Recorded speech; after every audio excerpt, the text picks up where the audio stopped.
The tale begins with a young man cruising along, tires squealing as he abruptly jams the brakes. A hum of excited chatter ripples through the crowd, fingers pointing and voices murmuring about the sleek supercar that just skidded to a stop. A confident young man steps out, flashing a grin that leaves onlookers dazzled. Someone in the crowd exclaims, "Shen Yuan. That second-gen rich kid, top dog at school, just rolled up in another new supercar." From the passenger side, a pair of elegant white heels descends gracefully, followed by a strikingly curvaceous young woman who steps out with a self-assured smirk.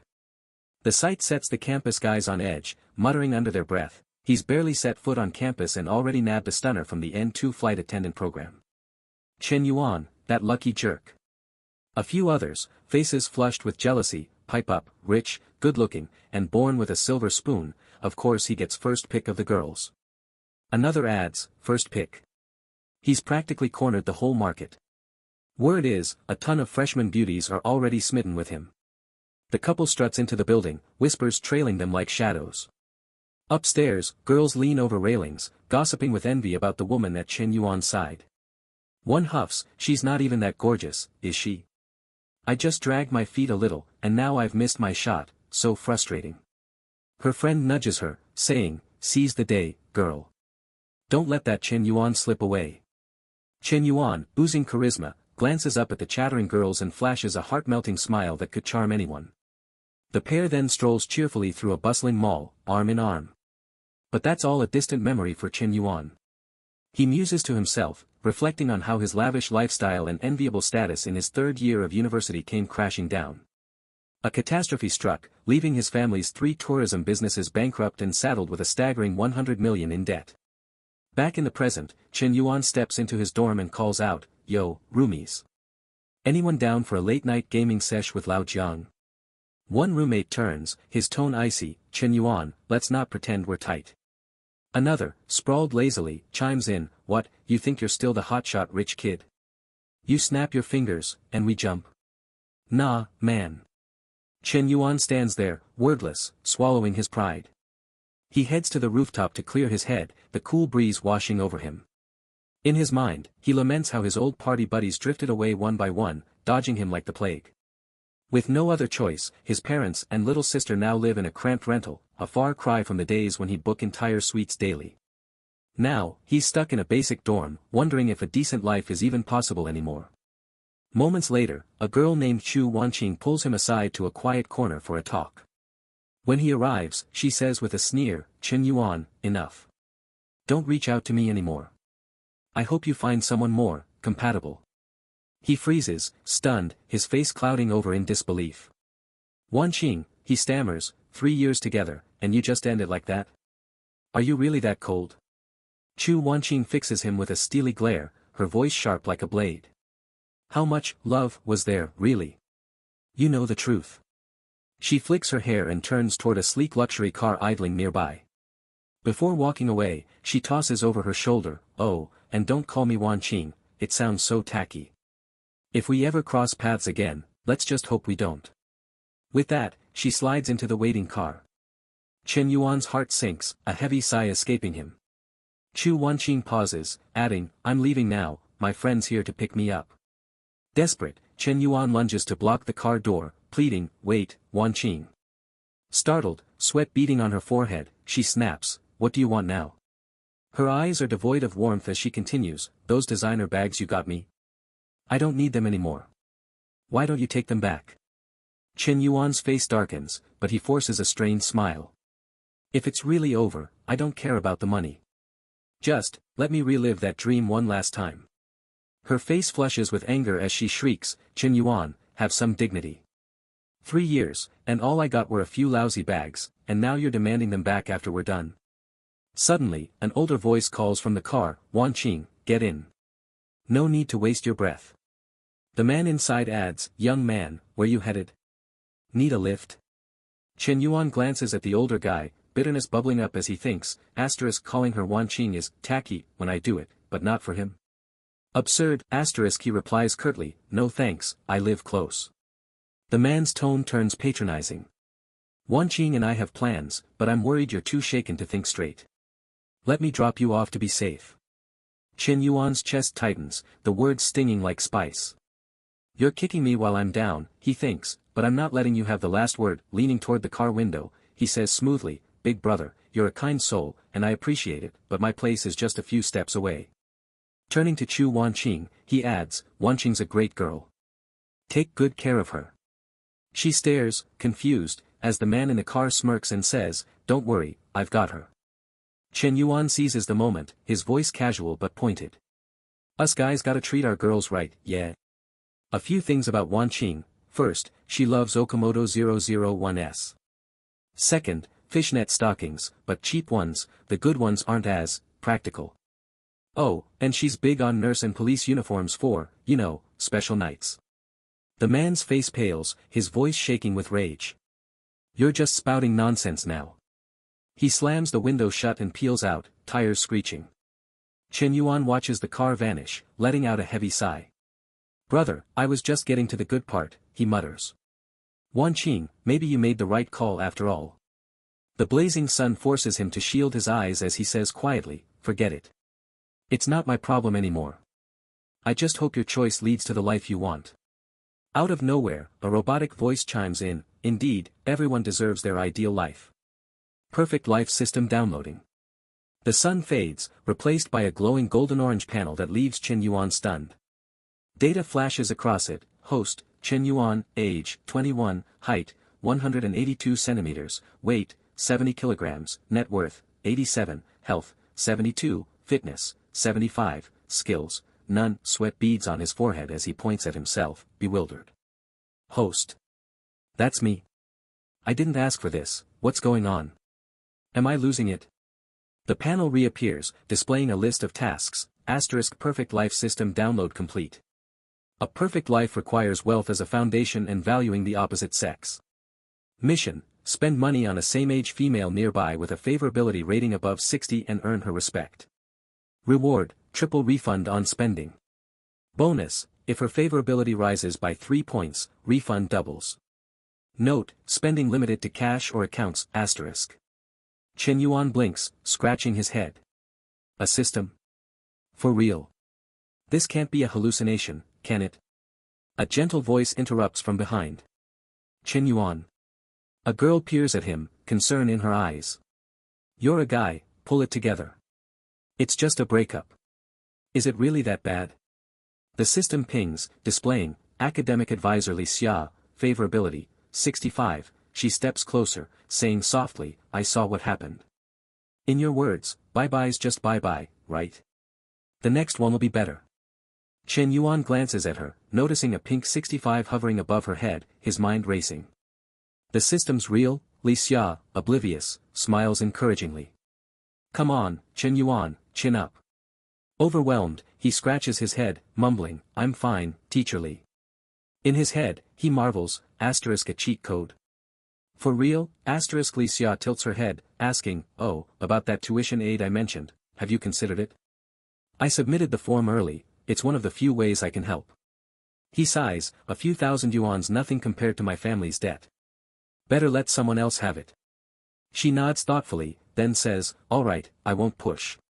But if you need help, school, life, even relationships, my door's open. With a wave, she turns to leave. Shen Yuan stares at the system panel, calculating. Triple refunds. Let's test it, he jogs after her, grabbing her hand. Teacher Li, thanks for looking out for me. Hold on, I'll get you a milk tea. Surprised, she protests, no need to be so formal. But he's already gone, returning moments later with a cup. Here you go, he says, handing it over. Li Xia takes it, cheeks pink, murmuring, thanks.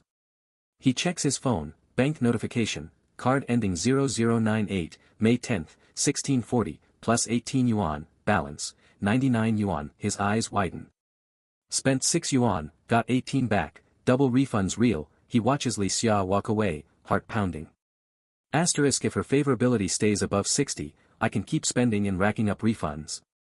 My family's debt, we could be richer than ever, *. His mind races as he leans against a wall, scrolling his phone. Current balance, 99 yuan. Too low. JB loan, 8,000, another loan, 20,000, business loan, 21,585. Total, 49,684 yuan. Asterisk he smirks, spotting a discarded box in a trash can. Perfect, inside is a bag, spring model, $800, high-end knockoff. Li Xiao accept this. At her door, he knocks, nerves tingling. Does she have a boyfriend? Li Xia answers, apron snug, surprised. Shen Yuan. You cooking? He asks. She glances at the bag. What's up? He hands it over, voice steady. You've helped me so much these 3 years. I finally get how much it means. This is a small thank you, please take it. She hesitates, eyeing the bag. It looks pricey. I can't. He anticipated this. It's a knockoff, 2 yuan. You know my situation, I'm not splashing cash. If I don't thank you, what kind of guy am I? It's cheap, but it's from the heart. Li Xia softens, thinking, if I refuse, it's like I'm dismissing him. She accepts it, saying, fine, I'll hold on to it. I'll get you something for your birthday. A burnt smell wafts from the kitchen, and she bolts, yelling, my stir-fry is burning. Shen Yuan slips inside, grinning. Dinner's a chance to boost favorability. She pokes her head out. You haven't eaten, right? Stay for dinner. He nods, thinking, asterisk no boyfriend. Perfect, asterisk a notification pings, card ending 0098, May 10, 1845, plus 119,400 yuan, balance, 122,000, he stares, elated. Asterisk bag was 39,800, triple refunds 119,400. Pure profit, asterisk Li Xia calls, Shen Yuan, sit. Why were you zoned out? Snapping back, he asks, just us. Where's your boyfriend? She laughs, wrestling off her apron. Boyfriend? Nope. Ugh, this thing's stuck. He steps closer, offering, let me help. She waves him off, but he's already behind her, loosening it. Her figure catches his eye, but a shout breaks the moment. What are you doing?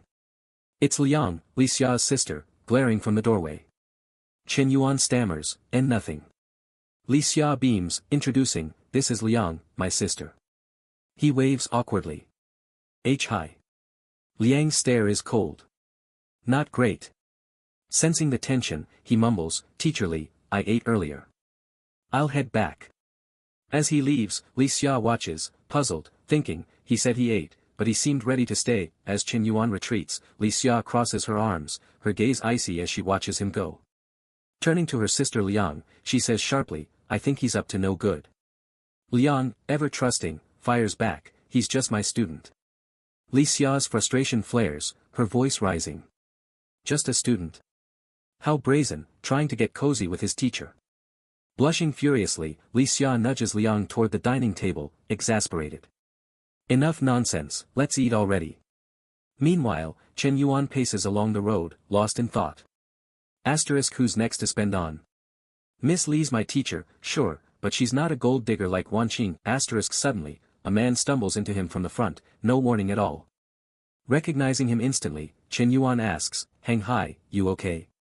The man, pale and trembling, reaches out with a shaky hand, his face drained of life. Yuan Ji, my goddess Fang Minhui, she went to a movie with that damn Li Jianping. Hang Hai, Shen Yuan's roommate, looks utterly defeated. The name Fang Minhui sparks a memory, class of 20, international business, the campus beauty Hang Hai worships from afar. They've never even spoken. Shen Yuan, at a loss, replies, that's it. Hang Hai catches his neutral tone and snaps, Yuan Ji, what's with that face? You mocking me? Shen Yuan glances aside, deflecting. Chill, man. Look over there. Hang Hai's eyes light up, locking onto two stunning girls strutting ahead, their figures striking. His cheeks flush, life flooding back as he stammers, Yuan Ji, she just saw a movie with Li Jianping, right? They didn't get a room or anything. I've still got a shot, yeah. Shen Yuan sighs inwardly at Hang Hai's pitiful desperation. Asterisk obsessing over a girl like that, humiliating yourself. How's that gonna win her over? Asterisk but then his gaze lands on one of the girls, and a glowing 72 hovers above her head. His jaw drops. Asterisk no way, she's got a number 2. Higher than Teacher Li's? Asterisk. The girl beside Fang Minhui steals a glance at Shen Yuan, whispering, Minhui, heard Chen Yuan got dumped. Fong Minhui looked surprised. Her friend rolls her eyes, muttering, "TCH, Chen Yuan." Minhui doesn't quite catch it, but as they pass, she sneaks a curious look back at him. Her friend continues, "Shouldn't have hyped him up during military training. You chatted him up, gave him water, that rich kid vibe. Money's one thing, but acting all high and mighty even after going broke. Anyone would dump him. Good thing you two never got serious, or you'd have wasted 3 years." Fong Minhui sighs, wordless. Chen Yuan, still fixated on her, notices the 72 dipping to 69. Her favorability's dropping fast. Why? Panicking, he considers Hang Hai's feelings and turns to him. "Lao Hang, real talk, if I went for Fong Minhui, you cool with that?" Hang Hai scratches his chin, eyeing him. "You win over the class beauty? You think you're still the BMW driving rich kid? Honestly, I don't care who she's with, as long as it's not Li Jianping. That's all Chen Yuan needs. Good bro, that's enough for me. I'm going for it," he says, bolting off. Hang Hai yells after him, stunned, "Yuanji, you serious?" Chen Yuan sprints to Fong Minhui, calling out earnestly, "Minhui." She turns, cheeks pink, startled. Her friend steps in, defensive. "Chen Yuan, what do you want with our Minhui?" He flashes a sincere smile. "Just wondering if you're free tomorrow. Got a reservation at Star Sushi Kaiseki, wanna join me?" Minhui's eyes widen, wondering if it's a date. Her friend narrows her eyes. "That place? Over $1,000 per person. You got that kind of cash?" Ignoring her, Chen Yuan scratches his head, charm dialed up. "After dinner, maybe a stroll. Need your help picking a birthday gift for my sister. Let me know by noon tomorrow." He waves goodbye, adding, "I'm off, talk tomorrow." Hang Hai watches, jaw dropped, speechless. Minhui turns to her friend, blushing. "I just saw a movie with Li Jianping, is it okay to go eat with Chen Yuan?" Her friend grins. "Why not? Fancy Japanese spot." Chen Yuan's a bit full of himself, but he's easy on the eyes. Li Jianping's got money but pinches pennies. If Chen Yuan's family bounces back, he'll outshine him. She snatches Minhui's phone, giggling. "Not going's a waste. It's just dinner and a walk, not a proposal. I'll reply for you tonight." Minhui stammers, "Oh okay." The next evening, Chen Yuan and Fong Minhui head to the restaurant. Seated, the server delivers their dishes with a smile. "Mr. Chen, here's your set menu for 2. Enjoy." Minhui sits beside him, saying softly, "Chen Yuan, I heard your family's struggling. You didn't need to splurge like this." He brushes it off. "It's fine, this place's sushi is top-notch." Mid-sentence, he freezes, caught off guard by Minhui's striking figure. Blushing, he thinks, 2 months since I quit gambling, stay cool, man. Minhui tilts her head. "Why'd you invite me? Really just for your sister's gift?" Sipping tea to steady himself, he answers honestly, "Always wanted to ask you out, just never found the right moment." Her favorability plummets to 66. She looks down, murmuring, "Oh." She's not happy, he panics. Clearing his throat, he pivots. "Back in military training, you brought me water, texted me at night. Never forgot that." Her cheeks flush, favorability ticking to 67. "You remember?" she asks. He grins, scratching his head. "How could I not?" The number climbs to 69, then 70. "Calm down, focus," he tells himself. 40 minutes later, they finish and head to the cashier. The staff beams, "Sir, totals 2,921 yuan. With your membership discount, 2,774 yuan. Chen Yuan nods, "Thanks." Minhui's favorability hits 73. She glances at him, thinking, "My monthly budget's 3,000 yuan, this meal's almost that." She recalls Li Jianping's cafeteria suggestion, promising a "next time" for dining out. He's got money but holds it tight. A bank ping sounds, followed by a system alert, *time-limited task, spend on a female with favorability over 60, gain respect. Reward, triple refund, double if favorability rises 3 points, Chen Yuan checks Minhui's number, now 76. From 72 to 76. This is wild, 10,000 yuan profit from one meal, *. Minhui smiles shyly, thinking, he's growing on me, maybe it's the money. She grabs his hand, saying, let's go pick that gift for your sister at Gujin. At the Gujin Mall, an older man spots Shen Yuan and mutters to Chu Wanqing beside him, Wanqing, what's that guy doing here? She gasps, Shen Yuan. Sneering, she thinks, dumped me yesterday, and today he's shopping with a new girl. The man scoffs, that broke student dares show up here. He fumes, I slave to buy Wanqing bags, and this debtor's got girls fawning over him. Shen Yuan, spotting them, says to Manhwa, let's check another store. She nods, sure. Chu Wanqing, unable to let it slide, blocks their path. Why not look around? It's free. She glares at Manhwa. Shen Yuan, who's this? He replies coolly, funny running into you.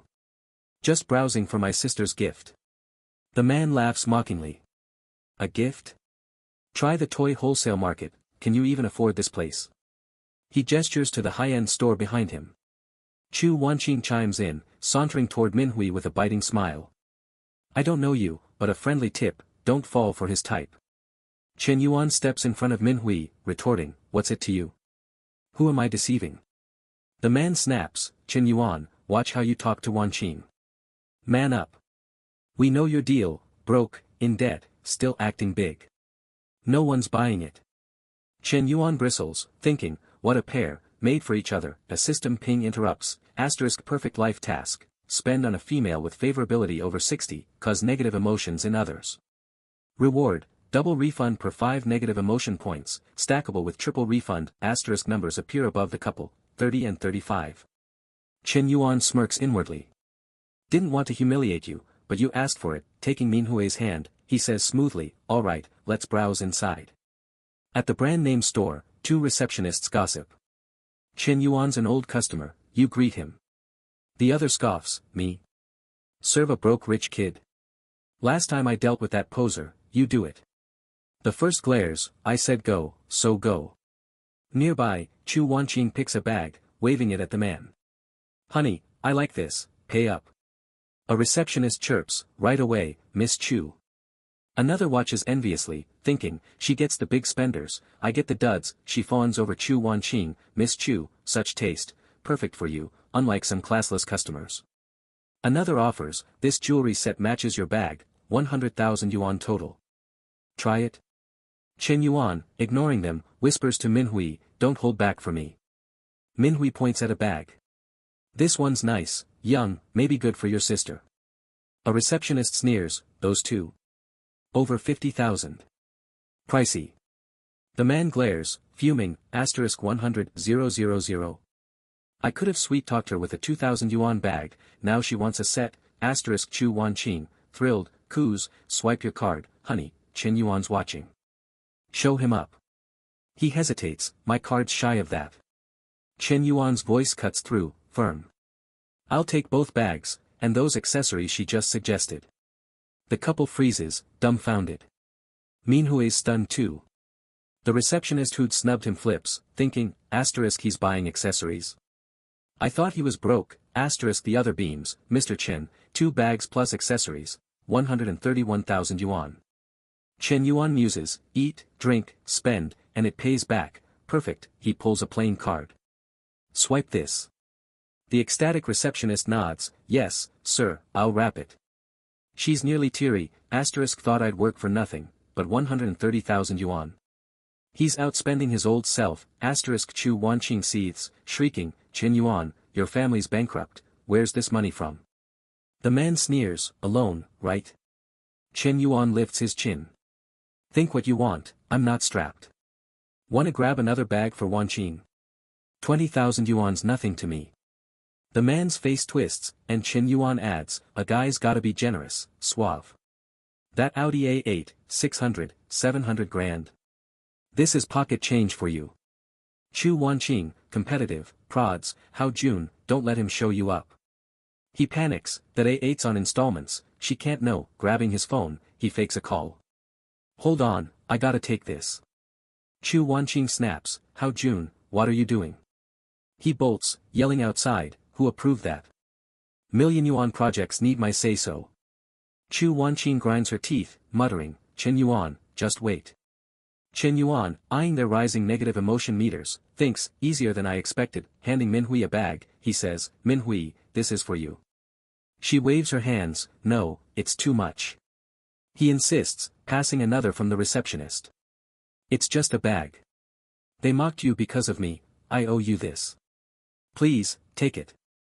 She hesitates, then nods, okay, thanks. He grins, hold off on thanks, here's the rest, all yours. Minhui blinks, what? For your sister, right? He shrugs, dunno if she'd like, but I know you do. Inwardly, he chuckles, asterisk for my sister. That gremlin rat me out to mom and dad for wasting cash. These were always for you, secures the refund, asterisk Minhui hesitates, thinking, one bag's a lot, taking all this, won't he think I'm shallow, blushing, she stammers, I can't, he cuts her off, grabbing her hand with a smile. It's fine, we've got time. Take or I'll be bummed. Relenting, she accepts. A system alert chimes, asterisk congratulations, host. Mission complete, 15 negative emotion points, triple refund plus 6x total refund. Bank, card ending 0098, May 11th, 2100 hours, plus 786,000 yuan. Balance, 786,356 yuan, asterisk. Shen Yuan clasped Fang Minhui's hand, thinking, Minhui's my golden ticket now, I've got to keep her close and avoid another favorability dip. He spoke softly, Minhui, let's head back to school. It's getting late. Inwardly, he mused, asterisk I'd love to take things further, but rushing it's a bad move. Let it flow naturally, asterisk Minhui, touched by his gesture, thought, asterisk Shen Yuan's nothing like Li Jianping. He didn't even suggest a bar, I was half expecting it, asterisk. Moments later, Shen Yuan reached the south dorm. A group of guys tumbled downstairs, chanting, Jianping, you dog. Snagging the class beauty while we're all still single. Another added, didn't see that coming, you sneak. This calls for a big celebration, your treat, and make it fancy. Li Jianping spotted Shen Yuan passing by and raised his voice deliberately, let's get the whole class together, make it a party. Shen Yuan, unfazed, returned to his dorm. Inside, a roommate, face sour, grumbled, you hear that? Li Jianping's bragging about his movie date with Fang Minhui, rubbing it in our faces, room 53's getting targeted. Shen Yuan smirked, reassuring him, he won't be gloating long. Minhui's not sticking with him. The roommate spun around, skeptical. Don't kid yourself. She went to a movie with him last night, who knows what else happened. And didn't she ditch your date today? She's with Jianping, man. Shen Yuan just plopped onto his bed, silent, and fired up his computer. Checking his account, he thought, asterisk new funds already. Might head home tomorrow to sort things out, asterisk. The scene shifts to Shen Yuan's family home. A heavy-set man lounges in a chair, greeting him, Xiao Yuan, you're back. It's his uncle, Chen Yade.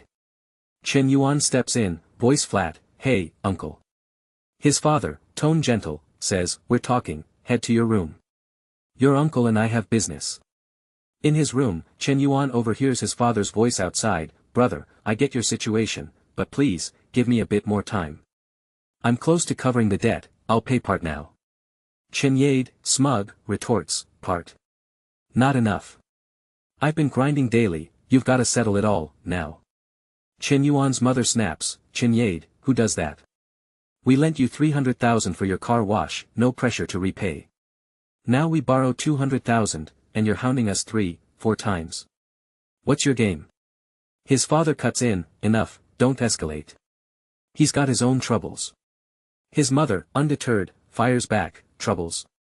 I talked to his wife, he's not scraping for cash. He's crowing about debts must be paid, it's only right. Family? Ha! If you were a stranger, you'd see real debt collection. She scoffs, violence to collect. The Chen family's full of snakes. Why'd we ever help you? His father sighs, stop. There's still jewelry, go grab some to sell. We'll replace it later. His mother, irritated, snaps, replace what? Let's clear the house debts first. Inside, Shen Yuan's system pings, asterisk perfect life task, a perfect life carries no debt. Mission, pay off family or personal debt. Reward, double the amount paid, first 200,000 payment yields 1 million for a car, asterisk staring at the alert, he thinks, perfect timing, his eyes gleam, even without the mission, I was gonna help Dad today, his mother, sighing, pulls out a jewelry box. All the jewelry you gave me's here. I can't sell it, no matter how tough things are. It's worth tens of thousands, let him take it. Seems 2 gold rings got lost in the move. Shen Yuan flushes, ashamed, recalling how he sold those rings to buy a bag for Chu Wanqing. I was such a lousy son, bursting out, he shouts, Mom, Dad, I've got money. His father frowns, not the time for jokes. His mother, weary, adds, you see our situation. Save your cash for the cafeteria card, don't mess around. Scratching his head, Shen Yuan insists, I'm serious, Dad. Listen, hear that ping? His parents check their phones, gasping, 200,000. His father, stunned, asks, Kid, where'd you get this? Shen Yuan spins a tale, you gave me tons of pocket money before. I tossed some into crypto with a buddy. He said it'd grow big, only cashed out recently. Hope that holds, they know I had cash to burn back then, his mother beams, great job, son. You've eased a huge worry. His father nods, alright, let's pay Yade off and get rid of him. He transfers the money, then says coldly, Yade, debt's cleared. His mother snarls, you got your money, now scram. Don't come back. Shen Yade, checking the transfer, wilts. Stammering, sister-in-law, what's this? She barks, you deaf. I said get lost. They shove him out. Yade, dazed, thinks, cousin owes 100 million, I figured he'd go broke, so I pressed early. How'd they pay so fast? Is his new venture raking it in, slapping himself, he groans, why'd I do this? No way we can face each other now, The system chimes, host completed first debt repayment.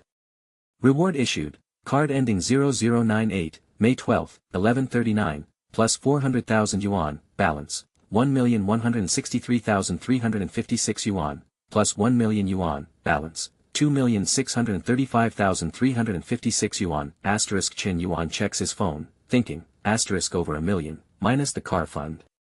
Not bad. Coming home solved Dad's problem and scored big, but he frowns, clearing all our debts needs way more.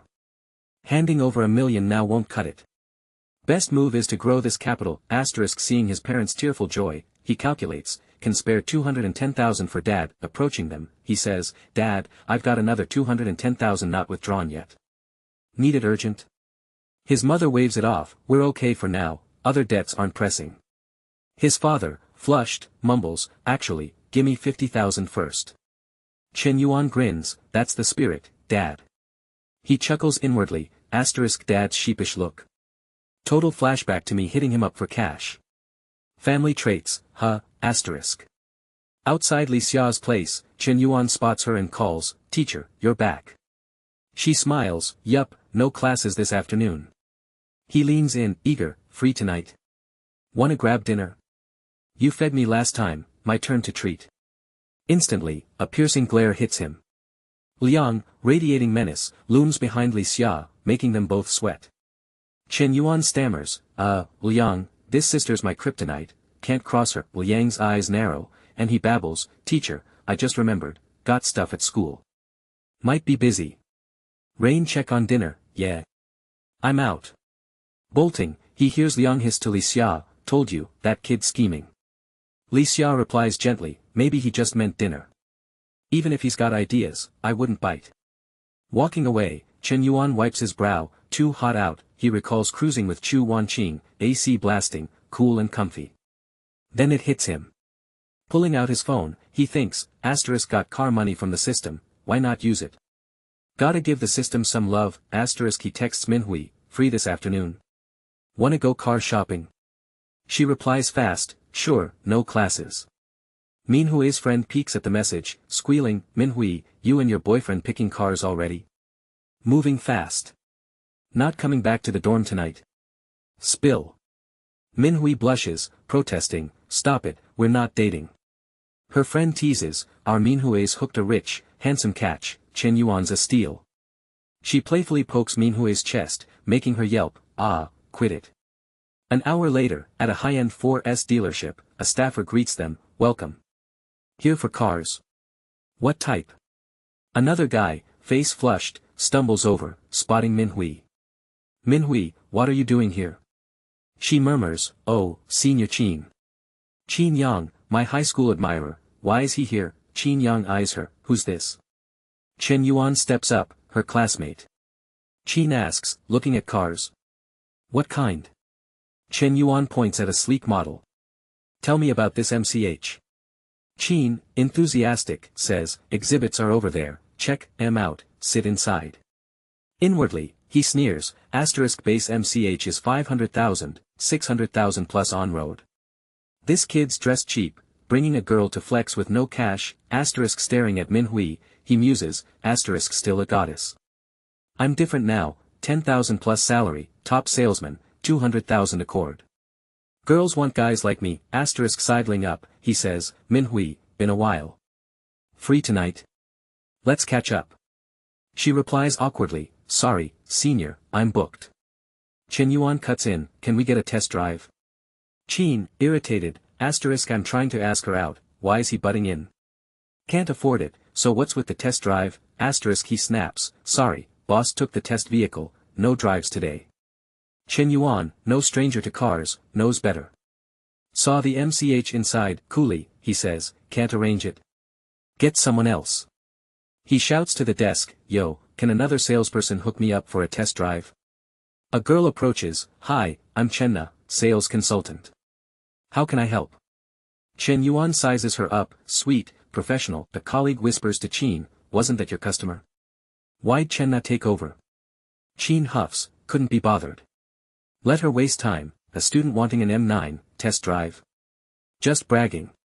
The colleague warns, what if he buys? You'll kick yourself. Qin scoffs, buy. He's a broke poser with a hot girl, I've seen it a million times. Chenna, all business, explains, this car's got an intelligent driver's seat, 192-line laser radar, full autonomous driving. Thoughts? Shen Yuan nods, she's good, looks and vibe rival Minhui's, stray thoughts creep in, heard female car sales struggle with guys, wonder if, Chenna asks, got the configs? What's your budget? He replies casually, got one in stock. Wanna pick it up today? Chenna's eyes spark, asterisk most buyers hem and haw, this guy test drove and decided, no price check. Jackpot or ulterior motive, asterisk she checks, sorry, no stock here, but another store's got a cancelled order, financial issue. We can transfer it in a week. Shen Yuan agrees, cool, I'll order today. Chenna, floored, thinks, asterisk over 600,000 on road, and he's in. Angel customer or what, asterisk she stays professional, please rest inside. Need a 50,000 yuan deposit, I'll grab the contract. Back at the desk, Qin pries, what did he say? Chenna, prepping the contract, says, he bought it. A colleague gasps, what? That quick? Qin, hands on hips, sneers, he's faking. When it's time to pay, he'll bail with excuses, we get tons like him. Another agrees, yeah, never seen a buy that fast. Chenna, unfazed, repeats, he bought it, full payment. The colleague, floored, turns to Qin, you moron, you let a huge sale slip. You're gonna regret this. Qin clenches his fists, fuming. Chenna, smiling, tells Shen Yuan, any follow-up issues, just call. Heading somewhere? Need a ride? Minhui grabs his arm, no, we'll get a car. Chenna, embarrassed, thinks, asterisk overdid the customer care, upset his girlfriend. I'm toast, asterisk she nods, alright, safe travels. Strolling outside, Shen Yuan checks his phone. Wanna grab food? Minhui pouts, oh. Sensing trouble, he asks, Minhui, you upset? Jealous? She blushes, looking away, no, I'm not. He grins, your face says otherwise. Me and Chenna. Just business, nothing else. Minhui, voice sulky, mumbles, who knows? You were so chatty, scrolling her moments forever. He scratches his cheek, habit, I check everyone's moments when I add them. She huffs, don't do that again. Inwardly, she frets, asterisk I'm not even with him, why am I jealous? Big spenders like him draw girls like flies. Gotta lock him down, asterisk stealing herself, she thinks, I'm keeping Shen Yuan, he repeats, won't happen again. Let's eat, then shop, I'll get you National Day gifts. Nervous, he thinks, asterisk no slip-ups next time, I'm not that guy, asterisk Minhui hesitates, you already got me 2 bags yesterday. I'm excited, but him spending so much, what if he thinks I'm after his money? He smiles, girls need bags, one for each day of the week. More she buys, more I earn, triple refunds, baby, at a cafe, he hands her the menu. Hot or cold drink today? She blushes, thinking, asterisk hot or cold. Is he asking about my period? Does he want, asterisk timidly, she says, cold. He blinks, then catches on, blushing, asterisk what's with her face? Oh, man, what's she thinking, asterisk been 2 months since Wanqing, pent up, huh? Might as well lean into the mix-up, asterisk. 3 hours later, they leave the mall. Minhui's decked out, a 12,800 yuan watch, 20,800 yuan bracelet, 55,000 yuan handbag. Her favorability's at 81. She thinks, asterisk he's too good to me, 880,000 yuan today, 1,400,000 in 2 days. Feels like a dream, asterisk his bank pings, card ending 0098, May 12, 11:39, plus 252,000 yuan, balance, 2,240,000 yuan, he grins, car payments back, minus 600,000, still 1,600,000 to play with, slyly, he says, Minhui, skip the dorm tonight, yeah. She nods shyly. Half an hour later, Grand Rich Hotel, room 8008. Shen Yuan showers, washing away the day's stress. Minhui, on the bed, stares at her phone, panicking, asterisk Chenling's asking why I'm not back. Say I'm with Shen Yuan. Too embarrassing, asterisk before she can decide, he emerges, toned body glistening. Drying his hair, he asks, Minhui, ready? She blushes, thinking, sorry, Chenling, he's given me so much, she texts hurriedly, Chenling, not back tonight, say I'm visiting relatives if anyone asks. Turning to him, she stammers, Shen Yuan, I haven't showered. He buries his face in her shoulder, inhaling, love your scent. Pinning her down, he starts, deftly unzipping her dress with his mouth. Every cent on you, he murmurs. She places a hand on his chest, whispering, be gentle. He nods, diving in, both lost in the moment. Half an hour later, they rest. Minhui, in his arms, thinks, not as scary as Chenling said, Shen Yuan, glum, muses, asterisk didn't expect Minhui to be, feels amazing, but exhausting. 2 months off, and I'm out of practice, asterisk before he can recover, she climbs atop him, cooing, Shen Yuan, again. Startled, he laughs, Minhui, gimme a sec to recharge. With a sultry look, she purrs, no, I want it now. The following morning, Shen Yuan woke up in his dorm, feeling invigorated. As he rose from bed, he mused to himself, asterisk the system even offers cashback on loan repayments. My total debts, loans and credit cards, amount to 52,000. I'll clear those first, asterisk glancing at his account balance, he reflected, asterisk there's still Lu Hang's 100,000. When my family went bankrupt, all those so-called friends vanished, but Lu Hang supported me without hesitation, asterisk. Just then, a roommate approached, saying, Old Third, where were you last night? Check the group chat, there's a friend meetup tonight at noon. Shen Yuan opened the chat and saw people chatting, asterisk the weather's nice this weekend. Let's all head out for some fun, asterisk soon after, a car photo popped up, followed by excited comments, asterisk whoa, Pang's getting a car. That's a Bowen lie, worth 280,000. Pang's loaded, asterisk someone else wrote, even 10 years after graduation, most of us couldn't afford that, another chimed in, asterisk did the saleswoman at the 4S shop have her kid yet? I say we all meet up tonight and celebrate, asterisk. The roommate added, that jerk Liang Pang bought a car. I bet he got the old class president to set this up just to brag. It's so annoying. If we skip it, though, we're out 200 yuan from the class fund.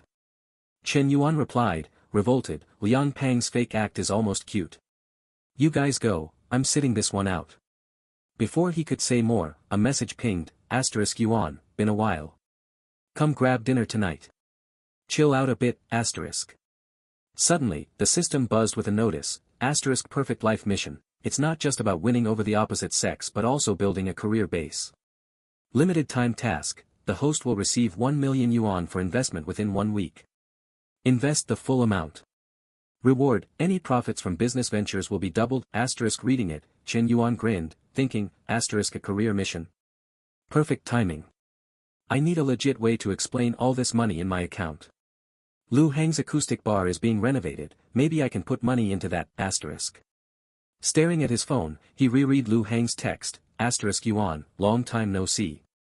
Dinner tonight, relax a bit, asterisk Shen Yuan typed back, asterisk send the spot. Tonight, your boy's switching up the vibe, asterisk. At South Scenery Bar, in a VIP room, Zhang Long, a young heir, lounged on a sofa, grumbling, young masterly, who are we still waiting on? I'm starving here. Lin Guangyao, sitting nearby, piped up, aren't all the big shots already here? Xiao Xian Gang, sprawled lazily, added, yeah, important folks don't show up late. Lu Hang, holding a wine glass, said calmly, no rush. There's fruit and snacks on the table, munch on those. Chen Yuan's almost here. At the mention of Chen Yuan, Lin Guangyao bolted upright, scoffing, Chen Yuan. His family's broke. He's not in our league anymore. Why invite him? Lu Hang replied firmly, I'm covering tonight, not you, so why re you griping? Chen Yuan's my lifelong buddy, you can't compare him to those other guys. Lin Guangyao muttered, fine, if young Master Li says wait, we wait. The woman beside him teased, you're so annoying, brother Yao. Not my boyfriend, but always handsy. Lin Guangyao shifted topics, asking Shihai, your cousin's girlfriend's coming tonight, right? Where's she at? Shihai grinned, she's on her way, traffic's rough. Probably 10 more minutes. Lin Guangyao thought smugly, asterisk Shihai's family always leaned on mine. Without me, he wouldn't even be at these hangouts. And how'd he land such a stunning girlfriend? That tight skirt and white blouse, no guy could resist. They're not married yet, so I might still have a chance, asterisk. Finally, Chen Yuan arrived, pushing open the door with a warm grin. Sorry to keep you all waiting, he said. Lu Hang, seeing him, asked gently, what took you so long? Chen Yuan answered, traffic, man. I swear the driver picked the worst route through every jam. Lu Hang chuckled, giving his shoulder a light tap. Some drivers got no shame, report that guy. Lin Guangyao smirked to himself, asterisk a taxi. Everyone else here rolled up in their fancy rides. No wonder he got stuck, asterisk out loud, he jabbed, lucky us, we drove. Had to call a cab, huh? Just then, a strikingly familiar woman rushed in, saying, sorry, rush hour was brutal.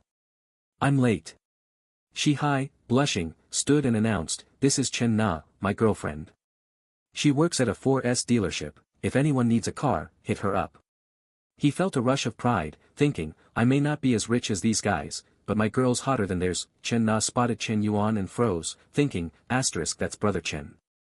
He bought a car yesterday but didn't greet me. Guess I'll act like we've never met, asterisk with that, she walked to Shihai, her expression stiff but still captivating. 40 minutes later, Lu Hang rose, cheeks red from drinking, and said, now that we're all full, let me say something. My bar, I'm opening it, and I want it to be huge. You're my closest brothers. Anyone want to invest and get rich together? It's about 2.4 million total.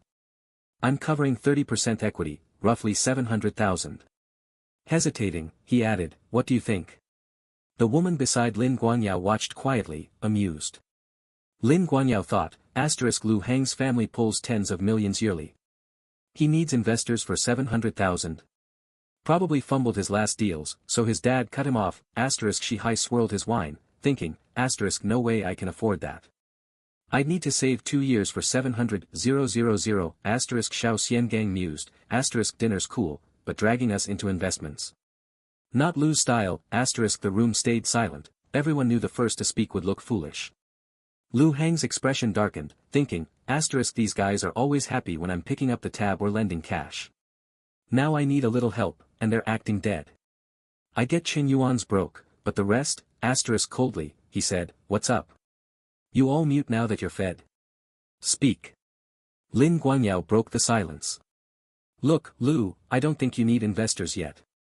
If you're just low on cash flow, we can each toss in a few thousand to get the bar running. Pay us back when you're profiting. Shihai nodded, yeah, exactly. Buying shares mid-project isn't fair to you. That way, you won't lose out later, right? Xiao Xiangang thought, asterisk everyone knows Lu's track record, remember that hot pot place with the tech crew. Total flop. A bar's just burning cash, asterisk others glared at Lin Guanyao, thinking, asterisk why is he roping us in? He could loan privately. Our families barely give us enough as it is, asterisk. Lu Heng stayed quiet, fuming, asterisk I wanted us to make money together, but this feels like begging. I misjudged them, especially Lin Guanyao, who never gets it right. I said invest as partners, not borrow, asterisk setting down his glass, he said curtly, we'll talk loans later. If you're not in, forget it. Lin Guanyao, eager to shift gears, raised his glass. That's the spirit. It's no fun if Lu's pushing investments. Eat, drink, let's party. Shen Yuan, deep in thought, reflected, asterisk these guys ghosted me when I went broke. Why's Lu Heng still banking on them? They're just leeches living off their families, asterisk Lu Heng, disappointed, said, you guys keep partying. I'm out. Shen Yuan spoke up, what if I cover the 700,000? The room froze. Lu Heng spun around, stunned. Lin Guanyao burst out laughing, Shen Yuan, quit messing around. We've known you forever. Another guy chimed in, yeah, big talk's cheap. Someone beside Shen Yuan patted his shoulder, saying, go splash water on your face, sober up. Lu's not in the mood for nonsense. Shi Hai added, bro, I'm older, seen more. Know your limits. This isn't just limits, it's shameless bragging. Lin Guanyao mocked, exactly, Shen Yuan. How'd you even get here? Need me to cover your cab? Chen Na, watching the jeers, was puzzled, thinking, asterisk brother Chen's offering 30% equity. Why do they think he's bluffing? He dropped 600,000 on a car yesterday. For someone like him, 700,000's nothing, asterisk she lowered her gaze, thinking, asterisk I want to back him, but if I, an outsider, jump in, it might make things worse for him. What's the right move, asterisk? Shen Yuan, unfazed, asked Lu Heng, I sent the 700,000. Check it. Lu Heng glanced at his phone, stammering, Shen Yuan, the screen showed clearly, your industrial and commercial bank card ending in 5854 received 700,000 in 1942 on May 13, Lin Guanyao, curious, asked, Lu, what's up?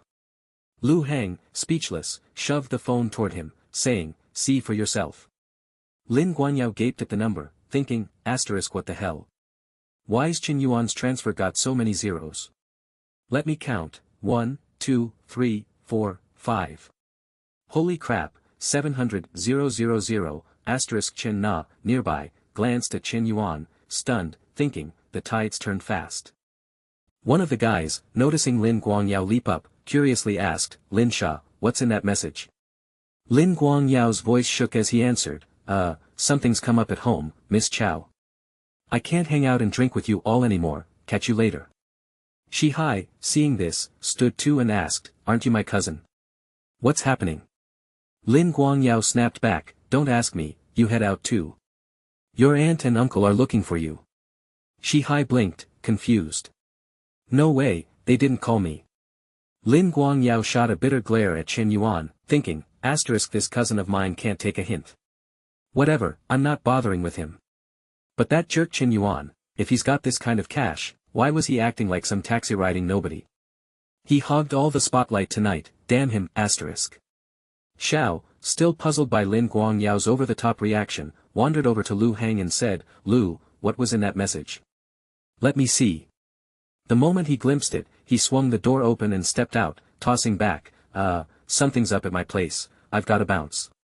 The others caught on quick, rising one by one. Me too, Lu, let's chill another time. Shi Hai turned, baffled. Aren't you guys, wait, what's going on?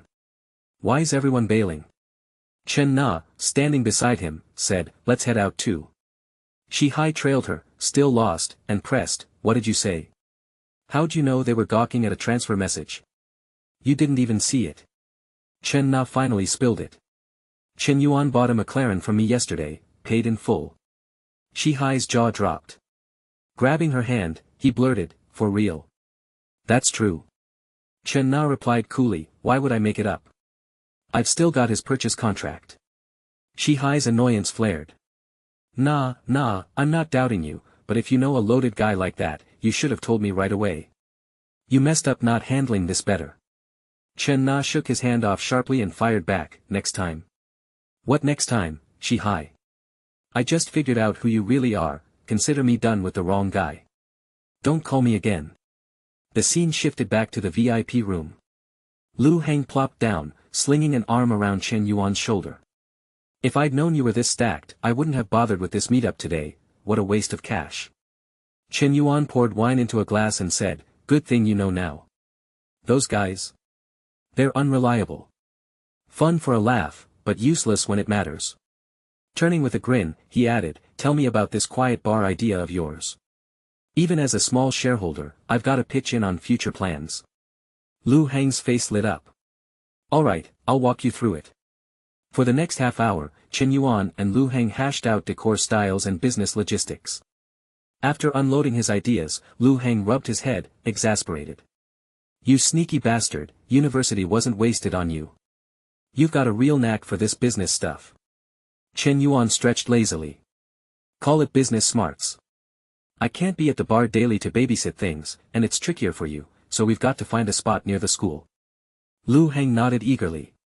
You call the shots, whatever you say. An hour later, a text from Chen Na popped up, *, Brother Chen, your car's almost at the store. Come by Friday to settle the final payment, *. Shen Yuan smirked, an idea sparking, and replied, *, no hurry. You free tomorrow night? I've got some car questions I'd rather ask you in person, *. Chen Na read it and thought, this Brother Chen is Shen Yuan. She smiled slyly, musing, *, he's a walking goldmine right now. Repayments are capped, but we've got to branch out everywhere to milk this sugar daddy system for all it's worth. Plus, Shen Yuan's got the looks and the build, spending on a guy this hot isn't a loss, * with that, he sent her the meetup spot, tomorrow, tea restaurant, 4th floor, Guajin Shopping Center. The next day, Chen Na arrived early as planned, settling by the window with her chin in her hand. Brother Chen's not here yet, am I too early? Just then, a pot-bellied man waddled in from outside, spotted her, and thought, * Chen Na. Why is she here, rocking the store uniform? Never got a shot to charm this chick at work, today's my lucky day, * he turned to the group behind him and said, you guys grab a spot to eat, I've got some business to handle. This was Zhang Jinyong, the general manager of Chen Na's 4S store. His crew smirked, catching his drift. Go handle your thing, President Zhang, we'll head off. As they walked away, they gossiped. Think Chen Na will go for President Zhang? One asked. Nah, she's not the type, another said. A third countered, not so sure. Why's a girl like her eating solo at a place like this? The first guy blinked. What are you getting at? The third explained, maybe she's staging a chance run-in with Zhang Jinyong, letting him bump into her on purpose. A colleague burst out laughing. Chen Na's all serious at work, didn't peg her for this. Shi Hai, overhearing nearby, frowned. Chen Na's setting up a meet with who? Zhang Jinyong strutted to her table and grinned. Chen Na, what a surprise. Eating here too. Solo. Mind if I sit? She replied bluntly, President Zhang, sorry, but I'm meeting a friend. He oozed confidence, thinking, she's playing hard to get, leaning on the table, he pressed, I'm your boss either way. So what if you've got a friend? We can all eat together. Chen Na shifted, uneasy. Honestly, please keep some distance. You've got a family, you shouldn't be doing this. Ignoring her, he plopped down. Worried about my family? No biggie, divorce solves that. Shi Hai, frantically searching for Chen Na, seethed. * She ditched me to chase some other guy. She's looking down on me, I pull 400 to 500k a year, got a car over 300k. What am I missing? * Storming to the 4th floor, he froze, enraged. Holy crap, I lost to this pig, charging in, he jabbed a finger at Zhang Jinyong and roared, you two-faced sleaze. Sneaking around behind my back. Chen Na stared, blank. What are you on about? Zhang Jinyong, irked, snapped, who the hell are you? Without a word, Shi Hai lunged, landing a punch on the older man, shouting, I should be asking you that, you creep. Not backing down, Zhang Jinyong grabbed Shi Hai's collar. Where'd this rabid mutt come from? You dare hit me? Chen Yuan walked in then, stunned by the chaos. * Shi Hai's here. What's this mess? Caught red-handed, or is this fat guy just a fall guy? Otherwise, I'd be the one flat out, * spotting Chen Na, he quickly pulled her aside. Miss Chen, let's go, forget them, we're out of here. Later, Driving away, Chen Na explained, Shi Hai and I were only together half a month. I only saw his true colors after that dinner, good thing I ended it that night. Chen Yuan nodded. Better to spot someone's real self early. It's done now, don't sweat it. Chen Na bit her lip, worried. It's not over, though. Zheng Jinyong, the guy who got hit, is my boss. After taking a beating for nothing, who knows how he'll come after me. Chen Yuan suggested, a boss like that isn't worth sticking with. Just find a new gig. She sighed, eyes down. It's not that simple. Jobs are tough to come by. Switching stores means starting from scratch, all my clients from years of work, gone. As they passed a flower shop, Chen Na gazed out, lost in thought. Being a salesperson wears you down after a while. I'd love to switch, maybe run a cafe. When I'm in a good mood, I'd rake in business, when I'm not, I'd just lock up. How nice would that be? Too bad a cafe takes 300 to 400k to start, I'd need ages to save that. Chen Yuan perked up. You want a cafe? No cash? What if someone invested? Inside, he calculated, besides the 700k for Lu Hang, I've got 300k left for investments. Chen now laughed it off. Then I'd quit my job on the spot and work for them, no hesitation. He turned serious. Alright, quit tomorrow. I'll put in 300k for a cafe, you work for me. Shi Hai's hand, mid-thigh slap, froze. Chen Na's favorability shot to 64, and she gasped. Chen Yuan, thrilled, thought, I was stressing over winning her over, here's my money tree. Chen Na stammered, Chen Yuan, you joking? He smiled. Dead serious. What's wrong, don't want to work for me? After we open, I'll pay you 12,000 yuan monthly, plus commission. 3 months straight, I'll toss in a 200k car, yours is beat up anyway. Her eyes sparkled, mind racing. No sales quotas, a car in 3 months, over 300k a year, then doubt hit. Wait, is Chen Yuan trying to make me his side chick? She recalled the girl with him at the dealership and said, Chen Yuan, you don't have to do this for me. Tempting as it is, I'm not some caged bird, especially not a mistress. He crossed his arms. Don't overthink it. I'm planning a cafe chain. This first one's a test run, pure boss employee deal. Chen Na looked away, sheepish. Oh, really? Let me mull it over. A text buzzed, asterisk Chen Yuan, free tonight. Let's grab cold drinks, Fong Min asterisk he smirked, thinking, asterisk cold drinks. Min's tastes are pricey, asterisk he replied, those are fine, but let's not overdo it. Turning to Chen Na, he said, Miss Chen, I've got something to handle, I'll head out. Think it over and let me know soon. He dashed to Dawa Hotel, room 8008, slipping inside and shutting the door. Fong Min, waiting ages, rushed over, hugging him tight. Chen Yuan, I missed you. He softened. Me too, she cut in, suspicious. Wait, Chen Yuan, you smell like another woman's perfume. Startled, he sniffed himself. Huh? No way. Did Chen Na's car rub off on me? Fong Min shoved him back, fuming. Spill it, seeing someone else behind my back. He pulled her close, soothing, no chance, you're it for me. I hit the 4S store for car stuff today, those girls there drown in strong perfume, you know that. She melted under his charm. Fine, but if you chase other women, tell me first. And keep your distance from that staff chick, got it? He chuckled, thinking, asterisk this isn't about cheating, the system's about spending on women for rebates.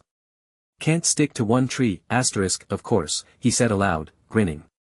She sauntered off, teasing, I'm showering first. He grabbed her arm, suggestive. Shower later. She purred, can't, I'm dressed. He stripped her quick, smirking, I like your natural scent. Blushing, Fong Min sat on the bed. Then we're alike, I love yours too. Chen Yuan shed his clothes, tossing them aside, and pounced, inhaling her deeply. That's my line. You've lit a wildfire in me. They tangled again, her moaning, Chen Yuan, I like you so much. 2 hours later, as they wound down, Fong Min murmured, Chen Yuan, I want more. He balked, shaky. Let me shower first, sweaty and gross. Stumbling to the bathroom, he thought, asterisk her appetite's bigger than mine. She's loving it, but I'm wiped, asterisk noticing her favorability hit 90, he grinned. This exercise boosts her fast, 86 last time, 90 now, the system pinged, asterisk opposite sex favorability over 90 detected. Mission complete. Rewards, 1 million yuan, 1 million consumption card, 1 random ability card, asterisk Shen Yuan gaped. Asterisk a million. Lotteries don't pay like this. Explains my cash flow, pays debts too, asterisk. Eyeing the random ability card, he puzzled, asterisk what's this? Future domination, asterisk glancing at Fong Min on the bed, he thought, asterisk sorry, Min, I'm climbing now. No more you using me, I'm flipping it, asterisk he picked the card. Fatigue vanished, energy surging below. Asterisk holy crap, I'm recharged. 90's reward is clutch, asterisk smirking, he mused, asterisk system gives what you need, 90 favorability's the key. Lu hangs over 60, Chen Na too, but 90's a haul. Next girl's a mystery, focus on testing this power now, asterisk. Striding out, he purred, Minmin. She blinked. What's up? He grinned, grabbing her hand.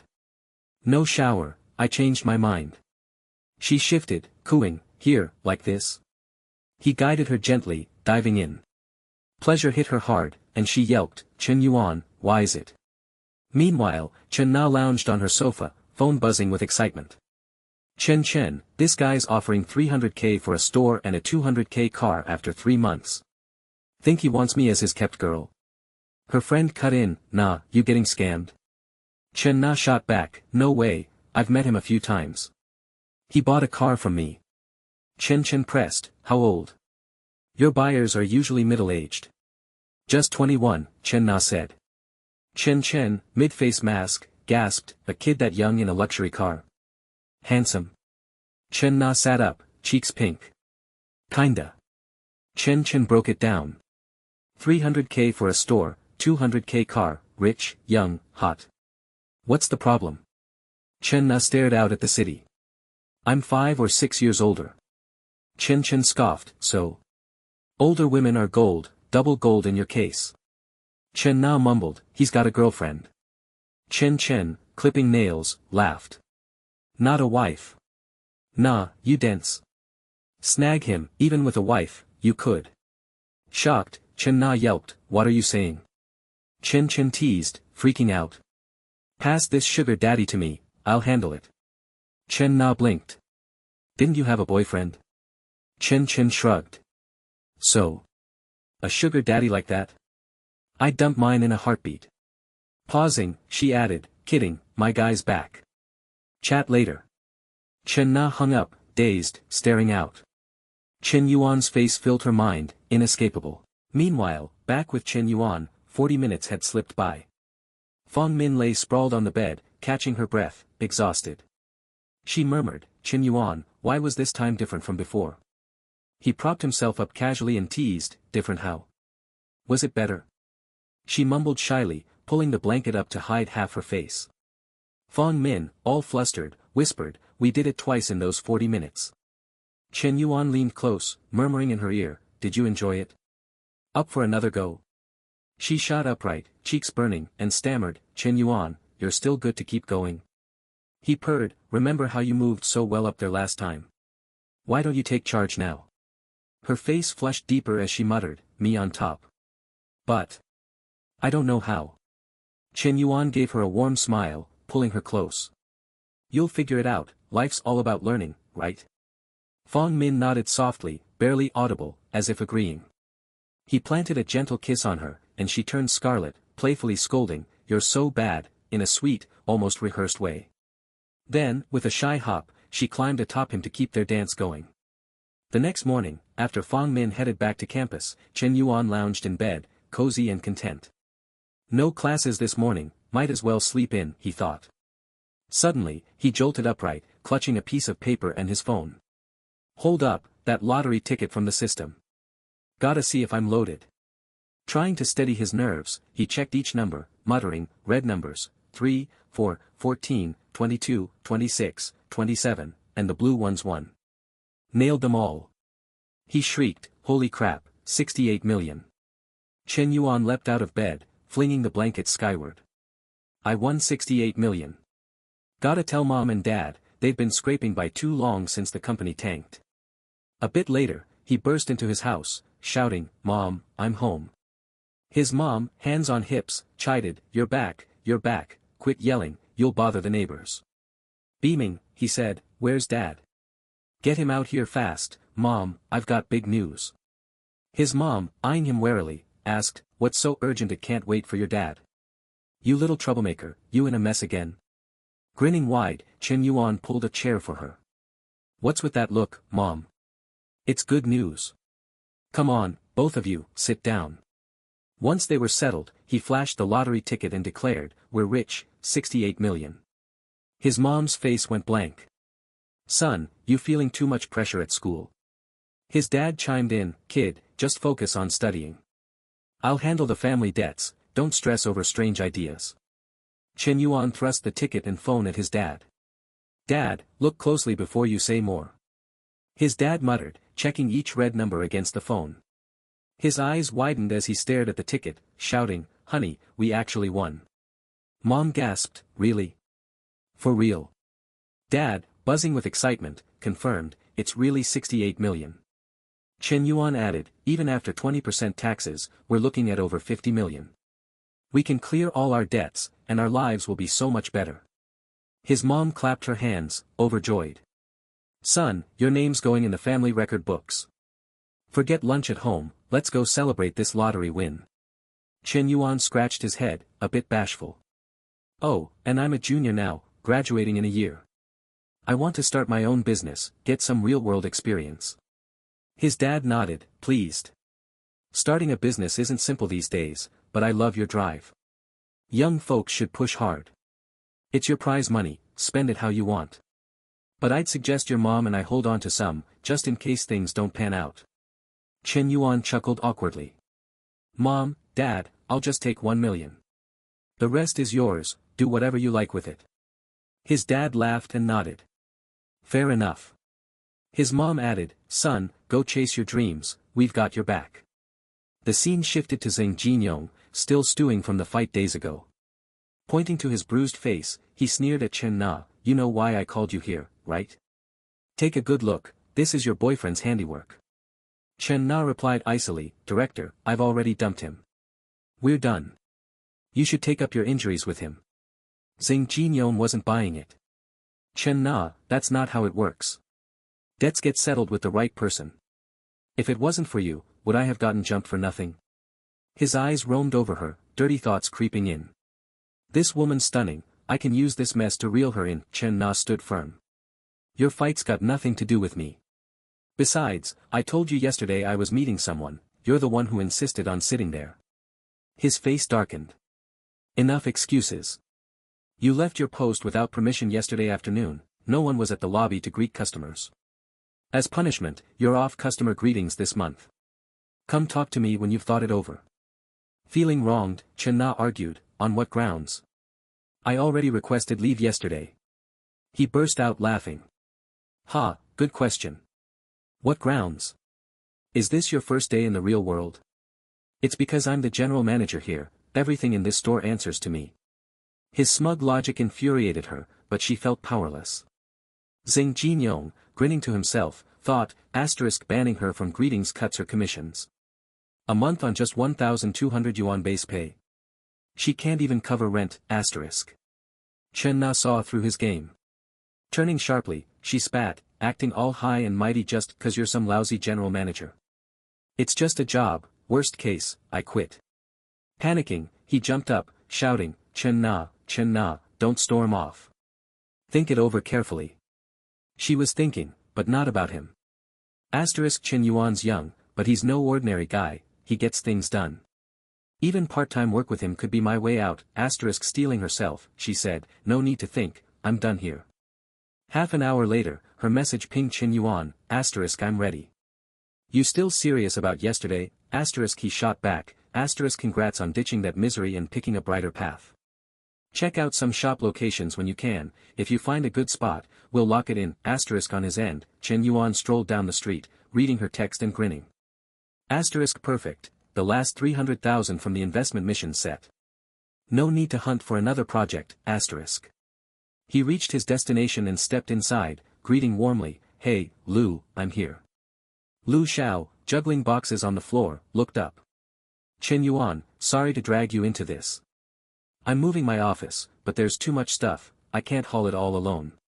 I meant to call the class monitor, but she had to take leave. Shen Yuan glanced at the shelves. No worries, I'm free this morning, nothing going on at home. All this stuff need moving. Lu Xiao wiped her brow, smiling. Yeah, books and papers I could handle, but this table and filing cabinet are way too heavy. She reached for a cabinet, stretching. I can't quite get up there, she said.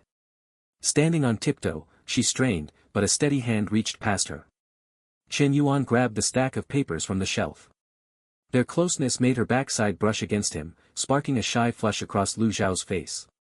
Her heart raced as she thought, Shen Yuan, recalling a past moment, she mused, this is even closer than before. Does he have a thing for me, ? Her cheeks glowed as she stammered, is it done? Shen Yuan, oblivious, set the papers down with a grin. Yup, all set. Just then, a cheery voice called from outside, Teacher, we're here to help. A group of students burst in, catching the scene. One whispered, why is Teacher Lu's face so red? Shen Yuan waved them over.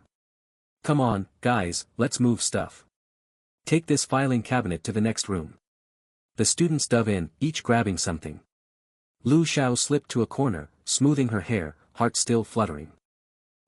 Good thing those kids showed up a bit late, if they'd seen that, I'd die of shame. Shen Yuan's getting bold. It's one thing at home, but in the office, her hand rested on her chest as she thought, but, gosh, that felt thrilling. No, Shen Yuan's my student. Can't happen, On the flip side, Shen Yuan glanced at her, surprised. Huh. Teacher's favorability's up to 71. Did that little brush do it? Smirking, he rubbed his chin, thinking, it's not like I'm too forward, it's just her figure's so full. A slimmer girl wouldn't have bumped like that. Didn't expect her favorability to jump. Maybe I should swing by her place more to build things up, Cut to Saturday, 8 a.m., at the south gate of the school. Inside a dreamy pink cafe, a group of pretty girls chattered excitedly. Liang Pang, heard you dropped 280,000 cash for that car. Driving a BBA before graduation, you've outdone 99.9% of our class. Liang Pang, puffed up with pride, thought, screw it, Fong Min plays all innocent, rejecting me. With my status, I've got women lining up, he laughed loudly. Ha, some folks even turn their noses up at a BBA. A long-haired girl gasped, no way, you're still complaining. Your family's loaded. Another added, right? Most people can't afford the car even after years of work. Liang Pang basked in the praise, then glanced outside and froze, face reddening, tea nearly spilling. Holy crap, that girl's stunning, it was Chen Na, lounging outside the cafe. Liang Pang stared, muttering, those legs. I'd trade 10 years for them. Who could land a goddess like that? A girl spotted a car below and squealed, look. That driverless car is so fancy, what is it? Liang Pang peered down, cool as ever. That's a top-tier mine M9. Then Shen Yuan appeared beside it, startling everyone. The long-haired girl whispered, hey, isn't that Shen Yuan? Liang Pang blinked, confused. What's he doing with that car? Wasn't his family broke? Chen Na spotted him from afar and waved. Shen Yuan. Over here. Her loud call made Liang Pang whip his head around, desperate for a look. He stood, stunned, thinking, this knockout's waiting for Shen Yuan. Chen Na smiled softly. The boss just texted, she'll be here soon. How's the car handling? Shen Yuan sat, sipping his drink. Pretty smooth. The long-haired girl nudged Liang Pang, whispering, look, seems like Shen Yuan and her are a thing. Liang Pang gritted his teeth, jealousy flaring. That damn Shen Yuan, dumps his senior and now he's with this stunner from outside school. Just then, a delicate hand tapped their table. A green-haired beauty approached. Hi, Miss Chen, sorry I'm late, had to pick up my kid. This was Lin Yuqing, the cafe owner. Shen Yuan stood, shaking her hand politely. She smiled warmly. Mr. Chen, you look so young. He laughed. We're all around the same age, early 20s. Miss Lin, let's sit and chat. Lin Yuqing settled in, cutting to the chase. I'll keep it short. My cafe's doing fine, especially with the school crowd, but my family's got too much going on. No choice but to transfer it. Asking price is 300,000. Shen Yuan nodded, calculating. I've got 300,000 for investment, but after the transfer, I'll need 50,000 for startup costs and Chen Na's first month's pay. Smiling, he said, here's my offer, no haggling. Let's do 250,000. Lin Yuqing paused.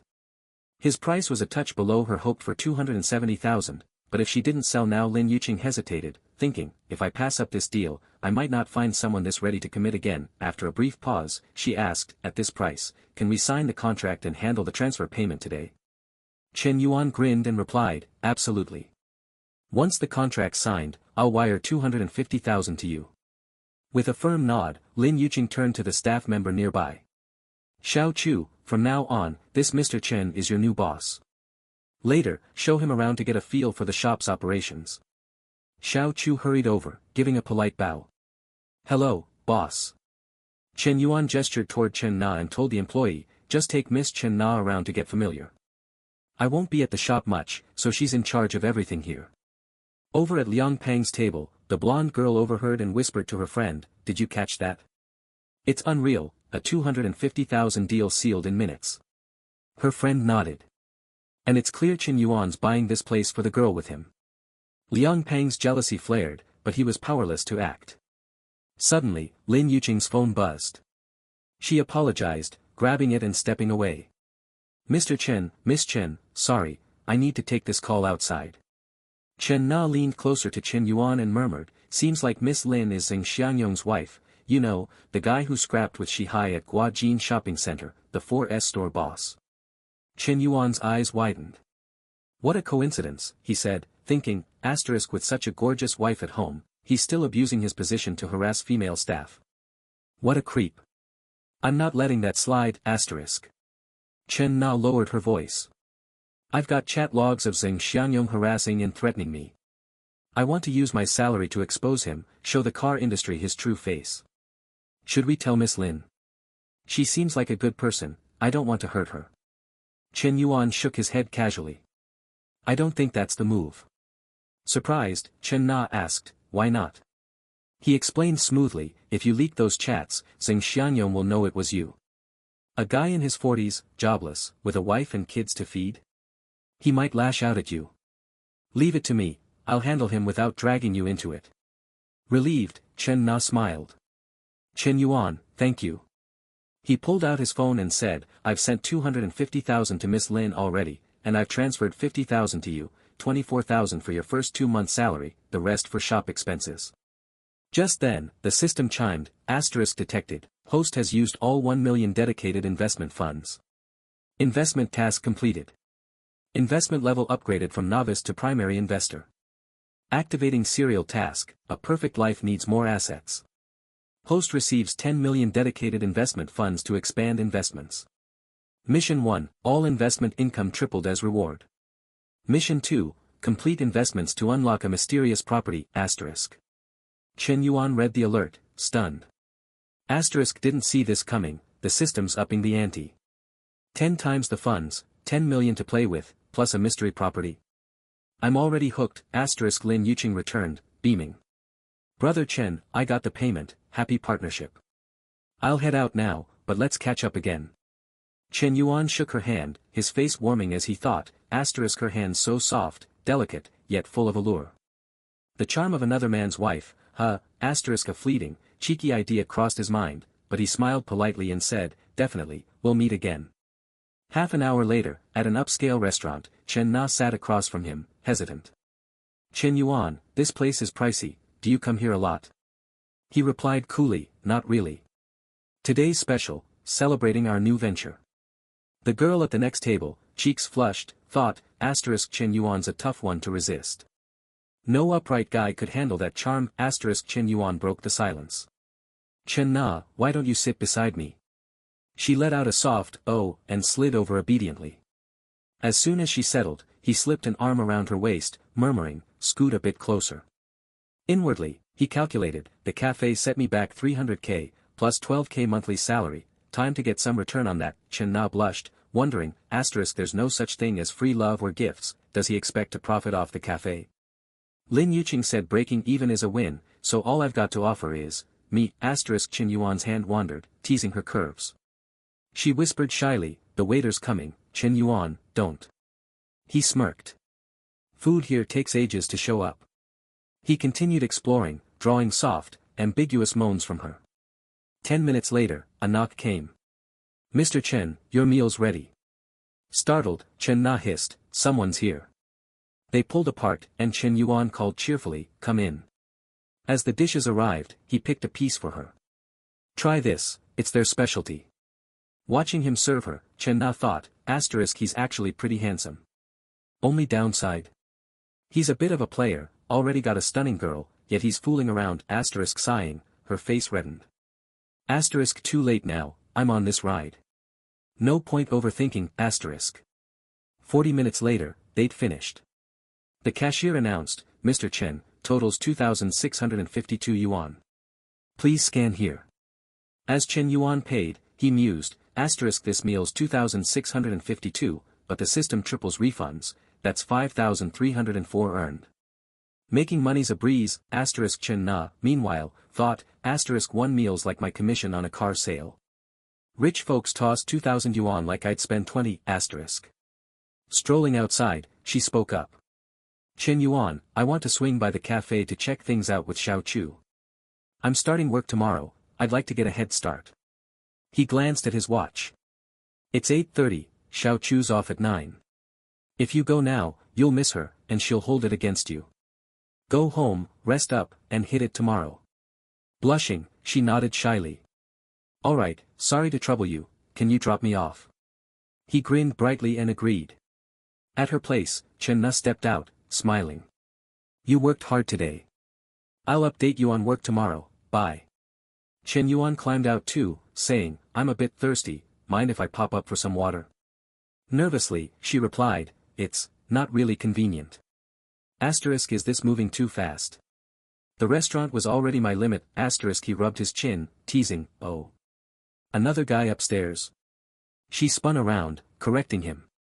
No way, Shi-Hai and I are done. Grinning, he said, then let's cut the games, I'm just grabbing a glass of water. What's the issue? Still unsure, she asked, you'll really just drink and go? He flashed a wide smile.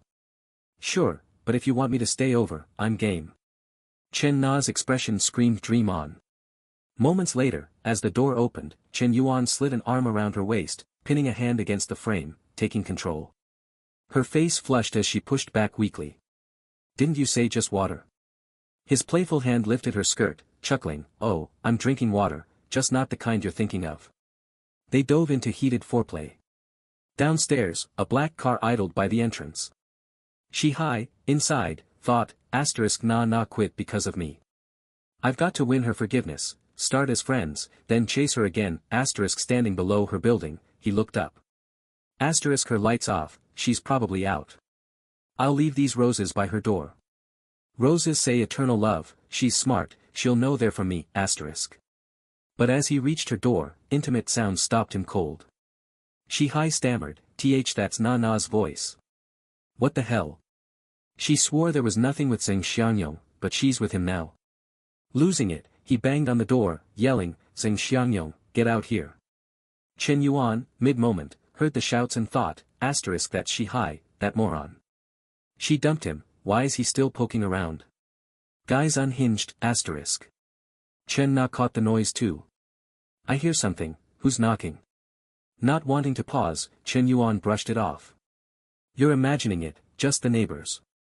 Scooping her up, he said, come on, let's hit the bedroom. In his arms, she whispered, Chen Yuan, I'm not quite ready, go easy, okay? He nodded tenderly. Shi-Hai's roses hit the floor, trampled. He slumped by her door, muttering, Na's gone for good, I blew it. Sobbing, he added, hope he's using protection. An hour later, inside Chen Na's room, the heat hadn't cooled.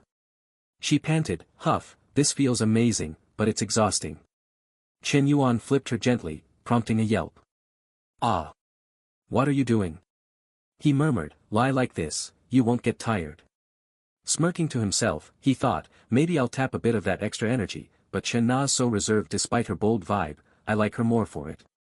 After their passionate night, Shen Yuan woke groggy, inhaling deeply. Smells incredible, toast and fried eggs. Outside, Chen Na was casually fixing breakfast for them, morning light casting a cozy glow. Sitting in the room, he mused, Chen Na's so caring, it's nothing like hotel nights with Minmin. This warmth only comes at home, not some fancy suite. As the thought hit, the system chimed, a perfect life needs its own home to set the stage for you and your girls. Limited mission, buy a house, minimum 100 square meters, for Chen Na. Reward 1, house cost doubled as refund. Reward 2, after purchase, host receives a secret residence. Note, Reward 1's refund scales with favorability level, Chen Yuan's mind raced. Damn, I just thought it, and the system's already on it. This house won't be cheap, grand visions swirled. Maybe the secret residence is a massive villa, pool parties galore. Gotta scout some top-tier girls to max out these rewards, Chen Na glanced back, spotting him on the bed. Oh, you're up. Breakfast's ready in 2 minutes. Chen Yuan strolled out, leaning against the wall, arms crossed, wondering, what'll I get if Chen Na's favorability hits 90, smiling slyly, he teased, what, just breakfast today. As he moved closer, hands wandering, she blushed, squeaking, huh. So many times last night, wasn't that enough? It's broad daylight. He chuckled, you cook your breakfast, I'll enjoy mine. Her spatula clattered to the floor. Leaning into her ear, he whispered, if you're free later, let's go house hunting, I'll gift you one. Stunned, Chen Na gasped, a house. Chen Na stood frozen, reeling from Chen Yuan's offer. He already dropped 300,000 to help me start the cafe, and now a house. Even if Xinjiang isn't a major city, a place here's still over $1 million. I've already given him everything, what's his angle? Maybe I really blew his mind last night. Chen Yuan, still holding her close, nudged, you're quiet, what's up? Don't want it? Chen Na fumbled, no, it's not that, it's just so out of the blue, and it's too much. Your money doesn't just fall from the sky, you know. Chen Yuan grinned inwardly, oh, it kinda does. My card's got over 35 million for a house, if I spend it all, the system's 5-fold cashback will push my balance past 170 million. Tightening his grip, he whispered, don't worry about my wallet. What's wrong with getting a house for my girl? Pick one that's 120 square meters or bigger, I'm not skimping on you. Chen Na's eyes welled up, and she gasped, Chen Yuan. Seeing her tears, he gently brushed them away. Look, we made quite the racket last night. This place's walls are thin, neighbors on both sides probably caught it all. We can't keep renting here. She pouted, muttering, that's on you. He smirked, okay, I'll take some blame, but your moans weren't exactly quiet.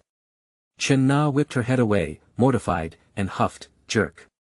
Then, snapping to attention, she said, oh, crap, Chen Yuan, I nearly forgot.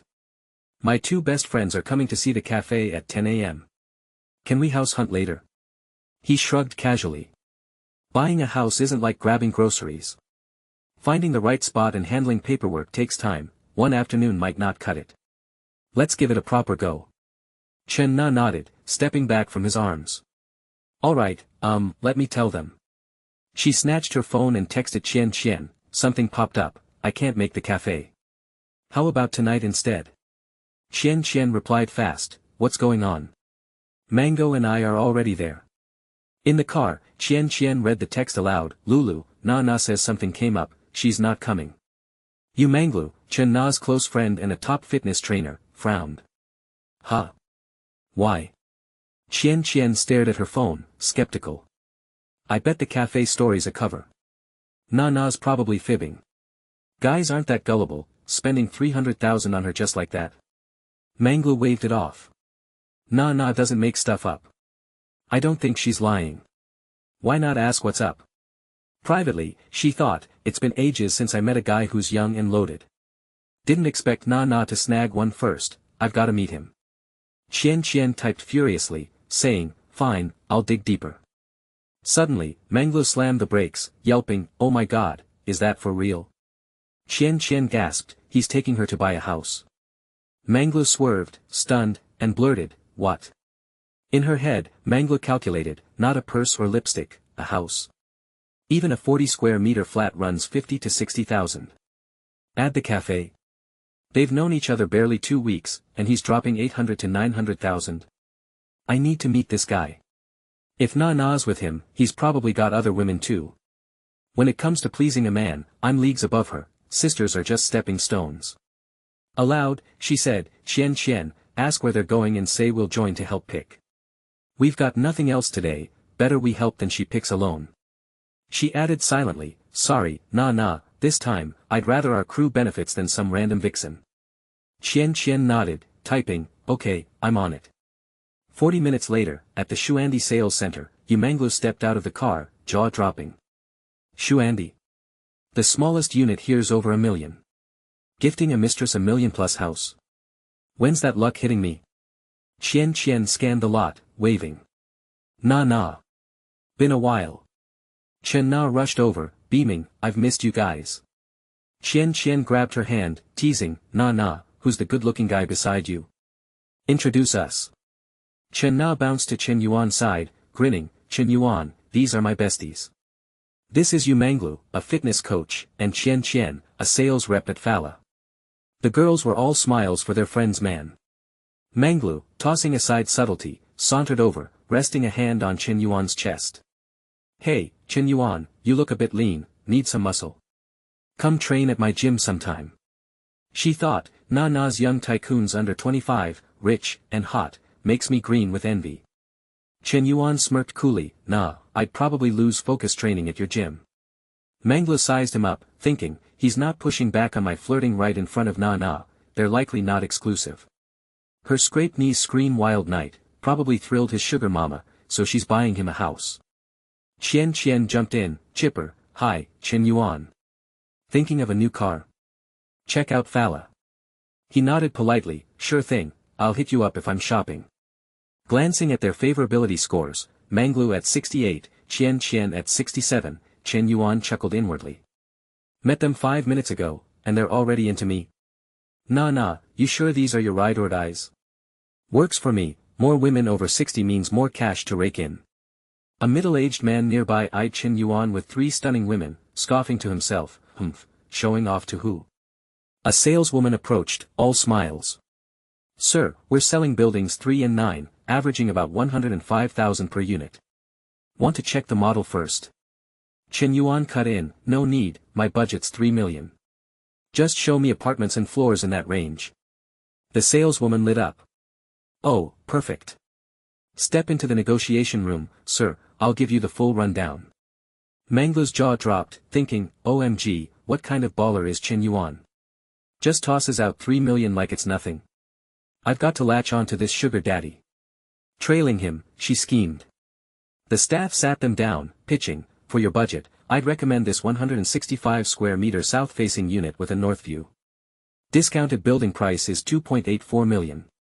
Chen Na, worried, nudged Shen Yuan's side, whispering, Yuan, that's too much.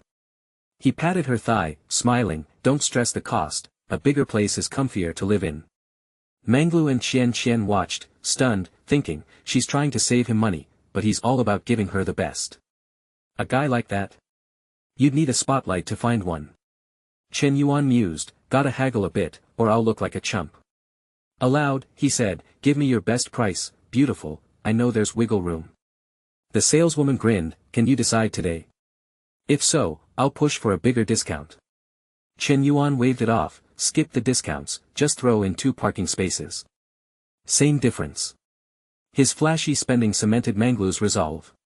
I'm getting this guy, she vowed, flicking her hair. Shen Yuan caught the gesture, puzzled. What's Manglu up to? Looking closer, he thought, she's seriously top tier. If something happened with her, it'd be pure bliss. His face reddened as her image lingered, but he muttered, not now, focus on the house deal. Half an hour later, the salesperson handed him a pen and paper. All discounts applied, Mr. Chen, totals 2.98 million. Here's the contract, please sign. He grabbed the pen and signed without hesitation. Mangla gaped, thinking, just dropped 3 million on a house for Chen Na, in her name alone. When's that wealth coming my way? As payment cleared, Shen Yuan's phone pinged, construction bank, card ending 98, received 14.9 million yuan at 11:40, May 22. Current balance, 153 million yuan. He smirked, over 150 million. Even at Dad's peak, we never hit that. System Daddy's the real MVP. If Nana hadn't triggered this mission, I'd never have leapt to tycoon status. Gotta expand the NPC crew. The system chimed again, preparing reward. Congratulations, host, on acquiring Green Bamboo Lake Villa in Luo City. Visit the real estate office tomorrow, 9 a.m., to claim. Shen Yuan's eyes lit up, a freakin' villa, one of Xing City's top properties. Hell yeah. The saleswoman now saw Shen Yuan as a cash cow, thinking, market's tanking, yet he buys full price, gifts it to Miss Chen, not even married, maybe not dating. I've got to hook this whale. Adjusting her glasses, she said, Mr. Chen, contract's done. I'll coordinate with Miss Chen for next steps. Shall we swap WeChat? Reach out anytime. He pulled out his phone, sure, I'll scan you. Mangla watched, fuming, where'd this vixen come from, eyeing my prize. She stood, cutting in, Shen Yuan, I'm thinking of grabbing a small flat soon. I'll need someone experienced like you to guide me. Plus, if you want gym time, hit me up. Beaming, she offered her phone. He nodded, relaxed, no problem. Shen Yuan stood, patting Chen Na's head, smiling, nah, I've got stuff this afternoon, so I'll leave you three to catch up. Perfect timing, won't crash your girl's day. Go grab lunch or hit a cafe. Chen Na grinned, alright. Manglu stood, stunned, what? Leaving without eating? I've been dropping hints. Chen Na turned to her scheming friends, Manglu, Qian, let's find a spot to eat, then I'll show you the cafe. Qian squealed, we're treating today, your net worth's 3 million now. We're jealous. Manglu echoed, totally. Half an hour later, in the school cafeteria, Shen Yuan carried a tray, scanning for a seat. Spotting Lu Xiao's figure, he thought, teacher's solo today, huh? Other girls passing by stole glances at her, whispering. Lu Xiao held her phone, speaking softly, got it, I'll prep the documents later. I can probably wrap the report tomorrow. Of course, I checked, the University of Science, Agricultural University, and Business School all have the base now. Tomorrow night. Secretary Lu, I'm really sorry, I'm booked. Yes, bye. She looked frazzled as Shen Yuan approached, plopping down across from her. What's up, teacher? He asked, curious. She steadied herself, replying, the school's setting up a startup hub for students, lots to organize. Shen Yuan caught a spark of opportunity and asked, what kind of terms can our school offer these companies? Lu Xiao explained, all we can provide is talent, each year, we'd send top graduates to the company regularly. Shen Yuan's tone grew serious. Our school's got no edge here. How can our grads stack up against those from elite universities? Lu Xiao sighed, a bit sheepish. Exactly. If the company doesn't get what they want, they won't invest. Her cheeks flushed as she recalled a past moment, thinking, a university teacher like me, dragged by Secretary Lu to drink with some corporate CEO, just the thought's humiliating. Shen Yuan studied her troubled expression, musing, she looked stressed. I've got 10 million for investments, but profit's key. For a project like this to pay off, the talent success rate needs to hit 33%. Xing Ming's probably not even at 20%. He spoke up, I heard about it around campus. Lu Xiao perked up, assuming he was interested in starting something. You're into it? Shen Yuan smirked inwardly, it's the system's goldmine I'm chasing. Out loud, he said, a bit, but not too much. Lu Xiao smiled, it's great you're thinking about it, but the project's still up in the air, it's tricky. Just then, the system pinged with a new task, a perfect life demands wealth and influence across society. As a university student, the host must build influence starting on campus. Gain reputation by investing in school projects. Reward, every 500 reputation points earned grants a chance to draw rewards, including attribute points and special abilities. Note, reputation points reflect recognition and respect from others, counted only among university teachers and students for this task, Shen Yuan nodded to himself, a reputation task. The system's footing the bill anyway. If I prioritize points over profit, this startup hub's perfect, and it bails teacher Lu out, his eyes gleamed as a plan formed. I decide who and how much to invest in. Why not back some cute upperclassmen and underclassmen opening shops? I'd rack up reputation and boost their favorability, cash rolling until my hands ache. Grinning, he asked, if a person or company invests, do they pick the students getting funds, or does the school? Gotta lock this down, can't let the school siphon my money. Lu Xiao answered candidly, in theory, the school chooses, but we're desperate for investment, so there's wiggle room. Why the sudden interest? Shen Yuan cut straight to it, I want to invest, but I've got one condition, I pick the students who get the funds. Lu Xiao laughed, thinking he was kidding. Shen Yuan, don't mess around. Didn't your family go bust? You're on financial aid. He slid his phone toward her, smirking, check my balance, teacher. Count the zeros. No need to play modest, this is how I score points. Lu Xiao's jaw dropped as she counted, 1, 2, 3, 9 zeros. Over 15 million. She gasped, Shen Yuan, how do you have this much? He spun a quick lie, back when my family was flush, I dabbled in Bitcoin and Forex trading, made it all myself. Lu Xiao, sweating, thought, unreal, my student's a multimillionaire. Shen Yuan leaned in, dropping a bombshell, teacher, you might not know, standing, he grinned, come with me. We'll see the world together, I'll make sure you're wined and dined. Visions of them laughing carefree flickered in his mind. Lu Xiao tucked her hair back, blushing, don't talk crazy. Are you serious about investing? Most school startup hubs lose money, I'd think it over. It's a big sum. Shen Yuan's face hardened, I've got my own strategy, but profit's not the point, I want to give back to the school. Lu Xiao studied him, sensing his resolve. Her mind wandered to wild scenarios before she shook them off, scolding herself, he's your student, Lu Xiao, what's wrong with you? Was he serious about me joining him? Flustered, she stood abruptly. I'll talk to Secretary Lu about this later, I'm heading out. Eat slow, we'll catch up soon. As she turned, Shen Yuan called, hey, teacher, think about that Lux life too. Cut to 4 p.m. Chen Na sent a photo with a text, made this coffee myself, swing by to try it if you're free. Shen Yuan shot back, one look and I can tell it's off. I'll come coach you, staring at her second photo, he rubbed his chin, coffee's a mess, but that outfit? Damn, it's hot, soon, a girl, Song Shi, from his grades international business class, appeared. Another voice piped up, Shen Yuan's no rich kid anymore, he's broke. Why were you always thinking about him? He's probably scraping by with part-time gigs for tuition. That was Yi Ping, griping about Hang Hai, Shen Yuan's roommate, who was chasing her. A snooty girl chimed in, ugh, don't bring it up. I've shot Hang Hai down so many times, but he's still glued to me. Yi Ping added, you guys gotta back me up when he asks me to dinner. The snooty girl scoffed, sure, Hang Hai's invite means a free meal. But Shen Yuan. We just end up paying more. Think hard before you move. Song Shi glanced back, hissing, shoo, quiet, look, Shen Yuan's coming. The snooty girl spotted him and sneered, weren't we just talking? Look, he's probably clocking in for his shift, it's past 3 o'clock, prep time for restaurants. The short-haired girl giggled, let's see where he's working. Scared to ask? I'll do it. Song Shi, anxious, said, that's not cool, we're friends, no need for that.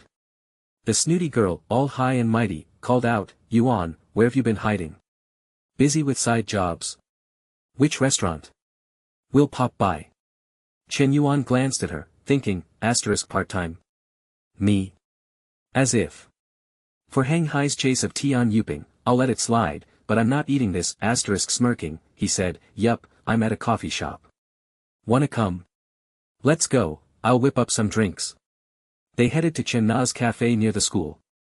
Yu Menglu was chatting animatedly with Chen Na. The snooty girl froze, thinking, whoa, that tall blonde in the short skirt, legs like a comic book. Too perfect, Song Shi blushed, those two women are gorgeous, so elegant, the short-haired girl gaped, that other one's figure is unreal, an hourglass like that still exists. Chen Na and Menglu approached. Chen Na chirped, Shen Yuan's here. Menglu teased, didn't you say you were busy this afternoon? What's this, taking 3 girls out? Shen Yuan glanced at the trio behind him, telling Chen Na, ran into them on the way, they wanted coffee. Menglu smiled warmly, oh, really? Hi, everyone. Shen Yuan stepped inside, calling to the server, Xiao Chu, see what these three want, it's on me.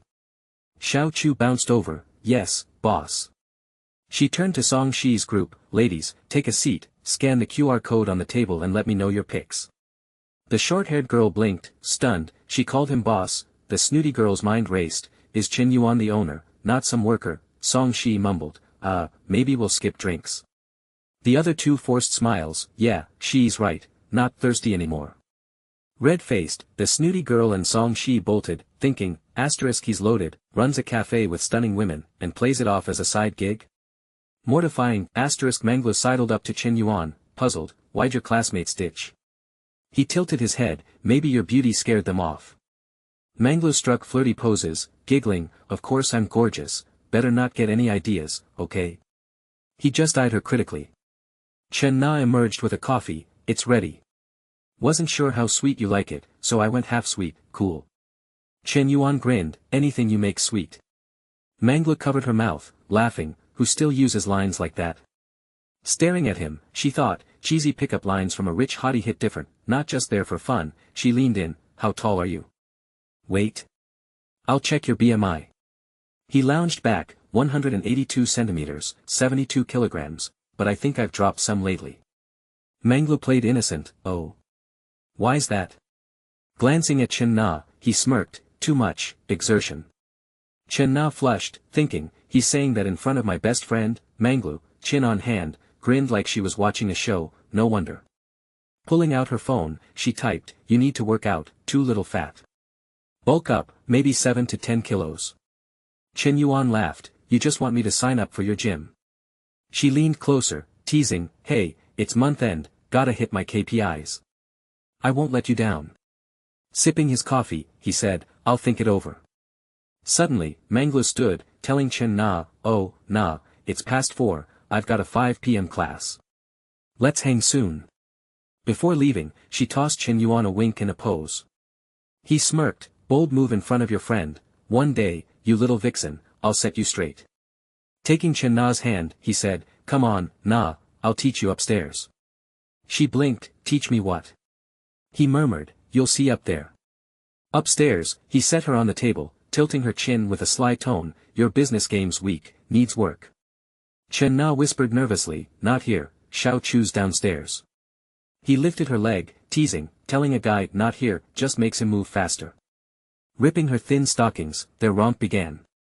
Downstairs, Xiao Chu jumped at the noises above, glancing up, what's that? The suggestive sounds hit her, and she blushed, thinking, boss, I'm a cool employee. She shut the door and waited.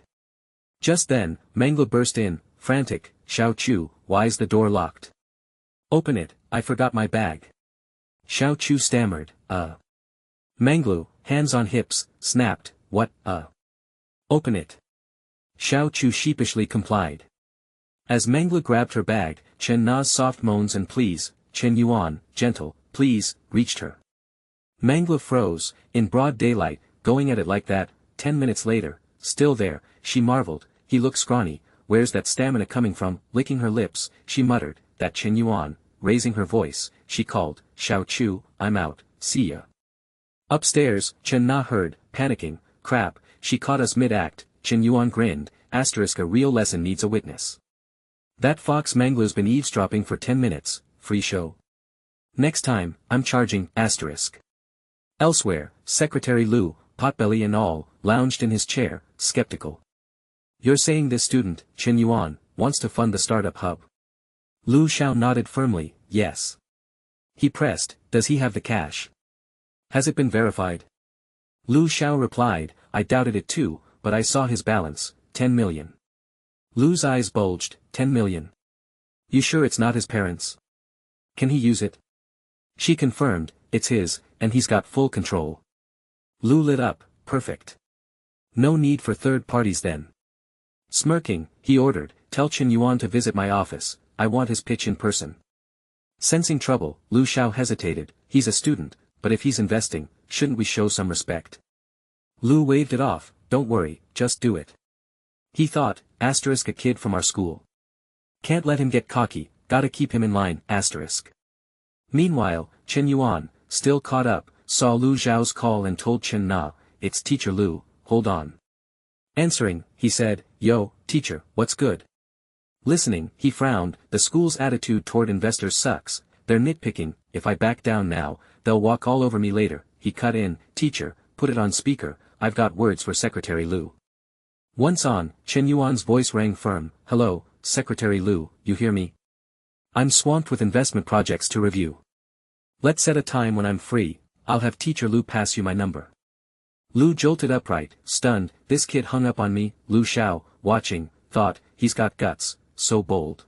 Abruptly, he displayed remarkable decisiveness. Once the call ended, the ambience in Secretary Lu's office grew eerily silent. He clenched his jaw, musing, to hang up on me. Which student doesn't grovel in my presence? It's merely a handful of petty coins. Never mind, this project can't afford further delays. If progress stalls too long, Secretary Kong will surely call me to account. Secretary Lu massaged his brow, gesturing dismissively as he instructed Li, "Teacher Li, if Shen Yuan has the funds to invest, invite him for a meal." Li, flustered, responded, "Right, I'll send a message immediately." On the other side, Shen Yuan had just concluded his business. Reading the teacher's message, he grinned, thinking, so now they want to dine with me. The upper hand in negotiations is mine.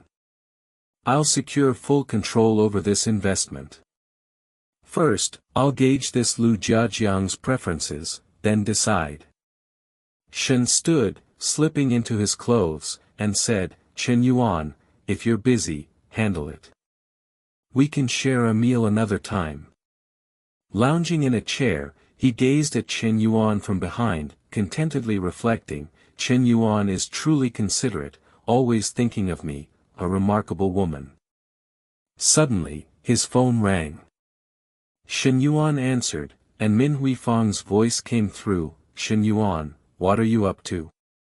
"Free. Come stroll at the sports field." Shen Yuan replied coolly, "Just a walk." "I thought you'd suggest grabbing a cold drink." Min Hui snapped back, annoyed, "No chance, I'm on my period." Shen Yuan thought to himself, "No wonder Min Hui hasn't sought me out these past couple of days. That explains it." Min Hui added coyly, "But if you're up for it, it's not entirely off the table." Shen Yuan tugged on his trousers, then responded gently, "Health comes first." "Don't say such things again, Min Hui. I can wait a few days. You need to take care of yourself." Min Hui pressed a soft kiss to Shen Yuan's cheek, brimming with affection, and said, "You're so sweet, Shen Yuan." Gathering her courage, she ventured, "Let me ask, what are we to each other now?" Min Hui resolved internally, "I need clarity today. We've done everything couples do, and even what we shouldn't. What girl doesn't crave a proper title?" Shen Yuan smiled, thinking, a dangerous question, but Min Hui's affection for me has ticked up a notch. She clearly adores me. Without pause, he answered, "We're obviously in a relationship." Overjoyed, Min Hui flung her arms around his neck, echoing, "Really?" He indulged her, affirming, "Yes." Min Hui nestled her cheek against his, asking gleefully, "Shen Yuan, I'm your only girlfriend, right?" Shen Yuan replied simply, "Yes," but inwardly mused, "The others don't hold the girlfriend title, my darling, my treasure, my love." Min Hui beamed, saying, "If you're this good, I'll treat you in a couple of days." Shen Yuan offered generously, "Silly girl, shall I take you shopping this weekend? Want a car or a house?" Min Hui gasped, "You're talking about buying me a car and a house? That's too much. A bag or some makeup would do."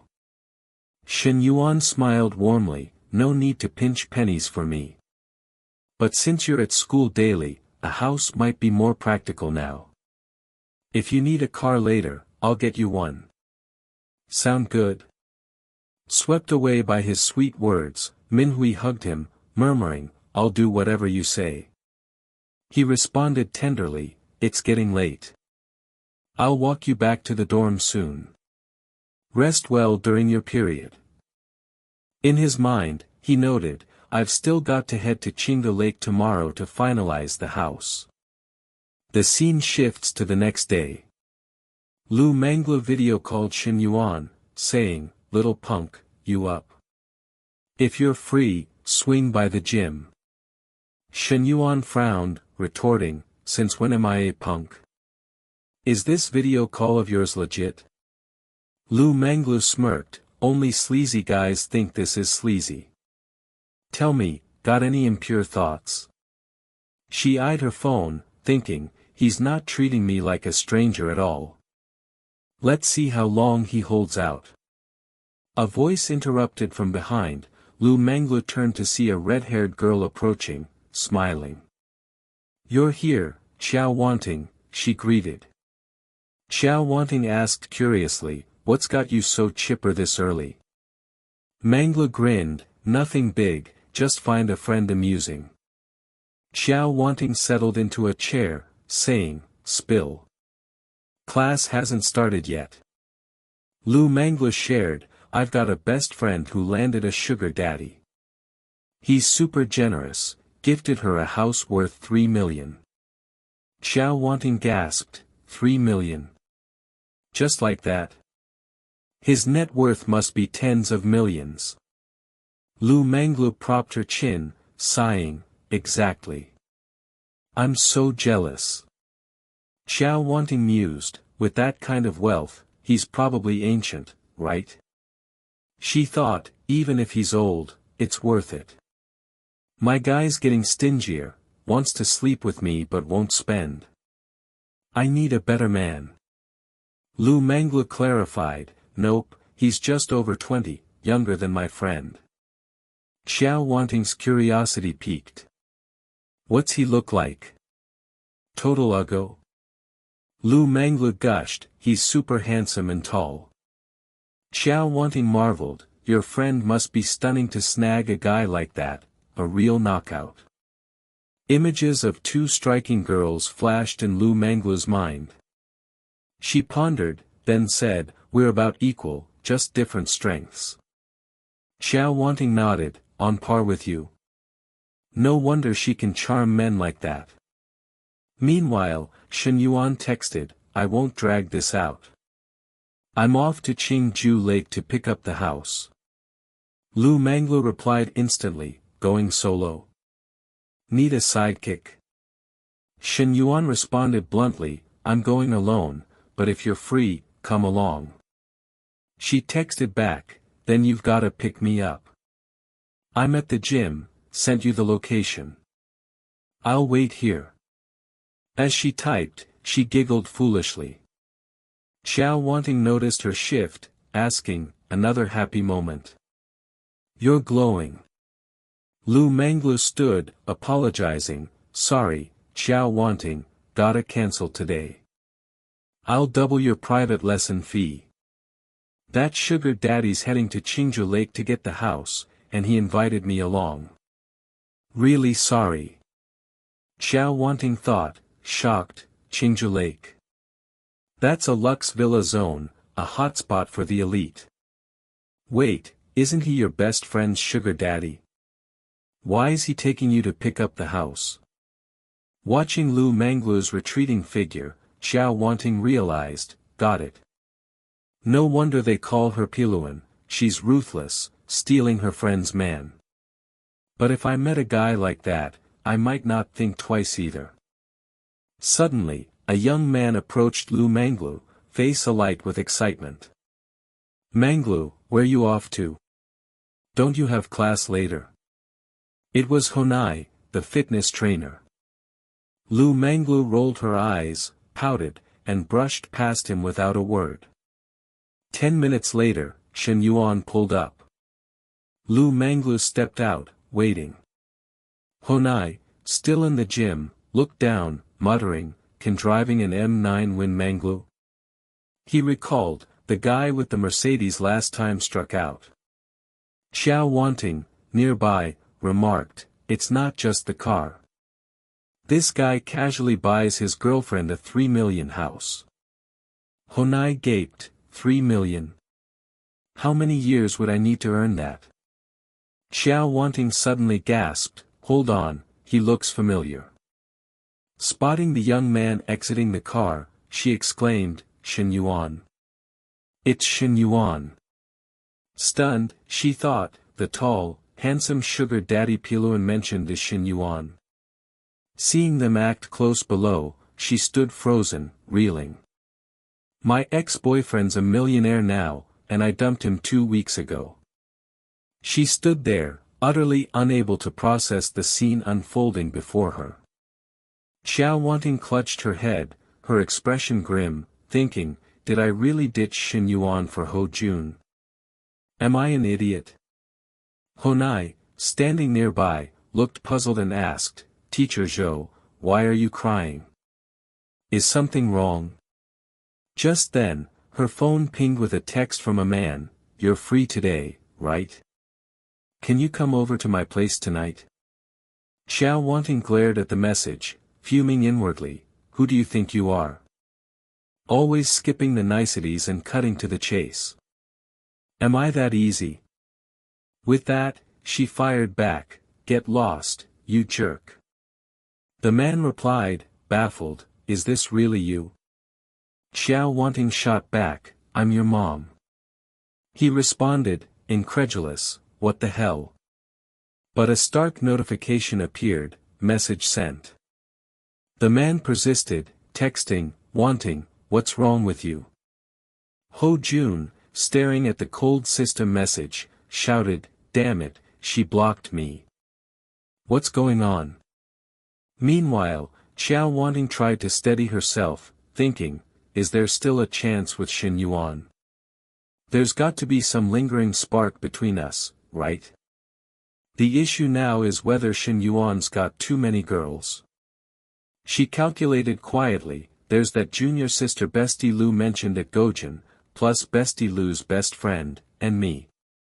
Is that too crowded? The scene shifts to Lu Minglu. Sitting in Shen Yuan's car, she eyed him with fascination, saying, "Your car's huge. I'm jealous of how sleek it is. Perfect for off-roading in the wilderness." She thought, off-roading in the wild, with a curvy beauty in your passenger seat? I bet you can't keep your mind from wandering. Shen Yuan replied casually, "Off-roading's not a bad idea. I'll try it somewhere soon." Lu Minglu pivoted, teasing, "You're not playing by the usual rules, Shen Yuan." He countered calmly, "And how should I play by the usual rules?" Lu Minglu propped her chin, gazing elsewhere as if scheming. Suddenly, Shen Yuan spoke up, "Think it's alright if I say this?" He glanced over with a playful smirk, adding, "Coach Leo, I could use some polishing." Lu Minglu chuckled, lightly tapping his shoulder, and said, "You're such a pest."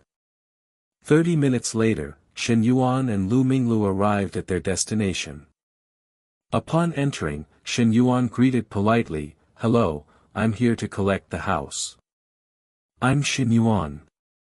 Guan Shuang hurried forward, beaming, "Hello, Mr. Shen. I'm your real estate consultant, Guan Shuang. Would you like to view the house first or sign the contract?" Shen Yuan replied generously, "Let's sign the contract now, then see the house." Guan Shuang nodded enthusiastically, "Of course." After signing, she joined them in Shen Yuan's car to visit the property. From the back seat, she quietly observed Shen Yuan and Lu Minglu in the passenger seat, thinking, they don't seem like a couple, but this girl's figure is unreal. Indeed, Lu Minglu's curves were striking, every line perfectly placed. Guan Shuang lowered her gaze, fretting, why is there such a gap between women? She doesn't need skills, just her face and killer body make men smitten, buying her houses. It's enviable. I'm just ordinary, with no shot at this. Moments later, they reached the house. Lu Minglu stepped out, gasping, "Wow, Shen Yuan, this place is gorgeous." Trailing behind him, she thought, "The rich live so lavishly. If I could live here, that'd be the dream. I've got to lock down Shen Yuan." Guan Shuang began her pitch. "Mr. Shen, this villa's property area is 610 square meters, but with the garden, the usable space reaches 2,000 square meters. It's a semi-finished shell, so you can design and renovate as you please." Lu Minglu, still in awe, chimed, "It's massive." Just then, a system notification rang in Shen Yuan's mind. "Congratulations, host, on acquiring your first house. A perfect life needs unique decor. You've been granted 20 million for renovations." Shen Yuan thought, stunned, "System, for real? A house worth over 10 million, and you're tossing in 20 million for decor?" Smirking with satisfaction, he mused, "Well, if the system insists, I'll graciously accept." He turned to Guan Shuang, asking, "Ms. Guan, know any good renovation firms?" She replied eagerly, "Yes, Mr. Shen. There are several top-tier renovation companies in the city with solid reps and designs. I'll send you their contacts later." Shen Yuan waved it off, saying, "Cool, not much to see in an empty shell. Let's wrap up." Lu Minglu, still buzzing, asked, "Shen Yuan, can I snap some pics and videos for Douyin?" He shrugged, "Sure, just keep my face out of it." She winked cheekily, "Post a guy like you online for others to swoon over?" "Never." As Shen Yuan headed to the driver's seat, he asked, "How many followers you got on Douyin?" Lu Minglu chirped, "Over 50,000. He pressed, "Many from this city?" She tilted her head, teasing, "Mostly local fans." "Why, bad boy, you sneaking peeks at my Douyin vids?" Buckling his seatbelt, Shen Yuan grinned, "Over 50,000 guys already watch you. What's one more?" Lu Minglu leaned closer, eyeing him, and said, "You're different. They get the basic version, you get the exclusive cut." Shen Yuan smirked, "Send me your Douyin account later. I've got a light bar exploration vid.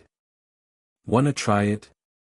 Her eyes lit up, thrilled, "For real? You own a light bar? I'll send it now." Starting the car, Shen Yuan asked coolly, "Coach L, where to?" "Back to the gym." She replied, "Where else you wanna go?" He quipped sarcastically, "Thought you wanted some polishing." Lu Minglu pouted, "In your dreams. Men are all the same. You messed with my friend yesterday, and I'm still not done with you." Shen Yuan slammed the brakes, startling Lu Minglu as she lurched forward. He said flatly, "Don't bring up yesterday. You eavesdropped for ages, and I haven't billed you for it." Lu Minglu shot him a look, muttering, "Keep dreaming."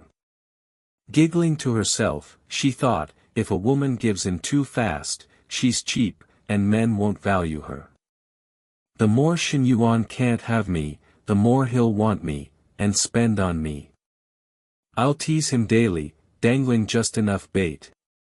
He'll treasure me after the chase. The more she schemed, the clearer her plan became. Back at the gym, Lu Minglu stepped out, saying softly, "Bye, Shen Yuan. Come train at the gym if you're free." From the car, Shen Yuan called, "See ya, Coach Lu. If you're free, let's get polished together." Lu Minglu, in high spirits, headed inside. The gym manager, Huang Mingbo, waited at the entrance, his face stern. "Minglu, what's going on? I heard you skipped a members class this morning. That's a contract violation." Lu Minglu, slightly guilty, replied, "I had an urgent matter. I already told teacher Zhou I'd double her fee for today." Huang Mingbo countered, even if you offer double, teacher Zhou's still upset. I've handled it for you, though. Lu Minglu frowned, confused, thinking, why is teacher Zhou suddenly making a fuss? Seems like Huang Mingbo's using this to corner me. Criticizing me as manager, then playing the wise mentor to win me over. Laughable. You're not the type to tame me. Brushing past him, she said, thanks, Manager Huang. If there's nothing else, I'll get to work. Huang Mingbo, flustered, called after her, it's nearly noon. What work? It's late, wanna grab lunch? Lu Minglu spun around, saying loudly, sorry, I brought my diet food. I don't eat high-calorie stuff. In her mind, fleeting suggestive images surfaced as she thought, I'm the gym's top trainer, the boss's prize employee. What can you do to me? Humming coldly, she strode off, envisioning herself destined for a lavish mansion. In the office, a voice inquired, what's that supposed to mean? The student named Shen Yuan wants to fund the entrepreneurship base. Secretary Lu nodded, confirming, exactly. The question came from Secretary Kong Xingping of the school's Communist Youth League Committee. He asked gravely, this is promising. Have you reached out to him before? Secretary Lu replied promptly, not yet. I tasked Sickly with inviting him to dinner, but he hasn't agreed. Kong Xingping frowned, advising, if we're the ones seeking investment, we must show proper respect. We can't dismiss him just because he's a student. Secretary Lu, deferential, responded, you're absolutely right, Secretary Kong. I was careless. I'll visit his dormitory this afternoon to invite him. How's that? Kong Xingping raised a hand, saying evenly, no, that still doesn't reflect the importance our school places on him. I'll join you this afternoon. Bring Teacher Li along too. Secretary Lu, surprised, asked, you're meeting him personally? Shen Yuan's just a student. Isn't that too much pomp? The scene shifts to 5 p.m. at the South Dormitory. A male student thrust his phone at Shen Yuan, pleading, Shen Yuan, I've been chatting with Chai Yuping on WeChat forever. Can you check how long it'll take to win her over? The messages were shallow. One side texted, morning. Want me to grab you breakfast? The reply was curt, no thanks. More caring texts followed, it's raining today, bring an umbrella to class. The kindness persisted, good night, don't set the AC too low. Cover your legs. Where do you want to hang out this weekend? How about you mountain? You seem off today. Feeling sick? Need meds? The responses remained brief, I'll let you know. No need. Shen Yuan scanned the chat, dumbfounded, thinking, Huang Haibao's been chasing her for over 3 years and hasn't moved an inch. Huang Haibao, unfazed, asked, Shen Yuan, what do you think? She replies to every message, way better than the class bell. It's steady progress. Handing the phone back, Shen Yuan inwardly scoffed, Huang Haibao, if you're that clueless, what can I say? If you're happy, fine. Smiling, he suggested, get Lao to strategize for you. Huang Haibao glanced at his dorm mate, sizing him up. Lao's a total rookie. What does he know? In this dorm, you're the expert. Lao Chao spun around, protesting, Huang Haibao, I didn't mess with you today. Huang Haibao pressed Shen Yuan, she answers my texts and even agreed to hang out this weekend. Doesn't that show Yuping likes me? Tell me, Shen Yuan. Unsure how to explain, Shen Yuan laughed it off, yeah, sure, definitely. Huang Haibao hooped, hell yeah. If Shen Yuan agrees, it's legit. Shen Yuan thought, exasperated, God, a simp in denial is terrifying. A loud knock interrupted. Huang Haibao grumbled, who the hell's banging like that? Opening the door, he froze, seeing Secretaries Kong and Lu plus Teacher Li. Secretary Kong, Secretary Lu, Teacher Li, why are you here? Li asked kindly, is Shen Yuan in? Huang Haibao stammered, yeah, come in, panicking internally, oh no, all three are here for Shen Yuan. Did he commit a major crime? Other students buzzed, whispering, why are the big shots at the dorm? What's up? They're here for Shen Yuan. His family's bankrupt, yet he bought a car and has a girlfriend off campus. You think he did something illegal? A clear voice cut through, obviously. Where's Shen Yuan getting all that cash? Something's fishy. A student nudged, brotherly, you know something. Spill. Li Jianbang fanned the flames, Shen Yuan's money's shady. No surprise the leaders are here. They're probably detaining him until the cops arrive. Huang Haibao snapped, Li Jianbang, what crap are you spewing? Li Jianbang smirked, wait and see if I'm wrong.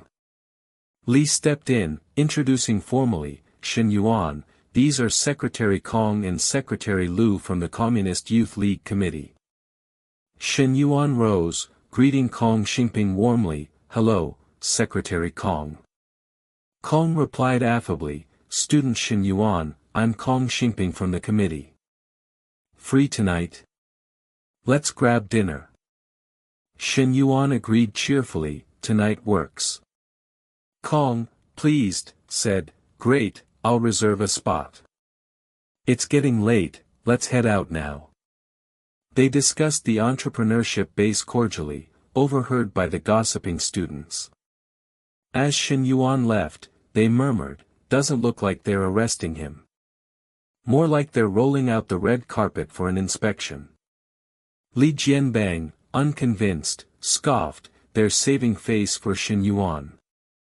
Don't they cover prisoners' heads during escorts? Huang Haibao, emerging from the room, overheard and taunted, keep talking nonsense. The secretaries came to invite Shen Yuan to dinner. Students gasped, what? Inviting Shen Yuan to eat? That's huge. Huang Haibao leaned into Li Jianbang's ear, goading, yeah, what did Shen Yuan do to make the leaders grovel like that? Li Jianbang was speechless. Curious students marveled, Shen Yuan's on another level. He's not one of us anymore. At Nanga restaurant, Kong Xingping spoke first, Shen Yuan, what are your terms for this plan? I want to fully grasp your vision. Shen Yuan replied coolly, Secretary Kong, if I'm investing, you need to meet my conditions. It won't harm the school's interests. Kong said magnanimously, no need for formalities, just lay it out. Shen Yuan stated, I want total autonomy. Who the base invests in, how much, my call. The school can't meddle. Secretary Lu leapt up, exclaiming, what? That's unheard of. Kong Xingping intervened, calming Lu, then addressed Shen Yuan gently, the base involves many stakeholders, including the Ministry of Education. They'll have questions. If it's entirely up to the investor, it's tricky. Plus, the school must prioritize the success rate of supported students. Shen Yuan, unfazed, countered, Secretary Lu, without funds, success rate is just talk. Think of me as the base's overseer. Success means the students I back make money. I'm investing to see returns, our goals align.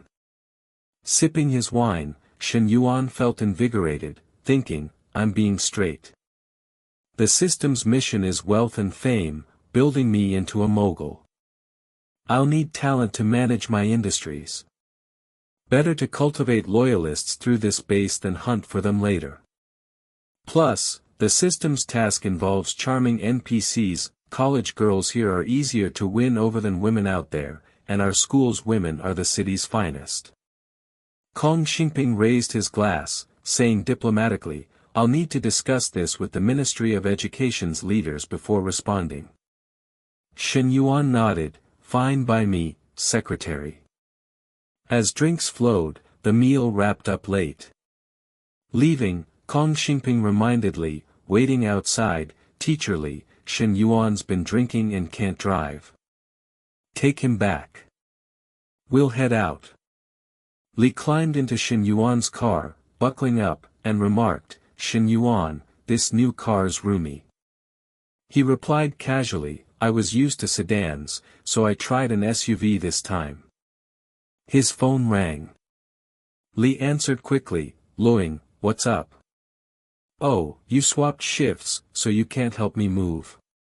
No worries, I'll call a moving company. I'm busy now, gotta go.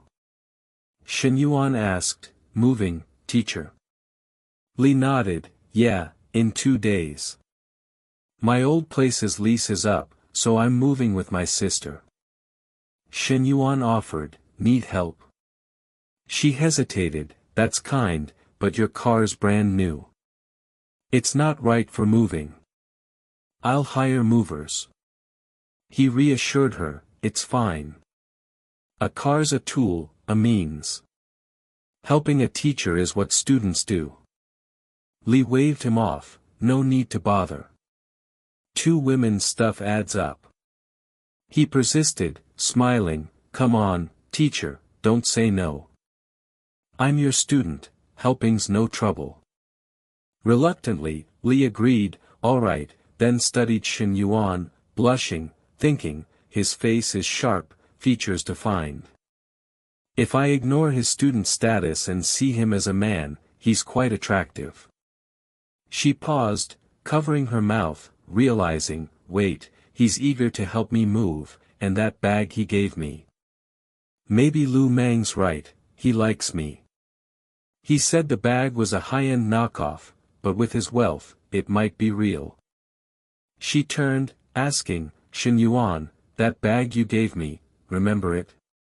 He nodded, yeah, what's up? Hesitant, she said, you called it a high-end replica. He blurted, it's actually real. So what? I'm not broke anymore. Giving a teacher I like, respect, a gift's no big deal. His slip made him flustered, and Li blushed, thinking, I knew it. But it's not right, I'm older, and we're teacher and student. After a long pause, she started, Shen Yuan, but he cut in, no need to refuse, teacher. I'm not giving up. They arrived, and Li asked, heading home to sleep. Shen Yuan replied, nah, no space there. Back to the dorm. Li, shyly, said, I'll park here. Pick it up tomorrow. Here's the key. Shen Yuan leaned close, murmuring, got it. His move froze Li in place. Li Xia cradled her cheeks, her face flushed, thinking shyly, he's getting bolder by the day. He kissed me once at home during dinner, and now he dares to kiss me right in the office. You rogue. With that, she spun around and fled, face burning, shouting, Shen Yuan, you're a terrible student. As soon as Li Xia vanished, Chen Nua called, her voice urgent. Shen Yuan, are you on campus? Miss Lin left something at the cafe. Can you open the door for her? She's almost there, and Xiao and I are too far to make it. Shen Yuan replied lazily, sure. Moments later, he reached the cafe and unlocked the door. Lin Yucheng, slightly embarrassed, said, sorry, Shen Yuan. I forgot some children's toys here last time. Shen Yuan courteously held the door, saying, no problem, it's a small thing. Inside, he flicked on the lights to help her search. Lin Yuchang gathered the toys, muttering, "These are all things the kids played with and left behind, this one, that one." Shen Yuan stood back, admiring her figure, and said cheerfully, "Take your time, no rush." "How old's your kid?" She stuffed the toys into her bag, answering, 3.5, quite the handful. Noticing a wine bottle in her hand, he thought, surprised, "Wine? Does Miss Lin come here alone to drink?" After a bit, Lin Yuchang surveyed the room and said, "All packed up." Sensing her mood, he asked, "What's wrong? Feeling nostalgic?" She brushed her hand over a table, sighing, "Not exactly. Just recalling the old days. This place was with me through every day and night." Shen Yuan thought sharply, this must tie to Zheng Xianyong. She wouldn't drink alone here if she weren't hurting. Smiling, he said, "You can visit any time." Lin Yuchang shook her head, "I doubt I'll return." As she moved to leave, Shen Yuan called out, "Miss Lin, if you're up for it, how about a few drinks with me?" She turned, hesitant, "Is that okay?" He reassured her, "What's wrong with it?" Catching each other's vibe, they sat at a nearby table, pulling out the wine bottle she'd just packed. Shen Yuan poured 2 glasses, asking, "Feeling down? I bet it's family related, right?" Lin Yuchang asked quietly, "How'd you guess?" He filled his glass, saying casually, "I know your husband, Zheng Xianyong, director at the furs store. I've heard about his past antics. Chen Noa was his employee, wasn't she? She left because of him." Lin Yuchang's face flashed with shock, murmuring, "Could they have?" Shen Yuan clinked glasses with her, then recounted, "It's no big deal. Zheng Xianyong just kept harassing her. Chen Noa couldn't take it and quit." Lin Yuchang's breath caught, as if another crime had been added to her husband's tally. Sipping her wine, she began, "I'm actually planning to divorce him soon. I've gathered plenty of proof of his cheating, texts where he coerced and threatened subordinates." Her voice broke as she clutched her head, continuing, "When we married, I never imagined he'd be like this. But he's my child's father, so I hesitated, worrying about how a single-parent home might affect my kid's mental health." Shen Yuan offered firm advice, "When it's time to decide, be resolute. Your child matters, but dragging this out in front of them will hurt them more. For both your sake and your child's, make the right call." Lin Yuchang, as if awakened, said, "You're so right." She gazed at Shen Yuan, surprised, thinking, "I only saw him as young and generous before, but he's more mature than I thought, with a unique charm Zheng Xianyong lacks." Watching him sip wine, her heart warmed, and she mused, "They say don't judge a man by looks, but being with a handsome one sure feels good." Her face reddened from wine and shyness as she said softly, "Shen Yuan, thank you." He replied humbly, "No need for thanks."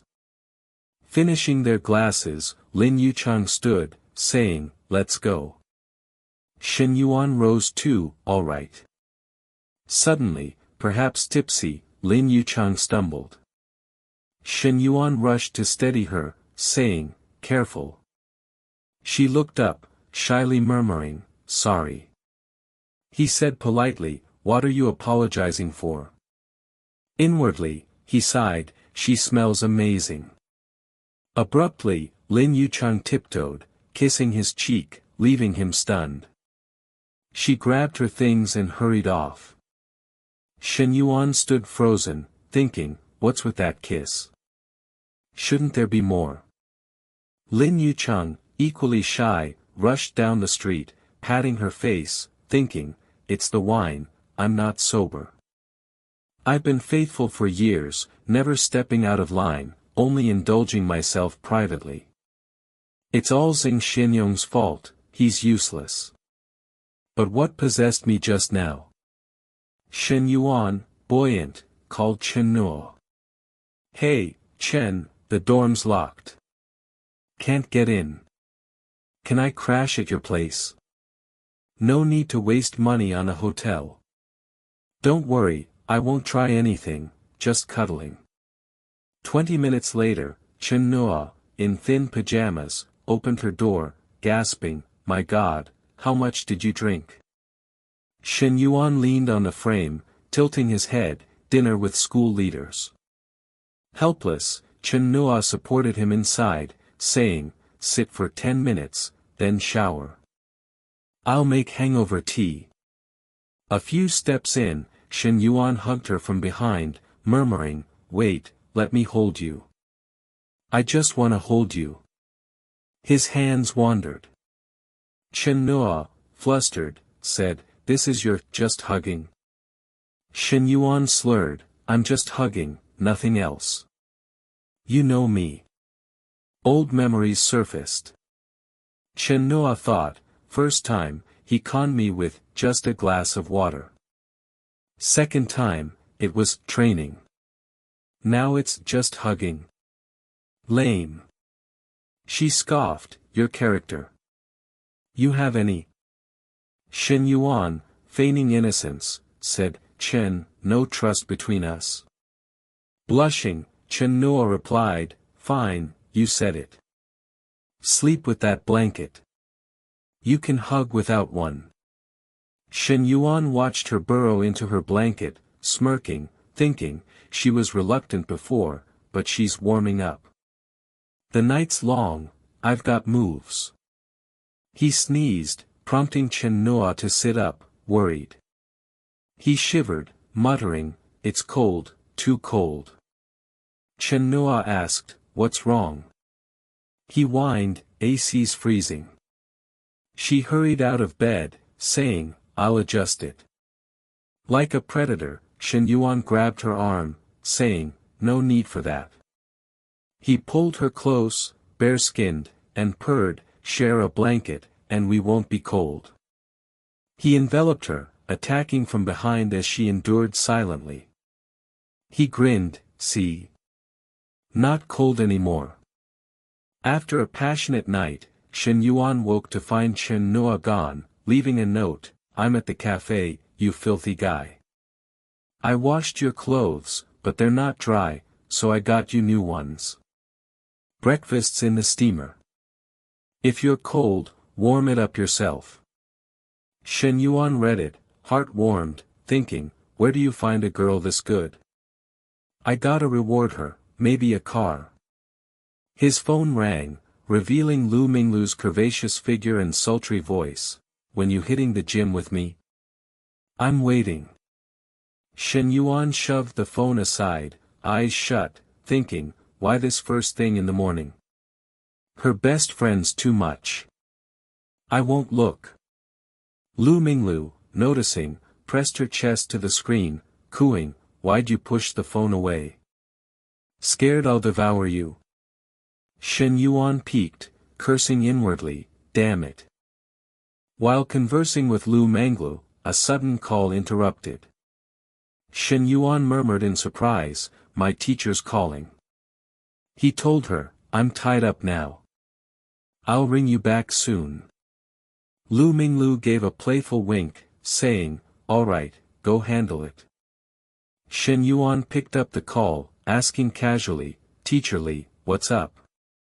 On the other end, Li Xiao sounded cheerful, your proposal got the green light from the school board and the education department. Within the next couple of days, they'll prepare the paperwork and begin the announcements. Once the school gets the students' applications and business plans, they'll forward them to you for review. Shen Yuan, intrigued, asked, do they need to include their height, weight, and photos in the applications? Li Xiao, puzzled, responded, why? What's that got to do with their entrepreneurial goals or physical stats? Shen Yuan grinned, saying, oh, it matters. Those fit to start a business should have a striking appearance. I can gauge their discipline by their looks. My standards are quite strict. Li Xiao, taken aback, thought it odd but said, really? That's a new perspective. She then agreed, fine, I'll include that requirement for you. Secretary Liu has set up for the Youth League Committee's student representatives to reach out to you later tonight. Shen Yuan tossed his blanket aside, getting out of bed, and said calmly, then I'm all set for now. Li Xiao's tone shifted, her voice shy and her cheeks flushing as she hesitated. By the way, Shen Yuan, my sister and I are moving tomorrow morning. Are you free? Shen Yuan replied instantly, definitely. See you then. Half an hour later, after breakfast and getting ready to head out, Shen Yuan's phone buzzed again, catching his attention. He muttered, why is Lu Menglu calling now? As soon as he answered, Lu Menglu started grumbling, what's taking you so long? You said you'd come find me soon, and it's been over 30 minutes. I'm not buying it. Shen Yuan responded coolly, I'm busy, getting ready to leave. I've got meetings with 2 furniture companies to go over villa design plans. Lu Menglu, excited, asked with a gleam in her eye, need a sidekick to tag along. Shen Yuan, slipping on his jacket, said, you're calling yourself a sidekick. What's the use of bringing you? But if you're set on it, come along. In his mind, he thought, Lu Menglu's a bit of a flirt, but she's good at boosting morale. Having a beauty cheering me on during these discussions will make things go smoother. Lu Menglu, beaming, winked and said, great, then swing by and get me. I'm in the gym. Shen Yuan simply replied, fine, and ended the call. Moments later, Shen Yuan pulled up. As he stepped out of his car, a man approached, asking, hey, you here waiting for someone too? Let me guess, a girl, right? Shen Yuan glanced at him, nodding, yeah, that's right. The man sized up Shen Yuan's car, then remarked, nice ride, but it's just decent for chasing girls. To land top-tier ones, it's not enough. You want a goddess, you gotta roll like me. Keep at it, kid. He leaned smugly against his luxury car. Shen Yuan gave a relaxed smile, saying, oh, really? Just then, Lu Menglu strutted over in a bold outfit, her face glowing. The man's demeanor shifted as he saw her, exclaiming, Menglu, you're finally done. I've been waiting forever. Let's grab dinner, what do you feel like? Lu Menglu tilted her head, flashing a polite smile, and said, sorry, President Fan, I've got plans with a friend. I mentioned it in my text. In her mind, she thought, President Fan's loaded, but it's all his parents' money. He controls so little himself. Shen Yuan's different, he's the real deal, so your second place, Fan didn't back down, saying, no worries, I can join you both. I'll cover lunch if your friend's cool with it. Shen Yuan courteously opened the car door for Lu Menglu, turning to Fan, sorry, man, I'm not big on dining with G-class drivers. As Lu Menglu slid into the car, she shut the door, grinning widely and urging Shen Yuan, let's roll. She playfully dodged past Fan, teasing, better luck next time. Fan, fuming, gritted his teeth, thinking, Menglu picked this guy's car over mine. I'm in a G-class and still lost to some dude in an M9, On the road, Lu Menglu lounged in the passenger seat, saying casually, that President Fan's a premium member at our gym. He's dropped a ton of cash there, and his family's loaded. That car's worth over 2 million. Shen Yuan shrugged, so what? Lu Menglu went on, he's been after me forever, but I've never said yes. Shen Yuan just muttered, Noticing his indifference, Lu Menglu pouted, why are you so quiet today? It's not like you. Shen Yuan shot back, what do you want me to say? Lu Minglu huffed, I don't know, but you're acting so lukewarm. Seeing her turn away, pretending to sulk, Shen Yuan smirked inwardly. He said lazily, I get it. You're not just dangling me, you've got other guys chasing you, trying to make me jealous. He paused, then added, guys only get fired up when they're in the game or about to play. But you're not playing ball with me, so why would I be all in? Lu Minglu spun around, gasping, Shen Yuan.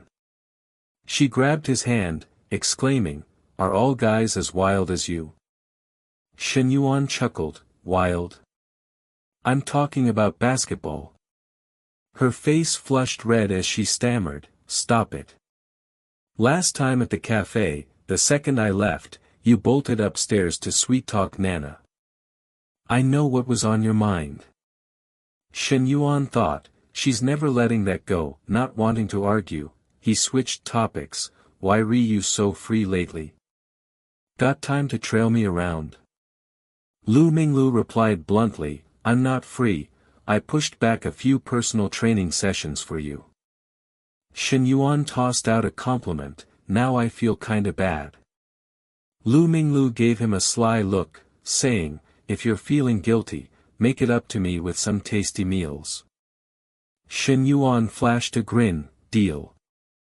I've got plenty of good food for you. Lu Minglu blushed, snapping, what's that supposed to mean? You're always taking advantage. Shen Yuan laughed, alright, I'll stop messing with you. Let's eat first, then head to the furniture company. That afternoon, at the furniture company, design director Fu Jianmai greeted them warmly, hello, Mr. Shen, I'm Fu Jianmai, Guanding's design director. Let's sit and chat. Shen Yuan cut to the chase, keep it brief. I sent all my requirements online yesterday. I'm here to review the plans. Fu Jianmai sat down, explaining, based on your budget and preferences, we've crafted 3 styles, European, light luxury, and modern Chinese. Take a look and pick one. We'll tweak anything you need. Lu Minglu, sitting nearby with her arms crossed, gushed, all 3 designs are gorgeous. She turned to Shen Yuan, curious, what's your budget? Shen Yuan said softly but firmly, 20 million. Lu Minglu gasped, what? Her mind raced, a villa over 1,000 square meters with a 20 million yuan decor budget? His assets must be over 100 million. I've underestimated him. My old tactics won't cut it, I need to step up my game, as she thought this, she tugged at her outfit, accentuating her curves. 15 minutes later, Shen Yuan stood, saying, let's go with the modern Chinese style. Add the changes I mentioned, and we'll talk again. I'm also meeting another design firm to compare final plans before deciding. Fu Jianmai rose, enthusiastic, no problem. Comparing options is smart. By the way, Mr. Shen, are you free tonight? Our president, Wanting, would love to treat you to dinner, contract or no contract, just to connect. Shen Yuan checked his phone, hesitant, we haven't signed anything yet. Dinner feels a bit off, doesn't it? Fu Jianmai smiled, don't worry, Mr. Shen. President Wanting just wants to be friends. Shen Yuan nodded, all right. Fu Jianmai, thrilled, said, I'll add you on WeChat and send the restaurant address. It'll make discussing plans easier later. Shen Yuan agreed, sounds good. We'll head out now. As they left, Fu Jianmai waved, her eyes gleaming with admiration, thinking, 20 million for interiors, more than the villa itself. This order could sustain a company. A client this big isn't your average rich kid. We need to handle him with care, After seeing Shen Yuan off, Fu Jianmai turned to a man, announcing eagerly, President Wan, Mr. Shen's agreed to dinner tonight. Wanren Man, Guanding's general manager, tilted his head, analyzing, if we can share a meal, our chances of sealing the deal skyrocket. We can't let a client this big slip to competitors. Is he coming alone? Fu Jianmai replied, no, he's with a girl who doesn't seem to be his girlfriend. Wanren Man smirked, good, she's not his girlfriend. Make sure to bring Suzue to entertain tonight. A client like Shen Yuan deserves our best card. Back with Shen Yuan and Lu Minglu, she tugged at her clothes, blushing, and said suggestively, is the car's AC on? It's so warm. Shen Yuan replied calmly, is it? I'm not feeling it. Lu Minglu batted her eyes, asking, really? What's next? Shen Yuan said, don't you have work, or are you sticking around to mooch another meal? Lu Minglu leaned closer, teasing, following you means eating and chilling. I'm your shadow for the whole day. Shen Yuan laughed, my shadows are well behaved. If they tag along, it's for a full day and night, not just daytime. The suggestive words painted a vivid scene in her mind. Lu Minglu covered her face, shyly exclaiming, a day and night.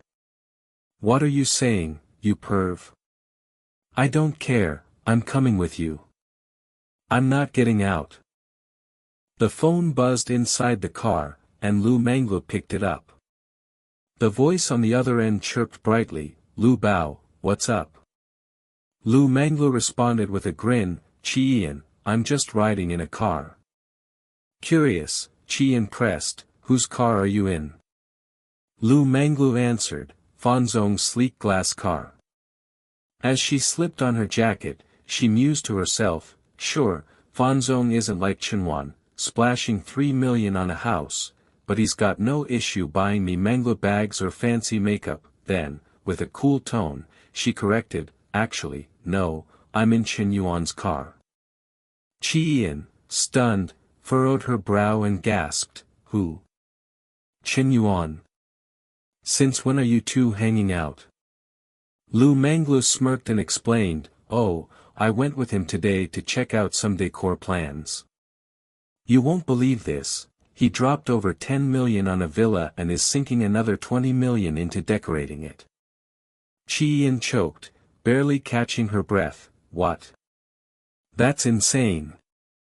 He just burned 3 million, and now, poof, 30 million more. She couldn't help but think, Chen Yuan's luck is unreal, snagging such a loaded sugar daddy.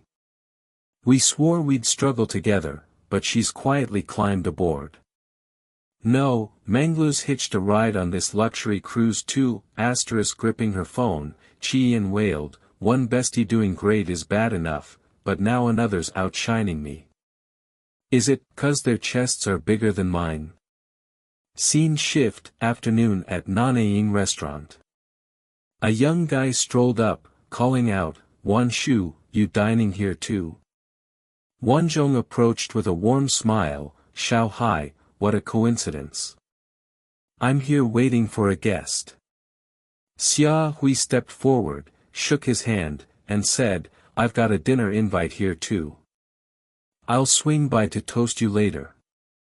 In his head, he thought, this guest must be a big deal for Uncle Wan to wait personally. As he walked off, he spotted the innocent-looking girl trailing Wanzhong. He wondered, when did Uncle Wan start keeping such a stunning girl around?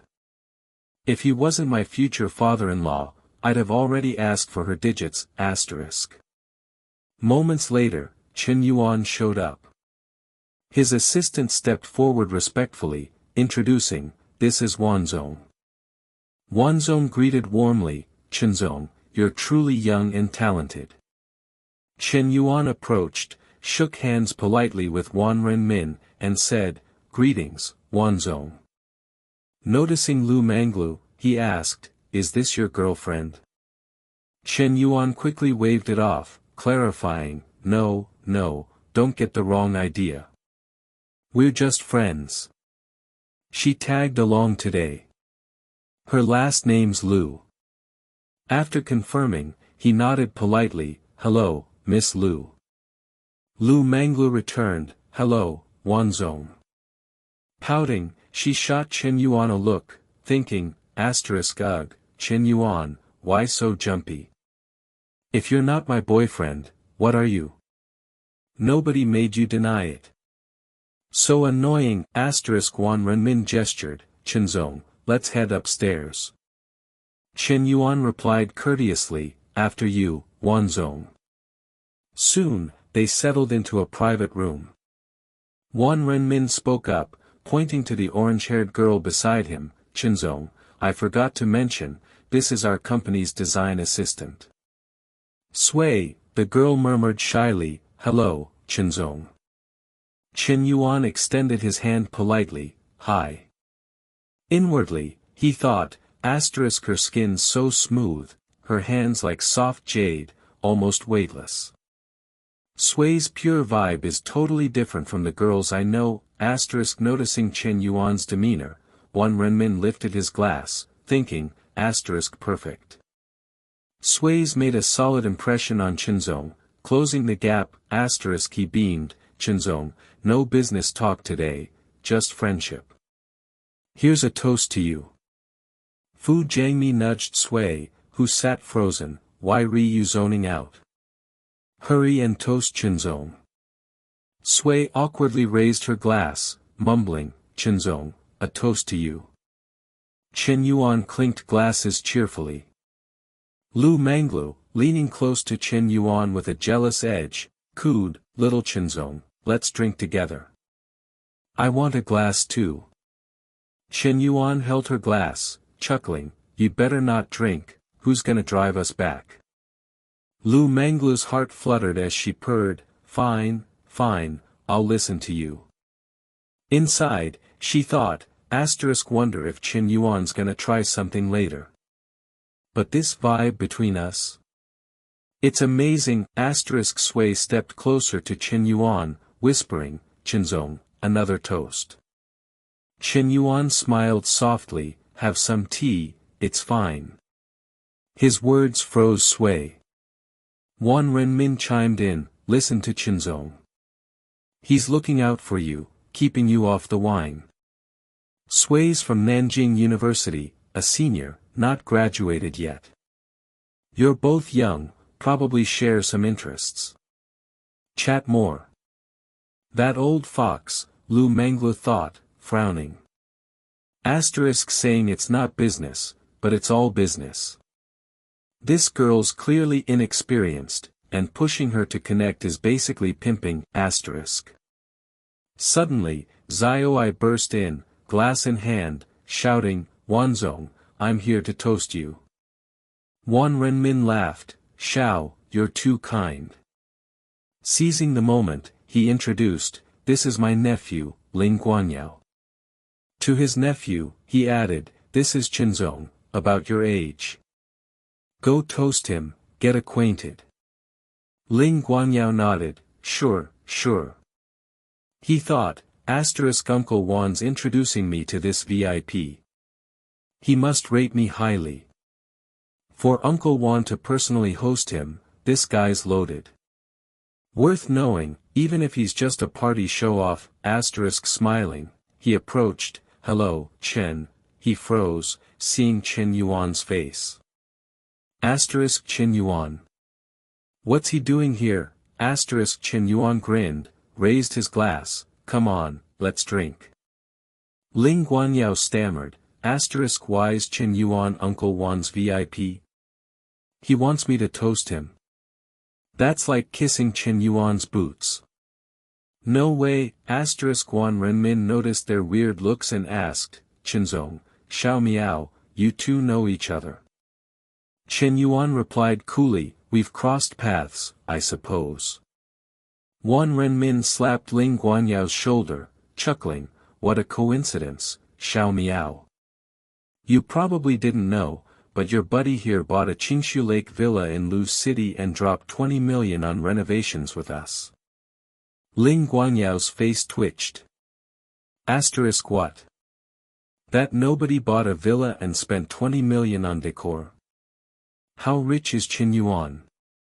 Is his family mining gold in Africa?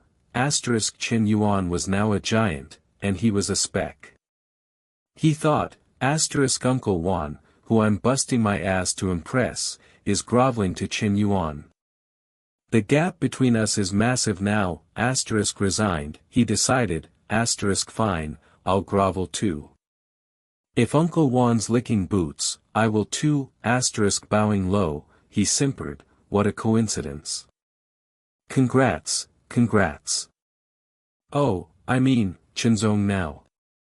3 hours later, Wan Renmin proposed, Chinzong, how about a bar or some karaoke? Shen Yuan turned to Lu Manglu, grinning, Coach Lu, you in? Lu Manglu hesitated, thinking, I keep this figure with discipline. Late night drinking's not my thing, seeing her pause, Shen Yuan said, maybe sit this one out. Early to bed, early to rise, good for you. Lu Mangla glanced at Sui, thinking, if I bail, Shen Yuan might fall for those other foxes. More vixens mean less for me. Knowing Wanzong, he'd get Shen Yuan drunk and send Sui to his hotel. It was clear at dinner, Shen Yuan's got a thing for Sui. He wouldn't hold back, her mind raced with steamy scenarios. Eyes flashing, she thought, no way. If they go that far, I'm left with nothing, standing abruptly, she raised her hand and declared, I'm in. I'm definitely going. Following an evening at the technician's residence, Wanzong had escorted Shen Yuan for a few hours of leisure. Suvi lingered quietly to one side, timidly clutching a glass of wine, her cheeks rosy as she glanced at Shen Yuan, poised to propose a toast. Noticing her gesture, Shen Yuan gently intervened, saying, no more drinks for you. You've had enough tonight. You don't often visit spots like this, do you? If you'd rather not come again, just skip it. It's only part of the job. Suvi, hearing his words, gave a shy smile and responded, thank you, Chinzong. Sensing her unease, Shen Yuan offered guidance. For a girl from a modest background to secure an internship at a major firm like Guaning is no small feat you can't give up too easily. Liu Manglu, seated beside him, playfully bumped Shen Yuan's shoulder and teased, Shen Yuan, why aren't you worried about whether I stay or go? Without missing a beat, Shen Yuan shot back, does Coach Lu need my concern? You've got plenty of admirers. Has Big Shot Fanzong already slid into your WeChat? Caught off guard, Liu Manglu tucked her hair behind her ear, a touch of guilt in her expression, and countered, her timing slightly off, feeling a flicker of frustration. None of my usual moves work on him. Shen Yuan doesn't care one bit. I thought I'd reel him in, but somehow he's got me hooked. Suvi, seated nearby, turned to him and asked, Chinzong, what song do you, want to sing? Should I pick one for you? Shen Yuan grinned and said, I'm good with anything. Go ahead and sing whatever you like. Liu Mangler nudged him again, smirking, you're acting different. That girl's got quite the enchanting stare. Shen Yuan turned to her casually and replied, oh, really? I'd say your eyes are giving me the same vibe. Pretty enchanting too. Liu Manglu flushed and shot back, no way. Your gaze on me is all lust, no love. Shen Yuan tilted his head and said, isn't that your strength? No matter how women draw men in, it all leads to the same place. Curious, Liu Manglu asked, and what's that place? Without hesitation, Shen Yuan leaned close and whispered in her ear, getting into bed, obviously. That single line made her face glow scarlet, her favorability spiking to 68. How infuriating. She thought. This guy always traps me when we talk. But Shen Yuan's honesty stood out, unlike other men who dressed up their desires as love. As he spoke, Shen Yuan reached out, grazing Liu Manglu's thigh, making her jump slightly as she whispered, "Stop it, there are people around." Wan Renmin, having finished his song, spun around and passed the microphone to Shen Yuan, saying, "Qinzhong, I've queued another track for you. Your turn, finally." The group sang until 11 p.m. outside, standing by the car. Wan Renmin warmly clasped Shen Yuan's hand and said, "Qinzhong, I never imagined I'd connect with someone your age. Let's hang out more. Oh, and Guaning's renovation work will be top-notch. I hope we can collaborate. As your elder, I'll ensure the best service." Shen Yuan responded with equal warmth, "I'm only considering 2 firms. Your designs are impressive. At the same price, you're my first choice." Meanwhile, Fujianmi steadied a slightly tipsy Suvi as they approached, saying, "Qinzhong, we're heading out. Catch you later." Shen Yuan gestured toward Suvi and said, "Take care of her." Fujianmi flashed a professional smile and replied, "Suvi's my student. I'll get her home safely." As the group departed, Shen Yuan turned to Liu Manglu and asked, "Need me to call you a ride?" She countered, "What about you?" Glancing elsewhere, Shen Yuan said, "I'll book a room nearby and crash." Surprised, Liu Manglu asked, "Why book a room? Don't you have a place to sleep?" He tilted his head, eyeing her, and teased, "Are you offering to take me in?" The question made her blush. "I wasn't planning to move this fast," she thought, "but my gut says if I don't act, this Tang Sanzang of a Shen Yuan will be snatched up." Taking his arm, she said, "Don't get the wrong idea. I don't just bring guys home. I'm a proper girl." Her favorability climbed steadily to 75. Shen Yuan, surprised, exclaimed, "Really? I didn't do anything special tonight," he thought. "How's Liu Manglu's affection for me spiking like this?" Shrugging it off, he pulled out his phone and said, "All right, where are you headed?" "I'll get you a car." Liu Manglu protested, "I don't want to go home." He frowned, asking, "Not going home? Then where are you sleeping?" Her face turned crimson as she flailed her hands, exasperated, "You're so clueless. I'm being this obvious, and you're still acting dense." Shen Yuan stopped teasing, opened the car door, ruffled her hair, and said, "Come on, let's head to a different hotel." They hopped into the car. Tipsy and dazed, she leaned against Shen Yuan, nervous, thinking, "I wonder if he'll be gentle, not rough like he was with Nam at the cafe." The driver, catching the scene in the rearview mirror, thought, "That look, that car, man, being rich must be the life." Later, at the lavish Junyu Hotel in Xingchang, Shen Yuan stood at the front desk and said calmly, "I'd like a presidential suite, booked for a month." The receptionist processed it swiftly, stating, "Sir, the suite is 368 per night, so a month comes to 110,640. Liu Manglu, still a bit hazy, tugged at his sleeve and asked, "A whole month?" Shen Yuan didn't hesitate, telling the receptionist, "It's just 110,000. Swipe the card. I want room 1, 52nd floor." Her affection's over 60 now, he thought. With triple cashback, I'm still profiting. No loss here. Liu Manglu's cheeks warmed at the room number, thinking, 521, Shen Yuan's got style. Inside the room, she strolled to the window, gazed out, and said, "The night view's gorgeous, Chen Yuan, look." Nervous inside, she thought, "This feels a bit unfair to Nam, but I really want a good start with him."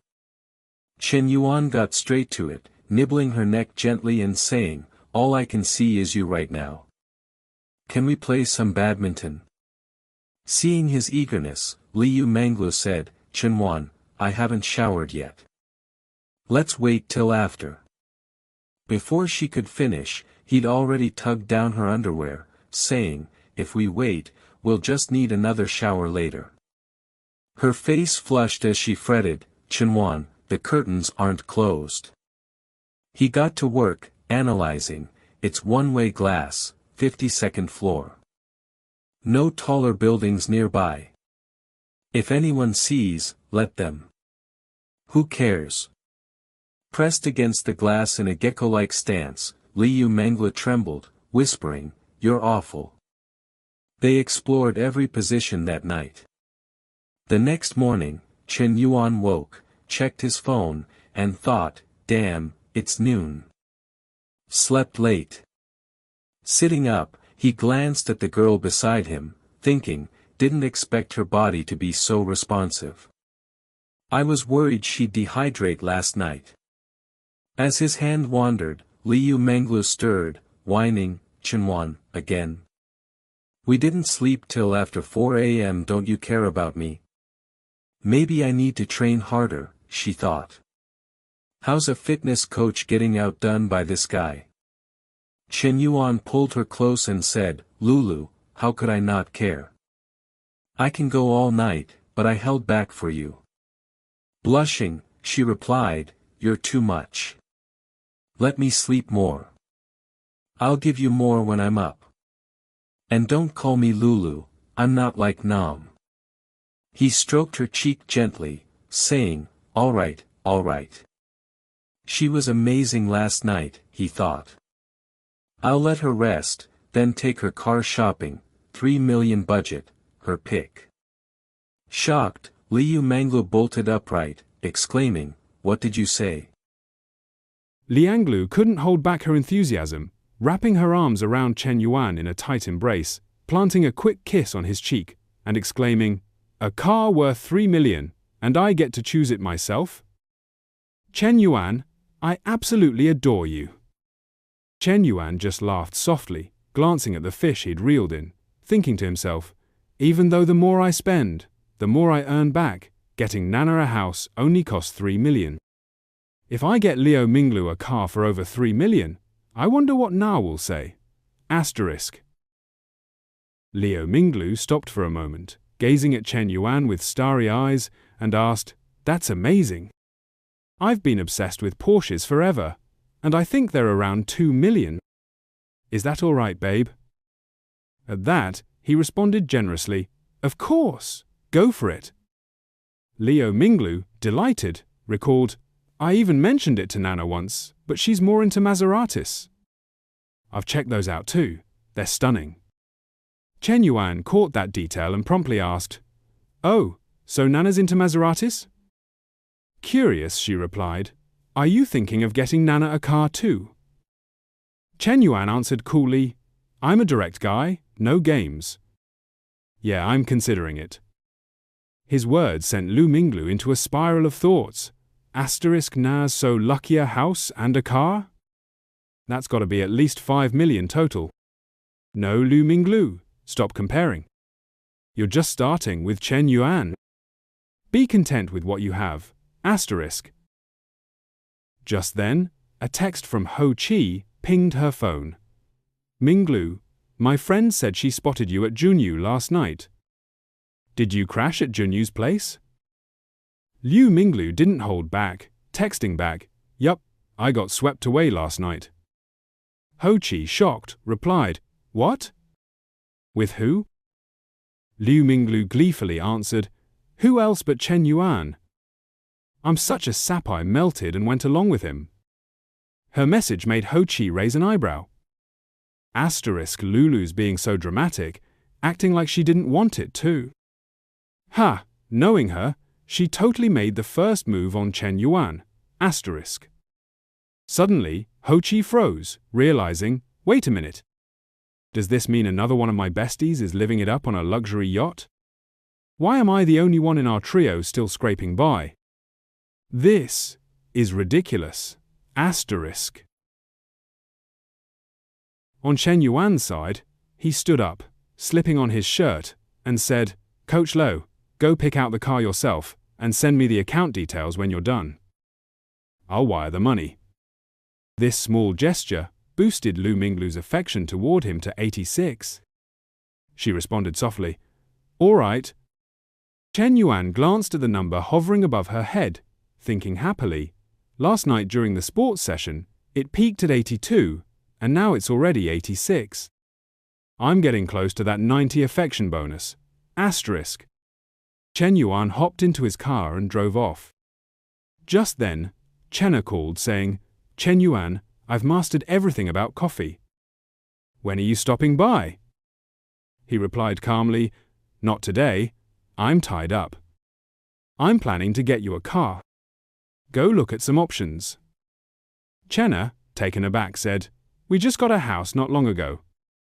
"Why a car now, Shen Yuan?"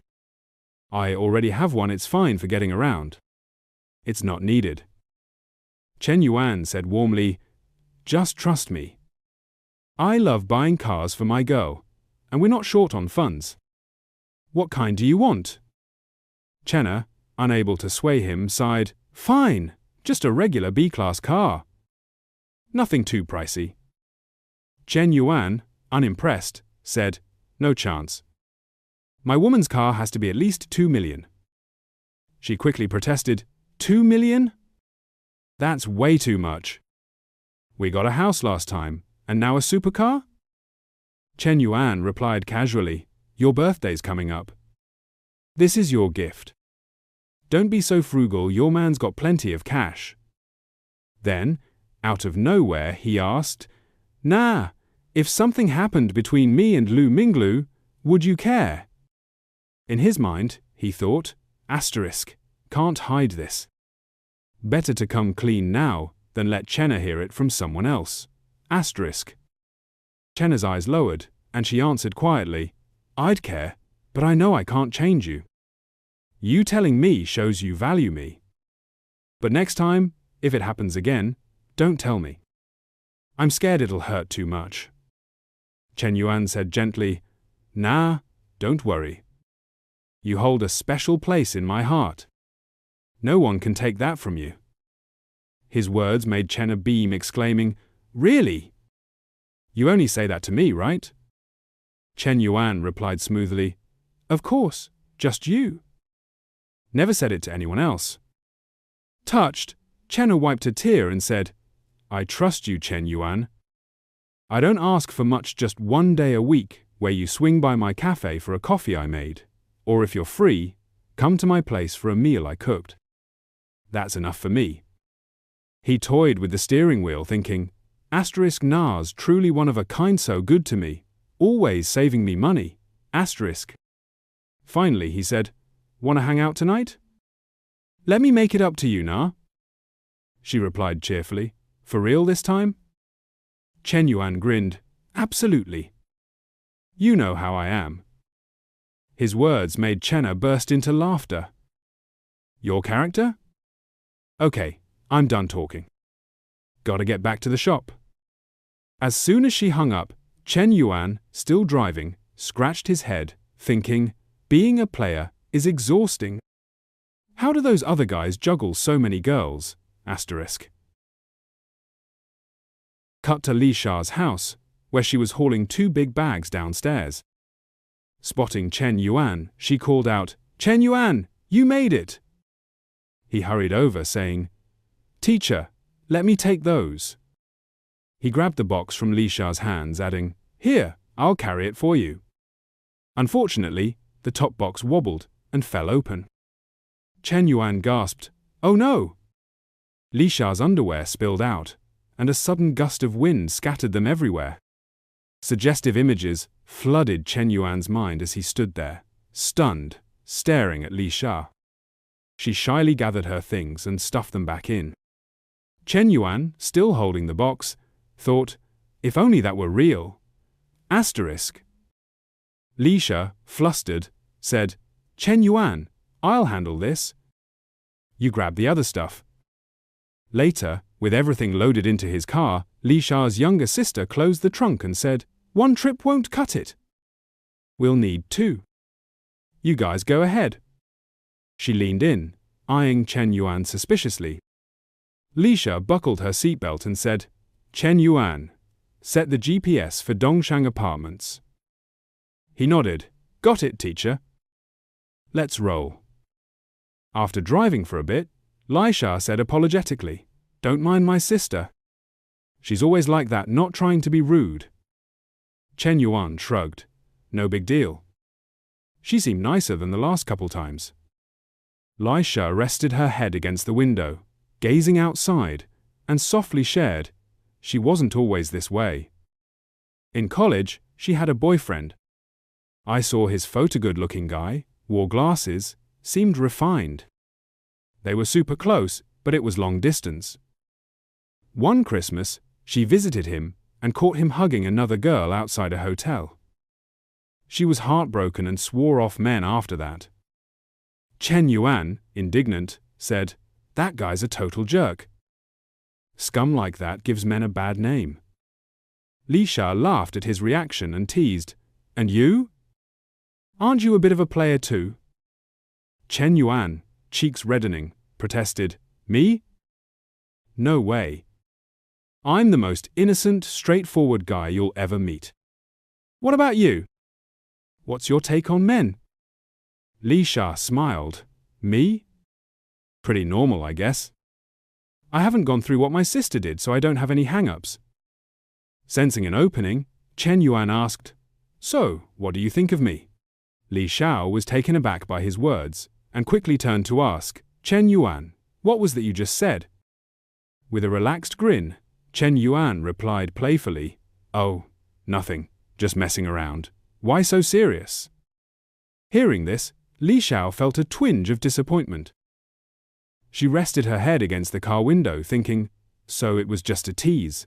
If Shen Yuan was serious, I wouldn't even know how to respond. Asterisk. A short while later, they reached Li Shao's new apartment. She handed Shen Yuan a water bottle and said, Finally settled in. Thanks so much for today. How about I treat you to dinner? Shen Yuan stretched, wiping sweat from his brow, and said, You know, there are other ways to show gratitude besides a meal. Li Shao blushed shyly and quickly asked, Like what? Without hesitation, Shen Yuan wrapped his arms around Li Shao's waist and swiftly kissed her lips. Not stopping there, his playful hand began roaming over her, making her catch her breath. Just then, Li Mang was at the apartment door, knocking and calling, Sis, open up! I forgot my keys. Startled, Li Shao replied hesitantly, Be right there. She gently pushed Shen Yuan away and said, Shen Yuan, I don't think I can move right now. Shen Yuan, with a mischievous grin, hugged her and said, No worries, I'll help you out. When Li Mang stepped inside and saw Li Shao's flushed face, she asked with concern, Sis, why's your face so red? Heat stroke? Li Shao brushed her hair lightly, stammering, I'm okay, just need a quick rest. In her mind, she thought, Shen Yuan's so bold. Thank goodness Li didn't suspect anything, or I'd never live it down. Asterisk. She added, stuttering, Shen Yuan, the Youth League assigned Deputy Sister Z to assist with my investment project, and the school's even giving me an office. I'll send you her WeChat ID. Make sure to reach out when you're back at school. Shen Yuan nodded at the door and said, Got it, I'll contact her. I won't keep you, then I'll head out. In his mind, he thought, I wanted to stay with Teacher Li longer, but she's probably worried Li Mang will figure it out and embarrass her. Asterisk. After Shen Yuan left, Li Mang sorted through items and asked curiously, Sis, what do you really think of Shen Yuan? Li Shao shyly covered her flushed face and countered, What's that supposed to mean? Li Mang put on a stern look and said, Don't act clueless. It's obvious what he's thinking. You two are way too close for just a teacher-student thing. Caught off guard, Li Shao faltered, Well, I'm not sure, really. Li Mang, with a knowing frown, said, Oh, come on, you're totally into him. She added, If you ignore that he's a student, he's got a lot going for him. but something tells me he's not reliable. Surprised, Li Xiao asked, "You're not against it?" Lai Mang hugged her and said, "Honestly, what's the point of me objecting? It's your life. As your sister, I can only tell you to stay sharp. Watch him closely and see if he's worth your heart." Li Xiao, deep in thought, murmured his name softly. An hour later, in the school cafeteria, a girl with a cute bow in her hair sat waiting. It was Fu Yingzi, head of the school's broadcasting station. Spotting Shen Yuan, she stood and waved. "Shen Yuan, over here." He walked over and politely asked, "Been waiting long?" Fu Yingzi smiled. "Nope, just got here." He sat down and remarked, "Your voice is different from your radio broadcasts." Fu Yingzi eagerly explained, "On air, you get into character, so it varies by context. Let's get to business." She continued, "Secretary Liu said someone will help set up your office in the next 2 days." Shen Yuan replied happily, "Awesome. Going forward, besides Youth League tasks, I'll need your help with other stuff too." "Sure thing," Fu Yingzi said enthusiastically. Shen Yuan added, "Great, then assist me over the next couple days." Before he could finish, a boy with a paper bag approached, interrupting, "Yingzi, there you are. I got you that Chongqing oolong tea you love." He glanced at Shen Yuan and asked, "Hey Yingzi, who's this guy?" Sensing the boy's hostile stare, Shen Yuan thought, Look, he definitely sees me as a rival asterisk." Fu Yingzi replied bluntly, "I'm off sugar these days, so no bubble tea thanks." The boy persisted, "Ying, I ran 5K and queued for 20 minutes for this. Just take it." Growing annoyed, Fu Yingzi repeated, "Fengzi, I've said it enough, I don't want it." Stung by her rejection, he pointed at Shen Yuan and demanded, "Who's this guy?"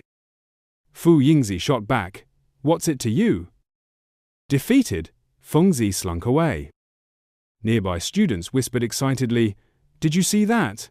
Drama alert! Are Fu Yingzi and Shen Yuan a thing? Is Fengzi fighting Shen Yuan over her?" Feng Hui, overhearing with a friend, frowned and said, "Shen Yuan and Fu Yingzi? No way." Her friend crossed her arms. "You've only gone out with Shen Yuan twice. They probably know his family's business isn't bust anymore." Irritated, Feng Hui stormed over, flashing a bright smile, and greeted, "Shen Yuan." He looked up. "Oh, Hui." Feng Hui cozied up to him, asking softly, "Heading to class?" Shen Yuan replied casually, "Nah, just talking Youth League stuff with Fu Yingzi." Feng Hui pressed closer, whining, "You haven't been to class in forever. Planning to flunk everything?" Across the table, Fu Yingzi stood thinking, Feng Hui's acting like Shen Yuan's girlfriend. Since when are they that close? Whatever, not my business. Asterisk. She brushed her hair, coughed lightly, and said, "Shen Yuan, I've got radio station work. I'm off." He didn't stop her, just said politely, "See ya." Male students nearby buzzed with excitement. "Whoa, ultimate drama. 2 beauties fighting over one guy? Feng Hui looks like the main wife catching a side chick. Some guys get it all." Feng Hui smiled sweetly and asked, "So, what were you and Fu Yingzi talking about?" In her head, she thought, "Fu Yingzi's pretty and has a great voice. I can't let her get close to Shen Yuan. Asterisk." He played along, "Just Youth League entrepreneurship stuff. They asked her to go over it with me." Inwardly, he thought, "Asterisk Hui's possessiveness is intense. How am I going to manage my other commitments? Asterisk." Satisfied, Feng Hui put her hands on her hips and said, "Oh, okay. I was hoping to hang out with you. It's been 2 days, but I've got class now." Leaning down, she whispered suggestively, "Tonight, I want a big cold drink." With that, she spun around cheerfully and left. Shen Yuan hummed, thinking, "Asterisk, Hui's such a cute, clingy girl. Asterisk." Just then, his phone rang. "Yo, Coach Liu, what's up?" he answered. Liu Manglu replied excitedly, "Babe, I found the car. It's in stock, and the final price after discount is 2.52 million. Chen Yuan, unfazed, said, "Send me the shop's account. I'll transfer the money now." Liu Manglu gushed, "Okay, babe, love you tons. Sending hearts. Wanna come to Junyu tonight? I got 2 outfits you'll love, and I wanna wear them for you." Curious, Chen Yuan asked, "Which ones? How don't I know about these?" Liu Manglu teased, "You'll see tonight." After hanging up, Chen Yuan felt a bit frazzled, thinking, "I already promised Na I'd hang out, and Hui wants cold drinks tonight. So, Na, Hui, or Coach Liu? Asterisk?" Blushing, he propped his chin in his hand, lost in thought.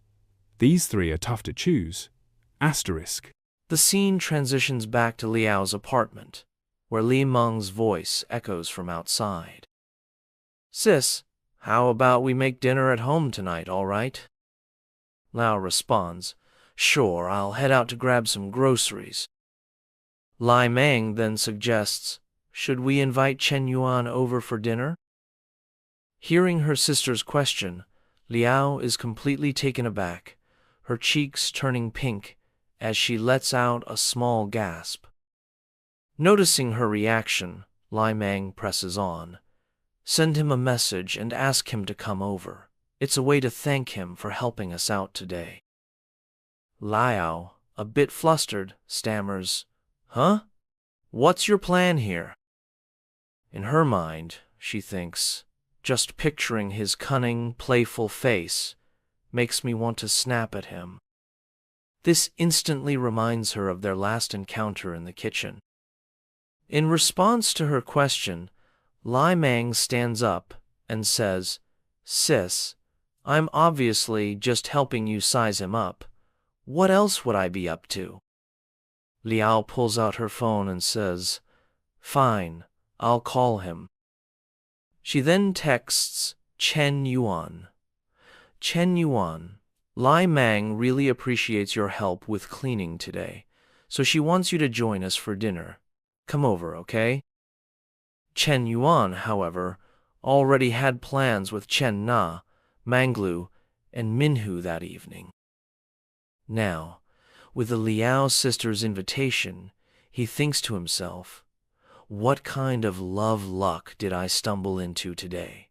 So many girls reaching out, I'd need to be a time management guru to juggle this. Oh well, don't overdo it, and no need to stress out my buddy Peter. I'll just politely decline Hui Hui and Coach Liu." Before he knows it, it's late afternoon, and Chen Yuan arrives at Liao's place.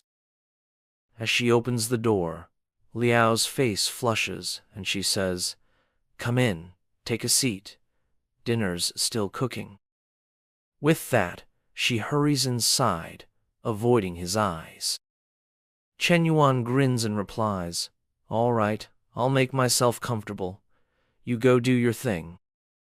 Looking around, he thinks, "No surprise she's a consultant. This place is already so warm and inviting."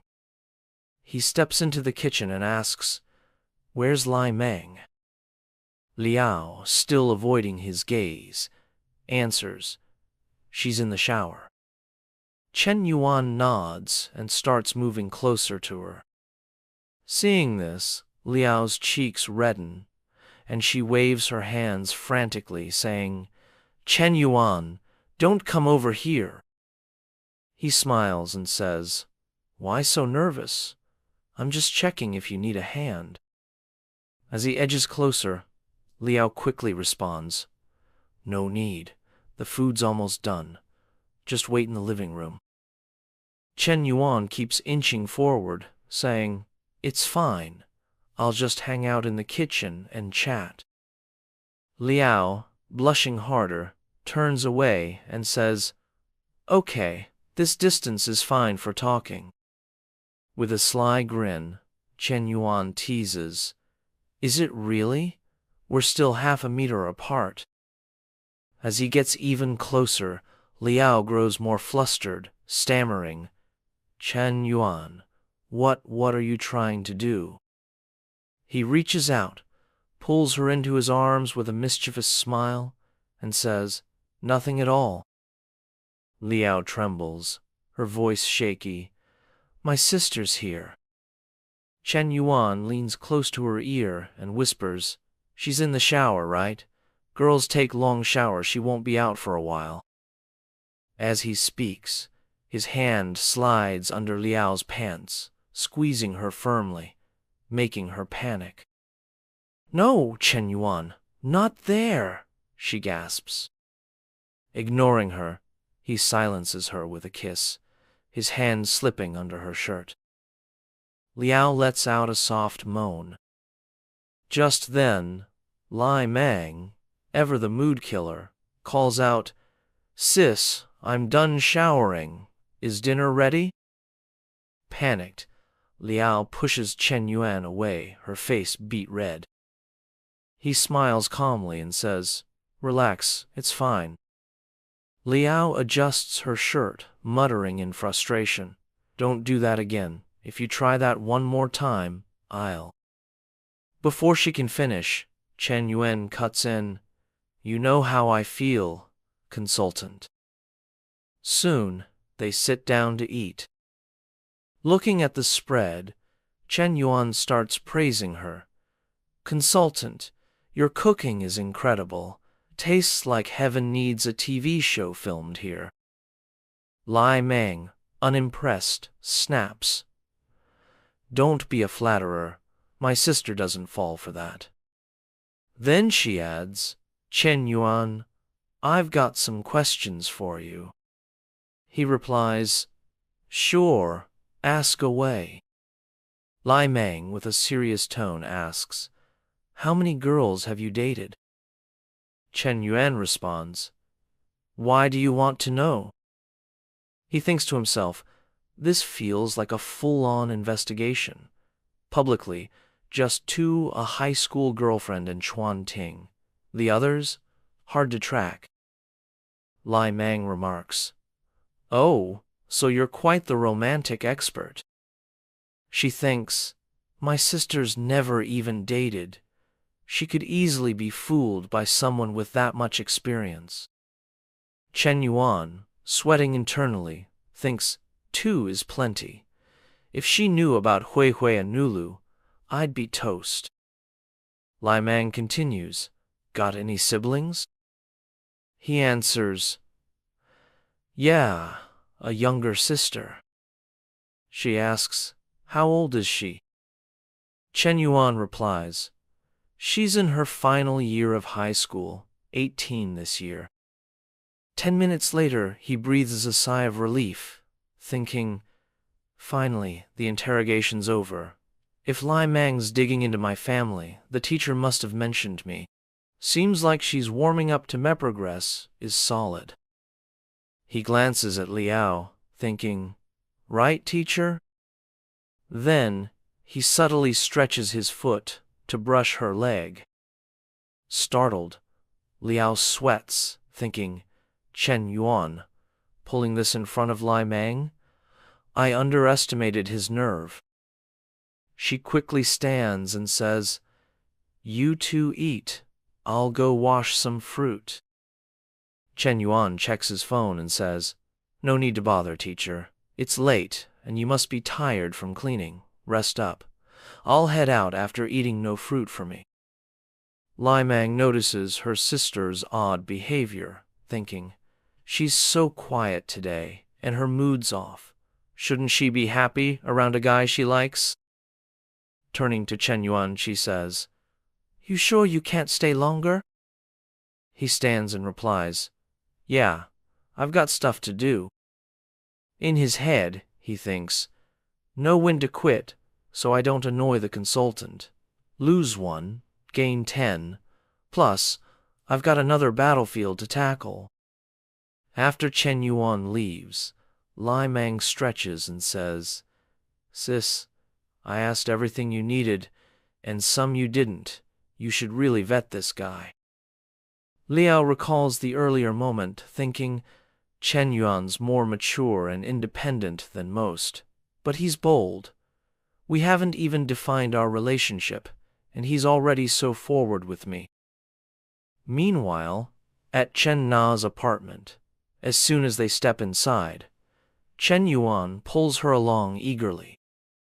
Surprised, Chen Na asks, "Shen Yuan, didn't you say we were going to the cafe to try my coffee? Why the rush home?" He doesn't answer, instead asking, "Do you still have that gray office outfit and black fishnet stockings here?" Chen Na, caught off guard, says, "Huh? What are you planning?" Rummaging through her closet, Chen Yuan replies, "Guess." Chen Na says, "Didn't you say tonight was just a proper makeup session? You told me to trust your character forgotten already." He grins. "It is a proper makeup session. I'm making it up to you with millions." Chen Na quickly protests, "No way. I don't want that kind of makeup." A moment later, Chen Na donned the office attire, her cheeks flushing as she turned to Chen Yuan and asked, "Why do guys like this sort of thing?" Chen Yuan, with a mischievous glint in his eye, leaned in closer and replied, "You'll see." As he spoke, he planted a kiss on her cheek, his hands beginning to roam and explore. Chen Na's face reddened, and she let out 2 soft moans. About an hour and a half later, Chen Yuan and Chen Na transitioned to practicing their martial arts, moving from the immortal grandpa planting radish stance to the Lu Han pushing a cart form. Growing weary of the latter, they shifted to the carrying a plow across the mountain pose. Just as they were settling into position, Chen Na's favorability surged to 90. Chen Yuan was stunned, thinking, "Damn, it broke 90? So this kind of workout really boosts favorability." At that moment, the system chimed with a notification, detected that the host has a second girl with favorability reaching 90, achieving the favorability mission milestone, preparing to distribute rewards. Chen Wan's anticipation spiked as he mused, "Let's see what the reward is this time." No sooner had the thought crossed his mind than the system flashed a new message. Reward: Peter's length growth, 5 million yuan for car shopping, exclusive skill card X1. Chen Yuan's jaw dropped. Wait, is that first reward for real? Damn. Is that even possible? Curious, he tapped to open the reward, wondering, let's check out what this exclusive weapon card for men does. Sorry, Na, you'll have to endure it tonight inside the cave. Sun Wukong's Ru Yi Jinggu Bang extended dramatically. Chen Na's eyes widened in horror. Chen Yuan. What's happening inside?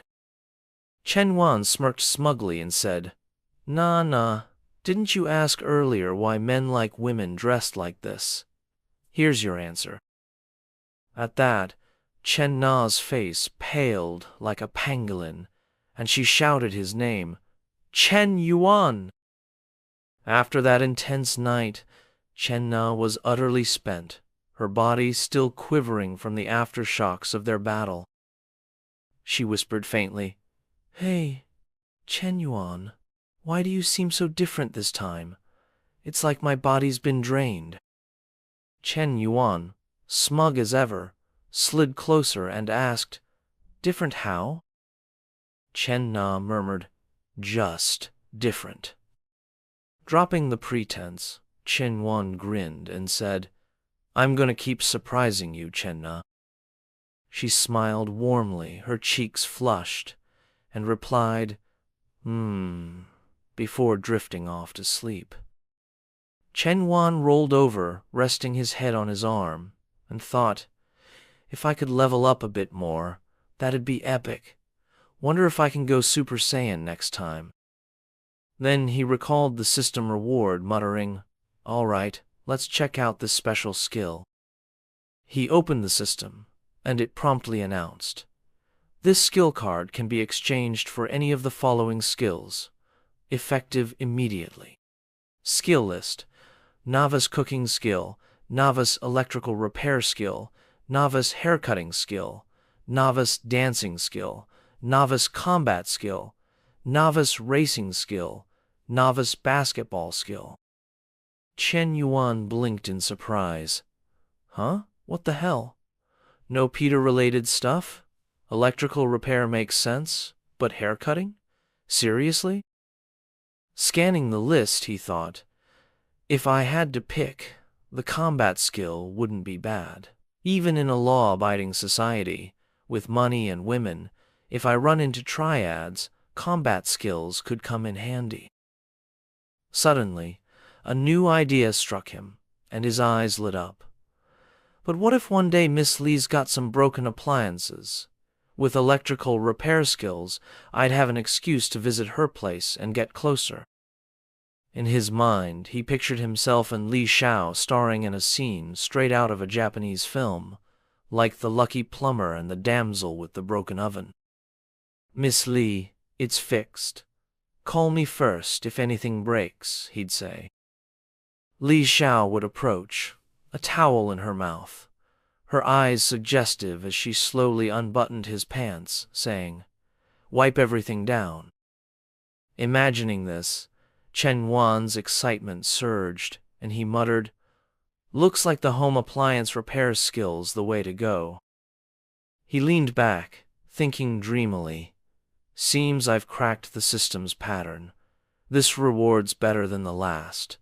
So the third NPC will probably be even more generous. Who's next to hit 90 favorability? I'm kinda pumped." Suddenly, Chen Na's phone rang. She jolted upright, answered, and said, "Hello, Mom?" Whatever her mother said on the other end caused Chen Na's eyes to fill with worry. In a panic, she said, "What? It's that serious? Is there enough money? Do you need me to send some? I'll do it now." After listening for a moment, she said quietly, "Okay, let me know immediately if anything happens." Hanging up, Chen Yuan finally spoke, Nah, what's wrong? Can you tell me?" Chen Na's voice trembled with sadness. "My dad, he's in the hospital. He had a stroke from drinking. He already had high blood pressure." She covered her face and sobbed. "It's my fault. They kept telling me to come home for blind dates and I kept delaying. If I'd just visited, he wouldn't have gotten so mad and drunk so much." Chen Yuan hugged her, comforting her. "Do you want to go back now? I can drive you." Chen Na gently wiped her tears and said, "It's not safe to drive at night. I'll head back tomorrow morning." Chen Yuan nodded. "Okay, I'm here for you, no matter what." Hearing this, Chen Na thought of Fang Minhe at the 4S store. Even though Chen Yuan cares about me, things between us aren't clear, and I'm not careful with my words. With Dad in the hospital, it's not a good time to bring him home. She replied, "It's okay, I can go back alone." Chen Yuan didn't press. He said softly, "All right, if you need money, a hospital transfer, or anything, let me know, and I'll handle it." Chen Na murmured, "Thank you, Chen Yuan." The next morning, when Chen Yuan woke, Chen Na was gone. She'd left a note with a few scribbled words. "Breakfast is ready. I went home." Chen Yuan smiled, muttering, "She rushed home and still made me breakfast. She's not like Coach Lu, always asking for cash, or Minhe always eyeing my assets. She handles everything. Truly, the best of the best." Suddenly, his phone rang. Seeing the caller ID, he wondered, Fu Yingzi, what's she calling about so early?" He answered, and Fu Yingzi launched in, "Chen Yuan, the office is cleaned up. I sent you some desk styles. Which do you like? Once you pick, I'll head to the furniture store. Shen Yuan replied calmly. You choose. Anything's fine. Fu Yingzi said, Okay, I'll hang up now. I'll let you know when the office is set. Shen Yuan chuckled, thinking, This girl's solid. Even if her work skills aren't top tier, her attitude's already impressive. Just after hanging up, Feng Xiao, the little tagalong, asked, Ying, what's next? Fu Yingzi snapped, What's next? Can you stop tailing me? Earlier, too, there were people cleaning. I told you not to, but you still jumped in and made a mess. Feng Xiao said awkwardly, Hey, Yingzi, I just wanted to help. Yingzi grabbed her bag, turned, and stormed out, saying, Help? You're not even on the student council. Stop following me, or I'll really lose it. Gazing at her receding silhouette, Zia felt a pang of despair, thinking to himself, I've been pursuing her for 3 years, and it doesn't even compare to a single day with some guy she just met. Meanwhile, Fu Yingzi was oblivious to his emotions. Her mind was fixated on Shen Yuan's family wealth. She mused, That startup park is such a low-cost area, yet Shen Yuan spent nearly 10 million to acquire it. He clearly doesn't care about the expense, so his family must be worth at least 100 million, maybe more. Behind her, Feng Xiaoyi hurried to catch up, calling out, Yingzi, hold up! Ignoring him, Yingzi continued her thoughts. The key is, he's my age, just 21. How is that even possible? In her imagination, Shen Yuan morphed into a commanding CEO, tenderly handling the assets of his secretary the assistant secretary. Lost in her daydream, she told herself, Even if I can't be his girlfriend, I could be his subordinate, maybe a secretary. With his background, he surely has multiple businesses. I need to showcase my skills and unique qualities to stay close to Shen Yuan. Meanwhile, at Chen Na's family home, the moment she stepped inside, she grabbed her mother's arm and urged, Mom, let's hurry to the hospital. Didn't you say Dad had a stroke? Her mother grinned warmly and replied, No, come in first. Let's talk inside. She guided Chen Na into the house, adding, I didn't mean to deceive you. It's just that you're almost 27 and still single. Your friends Zhao Li and Ting Ting, who are your age, already have 2 kids. I'm so worried. Inside, an older woman and an unfamiliar man were laughing and chatting with Chen Na's father. The woman's face lit up when she saw Chen Na. Nana's back. Let me introduce you. This is Dong Cao, drinking with your dad. He's from the Zhu family, a good friend of your cousin. Dong Cao stood, offering a friendly nod. The woman leaned closer to Chen Na, whispering conspiratorially, Let me tell you, Cao runs his own company, manages dozens of employees, and earns tens of millions annually. He bought a car and a house ages ago. Turning to Cao, she asked, Cao, what kind of car do you drive? He replied modestly, Oh, it's nothing fancy, just a BMW 5 Series. Chen Na gave a small smile and said, Not bad.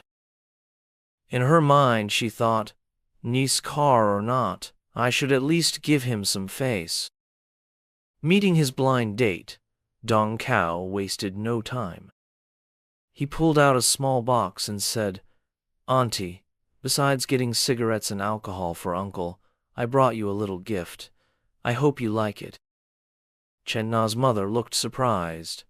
Oh, you got me something too? Cao opened the box, revealing a sparkling gold ring, and said, I picked it out specially for you at a reputable jewelry store. It's real gold, not too pricey. Just over 3,000 yuan. Chen Na's mom exclaimed, Over 3,000? And you call that inexpensive? The auntie chimed in, stoking the excitement. See that? Cao's so considerate. He'll definitely be a devoted son-in-law, right? Chen Na's mom laughed heartily, agreeing, Ha ha, absolutely. Chen Na's father called out, Cao, don't just stand there, come sit. On the other side, Chen Na pulled her mother aside, saying, Mom, let's go to the bedroom. I need to talk. Once inside, her mother frowned and said, This girl, Xiaodong, is still out there, saying things like that. Aren't you being rude to our guest? Chen Na replied, exasperated, Rude? You tricked me into coming home. Did you even consider how I feel? Her mother sighed with concern. Your dad and I are just worried about you. Look at Xiao Li upstairs. She's a year younger and already has 2 kids. Chen Na, visibly frustrated, said, Why must I compare myself to them? Forget it, Mom. I'm done talking. She pulled out her phone and texted Shen Yuan. Shen Yuan, I'm so mad at my mom. Turns out Dad's fine. They tricked me into coming for a blind date. Don't worry, I'll be back this afternoon. Chen Yuan replied instantly, I'm almost off the highway. Send me your address. Chen Na's eyes widened. Chen Yuan's coming to my house? She thought, wondering. What's he up to? Could he be? Overjoyed, she turned to her mom and said, Mom, I have a friend coming over soon. Her mother, surprised, asked, A friend? Boy or girl? Chen Na smiled cryptically. You'll see soon enough, Mom. Outside, the auntie was still playing matchmaker, saying, Brother, Cao and Nana are perfect together. They've got the look of a married couple. Chen Na's father raised his glass, chuckling. Drink, drink, it's all in the wine. Cao lifted his glass, saying, Here's to you, uncle. 15 minutes later, Chen Yuan arrived at Chen Na's house, arms full of gifts. Chen Na asked, Chen Yuan, why'd you bring so much? He smiled and said, It's my first visit to your parents. I can't show up empty-handed. Chen Na's mom asked, Na, who's this? Chen Yuan approached, carrying the gifts, and said, Hello, Auntie. I'm Chen Na's boyfriend, Chen Yuan. You can call me Xiao Chen. Just a small token. I hope you'll accept it. The room fell silent.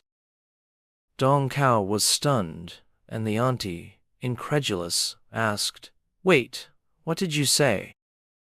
Chen Na's father stammered, Boyfriend? Why haven't I heard of him? Her mother's eyes widened. What?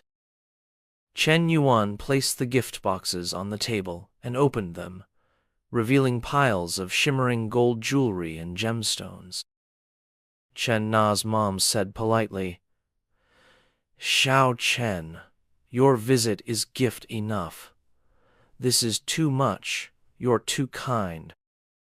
Chen Yuan smiled. I wouldn't dare be too formal. Nana's my girlfriend. We're practically family. Chen Na's parents gaped at the contents of the boxes, stammering, This? How much did this cost? Chen Yuan replied casually, Not much, just around 300,000. All 4 exclaimed in unison, 300,000? After a moment of shock, Dong Cao spoke up. What? Nana has a boyfriend? Didn't you say she was single? The auntie, seeing his confusion, said, Cao, don't panic. I just found out too. Why didn't Nana bring this rich boyfriend home sooner? Cao thought bitterly. A gift worth over 300,000 yuan for a first visit? I feel like a fool. He asked, Auntie, is this boyfriend even real? He mused. Spending that much for a first meeting? If it's an act, it's too expensive. The auntie whispered, I'll check his background. She approached Shen Yuan and said, Hello, Xiao Chen. I'm Nana's aunt. You look younger than Nana. How old are you? Shen Yuan smiled. Hello, auntie. I'm 21. She leaned toward Chen Na's mother and whispered, Only 21? That's 6 years younger than our Na. She thought, this feels more and more like a setup. A 27-year-old with a super-rich boyfriend 6 years younger? Who'd believe that? Chen Na's mother grew worried, exchanging a glance with her husband, who was deep in thought, his eyes twitching. Seeing their skepticism, Shen Yuan continued, I'm still in university, but I have a side business, investing in finance and real companies. The auntie, secretly pleased, thought, What nonsense! Anyone can claim to be in finance. I don't buy it. She laughed loudly and said, I heard you're planning to marry Nana, right? To marry, you need a house. Have you bought one? Chen Yuan replied calmly, Of course. We have 2 in my name, 1 in hers, both in Star City. Dong Cao gritted his teeth, glaring at the auntie, thinking, I'm tired of this bragging. He's just talking nonsense. The auntie, sensing his frustration, said, Cao, stay calm. I'll expose his lies. She smirked and said, Xiao Chen, confidence is great, but pretending to be something you're not is unnecessary. In relationships, sincerity matters most. She thought smugly, a house in a big city costs over 1 million yuan. Even if he's rich, he wouldn't buy one for Chen Na before marriage. Chen Na's parents stood silently, exchanging glances. Chen Na, unfazed, showed a photo of the property deed and said, Auntie, Chen Wen already bought me a house. I signed the contract online yesterday and took photos of the deed and receipts. Take a look. The auntie and Chen Na's parents crowded around the phone. The auntie sneered. What a performance! Even prepared a fake contract? If you're rich, act rich. Chen Yuan didn't bother explaining. He pulled out his phone and said, Nana, the house should be yours soon, right? I'll transfer 1 million yuan for renovations. Let me know if it's not enough. He thought, they probably think I'm a fraud, but they're family, so I'll ease their minds. Chen Na, surprised, asked, 1 million? Do we need that much for furnishings? Just then, her phone pinged. ICBC account ending in 5854 received 1 million RMB at 12:18 on May 19th. Seeing the transfer, Chen Na's parents were stunned. Her mother mumbled, counting, 1, 10, 100,000, million. 6 zeros. Her father gasped, It's really 1 million! The auntie, pale-faced, exclaimed, No way! Let me see! Seeing the number, she froze. My God, it's really 1 million, transferred right in front of us! How could I have questioned his ability to casually transfer 1 million yuan to your girlfriend for home decor? What kind of influence must you wield to do that so boldly? Observing their reactions, Chen Yuan grinned at Chen Na. It's just a small sum of pocket change. If you don't spend it all, just treat it as extra spending money. Hearing this, Dong Cao froze, thinking to himself, "Thank heavens $1,000,000 is barely pocket money to him. If Auntie hadn't stepped in first, that slap would have landed on me." Reflecting on this, he quietly gathered his belongings and muttered under his breath, "Looks like I'm out of the game. Better cut my losses now." He continued to muse, "I wonder if I can get back those 2 bottles of Wuliang Ye and Diao Yutai I gifted earlier. What bad luck this time I got played before I could even make my move." But then he reconsidered, "Even though this blind date flopped, I can't let this trip go to waste. Who knows, a rich guy like this might be a valuable connection down the line." With that in mind, he approached Shen Yuan with a sheepish smile. "Brother Chen, if you've already dropped $1,000,000 on just interior decor, those 2 properties must have cost a fortune, right?" Hearing the question, Shen Yuan thought, "This guy's slick, setting me up to flex. Might as well go all in." He flashed a wide smile and said, "Not too pricey. Nana's apartment was around 3,000,000, and my villa's about 10,000,000. Scratching his head, Dong Kao responded, "Over 10,000,000 isn't pricey? Compared to you, my place is nothing." Seeing him cozy up to Shen Yuan, the aunt's face twisted in disdain. This kid's got no shame, switching sides so fast, she thought. But then she smirked to herself. Chen's basically family now, so I'd better grab what I can while the opportunity's here. She let out a hearty laugh and said, "Xiao Cheno, I mean President Chenmi, apologies for being so rude earlier." "I'm sorry, haha." Shen Yuan gave a gentle smile. "No need to be so formal, Auntie. We're family now, it's no big deal." Chen Na's dad, feeling a weight lift off his shoulders, beamed and said, "Xiao Chen, don't be so polite. Come back any time, all right?" Her mom joined in with a smile.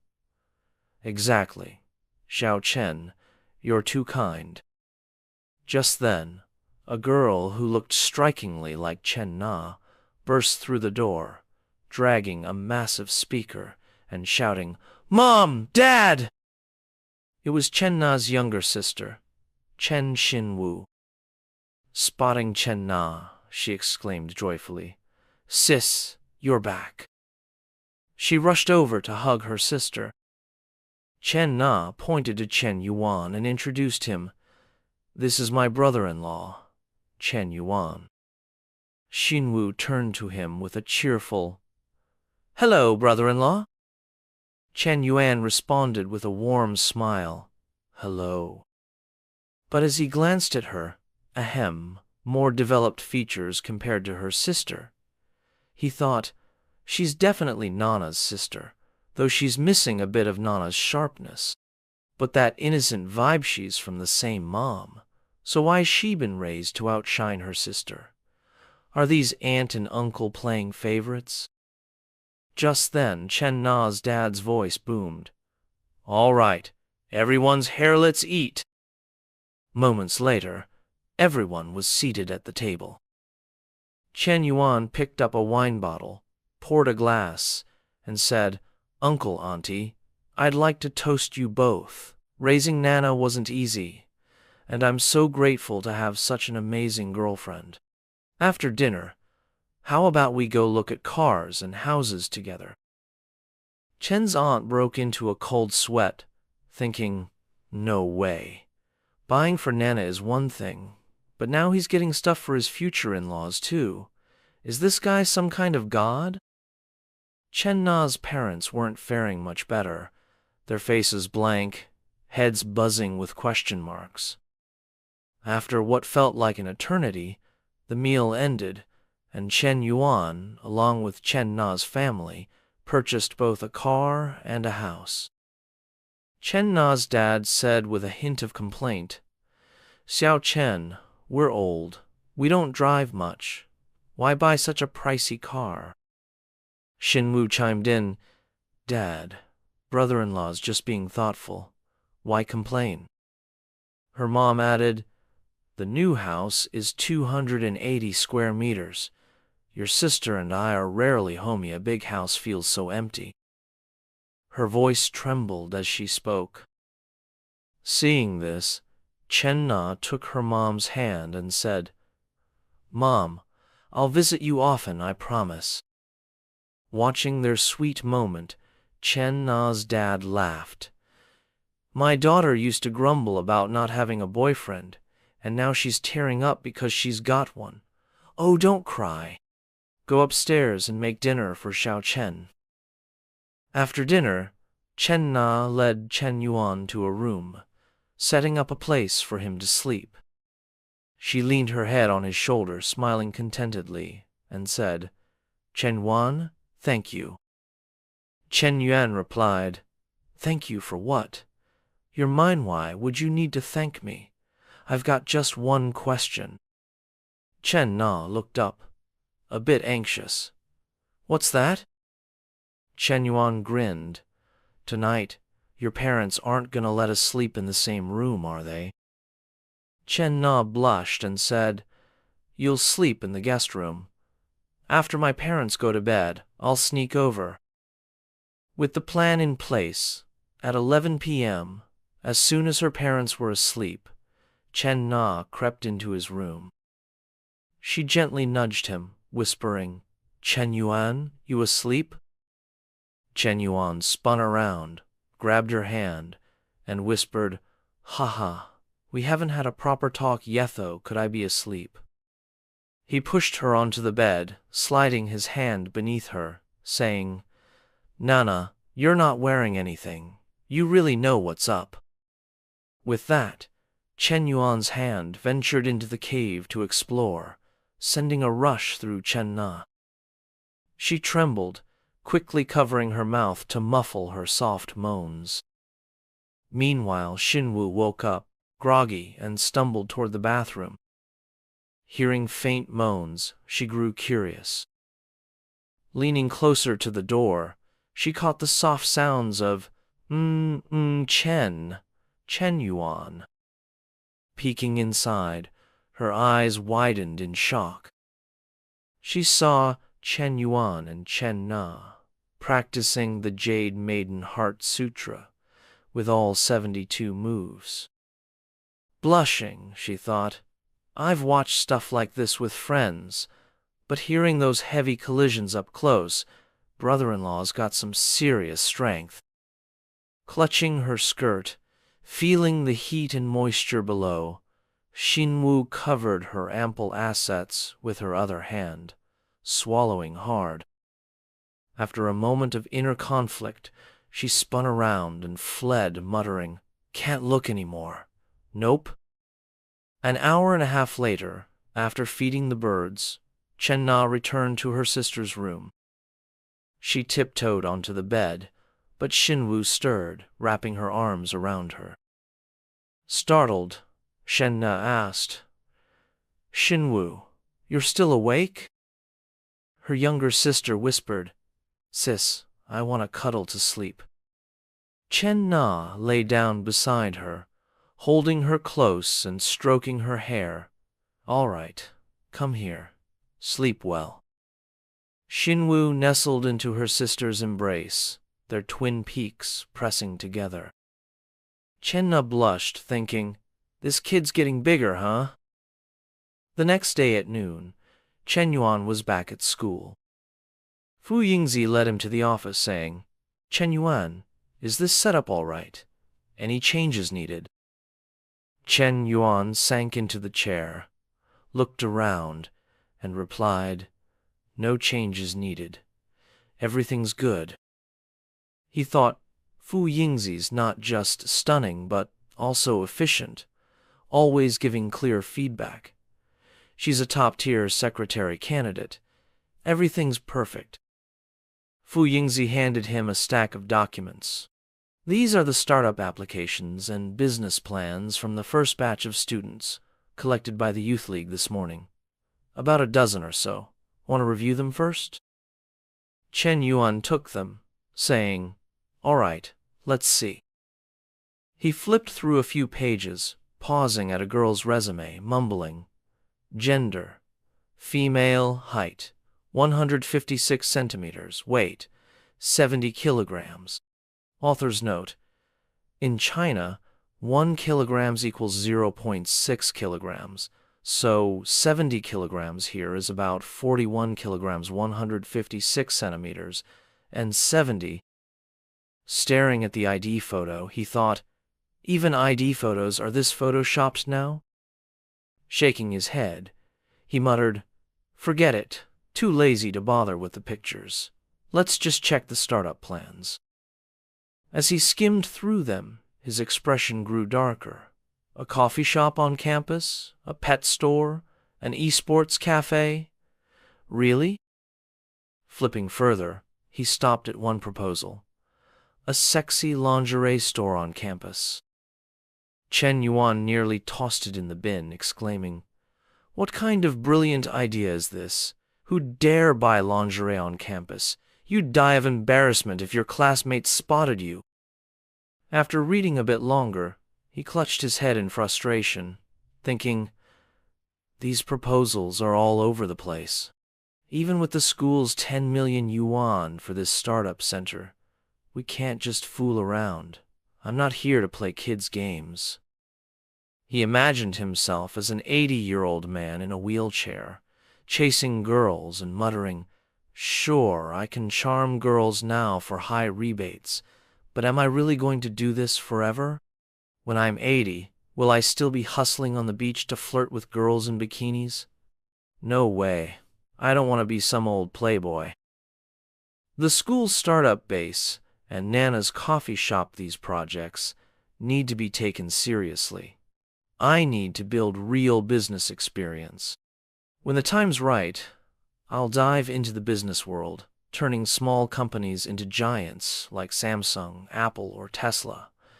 I, Shen Yuan, won't just be a flirt, I'll be a legend who contributes to society and the nation. Frowning, he said sternly, "Friend Fu, it seems I overestimated your foreign language students.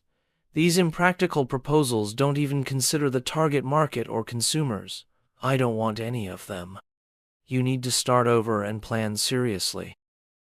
Yingzi hesitated, then replied, "Maybe it's because too few people were interested initially." Shen Yuan nodded. "Could be. Can the school and youth league ramp up promotion efforts?" Yingzi responded, "Absolutely. Secretary Lao has already asked me to fully support you." She suggested, "I manage the school radio station. Starting tomorrow, we'll broadcast twice daily, morning and evening, and sync promotions across the school's Weibo, public account, and Douyin channels. Sound good?" Shen Yuan nodded. "Let's do it. Also, prepare another batch of applications for a second round of reviews. Include majors like business administration, investment studies, marketing, psychology, and international trade. Those who pass the first round will ascend to the second round for further testing." Yingzi jotted it down in her notebook and said, "Got it. I'll get it done as soon as possible." Shen Yuan smiled, pleased. "You've worked hard." In his mind, he thought, "Since getting the system, I've only felt the thrill of spending and earning money. This is the first time I've felt the rush of directing others to follow my vision. Money doesn't just bring houses, cars, and women, it brings power." His gaze landed on Fu Yingzi. "With more capable talents like her, I'll hold the key to my future." He realized he didn't just need romantic relationships, she needed skilled subordinates, fast. Meanwhile, at the fitness center where Lu Mengluo worked, a man stormed up to her, shouting, "Lu Mengluo, do you know what time it is? Showing up this latato, you even want this job?" Mengluo turned, annoyed, and said, "I texted you about taking leave and informed my class members." The man snapped, "You dare bring up leave? Did I approve it?" Mangluo shot back coldly. Want to check the message you sent? Have lunch with me and I'll approve your leave, Manager Gong. Got any other tricks? Gong stammered, furious. You, I didn't approve it. You're quitting without permission. He raised his voice. You know how much we deduct for that per company rules? Mangluo replied calmly. Deduct whatever you want. I'm done here. I quit. She strutted out. A PT nearby asked, Did Mangluo really quit? The manager grumbled, She's been here for years. All her clients are with us. How's she gonna survive? The PT pointed to a supercar outside. Manager, check out the car Mangluo drove up in. Gong glanced out, nearly collapsing. A 911? Holy, did she win the lottery? Meanwhile, Mangluo sat in her car, dialed Shen Yuan, and whined, Shen Yuan, I got fired. Won't you come cheer me up? Shen Yuan replied coolly, Perfect timing, Coach Lu. How about becoming my personal trainer? Blushing, Mangluo asked, Any rewards for being your full-time trainer? Shen Yuan teased, Rewards? I'll swing by later for a workout, and maybe I'll treat you to a few dozen small goals for dinner. Mangluo made a heart shape with her hands, winked, and said, All right, I'll be waiting in the VIP room. Love you. Time flew like a dog sprinting across a field. By 8 p.m., Shen Yuan arrived. Hearing his knock, Mangluo cracked open the door, pouting, It's this late, and you think you can just waltz in? Shen Yuan thought, This girl's feisty and playful. He teased, Want to learn what real flirting is? Fine, I'm leaving. Panicked, Mangluo flung the door open and chased after him. Honey, don't go. Shen Yuan faked anger. Didn't you say I couldn't come in? Mangluo grabbed his arm, cooing, Oh, Shen Yuan, I was just acting mad. Don't leave, okay? Noticing his gaze on her thin silk dress and its prominent features, she pressed her melons against his arm, blushing. Is my sincerity clear enough now? Shen Yuan's little brother stirred. He swallowed hard and said, All right, I suppose I feel some sincerity. For your sake, I'll stay. Like a beast unleashed, he dove into her ticket area, sniffing eagerly. After pressing her face against Mangluo's ticket booth, Shen Yuan kept his hands on her hips, massaging and gripping as he guided her toward the bed, then took a seat. Mangluo, showcasing her two prominent curves, looked irresistibly alluring and teased, Daddy, I wasn't behaving earlier. Are you going to discipline me? Those words instantly stirred Shen Yuan's senses. He leaned closer and murmured, What was that? Repeat it for me. Mangluo's cheeks turned pink.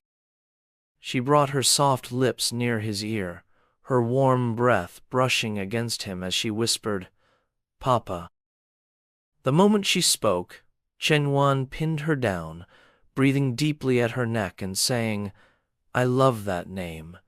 Today, Daddy's going to turn up the heat for you. Mangluo shivered, letting out a soft moan. Daddy.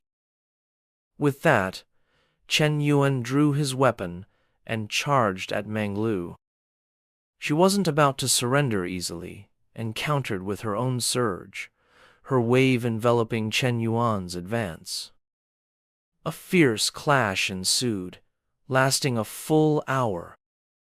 By then, Mangluo's body was numb, her gaze distant as she thought to herself, Forget the money, this alone makes Shen Yuan irresistible. Barely 2 minutes after stepping out, Shen Yuan wiped his lips, flashed a sly grin, and said, Hey, Aren't you my personal coach? I'm ready for another round. Don't quit on me now. Without pause, he found a narrow pass between her peaks and thrust forward. Manglu's eyes widened in disbelief. No way. So soon after finishing, you're ready again? This defies logic. They kept drilling for another hour until the well overflowed. Exhausted, they finally stopped. Manglu, drenched in sweat and gasping, exclaimed, "Oh my gosh, I'm done for. Is this how you treat me? Where's the gentleness you promised?" Shen Yuan smirked. "That was gentle. I only used half my strength compared to with Nana." Manglu scoffed. "Don't lie. I overheard you at the cafe. No way that was half." You clearly went all out. It's way different from last time." Her words made Shen Yuan pause. He glanced at himself, thinking, unending vitality. This skill keeps me going without fatigue, but my energy's draining. I've gotten thinner lately. He commanded, "System, show my stats." Instantly, a notification appeared. Height, 182 centimeters. Weight, 70 kilograms. Health index, 69. Shen Yuan broke into a cold sweat. "As I thought, I've lost 2 kilograms in 2 weeks, and my health index dropped 3 points. At 182 centimeters and only 70 kilograms, this isn't good." Turning to Manglu, he said, "Coach Lu, let's hit the gym tomorrow morning." Manglu replied, "Planning tomorrow already? What if you change your mind?" Misunderstanding her, Shen Yuan clarified, "All you think about is that? I mean real exercise. Look at me, I'm too skinny." Manglu burst out laughing. "Ha ha! You finally see you're a scrawny pup." Annoyed, Shen Yuan shot back, "Keep talking, and I'll make sure you can't walk." Manglu quickly raised her hands. "My bad, Daddy. I won't do it again." Smirking, Shen Yuan said, "That's better. Now, help me make a serious workout plan." Manglu stood, wrapping a towel around her curves, and said, "I'm showering first, then I'll draft your diet and exercise plan. You need rest, plus a mix of cardio and strength training." Shen Yuan nodded. "Fine, we start tomorrow once it's ready." Suddenly, Manglu added, "Oh, Junyu's got a gym. Let's use it. I'll grab my clothes tomorrow and get you 2 sets too." As she left, the system pinged. Ding. Host has initiated a gym plan. A perfect life requires wealth, career, and a strong personal image. The host's commitment to self-improvement is noted, and the system will support the training. Limited time mission. Within 1 month, reach 75 kilograms with 115% body fat to upgrade to level 3, gaining physical enhancements for 2 years. A new interface appeared. Shen Yuan clicked it, muttering, "Fitness assessment panel?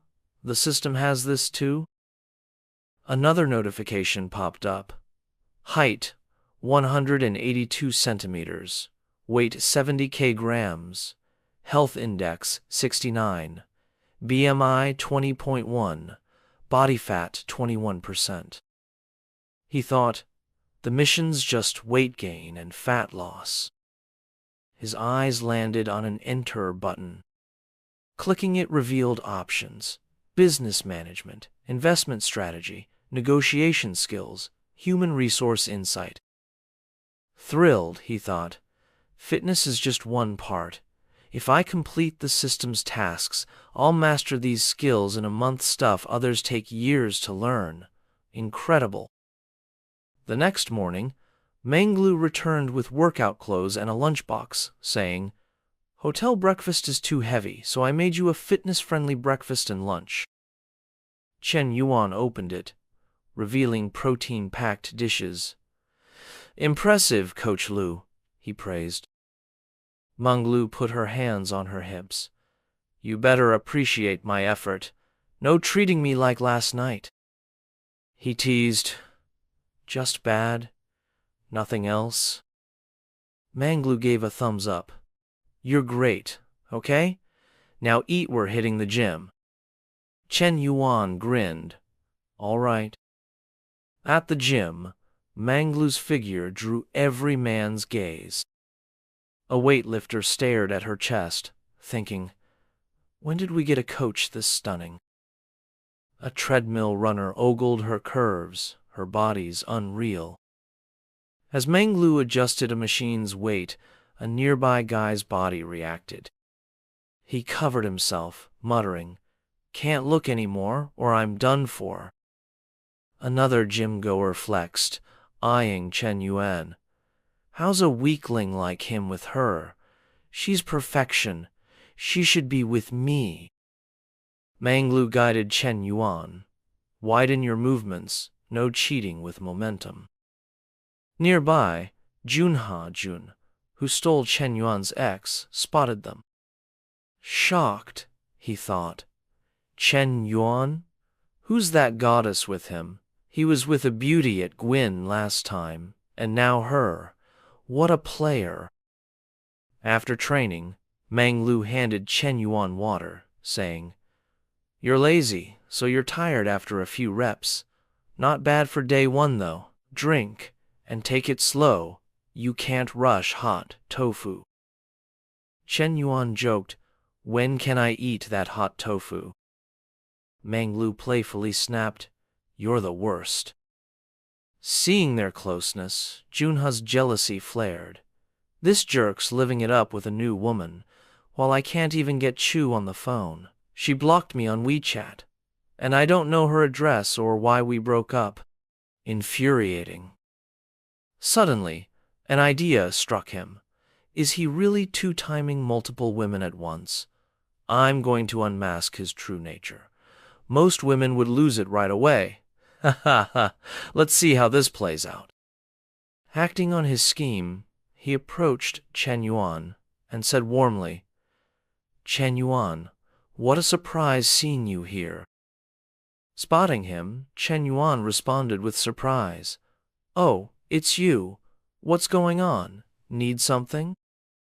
Hojin waved dismissively and said, "Nah, just noticed a familiar face and thought I'd say hi." At this, Shen Yuan replied coolly, "If there's nothing else, I'll get back to my workout." Meng Lu turned with an irritated expression, thinking, "Get lost already. Can you stop pestering us?" "Ah," Jun thought, "you want me out that badly? Hold on, I'm not done yet." With this in mind, he asked with an innocent tone, "That girl you brought to Guojin last time, why isn't she here today? You two seemed really tight. I saw you splurging on her." After saying this, he flashed a sly grin, thinking, if they're in a typical relationship, won't she confront Shen Yuan and ditch him right here? Come on, let's see it. But as luck would have it, no one paid him any mind. Meng Lu kept guiding Shen Yuan's movements, wiping his sweat attentively. 20 seconds passed, and Hajun's face fell. No reaction? Really? Aren't they a couple? Pondering this, he called out, "Hey, did you hear me? That girl?" Before he could finish, Shen Yuan cut in coldly, "Ha-Jun, can you quit meddling? Are we that close?" Seeing Shen Yuan's tone, Ha-Jun didn't back off. He turned to Meng Lu and blurted, "Listen, girl, you can know someone's face but not their heart. This guy's playing the field. Don't let him trick you." Meng Lu looked annoyed and snapped back, "Even if he's juggling 3 women, I'm fine with it. It's not your concern." Ha-jun pressed on, still nosy. I'm telling you, he bought that other girl 2 bags, like 10,000 yuan's worth, just looking out for you. But Manglu glanced at Shen Yuan flirtatiously and said, So what? It's his cash. He can spend it however he likes. If he's happy, I'm happy. She thought, he got her 2 bags? Shen Yuan bought me a car worth over 2 million yuan. Hearing this, Ha-jun's face twisted like a sour lemon, thinking, what's happening here? She knows she's being played and she's still cool with it? What's their deal? Not letting him keep blabbing, Manglu wiped sweat from Shen Yuan's face and shot Ha-jun a glare. Please step back. Your presence is seriously disrupting our training. At this, Ha-jun stomped off, fuming and grinding his teeth. What kind of people are these? Completely irrational. Seeing his furious look, Shen Yuan thought, Coach Lu is my personal trainer and caretaker. Her role is crystal clear. Why's he so nosy? Next time I want to mess around, I'll do my research first to avoid a third wheel. Manglu turned to Shen Yuan and said, Shen Yuan, let's keep going. They trained for 2 solid hours before wrapping up. Manglu praised him. You did great today. Your form was spot on, but tomorrow we'll need to up the intensity. Shen Yuan teased, I'll up the intensity for you tonight, and you do it for me during the day. Is this payback? Manglu blushed and said, Not like that. Today was about getting comfortable with the movements and equipment. Once we're settled, we'll definitely lift heavier. Seeing her seriousness, Shen Yuan stopped teasing. All right, my muscles are stretched enough. Let's hit the showers. Moments later, they were back in the room. As they entered the bathroom, Shen Yuan pulled Manglu close and said, Coach Lu, there's one more area that needs work. Caught off guard, she gasped, huh? Before she could say more, Shen Yuan unleashed his charm, pinned her against the wall, and started caressing her, saying, This spot right here. Manglu could only sigh, You naughty boy. After who knows how long, after expending all his energy, they finished showering.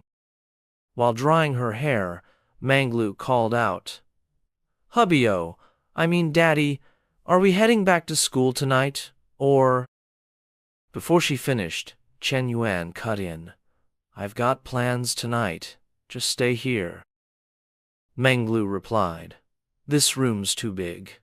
I don't feel comfy staying alone. I'll head back to my little apartment.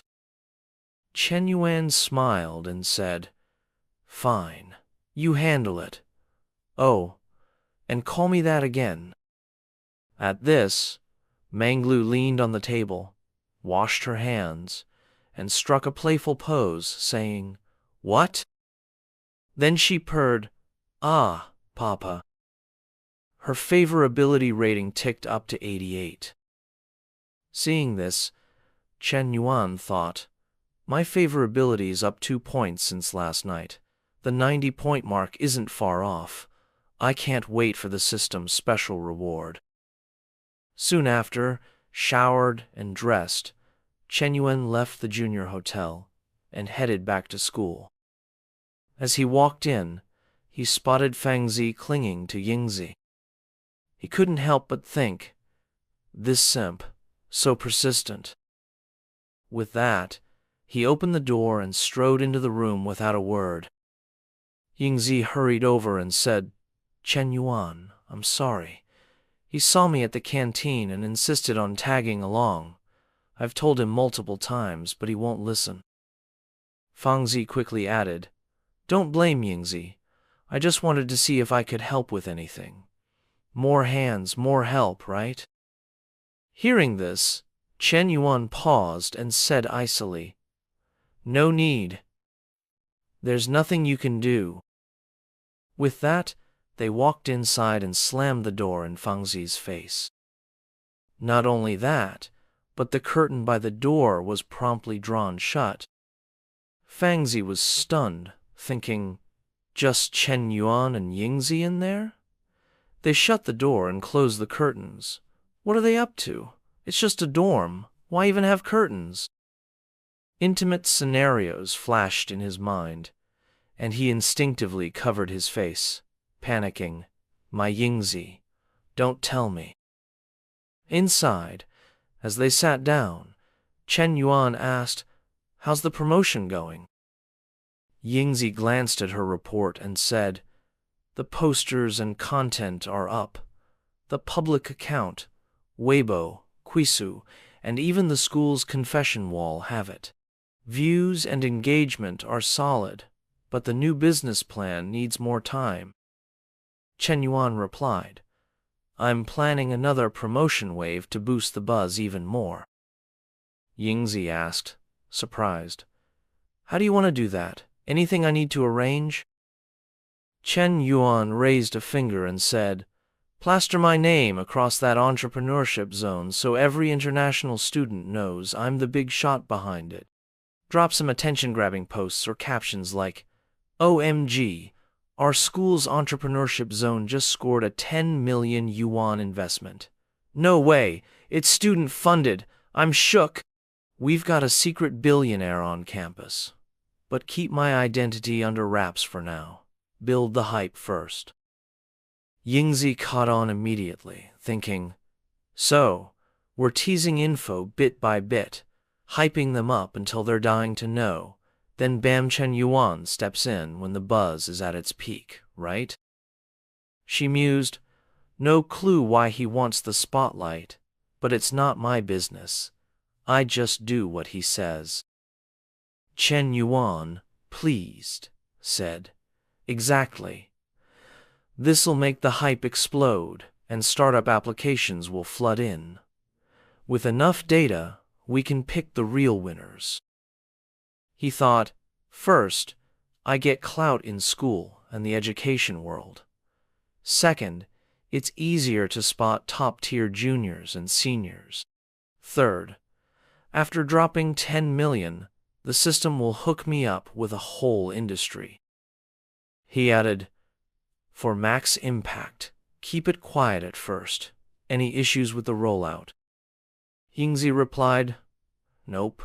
We can have unofficial accounts post first, then use burners to stir up the comments. Shen Yuan nodded. Perfect. That's the plan. Now, what do you want from me? Yingzi was caught off guard. Huh? Didn't expect him to just ask like that. I was kinda hoping we could date, but he's got a girlfriend and probably isn't into me. After a pause, she said, Internships start next semester. You know how it is for private school students like us. Good jobs are tough to find, especially in marketing. I was thinking, if I could work for you, maybe I'd earn more than the usual gigs. Shen Yuan thought, She's still a student, so she's being coy, huh? If she just said she wanted me, we'd roll with it. He asked, How much more are we talking? Yingzi hesitated, then said, 8,000. She thought, marketing jobs for fresh grads pay like 3,000 to 4,000 yuan a month. 8,000 is double or triple that. Worried about rejection, she was relieved when Shen Yuan said, I'll make it 10,000, plus bonuses and perks if you do well.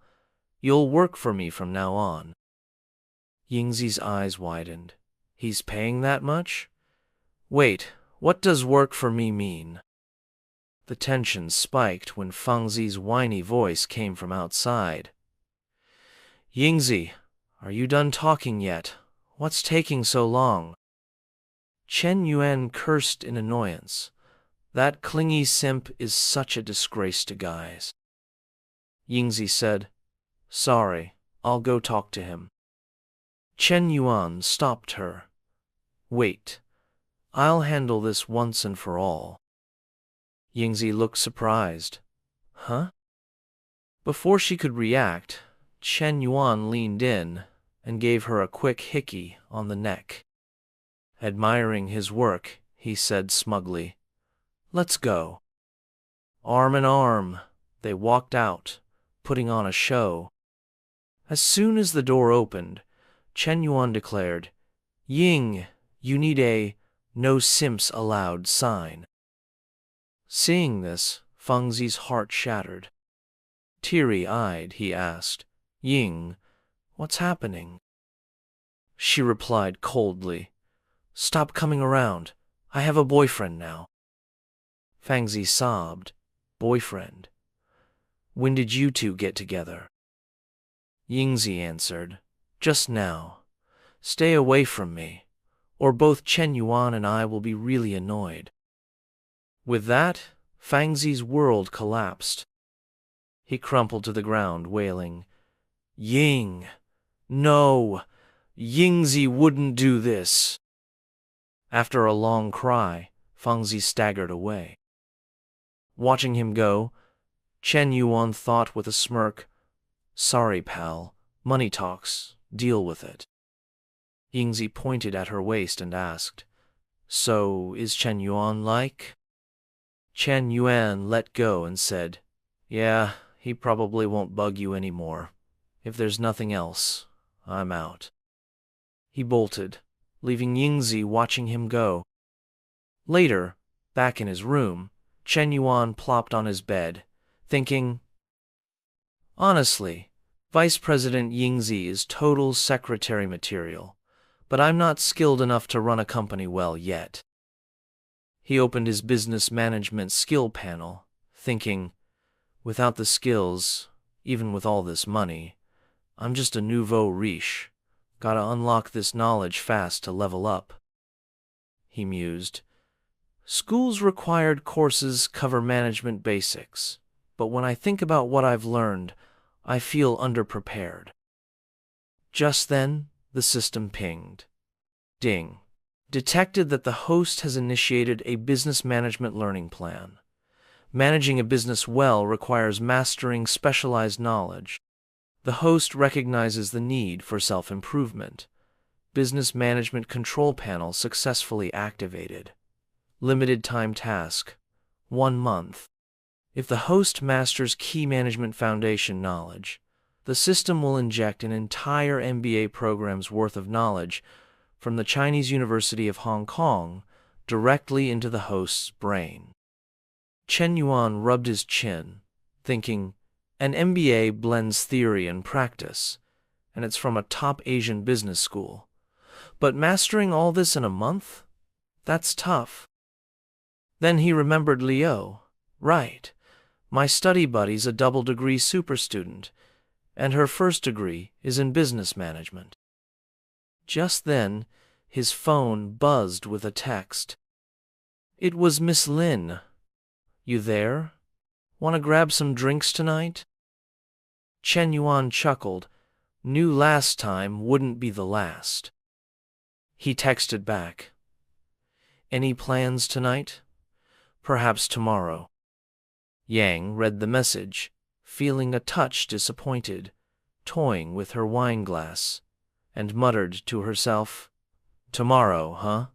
Another whole day to wait." Back in Chen Yuan's room, time slipped by, and an hour later, Manhwa showed up. She gave a playful wink, saying, "Chen Yuan, I've finally tracked you down. How do I look in this outfit today?" Chen Yuan, hearing her, reached out and softly brushed her hair, responding, "Stunning, as always. My Manhwa shines in anything." With that, Manhwa flung herself onto Chen Yuan, wrapping him in a tight embrace and kissing him passionately. Chen Yuan recalled Yusa's text, thinking to himself, "Sorry, Miss Lin, date request denied. You'll have to wait your turn." Then they dove into a heated makeout session. Who knows how much time passed? All that was visible was Manhwa, passed out, her clothes in disarray, her fondness points climbing to 93. Shen Yuan grinned, noting to himself, Hui Hui's fondness jumped from 91 to 93 already. I'm seeing a trend here. Past 90, boosting fondness gets trickier and slower. But the tougher the challenge, the greater the payoff, like tackling a dungeon in a game. With that thought, he leaned down, gently kneading her curves, while planting a kiss on Minhui's cheek, saying, "Didn't I promise to help you scout some houses? If you're free this weekend, I'll take you." Minhui sprang up, hugging him tightly, exclaiming, "Yes, yes, I love you." The scene shifted to the next morning at school. As Minhui opened the door and stepped inside, she overheard the buzz and spotted posters and promotional posts about the entrepreneurship zone shared by the school's account. A girl in a red shirt, catching the news, scoffed, "Are you serious? The rich kids here just blow their parents' cash on parties, investing in an entrepreneurship zone. No way." The girl in a blue shirt nodded in agreement. "I don't buy it either. No student in our school is that impressive. A billionaire heir actually applying? That's wild." Knowing the truth, but sworn to secrecy, Chenling felt uneasy, her whole body itching with the urge to spill. She whispered, "I'm dying to tell them. What do I do?" Minhui pressed a finger to her lips, signaling quiet, and replied, "You've got to keep it under wraps. Shen Yuan doesn't want us saying anything yet." Chenling spun around, flashing a cheeky wink, saying, "Oh, I have no idea what Shen Yuan's scheming. Isn't that like wearing fine silk in the dark? You're speaking facts." She added, "You've landed a prize like Shen Yuan. Hey, ask if they need a maid or helper. I'm done working hard." Minhui, hearing this, chuckled and patted her shoulder, saying, "What? Like a live-in personal nanny?" Chenling shot back, "Nice one, Minhui. You think I'm aiming to be a mistress? I'd love to, but they wouldn't even notice me." With that, Chenling playfully poked at Minhui's chest, teasing in a light-hearted tone, "You're still the queen, Minhui. I bet he was over the moon last night, right?" Minhui blushed, responding, "Oh, come on, stop it." Chenling didn't let up, pressing her chest against Minhui's with a sly grin, saying, "Admit it, isn't that true?" "Fine," Minhui sighed, exasperated. "You're such a nuisance."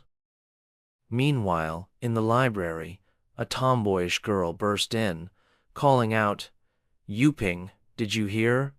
Some student supposedly dropped 10 million yuan on the startup zone." Yuping, without lifting her eyes, replied, "Yeah, I saw it. Do I look gullible? You believe every rumor?" The tomboy continued, "I thought the same. 10 million yuan? To toss that into a startup zone, their family's got to be worth hundreds of millions at least. If our school has a sugar daddy like that, I'd do whatever to win them over." Yuping rolled her eyes. "Keep dreaming. Someone that loaded wouldn't even spare you a glance, would they?"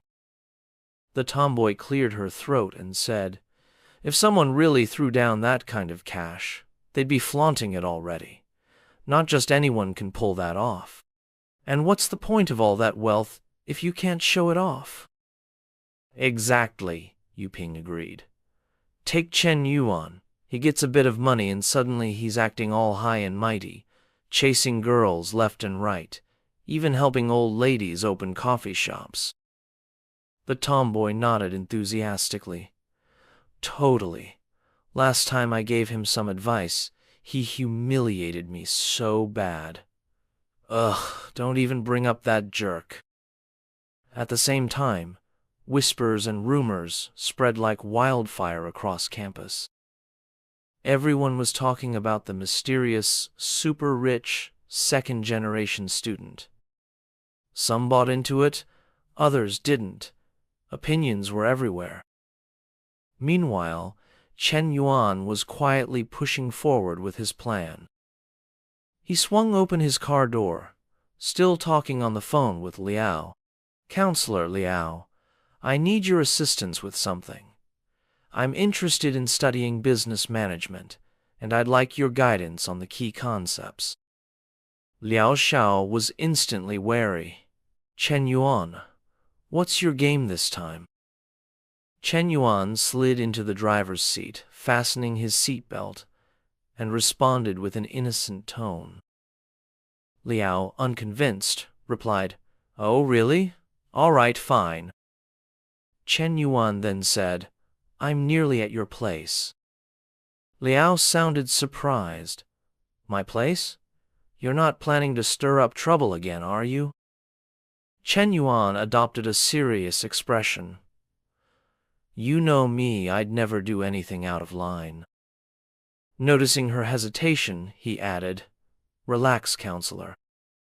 A short while later, Chen Yuan arrived at Liao's doorstep. She opened the door, her voice tinged with concern. "Chen Yuan, before you step inside, promise me you won't repeat last time's antics." Without missing a beat, Chen Yuan replied, "I promise." Liao pressed, "Are you certain?"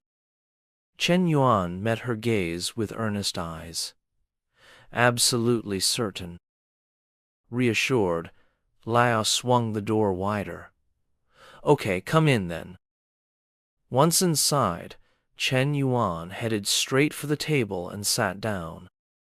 Liao pulled out a stack of papers, saying, "This is the business administration textbook I used in college. I've highlighted the main points in the first 3 chapters." She handed the materials to Chen Yuan. "This knowledge is mostly about memorization. Try connecting it to real-world scenarios. As you study, it'll help you retain it better." Chen Yuan accepted the documents and said, "Got it. I'll commit it to memory." And so, Chen Yuan spent the entire afternoon studying diligently. Liao sat nearby, quietly watching. After some time, Chen Yuan paused, turning to fix his gaze on Liao Xiao intently. She frowned. "Why'd you stop? Why are you staring at me? Focus on the book and memorize it." Chen Yuan propped his chin on his hand, his voice dreamy. "Counselor Liao, how can a book compare to your beauty?" Liao's cheeks flushed as she scolded him. "There you go again. Didn't you promise to study seriously?" Quick as lightning, Chen Yuan leaned in close. "I am here to study seriously, but I also want you to be my girlfriend. Those two aren't mutually exclusive." Liao stood abruptly, visibly displeased. What nonsense is this? Chen Yuan darted behind her, wrapping her in a tight embrace. "It's not nonsense, I'm dead serious, Counselor Liao." Panicked, Liao exclaimed, "Stop it, Chen Yuan. My younger sister is asleep in the other room." Chen Yuan grinned mischievously. "Even better that she's here, we can announce our relationship." Liao struggled faintly. "Let go, Chen Yuan. I haven't even agreed to be your girlfriend." Before she could finish, Chen Yuan spun her around, kissed her lips, and declared, "You'll agree eventually." Liao, stunned, thought to herself, "He promised so solemnly before coming in, and it's barely been 1 session. As expected, men are liars." At that moment, Chen Yuan's hands began wandering again. Liao pushed him away firmly. "No. Chen Yuan, stop." Suddenly, the door flew open, and Liao Mang stumbled in, rubbing her eyes, only to freeze in shock. There, in the living room, were Chen Yuan and Liao in a compromising position. Internally, she screamed, "What the heck? My sister and Chen Yuan are going at it on the couch. Since when did she get so bold?" With that, she slammed the door shut faster than lightning. Flustered, Liao shoved Chen Yuan off, exclaiming, "What do you think you're doing? My little sister saw everything." Chen Yuan, unfazed, leaned closer to reassure her. "If she's going to find out eventually, why not tell her now?" Liao snapped back, clearly irritated. "Not helpful." She continued, "I haven't even agreed to be your girlfriend, and now I don't know how to explain this to my sister." Chen Yuan pulled her to face him, closing the distance, and asked directly, "Counselor, do you like me or not?" Caught off guard, Liao stammered, her thoughts racing. "If I say I like him, I sort of do, but we're teacher and student." Meanwhile, her affection level rose to 71 points. Seeing this, Chen Yuan quietly rejoiced. "Her feelings for me are growing 2 points isn't bad. No need for gifts or cash, just sincerity and persistence. She'll understand my heart eventually." Without pushing further, he said, "It's fine. I won't give up." Liao, surprised, blushed, and struggled to respond. Seeing her reaction, Chen Yuan felt a spark of joy. He stood, heading for the door. "I'll head out now. Catch you later."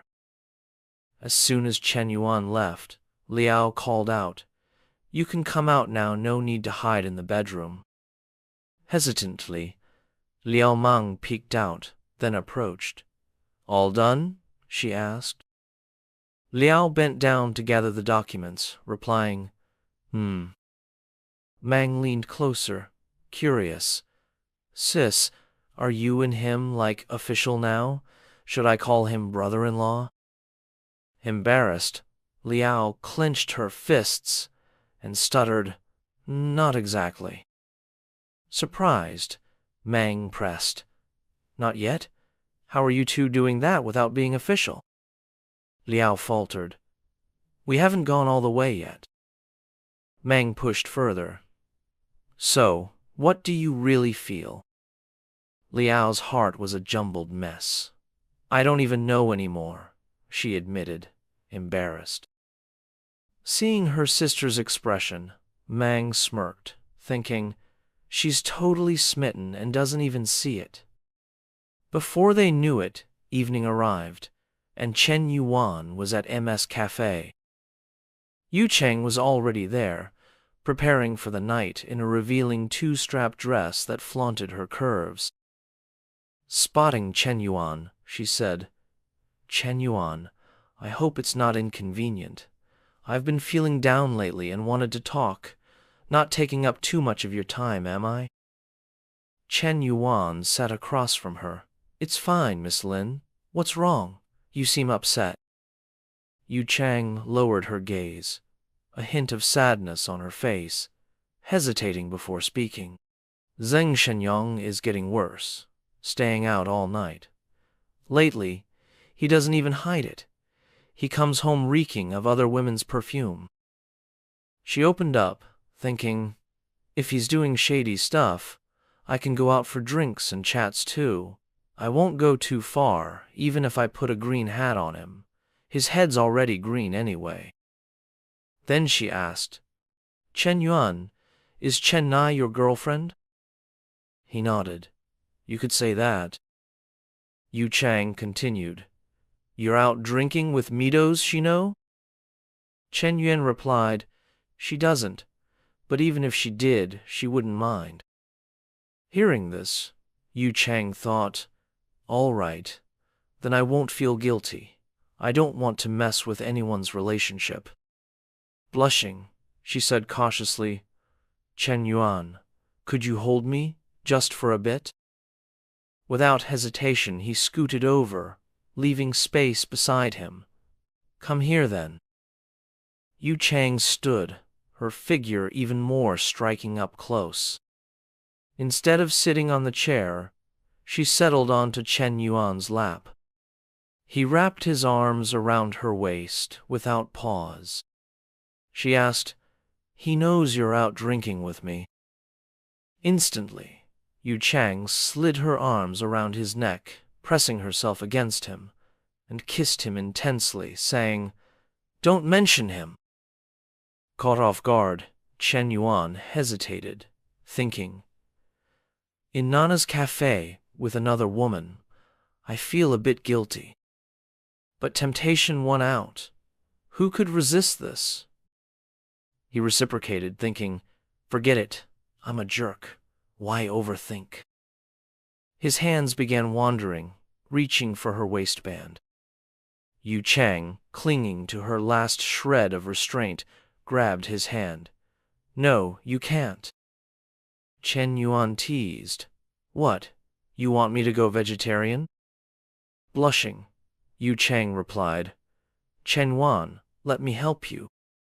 He smirked, pulling her closer. "Nah, I'm eating meat today." With that, he moved decisively, diving into the moment. She let out a startled, "Oh!" Dusheng felt a rush like a cascade of water flowing through her, rejuvenating her spirit. She wondered silently, could this be paradise?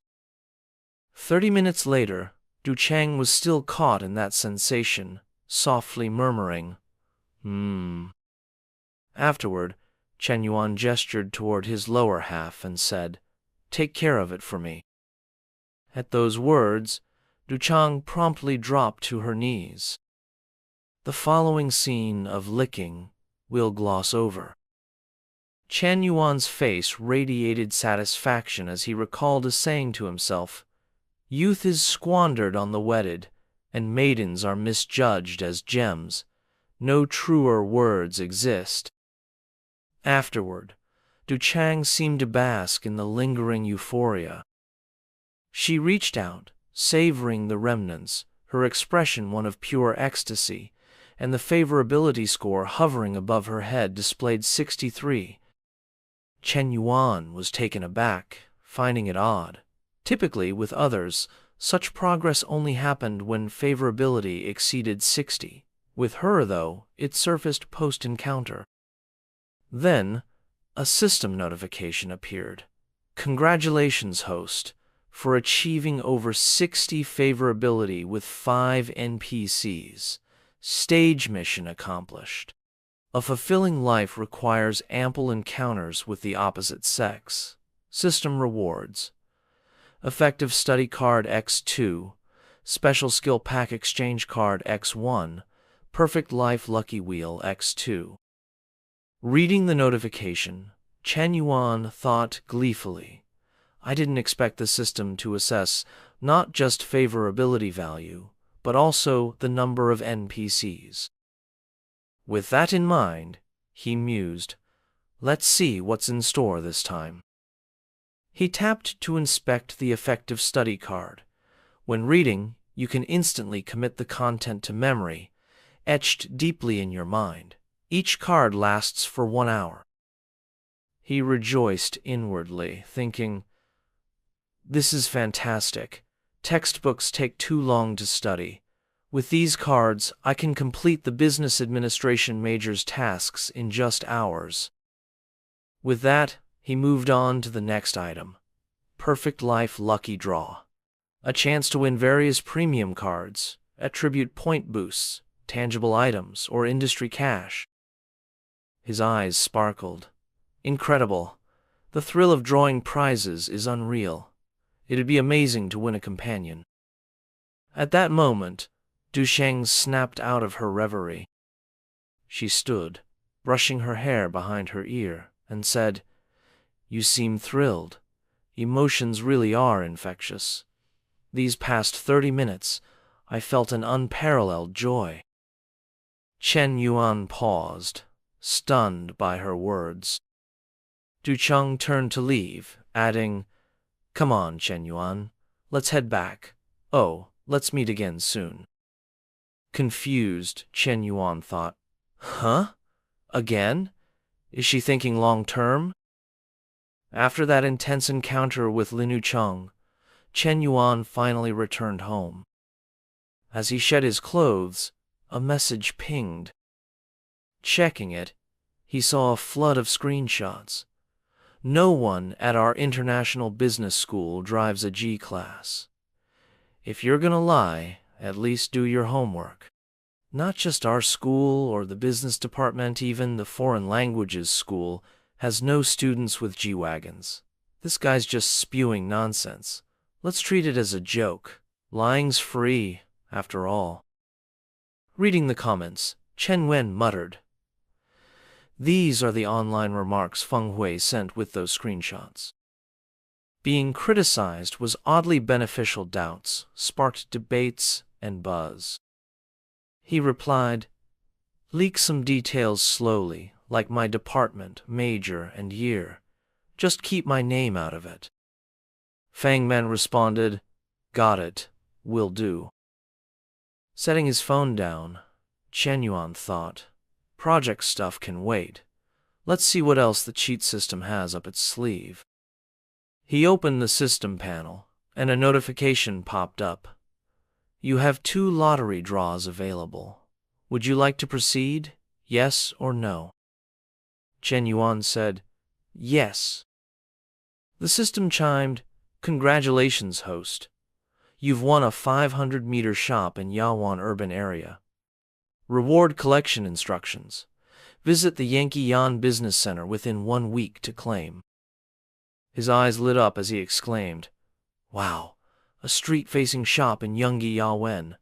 That's the ritziest area in Xincheng. This is another income stream. Even if I don't use it, I can rent it out." After celebrating, he tapped for the second draw. The system announced, "Congratulations, host. You've received 2 physique attribute modification opportunities."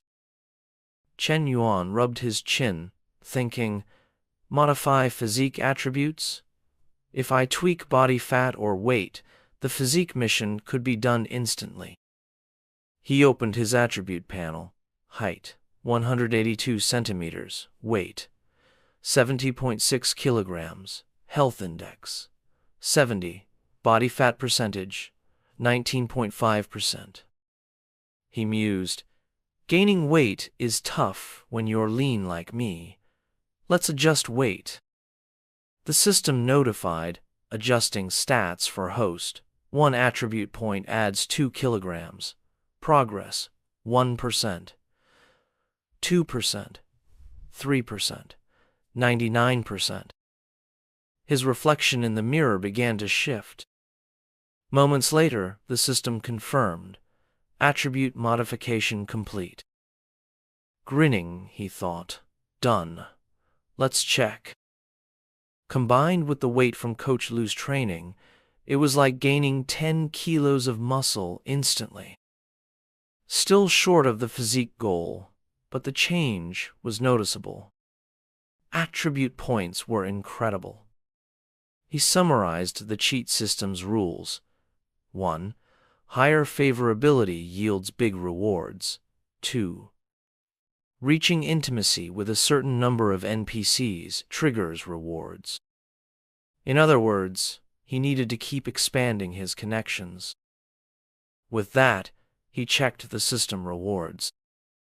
Initially, he planned to study and connect with a consultant, but the study card would give him more to discuss. Over the next few days, he studied with Li Hao, trained with Manglu, bought a Chen Na AMC-20, and got himself a G63. Soon, the job fair for international students arrived. People attended out of curiosity or to seek opportunities. Someone remarked, "No one in this school drives a car like that. It's worth, what, 300 million? Another said, "Did you hear? The Startup Zone investor, an international business student, drives a G-class." Haha, like the last guy said, lying's free. Why would someone with that car attend a second-rate private school like ours? Focus on the job fair, another replied. The companies at the fair weren't major corporations, just local small and medium-sized enterprises in Xincheng. In the school's small auditorium, Yuping and the short-haired girl from before appeared. The girl asked a guy, "Brother, doesn't your family own a company? Why are you at the job fair?" A blonde-haired youth in a suit, with a face flat as pavement, replied, "To study other companies' strategies. Managing a business means staying current, not isolating yourself." The tomboyish girl nearby chimed in, "Senior, if I can't find an internship, can I join your company?" He smiled confidently. "Submit an application. With my support, it's a done deal." Both girls' eyes sparkled, saying in unison, "Really? Thank you, Senior." The blonde guy gestured to other girls, adding, "If you haven't found internships, apply to my company. We're schoolmates, I'll look out for you." His arrogance irritated Li Yanping and others nearby. One gritted his teeth, saying, "What's that beau doing here? He's just flirting." Others agreed, "Yeah, this guy's posing as a senior. So annoying, and he's trying to drag us down.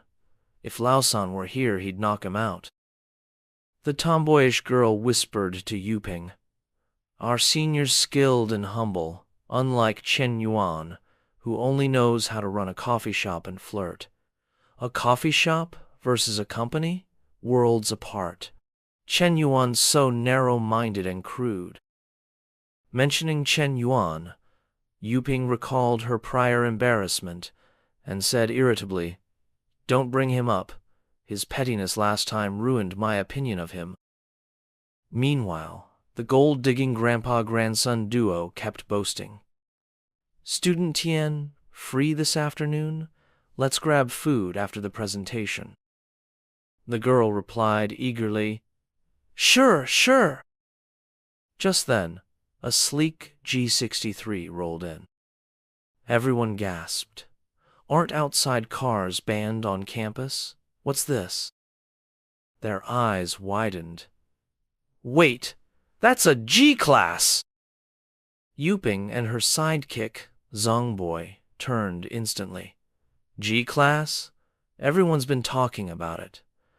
The student who invested 10 million in the startup zone drives that. Zongboy whispered, "If that sugar daddy's really from our school, he's worth more than the senior."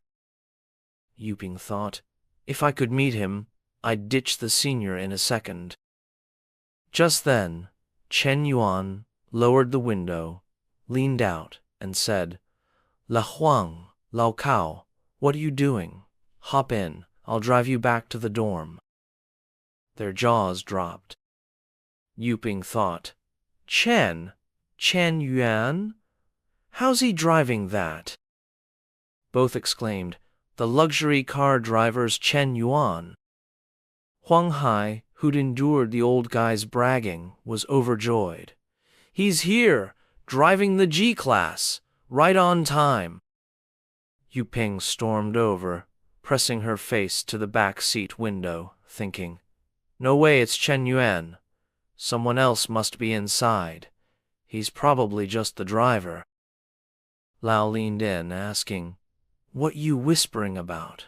So shady." Huang Hai Bao, now cocky, opened the door and said dismissively, "Step aside. My brothers and I are getting in." As the car drove off, Zongboy regretted, "A top-tier sugar daddy was right there, and I missed it." She asked, disappointed, "If we apologized to Chen Yuan, would he accept?" Yuping, still shocked, stammered, I don't know." Soon, news that Chen Yuan drove the G-class spread across campus, especially in the girls' dorms. One girl declared, "That's it. My goal's Chen Yuan from now on. Another replied, obviously.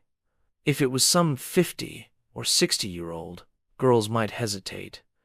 But Chen Yuan's young, handsome, and successful at 21. What's to think about?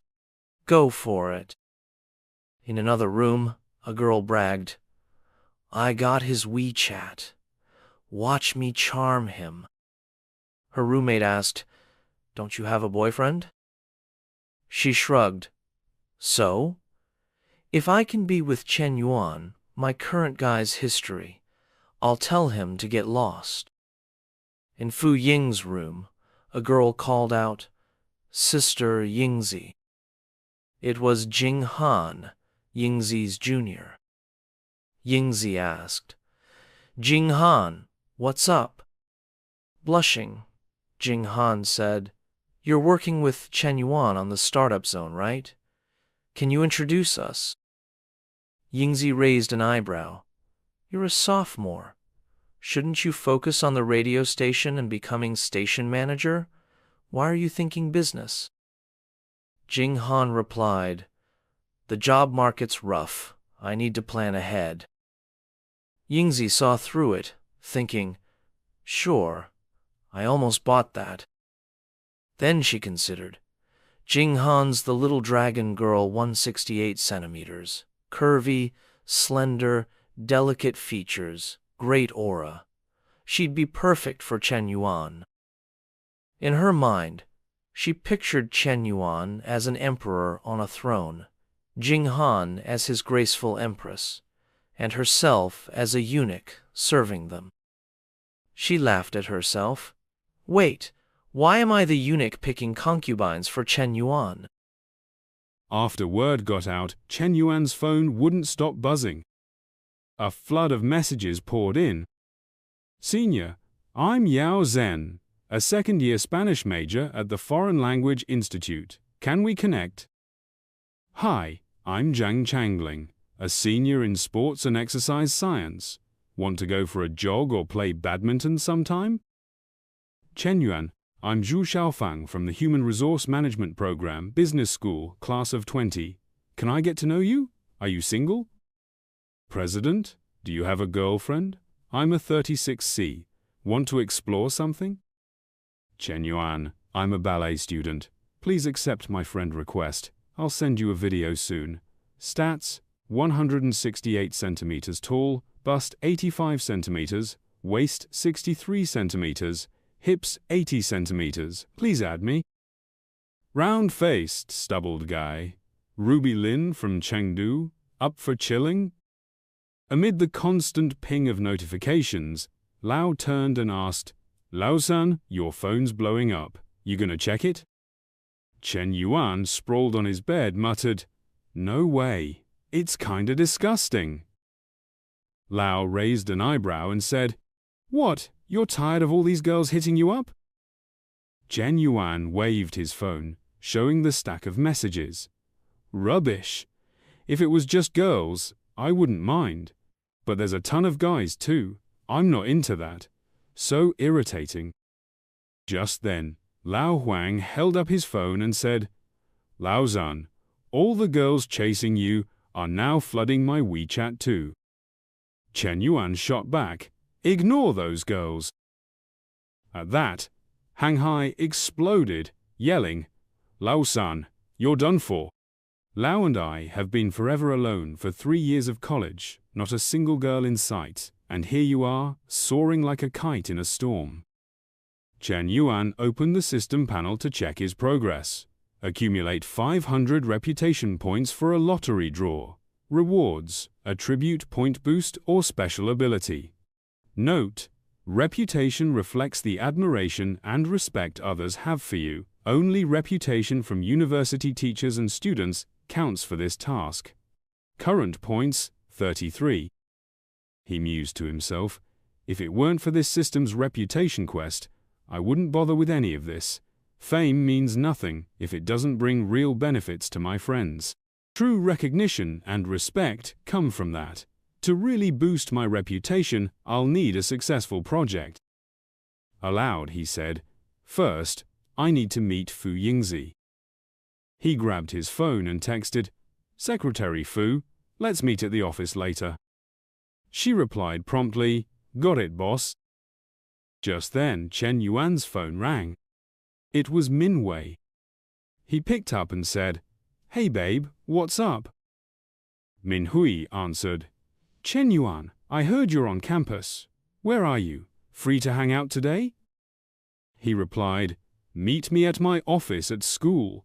Wait for me there. He thought, now that I'm a public figure handling external affairs, I can't be seen strolling around campus with Minhui. It'll spark wild rumors among the older and younger female students. After hanging up, Shen Yuan got up and said, I'm heading out for a bit. Don't wait for me to game. He walked out, waving, and added, Oh, and Lao Huang, your time will come too. Lao Huang flipped him off with both hands, grumbling, What time? It's already summer, and I'm still setting off my own fireworks. Moments later, Shen Yuan reached the meeting spot with Minhui. The second she saw him, she threw herself into his arms, saying, Shen Yuan, I missed you so much. He nudged her gently, saying, Let's head inside to talk. He led Minhui into the office. As soon as they entered, she huffed, Well, now you're a big deal. Every girl on campus knows who you are. Shen Yuan raised an eyebrow. Really? Minhui plopped into a chair and said, Yup, your personal info's all over the internet. He sighed. Those people have way too much free time. Minhui stood, walked over, and pulled the curtains shut, saying, When guys go out, they need to know how to stay safe. Got it? Shen Yuan blinked naively. I know how to stay safe, but what's that got to do with closing the curtains? She slipped her hand under her skirt, slowly sliding off her panties, and said, It's related, of course. I can do it here too. Shen Yuan, you want to? He stammered, It's not that, Minhui. I've got a meeting with someone else to discuss stuff. Minhui tugged him up, saying, Shen Yuan, get up. As he stood, she reached down, gently unzipping his pants. Shen Yuan froze, staring blankly. Then she turned, facing her rear toward him, and asked, Like this position? Shen Yuan slid his sweet potato into the oven, murmuring, Uh-huh. Meanwhile, outside, Fu Yingzi had arrived. Hearing noises from inside, she thought, This sound isn't good. She leaned closer, catching the increasingly rapid pitter-patter sounds, and thought, the sound of card games is so loud. Did the boss call me here just to overhear this? After listening for a bit, Yingzi's face flushed crimson, and she scurried to the side, telling herself, My boss is definitely powerful, but not exactly proper.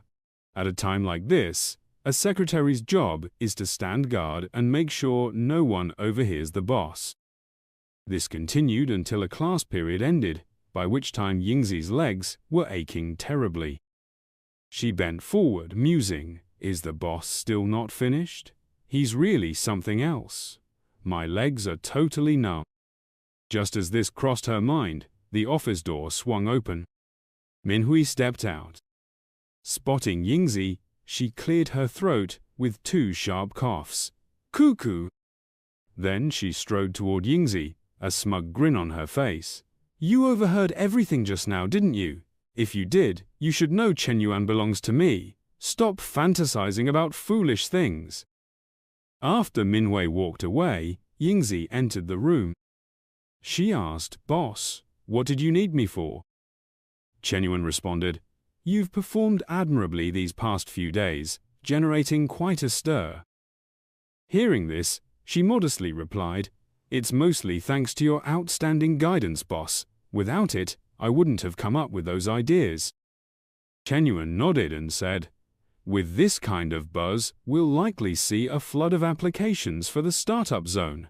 When those come in, please help me pre-screen them. It'll make it simpler to pick projects that can launch quickly. Yingzi hesitated before asking, "Who should I filter out? What's the criteria?" Shen Yuan smiled and answered, "Choose the exceptional ones. Select those who can reflect our school's fresh image. Though our school is a second-tier private institution, and our teaching quality and student results don't match top universities, we have a significant edge." Curious, Yingzi pressed, "What edge? Could you explain, boss?" Shen Yuan replied, "The female students at our school are strikingly beautiful." At these words, Yingzi's eyes widened in shock, thinking, "My goodness, is the boss spending all this money just to back beautiful, charming university students? But openly recruiting consorts right here at school is too bold, and I've basically become a pro at picking consorts." With this in mind, she cautiously asked, "Boss, is this really all right?" Noticing her concern, Shen Yuan quickly clarified, "We're offering startup opportunities for the school students. This is a fantastic chance to transform their futures and destinies. With so many applicants already and more to come, why not pick a few who are more pleasing to the eye?" Yingzi responded, "Got it, boss. I'll screen them first and send them to you." Inwardly, she thought, the boss is really the boss, talking about picking consorts while sounding so noble. Shen Yuan then asked, "Have you finished the set of re-examination questions I asked you to prepare earlier?" Yingzi replied, "Yes, it's nearly complete." Only then did she grasp his intent, telling herself, the boss plans so far ahead. He asked for re-examination tests as a way to justify eliminating those not selected, keeping them from stirring trouble at the school or with higher-ups. With this realization, Yingzi leaned closer and asked, "When the time comes, for those in the know, can we quietly leak the exam answers to the ones you want, so they score high?" Impressed by her quick thinking, Shen Yuan praised her with satisfaction. Yingzi's heart was in turmoil at that moment. One part of her said, "Fu Yingzi, isn't what you're doing just like those corrupt officials in ancient times offering beauties to the emperor? Are you worthy of the education you've received?" The other part countered, "If those girls end up with other guys, would their fate be any better than with Shen Yuan? It's a two-way street. If they don't apply, they'd never land in the boss's radar anyway." Her internal conflict reached this point, and she quietly thought, "Besides, the boss pays me 10,000 yuan. So thinking for him and easing his burdens is only natural. If that's the case, let's start by presenting the boss with the first beauty." With that, she spoke up, "Boss, I have a younger sister at the same school. She'd love to meet you." Shen Yuan immediately asked, "How old is your younger sister?" Yingzi pointed to her chest and said, "Just like me." Hearing this, Shen Yuan sighed helplessly. "Secretary Fu, what are you talking about? I mean her age." Embarrassed, Yingzi quickly swiped open her phone and said, "Oh, my apologies." She handed the phone to him and introduced, "Boss, she's a second-year student, 19 years old, and her nickname at school is Little Dragon Maiden." The moment Shen Yuan saw the photo on the screen, his gaze locked. He thought to himself, "There's even a chance to play the Dragon Knight." Then he said, "You can add this girl first."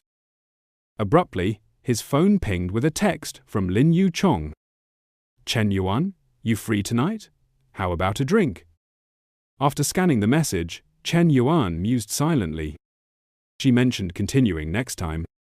Didn't realize it's been days already. He grinned to himself. It's probably just about grabbing a drink, right? He swiftly replied, 9 p.m. Noticing the instant response, Yu Chong was taken aback. This Shen Yuan actually texted back so fast, she thought, delighted. I never imagined that just having drinks with Shen Yuan twice would spark this. It's like rediscovering that high school romance vibe with him. Reflecting on this, she reclined, brushing her hand over her body, eagerly thinking, I wish time would speed up to 9 p.m. already. Meanwhile, after wrapping up with Fu Ying-Z, Chen Yuan exited the school office. Reaching his G63, he found the car windows plastered with love letters and various notes. He picked up one marked with red lipstick and read, Can we be friends? My bra size is 36E, contact info blurred. Chen Yuan was at a loss for words, feeling exasperated. Just then, two girls approached, waving. Hi, Chen Yuan. My sister and I are going shopping. Can you give us a lift? Chen Yuan opened the car door, slid inside, and said, Sorry, I'm picking someone up later. No room left.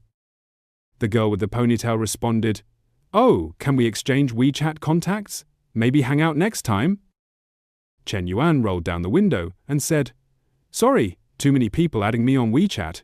Can't add more right now. The girls went quiet, saying nothing further. Nearby, two male students witnessed the exchange.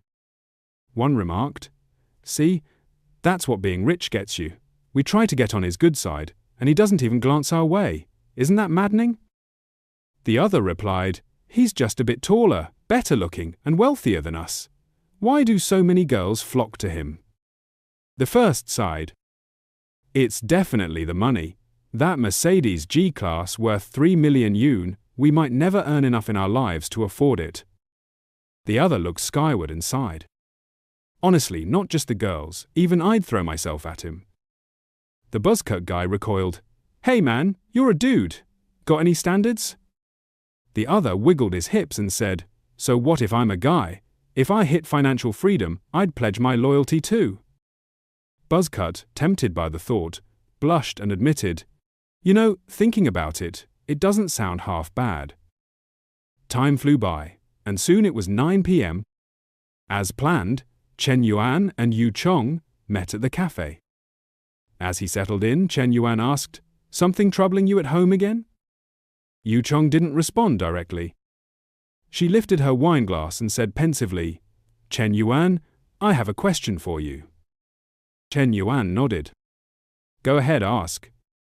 Yu Chong, a bit shy, murmured, Do you believe in love? Chen Yuan answered, I could say I do, or I could say I don't. He recalled a high school romance.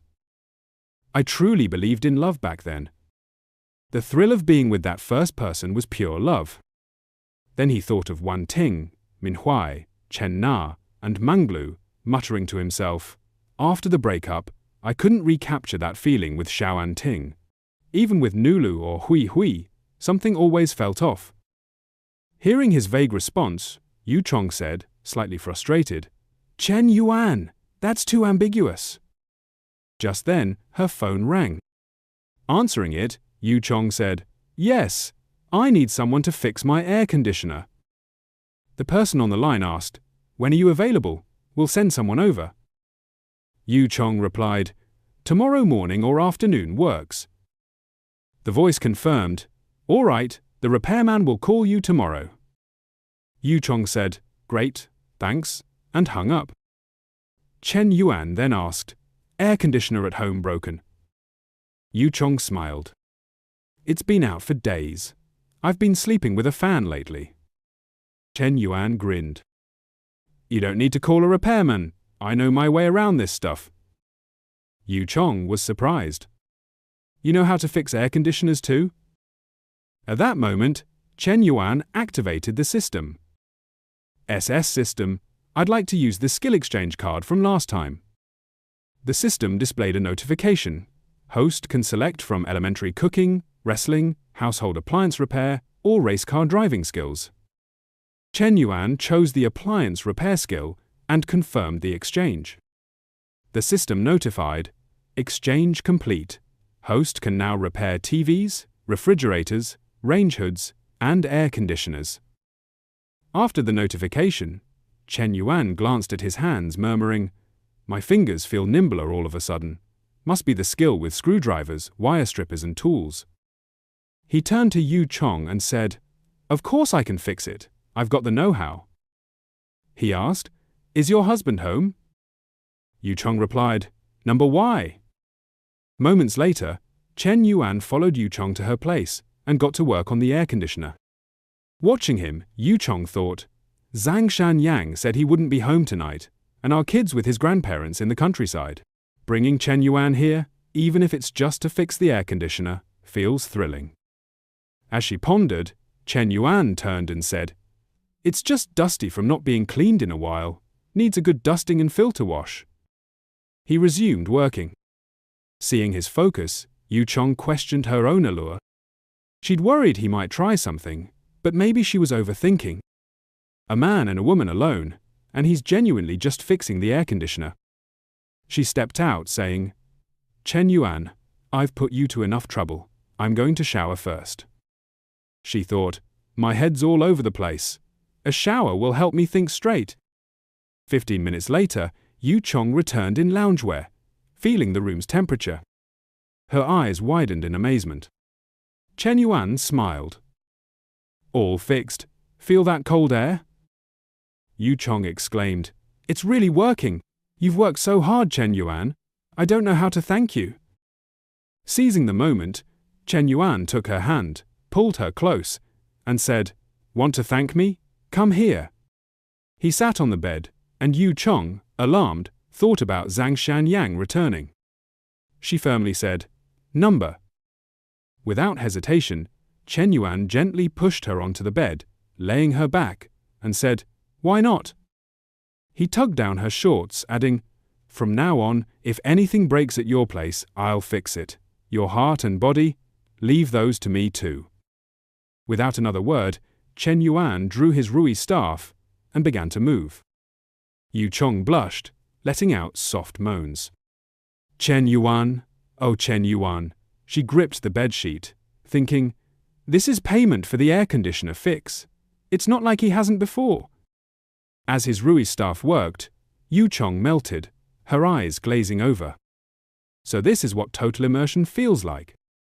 She wrapped her arms around Chen Yuan's back, thinking, compared to this, being with Zhang Shanyang was such a waste. She closed her eyes, savoring the sensation, silently cursing Zhang Xian. He's just too weak. At that moment, outside, the elevator doors opened. Zhang Xian loosened his tie, grumbling, Damn, I can't even breathe. He muttered about drinks and people playing hard to get, rejecting extra money. As he reached the apartment door, he stretched to open it. Hearing the noise, Yu Chong's eyes froze. Oh no, that's the door. Both froze, and she looked toward the door in panic. Zhang Xian was really back. Hearing a noise, Du Chang swiftly placed a hand over her mouth, silencing him. Deep inside, she felt anxious. If Zhang Xian truly discovers this, my leverage for splitting our assets in the divorce will vanish. I could even be ruined, my reputation and career in tatters. With this in mind, Chen Yuan slipped out of bed, approached the door, and said, I'll secure the lock. Noticing the young man's composure, Du Shang couldn't help but gaze in astonishment. She wondered, how can he be so fearless? Just as Chen Yuan finished locking the door, Zhang Zanyang staggered in. He muttered, Huh? Nobody's home. Nobody's here, yet the air conditioner's running. Think electricity grows on trees? The old man grabbed a glass and shuffled to the water dispenser. About to pour, he noticed it was empty and cursed in frustration. Useless woman! You do nothing all day, not even chores, not a drop of water to drink. He set the glass down and moved to open the door. Finding it locked from the inside, Zhang Shanyong paused, puzzled, and thought, What's this? Why's the door bolted from within? Forget it. Chen Yuan gently placed Du Shang back on the bed and whispered, Shh, my dear. You wouldn't want to upset your husband, would you? At these words, Du Shang quickly pressed her hand to her lips, not daring to make a sound. After fumbling for a while and realizing the person inside wasn't opening the door, Zhang Xian grumbled irritably, Are you mad at me again? So what if I got home late? Don't you know I had to entertain clients for work? Ignoring his complaints, Shen Yuan and Du Chang continued their encounter in the room. Her body quivering, she clamped her hand tightly over her mouth, stifling any noise. Meanwhile, Zhang Xian had moved to the next room. He pushed open the door, stepped inside, and muttered, "If you won't let me in, fine. At least I don't have to do my work. This is nice. I can play bullets more tomorrow." With that, he collapsed onto the bed, still mumbling, the bar. Moments later, Zhang Shenyong was out cold, snoring softly, HRR, HRR. In the adjacent room, Chen Yuan and Du Chang had shifted to the lizard against the wall position. She whispered, "Chen Yuan, be gentle. My husband's right on the other side of the wall." Smirking, the young man replied as he moved his hips, "He's asleep. He won't suspect a thing. Relax. This is what makes it thrilling." On the other side, Zhang Shanyong was drooling in his sleep, his snores growing louder. HRR him, HRR him, HRR him. Seeing this, Chen Yuan flashed a sly grin and said, "He's snoring so loudly, my body's moving to the rhythm." At these words, Dushang's entire body shook intensely. She fought to stay silent, thinking, "Chen Yuan's playing with fire. I can't let him get to me. I absolutely cannot make a noise. Absolutely not." But soon, Dushang couldn't hold back. Her face glowed with bliss, and she let out a faint moan. "Ah," she thought to herself, "Chen Yuan was right. This feeling is irresistible." Things carried on until the next morning. Chen Yuan had slipped away at some point. Zhang Xian, groggy, rose, clutching his head and thinking, "My head's pounding. That bar must have served me fake liquor last night." Outside, Dushang was up, bustling about preparing breakfast. Zhang Shanyang emerged, and seeing this, he was taken aback, thinking, "What's this? She hasn't made breakfast in 2 years. What's gotten into her? But having a caring wife at home feels great. This is how life should be." He then asked, "Hey, you locked the door to sleep again last night, didn't you? How was it? Sleep well?"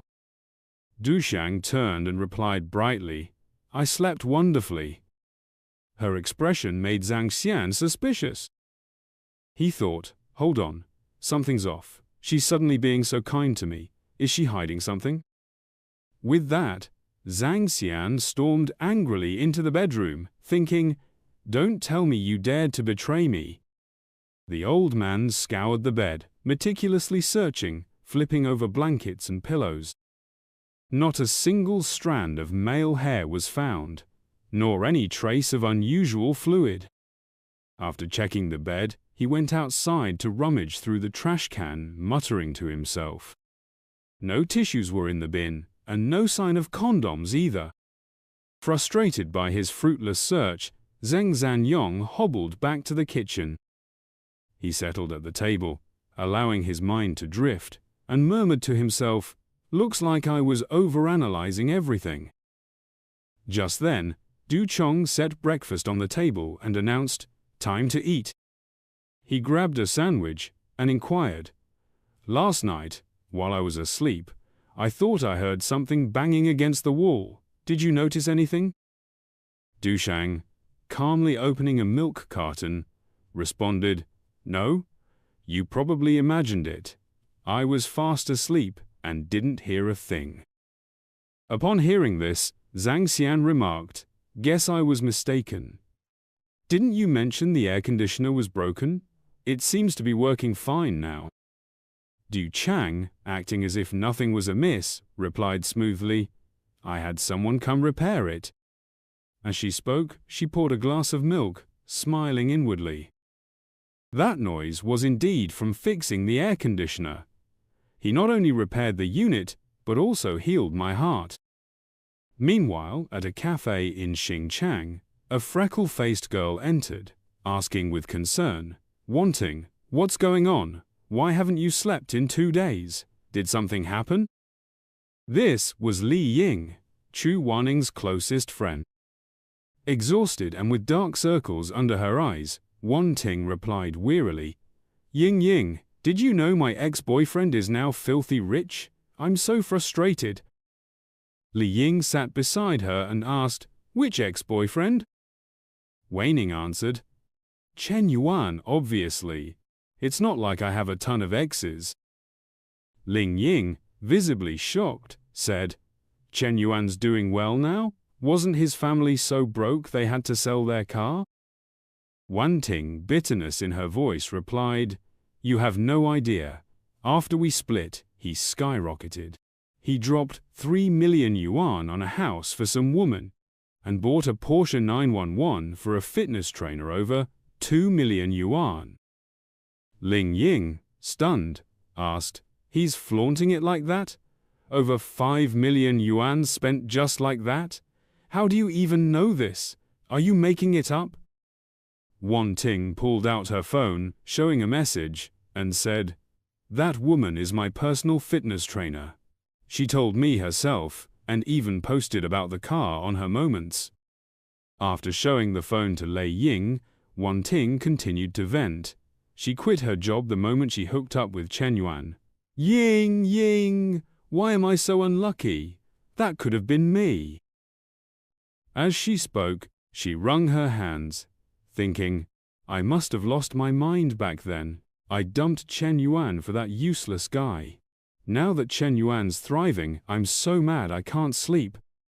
Seeing her distress, Lei Ying patted her shoulder, saying, Let the past go. Just find someone new. With your looks and charm, it's not hard to meet a great guy. Plus, you work at an airline and meet plenty of wealthy people. You could easily find someone with millions. Wan Ting gave a bitter smile and said, Millions? I'd scoff at tens of millions now, let alone pocket change like that. Hearing this, Li Ying fell silent, unsure of what to say. Suddenly, Waning stood up, her eyes blazing with resolve, and declared, Ying, I have to win Shen Yuan back. Then, her voice dropped in despair, But he's blocked my messages and phone number. I can't even run into him at school. How can he be so cruel? Li Ying tried to reason with her. It's pointless to dwell on this now. Focus on yourself, and maybe lower your expectations a bit. At this, Wan Ting spun around, her voice sharp. Ying, you're my best friend. You know me. I can't let this go. I just can't. Every time I think of Shen Yuan splashing cash on those gold diggers, my heart hurts. All of that should have been mine. As she said this, she grabbed Ling Ying's hand, pulling her along, and insisted, No, Ying Ying, you're coming with me. We're going to find him right now. Seeing this, Lei Ying quickly pulled out her phone and sent a message without glancing at it. As Wan Ting dragged her out the door, Li Ying posted to her Moments, Jiang Duo, what's the number for the Xingchang Mental Hospital? Everyone in the group, please send it to me. Hurry, my friend's losing it. If the doctor doesn't get here soon, I'm worried. As Li Ying was pulled away by Zhu Wan, elsewhere in room 521 of the Juni Hotel, Manglu stood near the window, the very spot where she and Shen Yuan had first shared an intimate moment, staring out with a far-off expression. Shen Yuan emerged from the bathroom and, noticing her in a daze, inquired, What's Coach Lu up to? Gazing at the river and lost in thought, Manglu didn't respond immediately. She turned, offering a smile, and said, It's odd. My training regimen and nutrition plan are meticulously designed, yet your progress has surpassed my predictions. You've gained weight and muscle far quicker than expected. Shen Yuan grinned at her words and replied, Well, I'm not your average person. He then accessed the system panel to review his stats.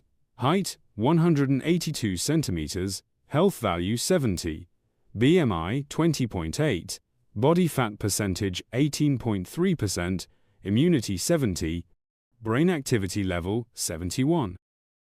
Reflecting on the data, Shen Yuan mused to himself, "Consistent training has boosted both my immunity and brain activity.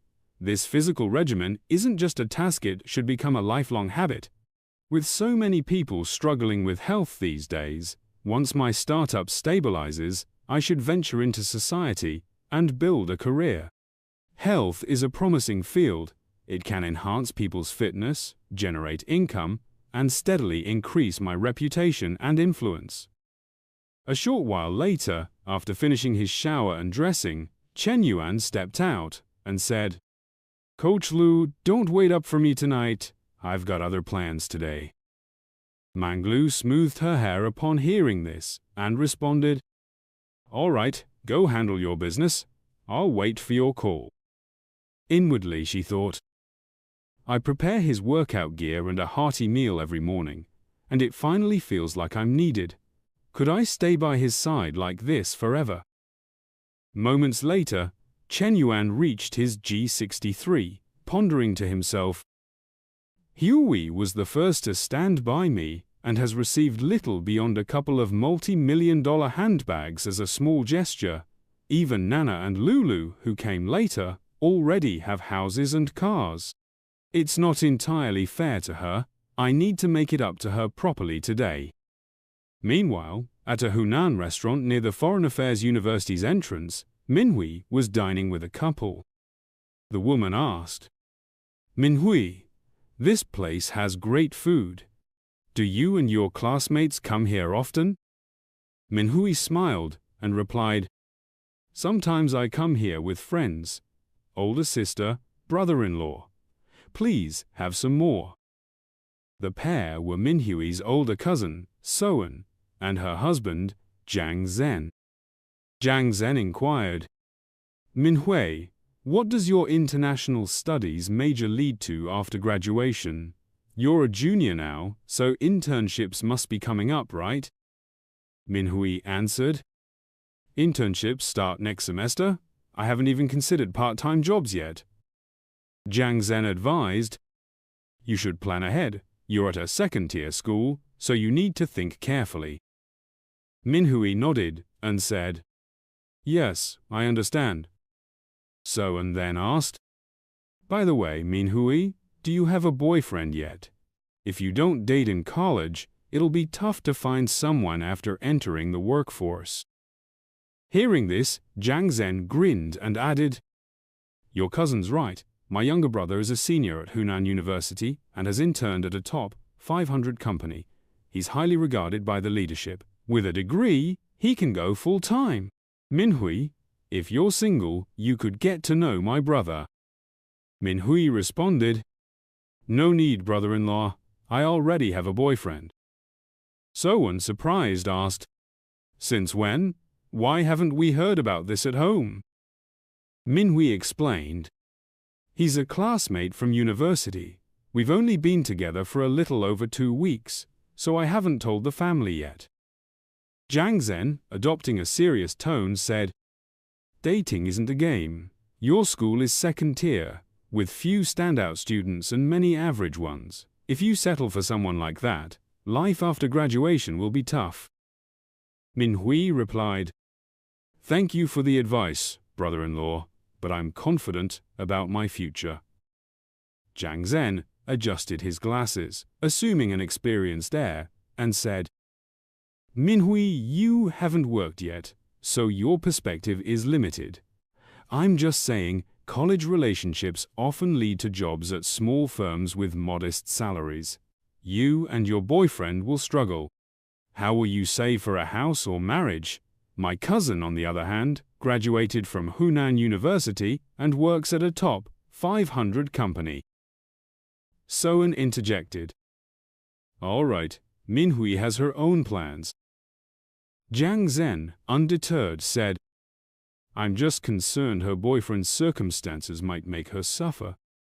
Minhui laughed and said, "Older sister, brother-in-law, you really don't need to worry about me." She thought to herself, "Hunan University? Top 500?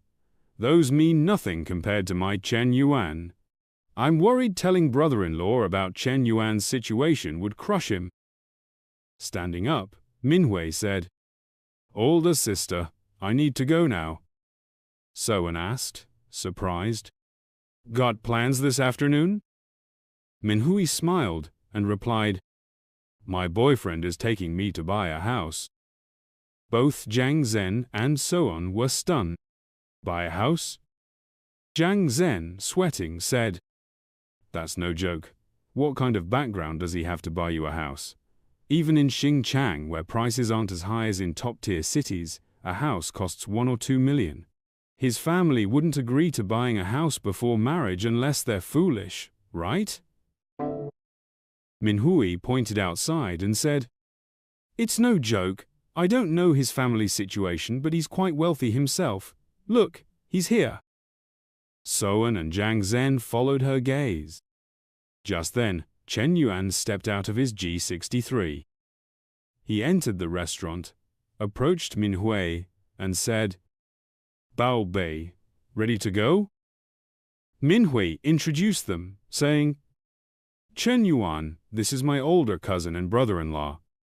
Shen Yuan turned, bowed politely, and said, Sorry, I have an appointment with Hui to buy a house, so I can't stay today.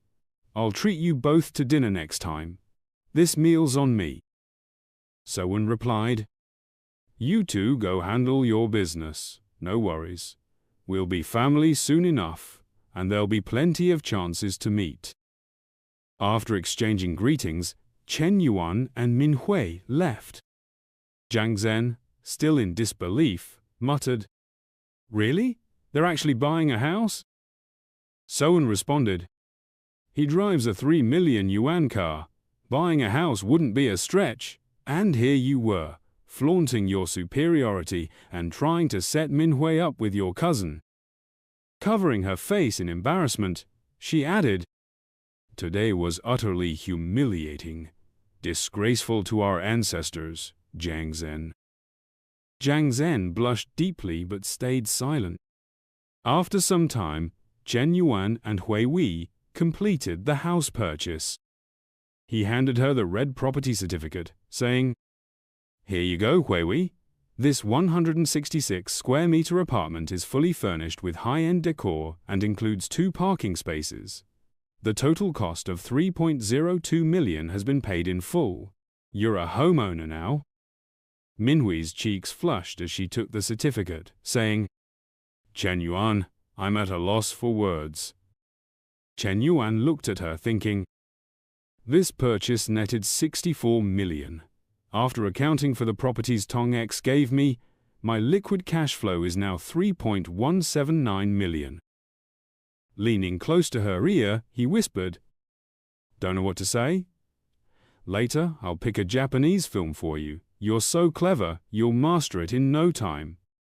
Manhwa blushed and said, You're terrible. Her favorability score rose to 93. Seeing this, Shen Yuan chuckled to himself, thinking, Manhwa's favorability went from 91 to 93. It'll take more time and effort to reach 100. Tonight, I'll have my little brother step up and aim for another point or 2. Elsewhere, in the women's dormitory, Jing Han sprawled on her bed, sending a string of messages. Hello, Senior Chen. What are you up to, Senior? I'd love your advice on starting a business. After waiting ages without a reply, she wondered, Shen Yuan added me as a friend, but he doesn't respond to my messages. What's going on? She told herself, no matter how busy he is, he should have time to reply. Someone who always despised sycophants like me has become the kind of person I can't stand. Her roommates were gossiping about Shen Yuan too.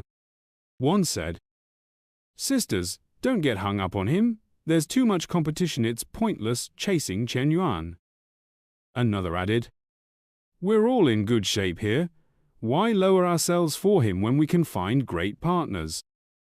The third agreed. Exactly. Let's focus on studying, reading, and passing exams. Getting more certificates matters. Come on, let's hit the library for materials. Jing Han thought to herself, aren't they just secretly working on a business plan while pretending it's about books? Why the act?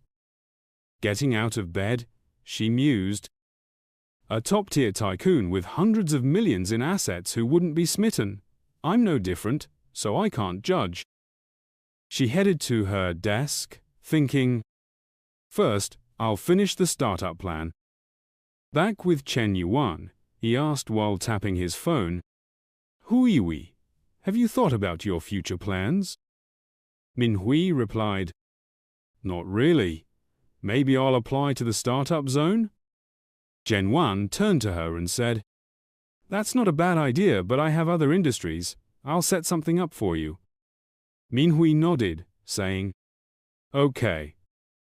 Seeing her agree, Shen Yuan sighed in relief, thinking, Minhui's the clingy type. If she's checking on me at school daily, I'll have no room to grow. To build my team step by step, she can't be around all the time. He raised his phone, already playing an adult film, and said, didn't you want to learn some island nation techniques? Let's see Saika Kawakita, Machiko Ono, Mizuki Yayoi, which teacher do you pick? Minhui, shocked, asked, Shen Yuan, how do you know so much? He smiled and said, I just looked it up online. How else would I know? Minhui said, fine, I'll close my eyes and choose one randomly. 20 minutes later, after studying several adult films, Minhui began practicing. Using her soft assets, she massaged Shen Yuan, gently moving back and forth, and whispered, Shen Yuan, how's it feel? Do you like it? Shen Yuan moaned in pleasure. Oh, baby, keep going. Seeing his reaction, Minhui thought happily, I can't believe I actually learned this. This way, he'll want me more, right? Shen Yuan, noticing her effort, thought, is she working this hard for me? Give me a dozen more girls like her. The next morning, while Shen Yuan was still asleep, his phone rang. Answering it, he heard Liu Hong's urgent voice. Shen Yuan, hurry up! Get over here quick! Half asleep, Shen Yuan mumbled, Hong, we're brothers. What's the rush? What's wrong? Liu Hong snapped, no time for nonsense. I sent you the location. Just get here fast. Sensing his tone, Shen Yuan grew concerned. A short while later, after getting a call from Liu Hong, Shen Yuan climbed into his car and drove toward their agreed-upon meeting place. Out of the blue, Liu Hong called again. Yuan, we switched spots. I'm at Shu Yunjian now. Hurry over. Shen Yuan groaned in frustration. I was nearly there, and you're only telling me now to change locations? Liu Hong responded, I just got off work, and my buddies dragged me here. I'm not exactly thrilled about it, you know. Irritated, Shen Yuan snapped, no excuses. Get a move on. I'll be waiting downstairs at Shu Yunjian. If you're not there in 30 minutes, I'm gone. Soon after, Shen Yuan pulled up to the new spot. Glancing around, he thought to himself, Shu Yunjian is awfully close to Advisor Li's place. No way, it's that much of a coincidence, right? Asterisk. As he pondered this, Liu Hong came down the stairs. Spotting Shen Yuan, he flashed a grin and said, Yo, why are you standing out here? Come upstairs for a session. Technician 98 is top-notch. Shen Yuan folded his arms and replied coolly, Pass. I've got my own personal technician. Why would I bother with this joint? That's when Liu Hong noticed the car parked nearby. In a shocked tone, he said, Hold up, Yuan. Is that your ride? What's the deal? Shen Yuan shrugged. What's it look like? I just bought it.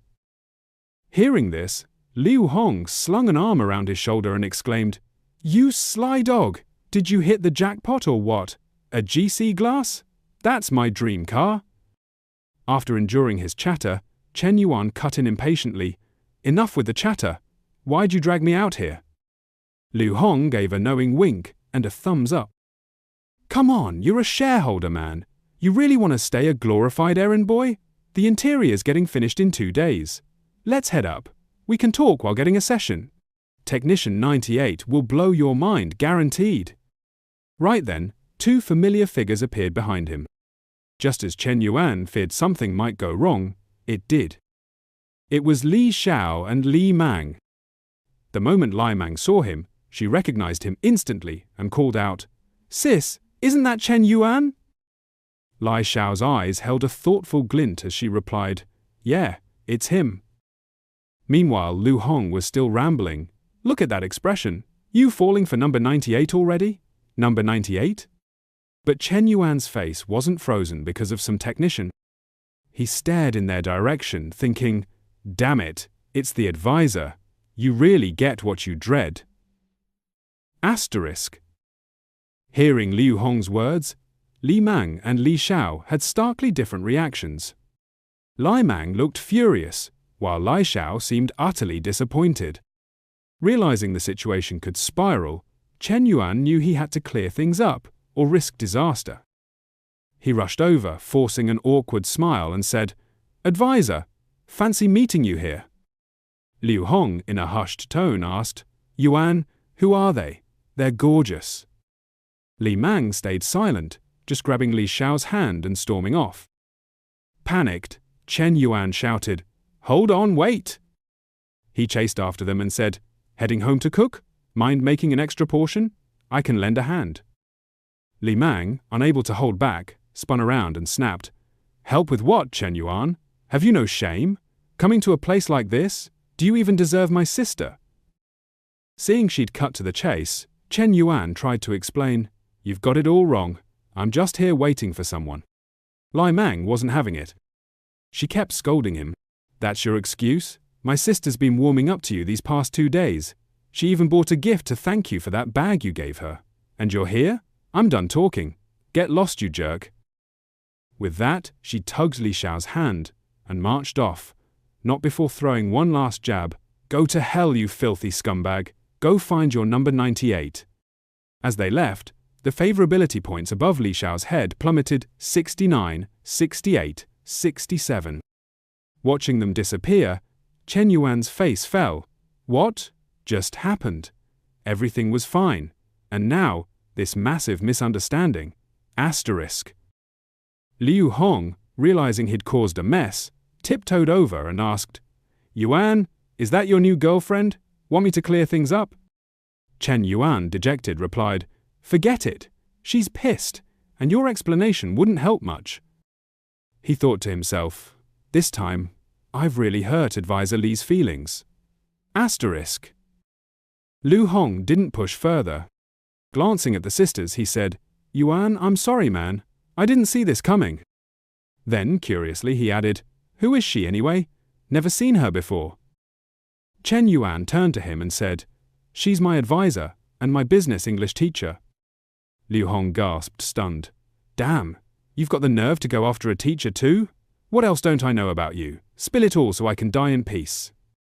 Shen Yuan, too fed up to argue, pointed at his car and said, "I'll find a chance to smooth things over with her later. Let's go. We'll find somewhere to sit and talk." A bit later, at Chen Na's coffee shop, the moment she saw Shen Yuan walk in, she beamed and said, "Shen Yuan, you made it." He gestured toward Liu Hong and said, "Brought a friend for some of your famous Nana coffee. Can you whip up an iced Americano and a vanilla latte?" Chen Na nodded, "Of course." With that, Shen Yuan and Liu Hong grabbed a table. Liu Hong, with a sense of déjà vu, said, "Hey, I swear I've seen that woman before." Shen Yuan smirked. "Forgot already?" Liu Hong, puzzled, asked, "Who?" Shen Yuan explained, "That day at Nanjing restaurant, she was the girlfriend my cousin Ling Guangyao brought." Liu Hong's eyes widened. "The saleswoman from the 4S shop? Why's she here? No way did you go after someone else's girl again?" Shen Yuan gave a dry laugh. "Go after? That's not it. It's mutual attraction." Liu Hong's face went blank. "Unbelievable. You're chasing a teacher and stealing someone's girlfriend. Yuan, you're a legend." Shen Yuan cut him off. Enough nonsense. Let's get serious. I'm stepping back from now on. You handle things. Liu Hong, surprised, said, "What's with the sudden change? Without a mastermind like you, I'm not sure I can handle the pressure solo." Shen Yuan, after hearing his complaints, said firmly, "I trust you." In his mind, he thought, if I meddle too much in business between brothers, disagreements are bound to happen. I can't let that ruin our friendship. Asterisk. Liu Hong determined replied, "I won't let you down." Just then, Chen Na brought their drinks. Setting them down, she said, "Your coffee's ready." Liu Hong quickly chimed in, "Thanks, sis-in-law." At the term, Chen Na's face lit up, blushing as she murmured, Suddenly, she pointed at Chen Yuan's shoulder. "Why's your shirt so creased?" Surprised, Chen Yuan asked, "Where?" Chen Na reached out, smoothed his shirt, and said, "There, fixed." Watching this, Liu Hong felt a pang of envy, thinking, This is too mushy. Why's life feel so different around my friends today? Asterisk. Later, after discussing the bar's upcoming opening, Liu Hong left. Chen Yuan drove Chen Na home. As they stepped inside, Chen Na said, "Jiayu's finishing her university entrance exam next week. She wants to work during summer break. I was thinking she could help at the coffee shop. What do you think?" Chen Yuan nodded. "Sounds good. No issues here." Chen Na smiled. "All right, I'm gonna shower. It was hectic today, and I'm all sweaty." Once she left, Chen Yuan pulled out his phone, muttering, "Maybe I should call the advisor and clear things up." He dialed Li Xiao's number. No answer, just endless beeping. Worried, he thought. Asterisk. She's not picking up or replying on WeChat. I wonder how she's doing. Asterisk. Meanwhile, at Li Xiao's place, she sat curled up by her phone. Seeing the incoming call, Lai Mang huffed. "So annoying. How does he even dare call?" She added, "Sis, block that guy's number so he stops bothering you." Lai Xiao stayed quiet, staring at the vibrating phone. Lai Mang sat beside her, wrapping an arm around her for comfort. "Sis, Chen Yuan's no good. He's not worth your tears. You saw his true colors today. In a way, it's a blessing." Li Xiao finally spoke, turning to ask, "Why do guys go to places like that?" Lai Mang replied, "Isn't it obvious? 9 out of 10 guys are driven by lust. They go for physical kicks." Li Xiao pressed, "Why do they get so blinded?" Lai Mang, with a knowing look, said, "They've got needs. If they're not met, they chase thrills. I hear women in those places are pros at pleasing men." Lai Xiao's mind drifted to past moments, with Chen Yuan, his hugs, his kisses, her pushing him away. She blamed herself, saying, "Maybe I made him hold back too much. He went there to fulfill his needs." Curling up tighter, she whispered, "It's my fault. All because of me."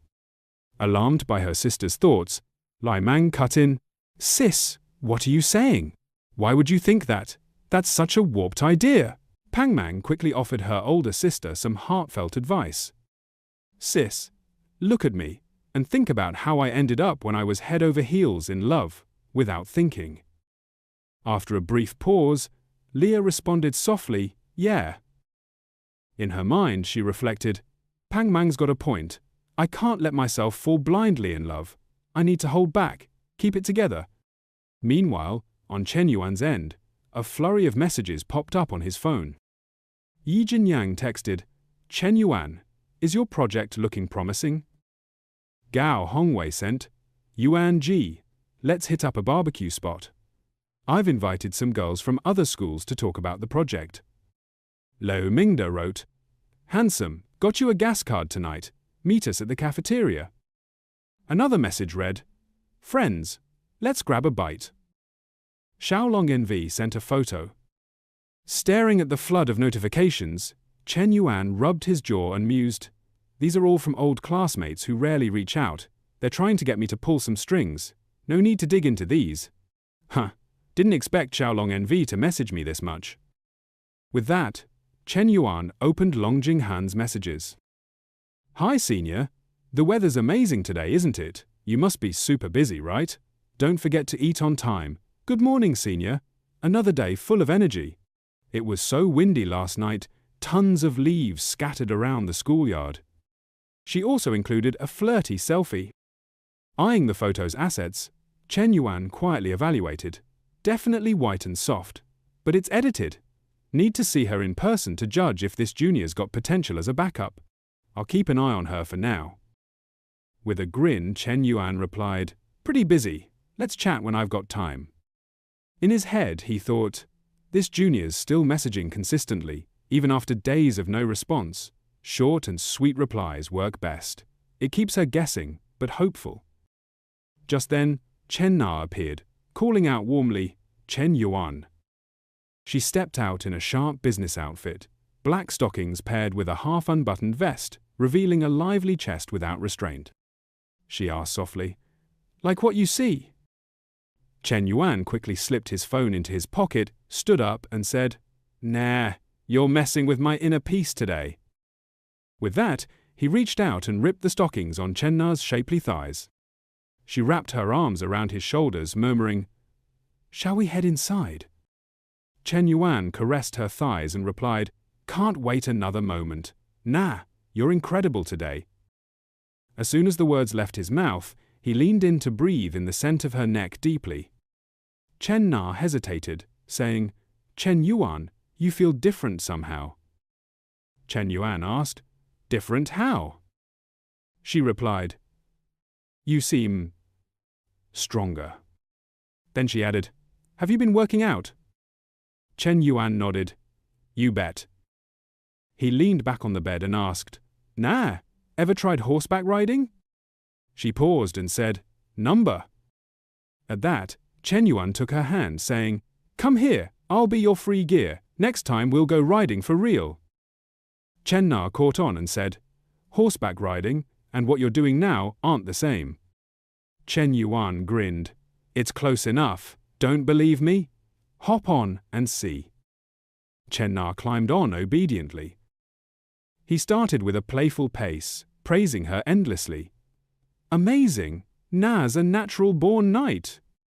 The scene shifts to the next day at the Youth League office. As soon as the door swung open, a crowd of students poured in.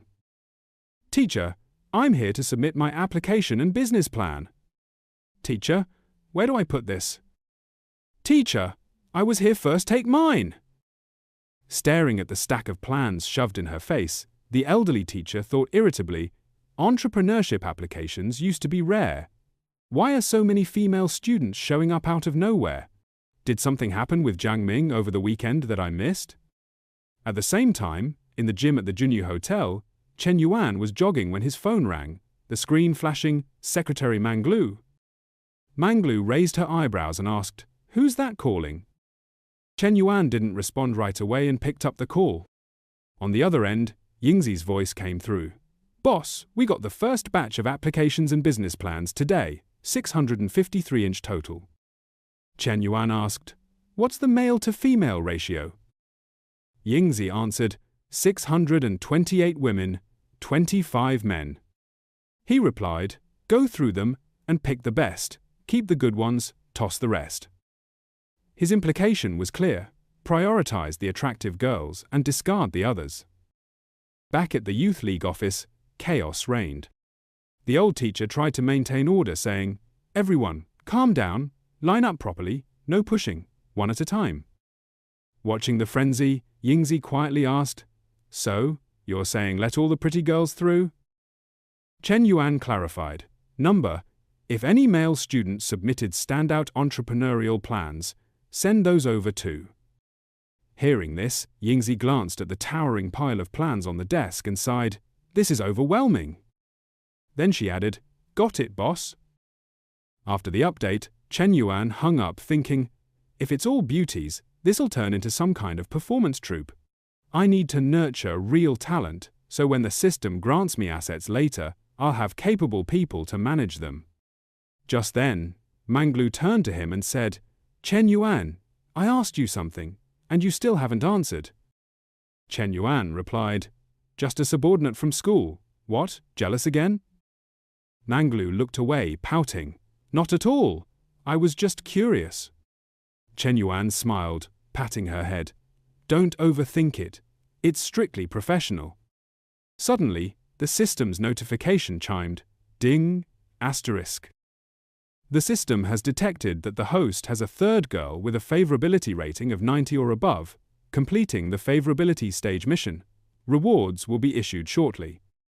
Caught off guard, Chen Yuan glanced at Manglu, spotting the glowing 90 above her head. He thought to himself, Mu Bao, well done. Such a simple gesture of reassurance, yet it yielded such a surprising reward.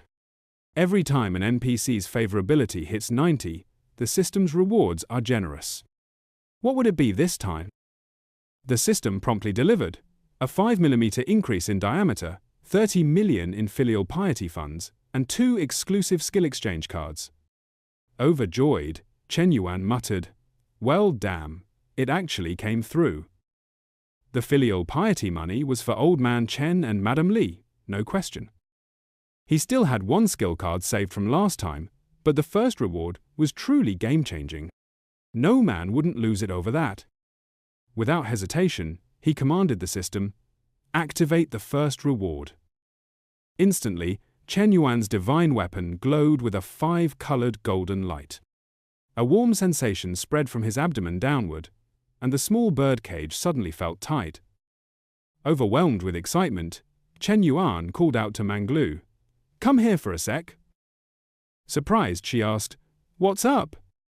He grabbed her hand, pulling her along, and said, No time to explain. Let's head upstairs. Seeing his urgency, Manglu grew concerned. What's going on? Once they reached the bathroom and shed their outer clothes, Chen Yuan charged forward, thrusting his enhanced divine weapon into the cave. Feeling the entrance stretch, Manglu gasped in alarm. Wait, Chen Yuan, something's off. Smirking, Chen Yuan asked, What's off? Her eyes wide with shock, Manglu said, You feel different. Am I imagining this? Did the gym do this? Chen Yuan laughed casually. Maybe you're the one who's changed. Manglu replied, Is that it? Just go easier next time. I can't handle this. Chen Yuan pulled her close, saying gently, All right, my dear, I'll warm up properly next time. Inwardly, he thought, the upgrade's effect is undeniable. This is it. After 99,981 rounds of intense action, Chen Yuan caressed Manglu's blissful face and said, Coach Liu, you rest. I've got things to handle, so I'm heading out. He got up and left, thinking, this new weapon won't just take Liu Bei time to adjust to Nebo, and Huibo will need to adapt too. Gotta take it slow next time. Stepping out of the car later, Chen Yuan thought of Li Xiao, muttering, A day's passed regarding Lucia, the teacher's not picking up or replying to messages. At this rate, the misunderstanding will only grow. How do I prove I didn't do it?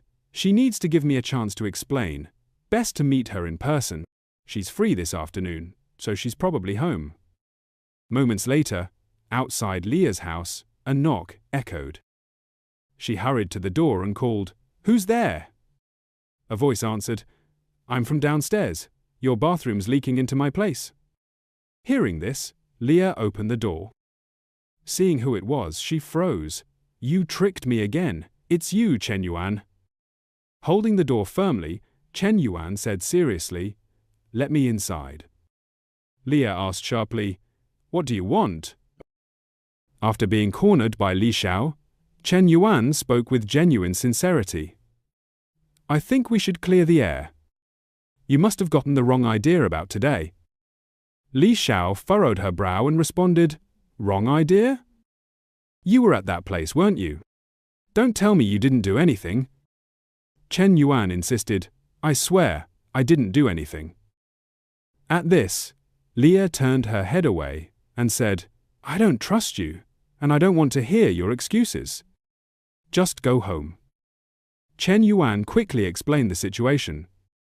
Yesterday, that person texted me first, asking to meet up to talk. When I was almost there, they changed the meeting spot to that club. It was pure chance that I bumped into you and Lai Mang. I've been trying to explain all day, calling you non-stop, but you didn't pick up. Hearing this, Li Xiao spun around and questioned, Then how can you prove you were just waiting for someone there? Right here, Shen Yuan said, swiftly pulling out the messages Lu Hong sent him the previous day to show her. See, these are our texts. He first gave me the restaurant as the location, then switched it to the club. After reading the messages, Li Hao stood there, stunned. Shen Yuan added, I even told him to hurry downstairs when I arrived. If you still doubt me, we can go to Shu Yunjian and check the security footage. At this, Liao felt the tension in her chest ease. She let out a sigh, thinking, Shen Yuan's explanation is solid. His reasoning and proof are airtight. She stayed silent. Shen Yuan pressed on, Ju Wen, why would I go to a place like that to mess around? You've got me all wrong. Li Xiao finally spoke. Shen Yuan, I'm sorry. I really didn't think it was like this. Her affection toward him instantly rose from 60 to 73 points.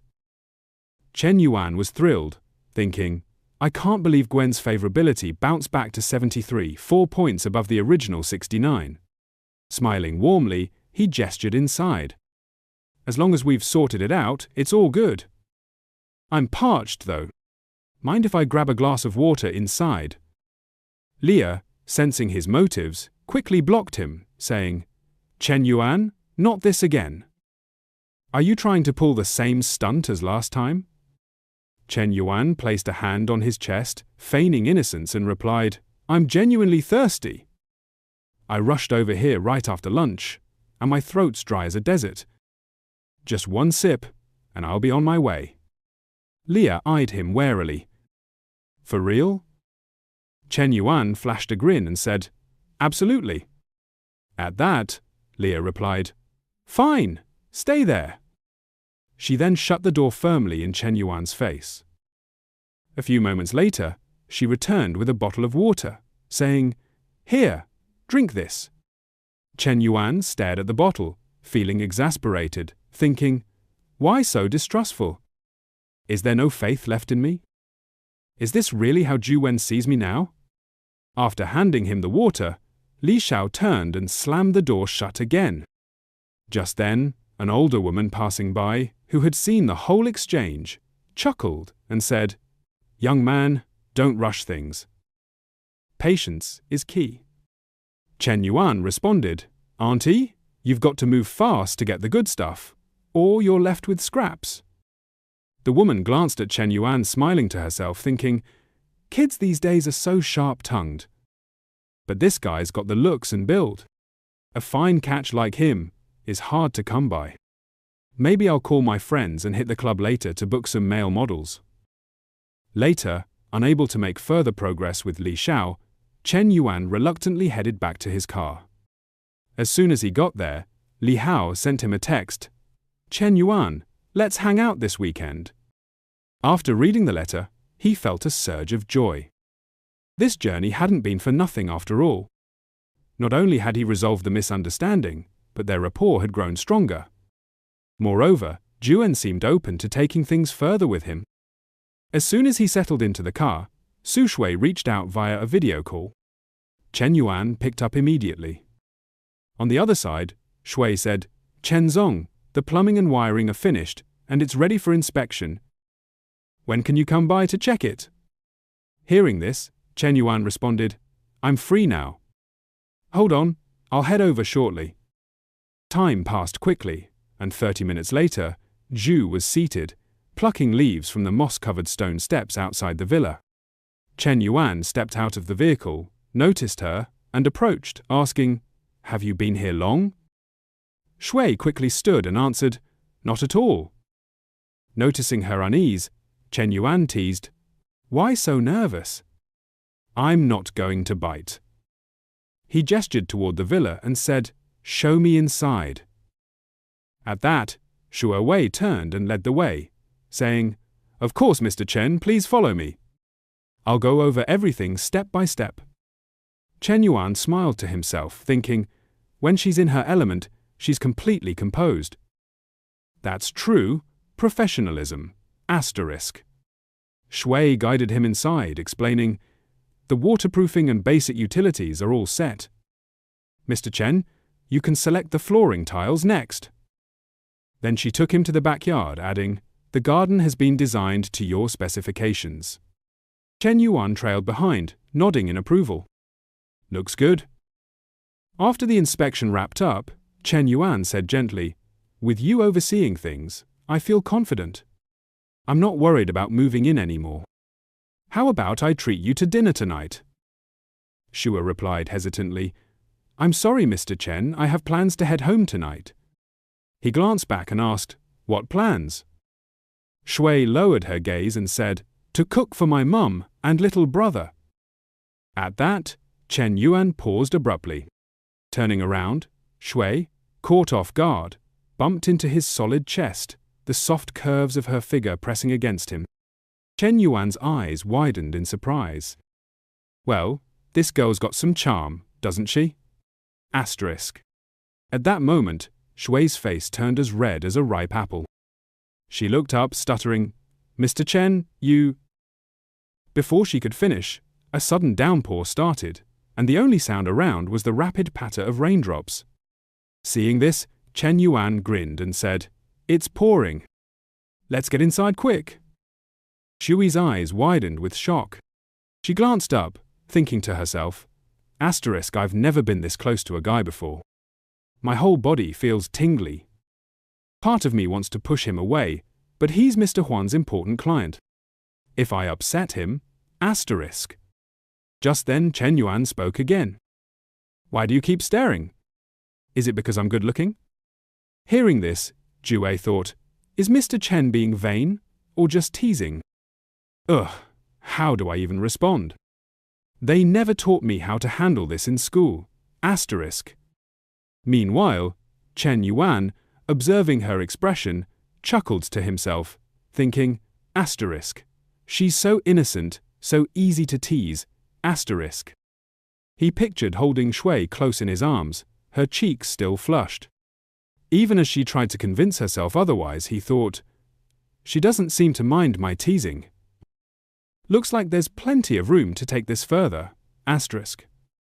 30 minutes later, the sun started to dip below the horizon, painting the sky with a vibrant crimson hue following the recent downpour. Shen Yuan extended his hand to catch the fading light, glanced upward and remarked, the rain stopped. Come on, I'll drive you home.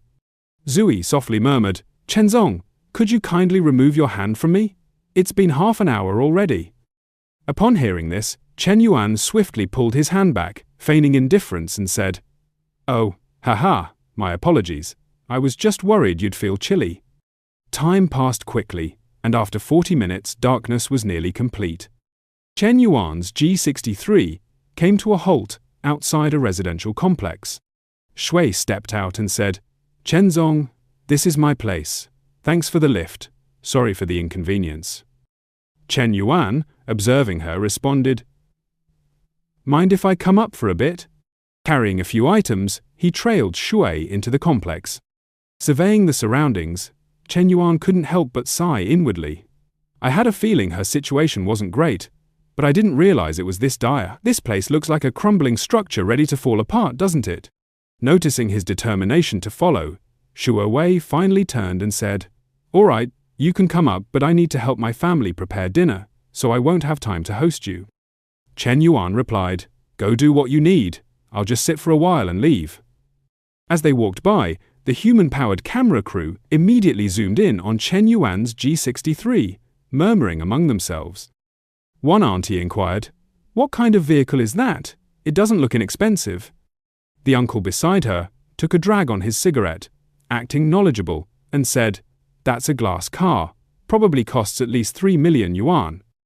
Another auntie, overhearing, broke into a cold sweat at the price.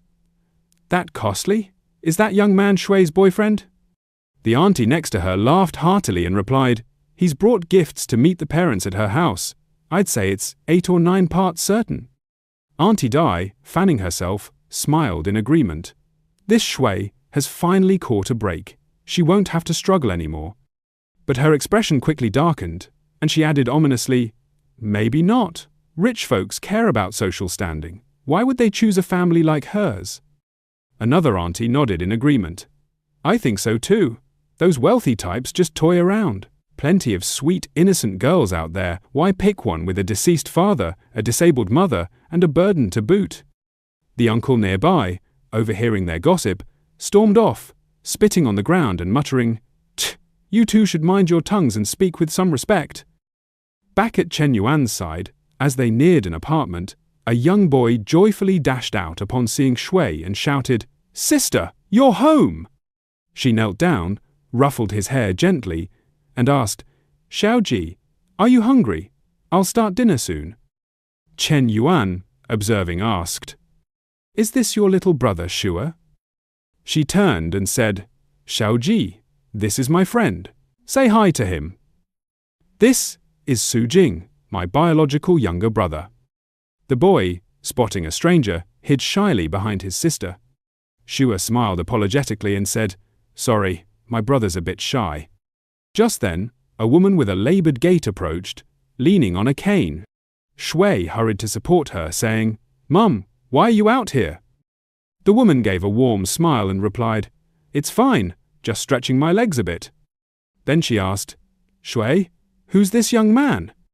Shua introduced, "This is my friend Shen Yuan." Shen Yuan spoke up, "Hello, auntie." Shua's mother eyed him suspiciously, thinking, Shui's never brought a boyfriend home before. Could he be? Then she said, "Xiao Chen, you've brought so many things. You shouldn't have spent so much. Come in, sit down." Shen Yuan replied politely, "Thank you, auntie." They all entered the apartment. Shui headed to the small kitchen, saying, "Shen Yuan, make yourself comfortable. I'm going to cook dinner." Her mother turned to her son and said, "Xiaoji, go pour your brother some water." 30 minutes later, after chatting about everything from Thailand's conflicts with Cambodia to Russia's invasion of Ukraine, Shui emerged from the kitchen with several dishes and announced, "Dinner's ready, everyone. Let's eat." The food was soon spread out on the table. Xiaoji beamed at his sister and said, "Yay, your cooking's the best." Shui's mother turned to Shen Yuan with a kind smile and said, "It's just simple home-cooked food. Next time you come, Xiao Chen, I'll prepare properly and treat you to a feast." Shen Yuan smiled back and said, "You're too generous, auntie. I'm thrilled to taste your cooking." Shui's mother replied, "Really? Then eat plenty." Observing the family's circumstances, Shen Yuan felt a pang of sympathy for Shua. No wonder she's so resilient. So young, yet already the family's backbone. She's had to become strong. After dinner, Shen Yuan didn't linger. He bid farewell to the family and turned to leave, a touch of melancholy in his heart. At the door, Shui chased after him, calling, "Chenzong, hold on. You bought all those things, let me pay you back." As she raised her phone to scan a QR code, Shen Yuan gently took it from her hand, saying, "Let me use your phone for a second." Shua looked puzzled. "Huh?" After a few quick actions, he handed it back, waved and said, "I'm heading out. Goodbye. See you next time." Shui then noticed a notification on her phone.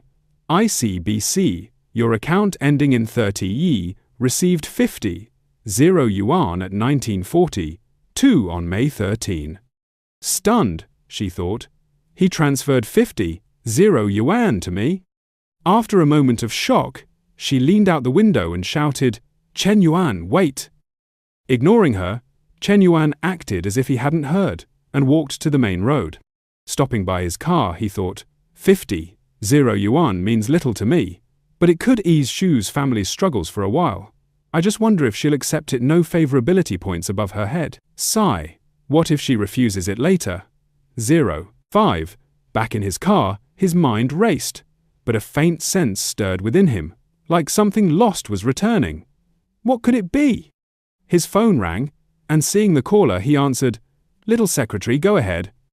Fu Yingzi's voice came through briskly.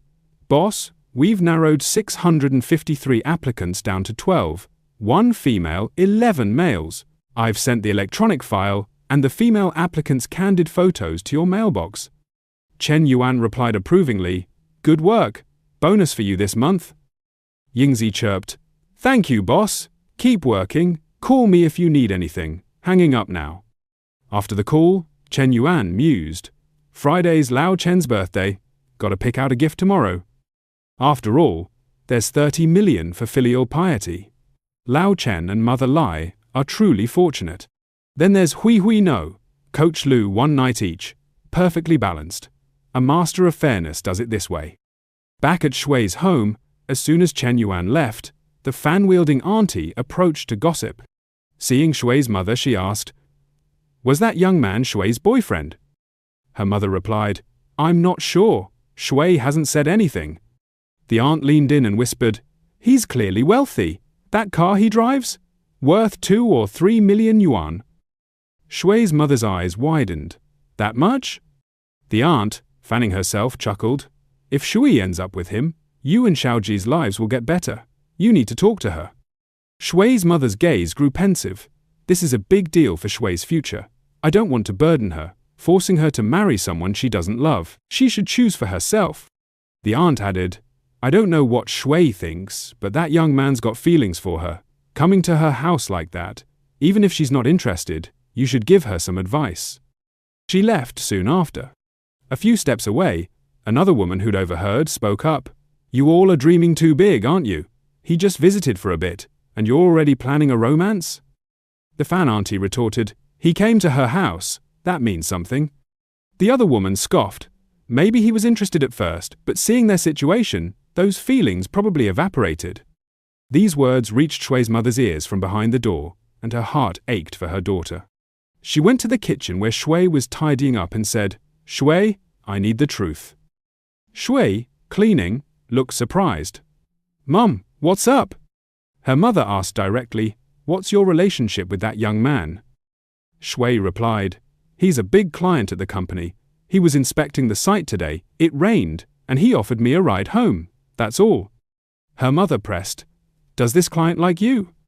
Shui thought back to the afternoon, recalling Chen Yuan's odd behavior, but also the beautiful girl with him at their last dinner, likely his girlfriend.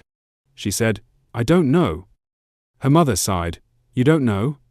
Then she asked, "What do you think of him?" Shui, a bit annoyed, said, "Mom, what are you talking about? He's just a client." Her mother softened, "All right, I understand. You heard Aunt Zhang's gossip, right? Don't take it to heart. Your father's gone, and you've carried this family alone. Xiaoji and I owe you so much. I just want you to be happy. Don't ever feel you have to marry into wealth for our sake, okay?" Shui hugged her mother gently and said, "Mom, I know, don't worry." Her eyes betrayed a hint of sadness as memories of the villa flashed through her mind, bumping into Chen Yuan's chest, his arms around her from behind. Her heart stirred faintly. Meanwhile, at the Juni Hotel, in that same room, Chen Yuan and Manglu were locked in a frenzy of action again, trading moves with techniques drawn from across the globe. The next morning arrived swiftly. After a night filled with intense field combat, Manglu and Chen Yuan were still deep in slumber. The sharp ring of the phone jolted Chen Yuan awake, and he groggily picked it up. A woman's voice came through the line. "President Chen, it's Fu Jiang from Guanting Decoration Company." Chen Yuan, still half asleep, mumbled, "You finally got through. Is something urgent?" Fu Jiangmei responded, "My apologies, President Chen. Is now a good time? I'd like to discuss my student, Sui." Chen Yuan replied, "All right, give me a moment." After a quick wash, he threw on some athletic wear and a baseball cap, then headed out mysteriously to meet her. Upon arriving and settling down, he asked, "You called me so early about Shua. What's the issue?" Fu Jiangmei handed him a matcha latte, smiling.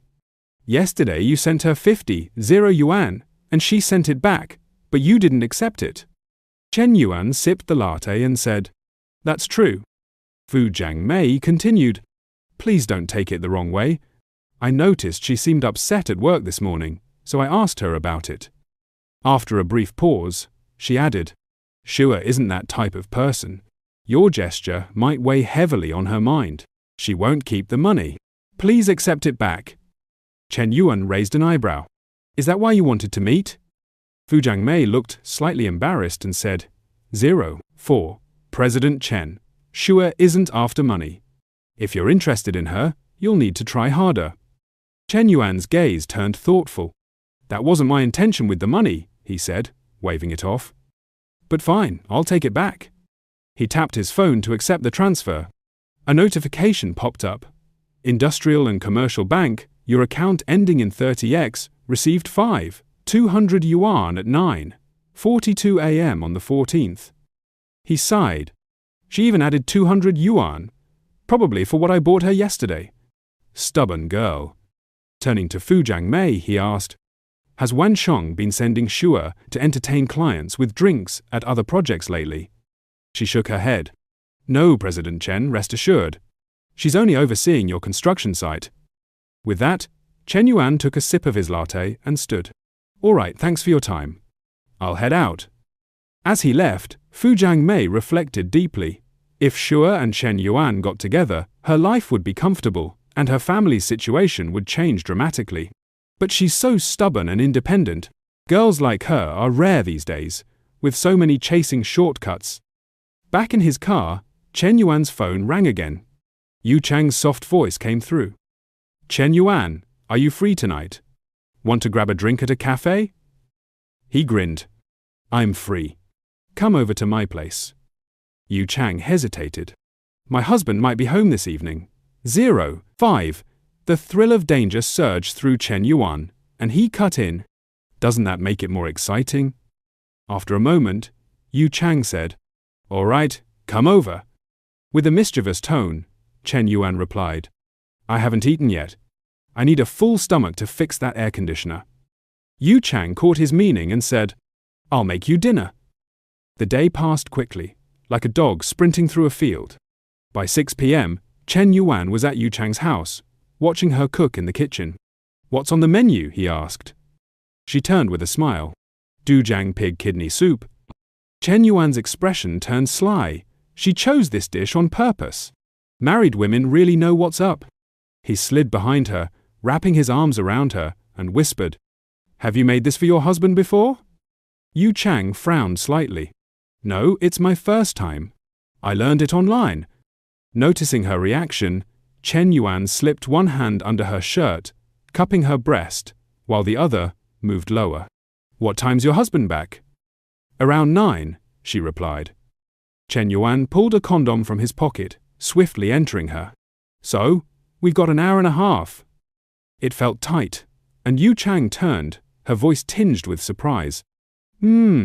It feels different today. Chen Yuan nibbled her shoulder, thrusting deeper. Like it? The kitchen soon filled with soft moans. An hour later, after their passionate encounter, Yu Chang served him a bowl of the nourishing soup. He took a sip. Not bad for your first try. She beamed. If you like it, I can make it often. He hesitated. Wouldn't that be inconvenient? Yu Chang's face hardened. No. I've decided to divorce him. I want real happiness. Chen Yuan adopted a serious tone. That's great, Lin. Congrats on taking that step. He left just before 9 p.m. As he started his car, Zhang Shenyong approached, eyeing the luxury vehicle with sweat beading on his face. A glass car? Nobody in this neighborhood drives something like this. Recognizing Chen Yuan, he froze.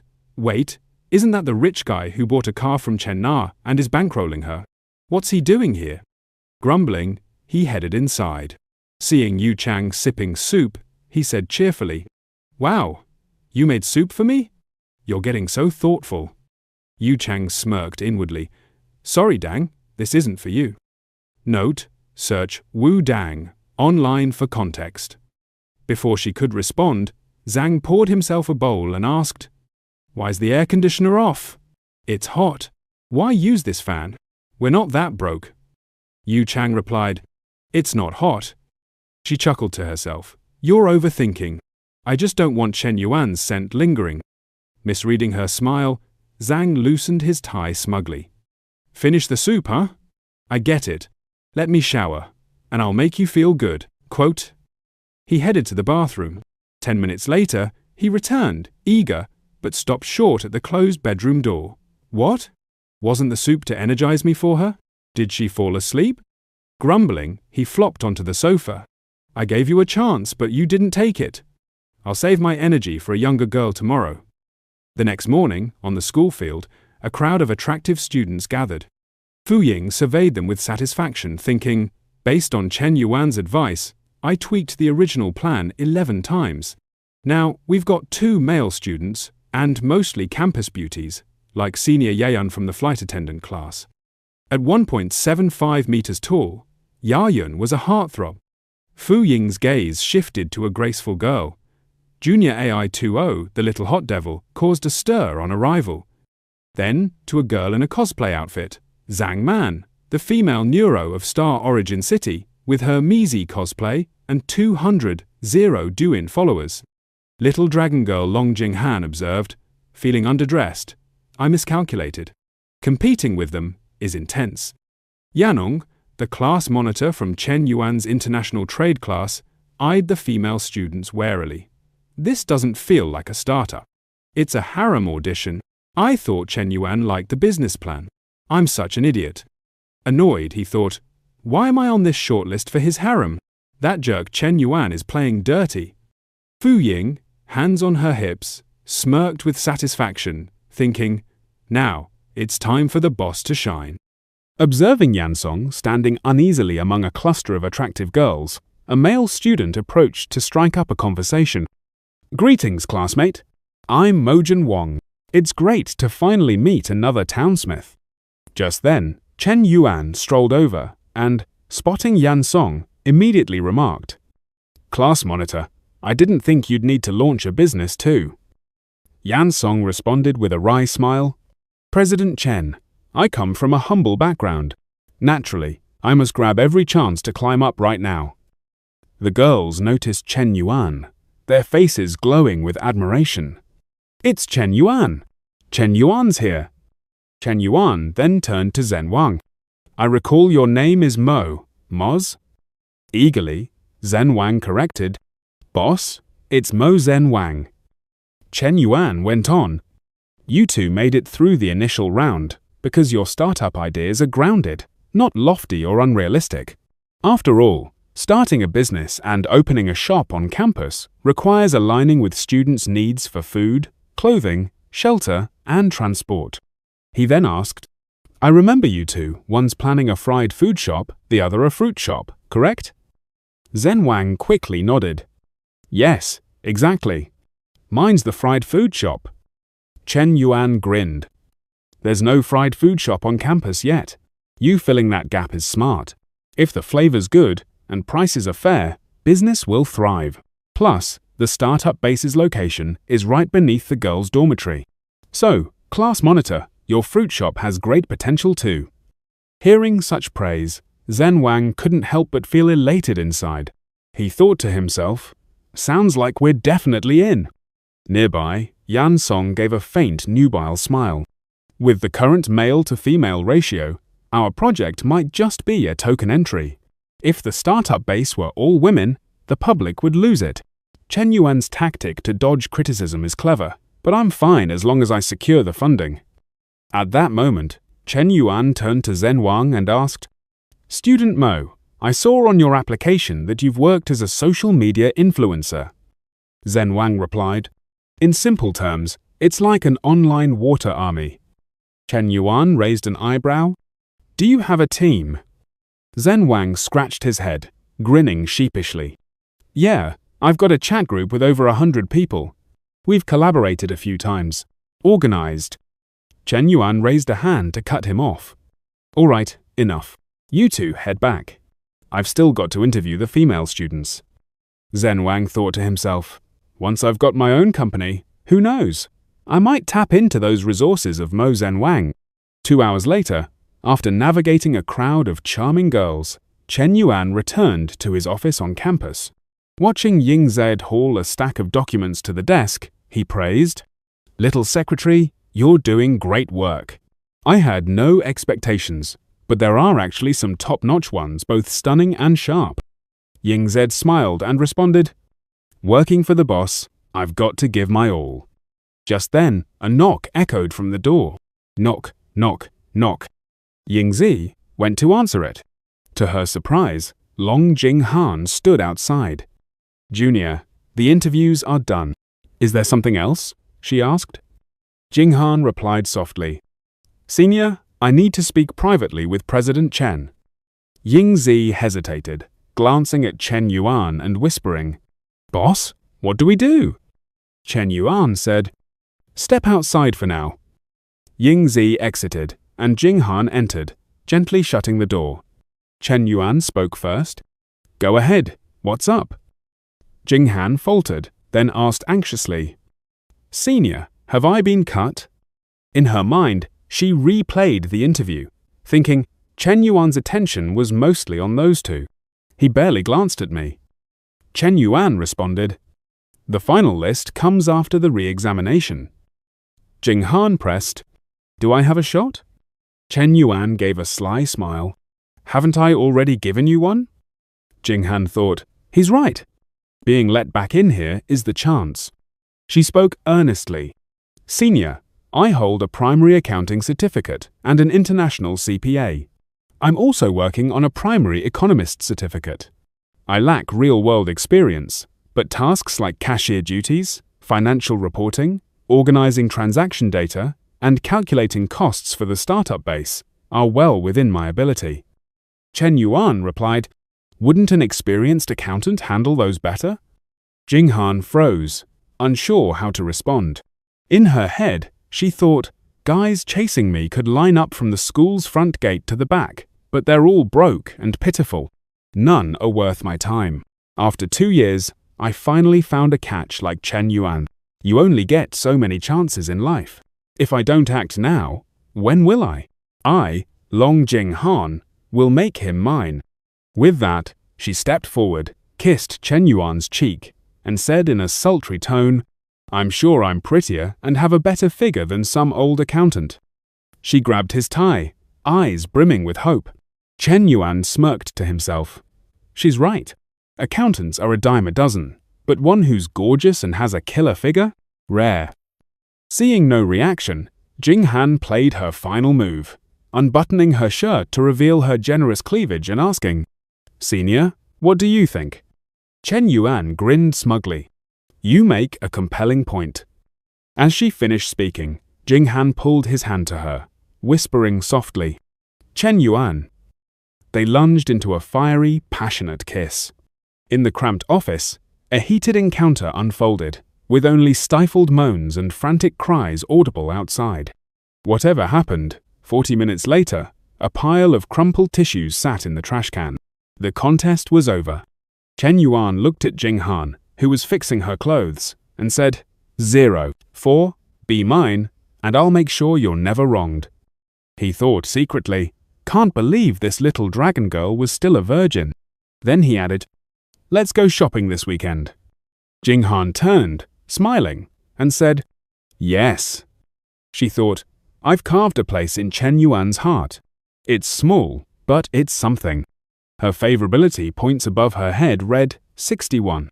Chen Yuan thought happily, the little dragon girl's starting to fall for me. Perfect. 10 minutes later, Jing-han, sore from the ordeal, limped out of the office, murmuring, ow, it hurts so much. Ying-Z rushed to support her, saying, Jing-han, why put yourself through this? Jing-han, with a content expression, replied, Senior sister, I'm fine. I've never felt this truly happy. Back in the office, after Jing-han left, Chen Yuan pulled out his phone, scrolling and muttering, tomorrow's Friday, Dad's birthday. Let's check the gift I pre-ordered for him. How's that car coming along? Can't play favorites. The gold jewelry Mom loves needs to be sorted too.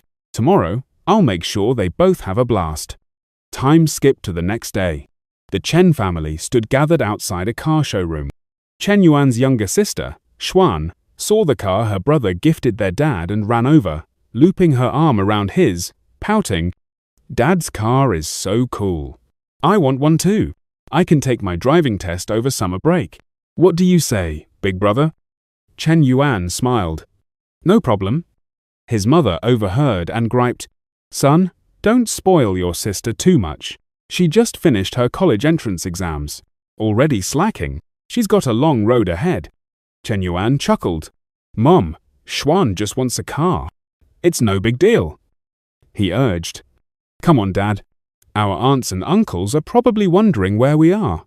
His father hopped into the car, saying, Right. Let's head to the hotel. Chen Yuan slid into the back seat, sulking slightly. Mum, you don't love me at all. Good thing I've got Big Brother. Her mother replied, Heavens, a girl should act like one. This isn't home. Let's get in the car. Meanwhile, in the hotel restaurant's dining room, Chen Yuan's aunts and uncles had gathered. Noticing the Chen family was late, a short-haired aunt vented her frustration. Why aren't they here? They invited us to dinner. What kind of logic is it to keep guests waiting? Another agreed. Exactly. If something came up, they should have told us, but they had us arrive early and aren't even here. She thought bitterly. Sure, my Yaodi's family borrowed money from them before, but we paid it back ages ago. When they owed us, we only asked a few times. But when they repaid us, they were so smug, even looking down on Yaodi. Another aunt chimed in. 4. My fault. Yesterday, Hongwang called and asked me to pass on a message, but I forgot. Old Chen Yao's wife snapped. That just proves they didn't plan properly. Why call only your family and not ours? Another added, Yeah, why should our family business be announced through others? Hearing their tone, the man in glasses grew irritated, thinking, every person here whose family hasn't benefited from mine? Now that we're bankrupt, they all jump out to criticize. What a pack of ungrateful wolves. The man smoking a cigarette spoke up. Second brother's family has fallen this low, yet they still act superior. His birthday banquet today probably won't be joyful. Old Chen Yao's wife added, Third uncle, we'll see how the eldest brother performs later. Chen Yao heard his wife and let out a sleazy chuckle. Heh, just look at the state of our family's brotherhood. The man in glasses sighed inwardly. A dimly lit banquet room, the air thick with tension, and the clink of wine glasses. Old Yao Dai leans toward Ayang, his eyes glinting as he spots the man's shiny new car key.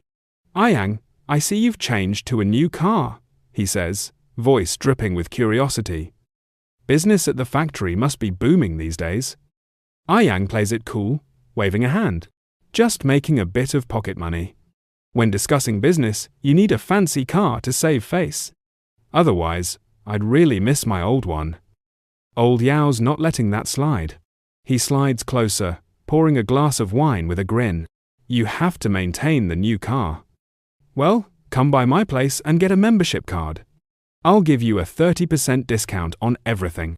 Car washes, ceramic coating, polishing, waxing, and window tinting. Ayang doesn't bite. Instead, he turns to the eldest uncle, dodging the sales pitch. Big brother, why don't you call and ask second brother when he's arriving? I think the kids are starving. The entire Sheiyu family has gone bankrupt, yet they still put on airs. It's really too much. The uncle's face tightens. Old grudges bubble up. Ayang's wife and Chen Yuan's mother never got along, and Chen Yuan's academic success always stung their pride. Now, with Chen Yuan's family supposedly down and out, Ayang's got no filter. Old Yao piles on, his voice sharp. Is something wrong with their family that they're making us wait this long? 5. The uncle tries to keep the peace. Let's wait a bit longer. It's your second brother's birthday today, and the main character is the most important. The two. Just then, the door swings open. The Chen Yuan family rushes in, old Chen raising a hand with an apologetic smile. Sorry for making everyone wait. We were held up by something, so we're late. I'll punish myself with 3 drinks later. The eldest uncle stands, his smile warm but strained. You weren't that late, and it's not time to eat yet. Ayang's wife can't resist a jab. It's fine. No one will die from being hungry for a little while anyway. The uncle's patience snaps. He glares at her. What kind of talk is that? If you don't know how to talk, then shut your mouth. Then he turns to old Chen, softening.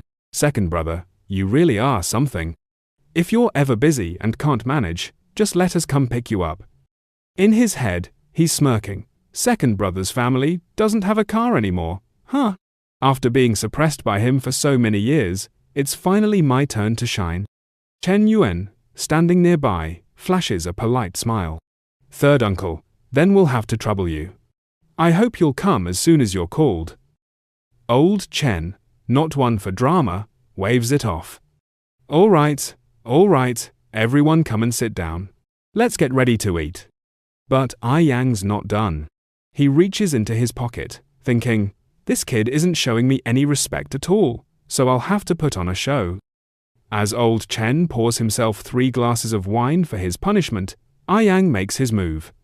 He stands, holding up a hand. Hey, second brother, are you really punishing yourself? Take it easy, drinking.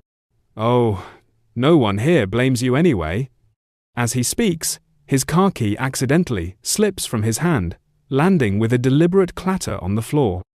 No one reacts. Yang's eyes dart to old Yao, fuming inside. Oh, damn it, Chen Yao Day. Didn't you see the car key fall? Shouldn't you be picking it up for me? Do you still want me to get a membership at your place? Old Yao catches the act and sneers. Damn it. You didn't agree to get a car just now, and now you want me to be your free backdrop? Dream on. Then, someone moves. It's Shen Yuan. He picks up the key, barely hiding a smirk as he hands it back. Oh, third uncle, you changed to a new car. Yang grabs the key, puffing up. That old VV was too old. I wanted to change it a long time ago. Shen Yuan leans in, playing along. What model is it? Yang's grin widens. X7, not expensive. Shen Yuan lays it on thick. It costs at least 1 million yuan to get it on the road. And you say it's not expensive. Third uncle, you're too modest. Yang's ego swells. I only bought the mid-range version, so it only costs about 1.1 million yuan to get it on the road. Zhao Yuan, don't you know? 3. I advised your dad before. It is better to do business in the manufacturing industry. The tourism industry is too risky and unreliable. Shen Yuan keeps up the flattery. Third uncle is really a pro. Yang's practically glowing, though he tries to play it off. No, just making a bit. His wife shoots him a look, thinking, that idiot is still pretending to be someone important. Ming does know how to show off, but there is lack of plot, and the face is a little uninteresting. Yang catches her glare and mutters, what do you understand? Stop at the right time. If they open their mouths to borrow money later, you will bear to take the hard-earned savings. Shen Yuan turns to his dad, a sly smile creeping across his face. Old Chen, Dad's third younger brother, has already bought an X7. How long are you planning to hide your Maybach? In his head, he's thinking, the mattress has already been laid for Dad, so he can show off comfortably. Old Chen chuckles awkwardly. It's just a car, nothing to talk about. The room freezes. Maybach? Everyone's minds race. The cheapest Maybach costs nearly 1.7 million yuan. Isn't their family bankrupt? How'd they afford that? The eldest uncle stares at old Chen. Did you buy a Maybach? Old Chen pats Shen Yuan's shoulder, smiling. Thanks to my son for buying a nice car. Jaws drop. Shen Yuan? The wasteful college kid? The uncle's mind spins. Second brother's always been so composed. Is punishing himself with 3 glasses a bit too much? Yang can't hold back. Second brother, what kind of joke is this? Did Shen Yuan buy it for you? Shen Yuan leans in, whispering, Old Chen, Dad, you really have incredible patience. Third uncle was already like that, and you still won't retaliate. Old Chen sighs, then places his car key on the table with a deliberate clack. Actually, I also advised that boy Shen Yuan not to buy such a fancy car for me, but he absolutely refused to listen. What can't 3 million be used for? I really don't know why he'd buy such an expensive car. The room goes dead silent. 3 million? Everyone's staring, shell-shocked. The women whisper, how much? 3 million? That expensive? The men's eyes are wide, thinking, a 3 million yuan car? Just bought on a whim? Where did that boy Shen Yuan get all that money? A restaurant staff member steps in, breaking the tension. Sir, may I ask if the silver glass belongs to you? My apologies, but it's blocking another guest's car. Would you mind moving it a little? Shen Yuan nods casually. Oh, then I'll go move it. The relatives are beyond stunned. Not just a Maybach, but a glass too? That's over 6 million combined. Old Yao's mind flashes back to when he demanded money from Shen Yuan's family, thinking, so they already knew they'd struck it rich last time, but I never imagined it would reach this level. He grabs a wine bottle, pouring a glass for old Chen with a forced smile. Brother, congratulations. You are truly the successful one in life. New cars need careful maintenance, so come by my place anytime to get a membership card, and I'll give you a 30% discount on all services. Shen Yuan's mother scoffs inwardly. How does Chen Yao Dai still have the nerve to say such words? Before, he'd hounded them for money, and now he's groveling for business. Ayang's eyes are glued to the Maybach key, his earlier bravado crumbling. Second brother didn't even flaunt it. Compared to them, I'm nothing. The party stumbles on, awkward and heavy. Those who came to flex are silenced, their plans in tatters. After it wraps, Shen Yuan waits for his sister, Shen Yuan. She bounds up, eyes sparkling. Brother, you were so cool today. He smirks. What do kids know about adult matters? I'll take you home first. I have important things to do later. Shen Yuan pouts. Brother, I'm so bored at home. I want to go out with you. What important matter of yours could possibly surprise me anymore? He laughs. Indeed, no one understands me better than my little sister. All right, I'll take you to visit your sister-in-law. They pull up to Chena's coffee shop, a sleek luxury car parked out front. Chenawan's eyes widen. Brother, this car is so cool. How much does one cost? Shen Yuan's voice is calm, almost bored. The on-the-road price is 2.73 million yuan. Chenawan gasps. That expensive? Then she pauses, confused. Wait a minute, brother. How do you know how much it cost someone to buy it? From? He doesn't miss a beat.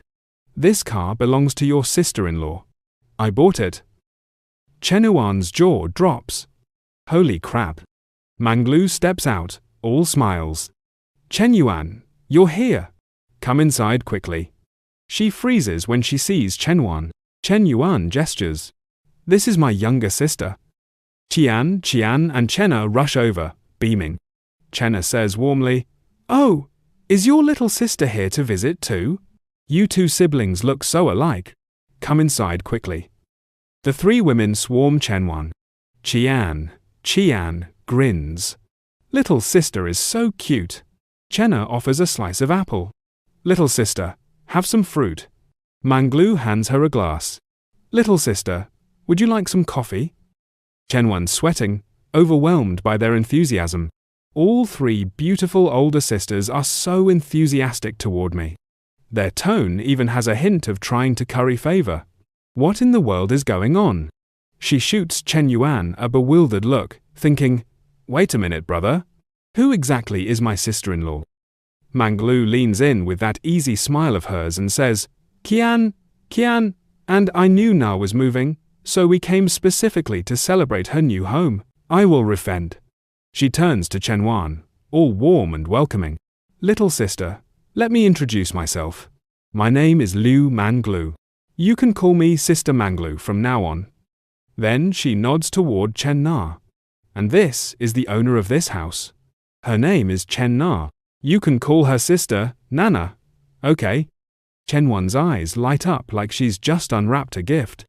She looks straight at Chen Na and blurts out, So, you're my sister-in-law, right?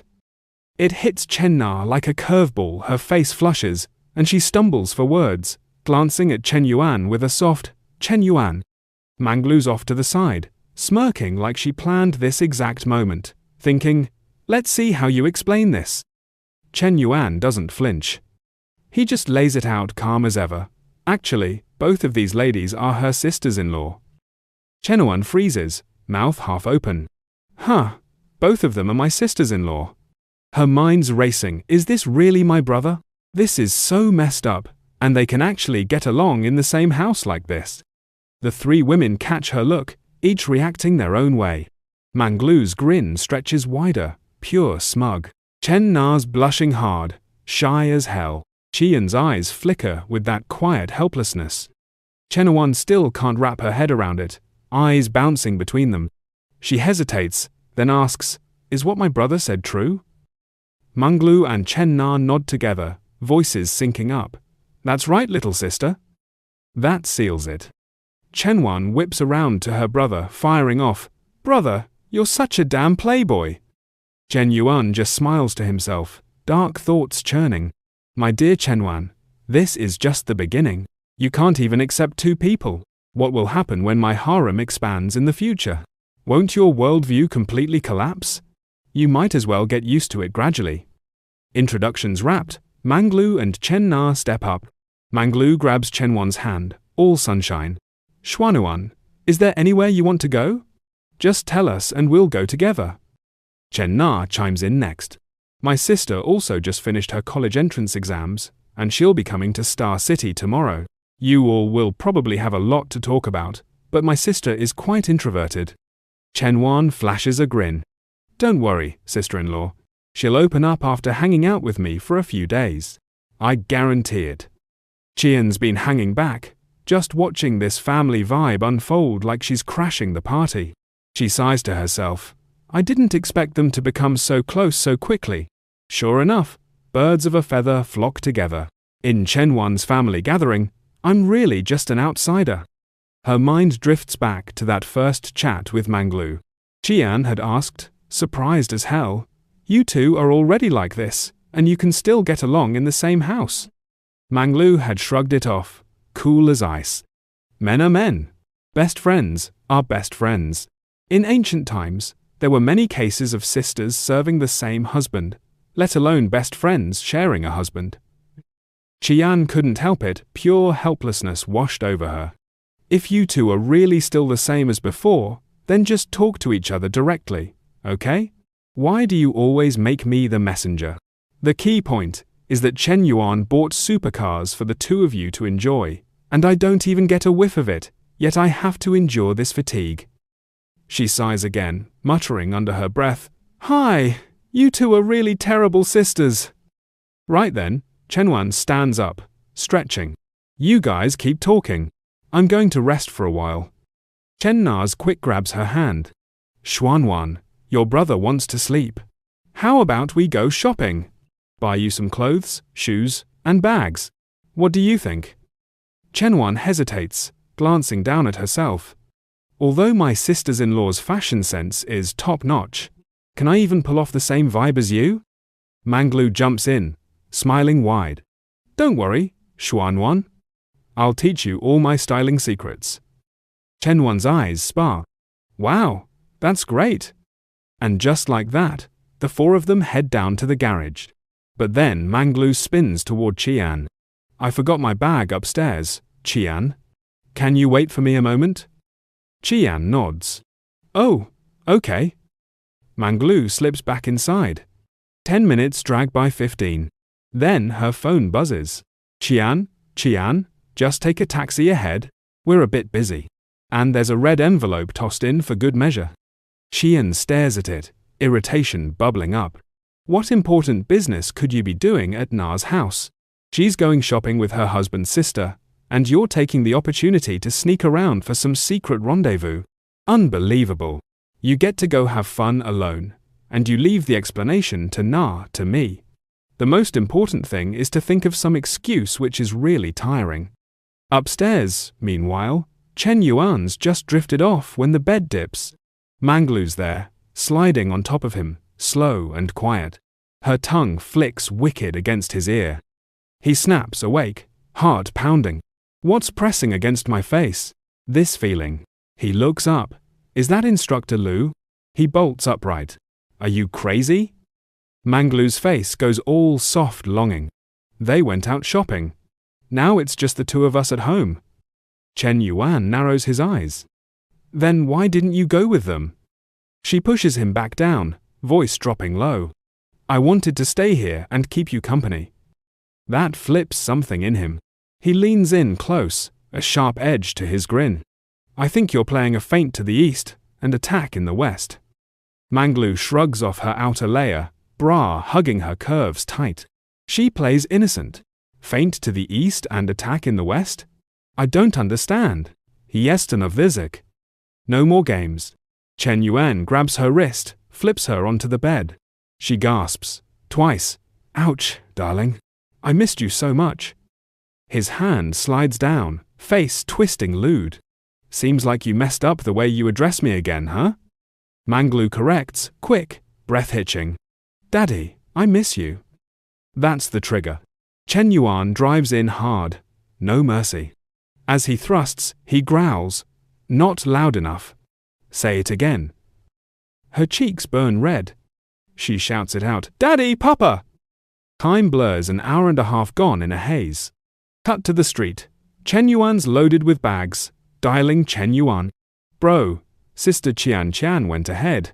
She said, Sister-in-law Lulu has other things to do with her. Na and I are almost done shopping too. When will you arrive? He's pulling up now. G63, rumbling to a stop outside the store. Wait for me. I'll be right there.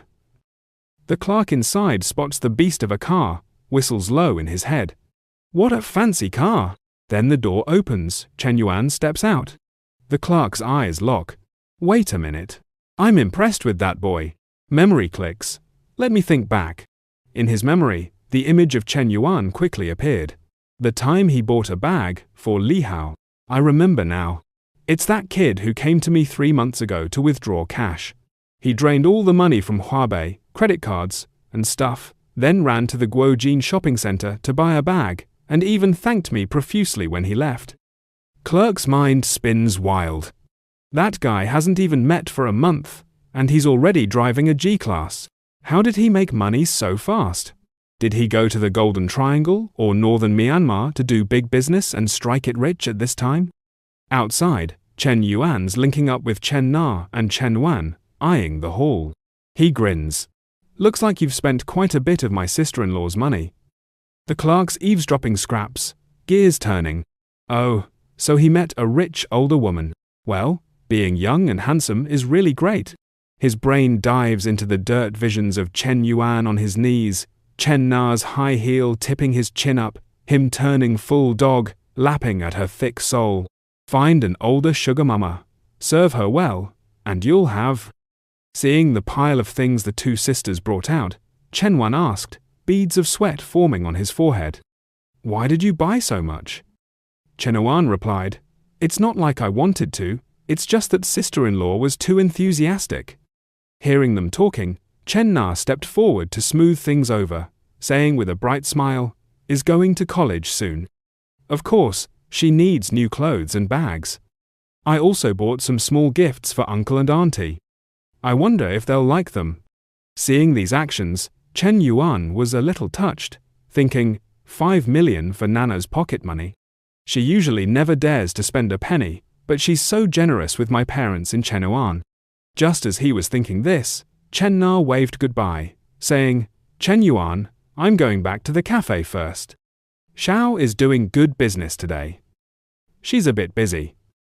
Chen Yuan nodded, replying, Okay, I'll come see you tonight. After Chen left, Chen Yuan and Chen Yuan also got into the car.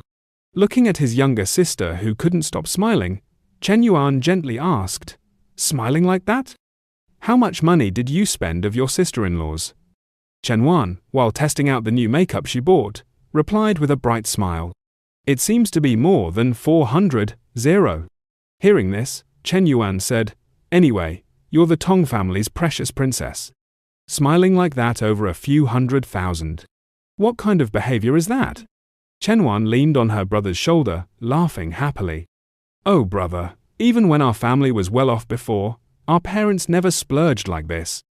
Not wanting to dwell on this subject any further, Chen Yuan turned and asked, Do you know what to say when we get home? The girl winked playfully, replying, "Of course I know. I'll just tell Mum and Dad that you found me 2 sisters." And hearing this answer, Chen Yuan slammed on the brakes. He turned to her, frowning, and said, "Do you want Mum to break my legs? Don't you know that Mum has always been the strictest when it comes to relationships?" Seeing his reaction, Chen Yuan laughed out loud. "Haha, I'm just kidding, brother. I know what to say, but how are you going to thank me?" Chen Yuan replied. "Didn't you just receive a 400 gift?" Chen Yuan immediately retorted, "That was bought by sister-in-law, not you." Hearing this, Chen Yuan's eyes widened as he asked, "So, you're trying to extort your brother?" Chen Yuan giggled, replying, How could a businessman's deal be called extortion?" At this point, Chen Yuan couldn't help but sigh helplessly. "All right, just tell me what you want next time." Hearing this, the girl cheered excitedly. "Hooray!" A moment later, Chen Yuan and Chen Yuan arrived home. Seeing the pile of things they brought back, Chen Yuan's parents couldn't help but widen their eyes. In surprise, his mother asked, "Didn't you say you were just going out for a walk? Why did you buy so much stuff?" 5. Chen Yuan quickly spoke up, replying with a smile. "Mom, this is a gift that I and sister-in-law bought for you and Dad." Hearing his daughter's words, Chen Yuan's father turned to him, asking in surprise, "Sister-in-law, son, when did you get a girlfriend?" In contrast to his worried expression, Chen Yuan's mother smiled brightly and eagerly asked, "What's her personality like? Why didn't you bring her home since you bought so much stuff?" Chen Yuan replied with a smile, "We've been dating for a while. I didn't say anything before because I didn't feel like the time was right." Chen Yuan quickly added, "Mom, sister-in-law has a great personality. She's gentle, considerate, and virtuous." Hearing this, Mr. and Mrs. Chen pulled Chen Yuan aside, asking her all sorts of questions about their daughter-in-law. The girl also happily recounted everything. Seeing this scene, Chen Yuan chuckled to himself, feeling lucky. Luckily, Chen Yuan is here, or I definitely wouldn't have been able to handle it. Next, there are many things to do. Tomorrow, I have to pick up my sister-in-law, Shen Yuan. This weekend, I have to go shopping with my consultant. And I also have to take my junior classmate, Xiaolong Yu, to get a consumer rebate. Next week, the re-evaluation exam will begin at the entrepreneurship base. Once the project is approved, I can receive Tongdaji's mysterious reward. I'm really looking forward to it.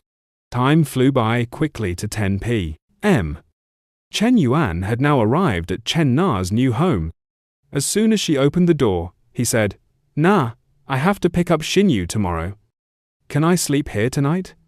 The girl agreed, replying, "Okay, I just learned a few new things. I've always wanted to try them out with you." Saying this, she took Chen Yuan's hand and led him inside. Seeing this, he asked enthusiastically, "What new things?" "Na, tell me, I'll wake up immediately."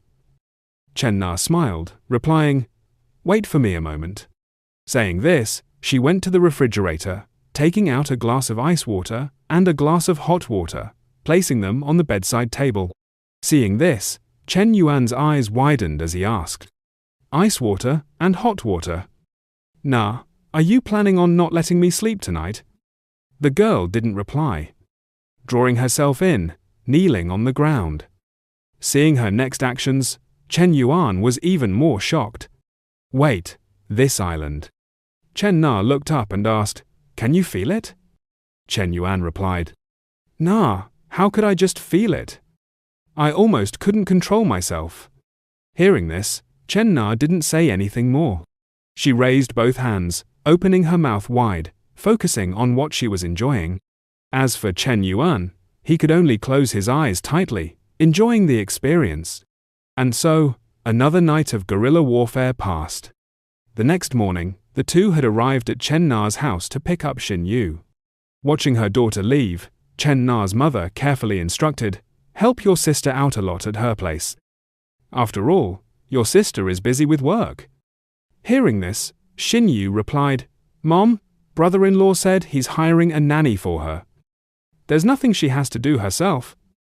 Hearing her daughter's words, Chen Na's mother immediately reminded, "A nanny? No need to waste money.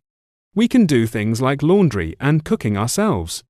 Shen Yu, you need to be more understanding and help your sister share the burden."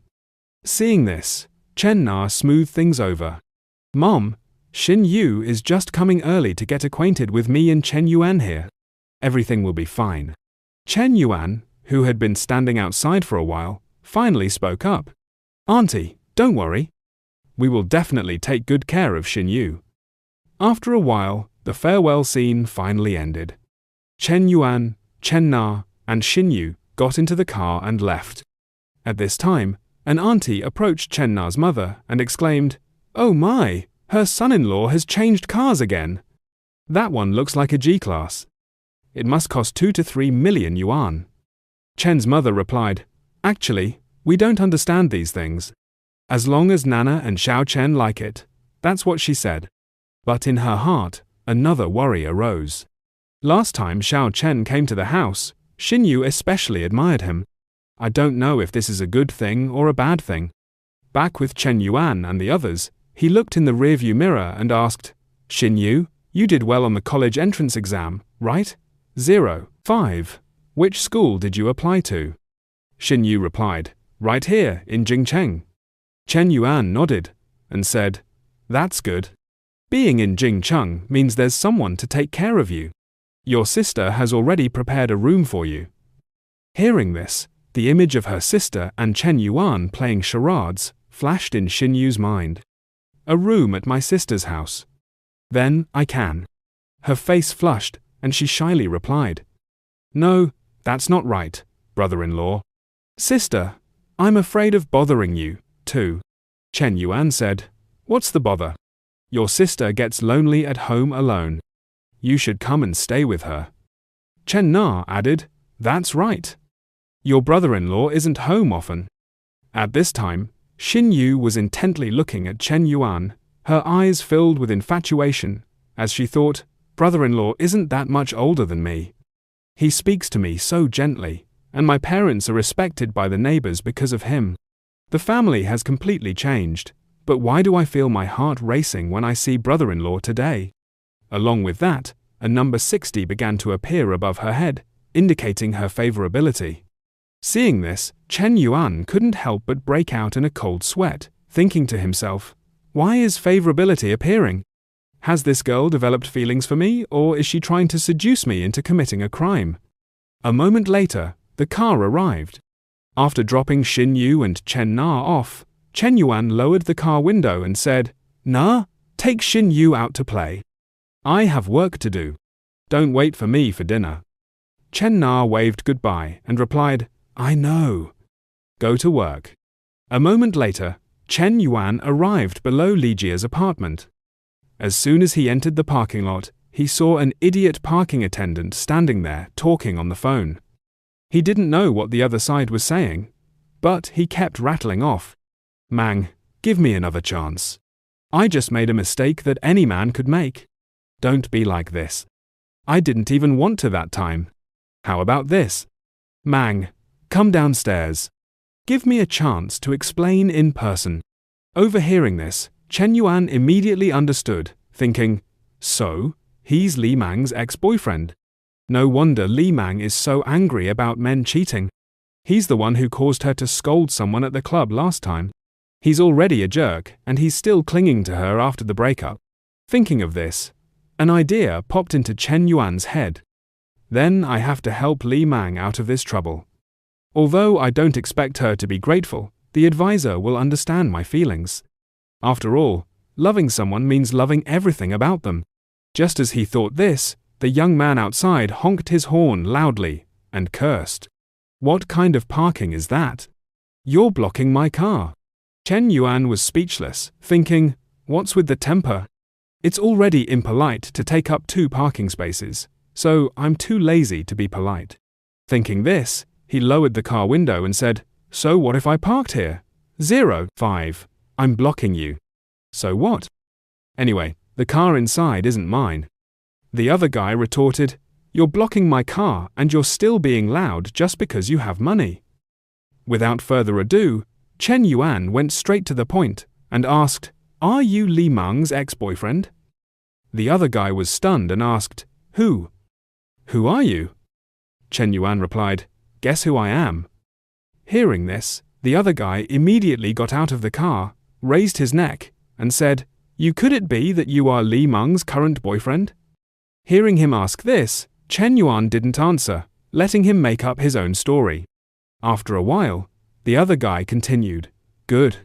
No wonder she wouldn't see me, so she's hooked up with a sugar daddy. But Li Meng has such a bad temper.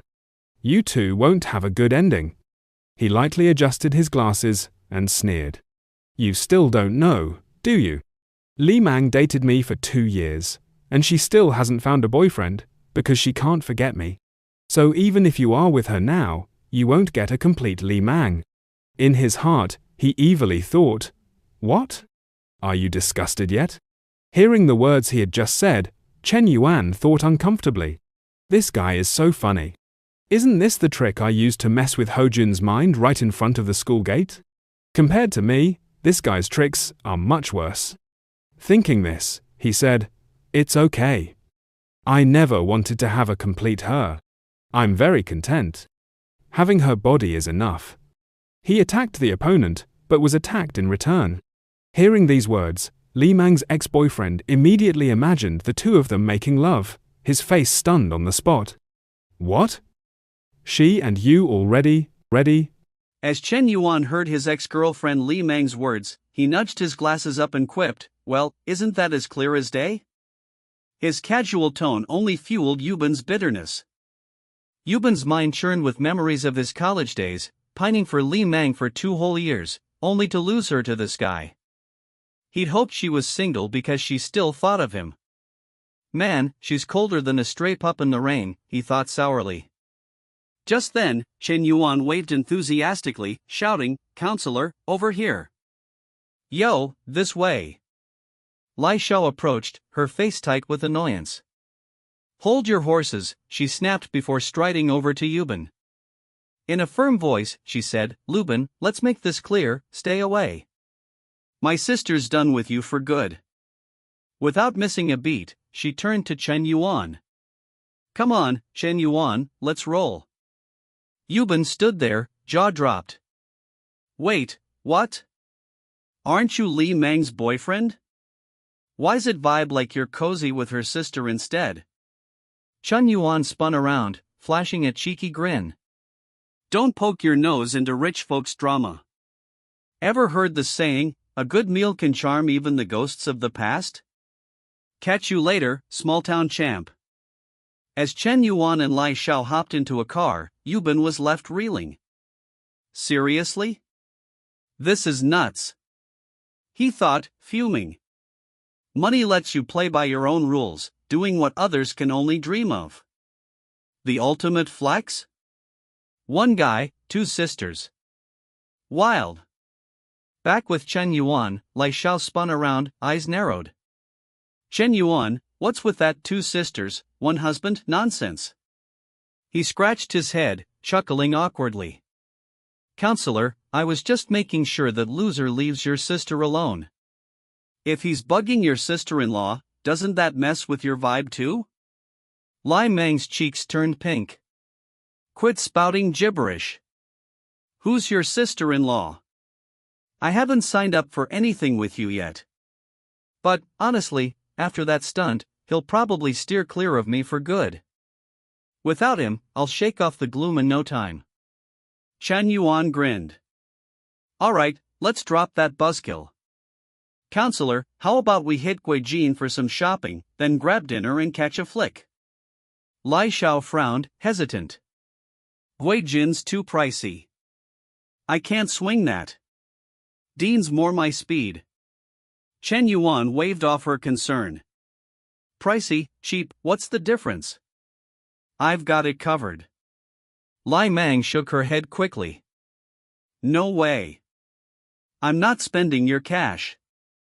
You already got me that fancy bag." Not missing a beat, Chen Yuan cooked up an excuse. "Actually, my sister's birthday is coming up.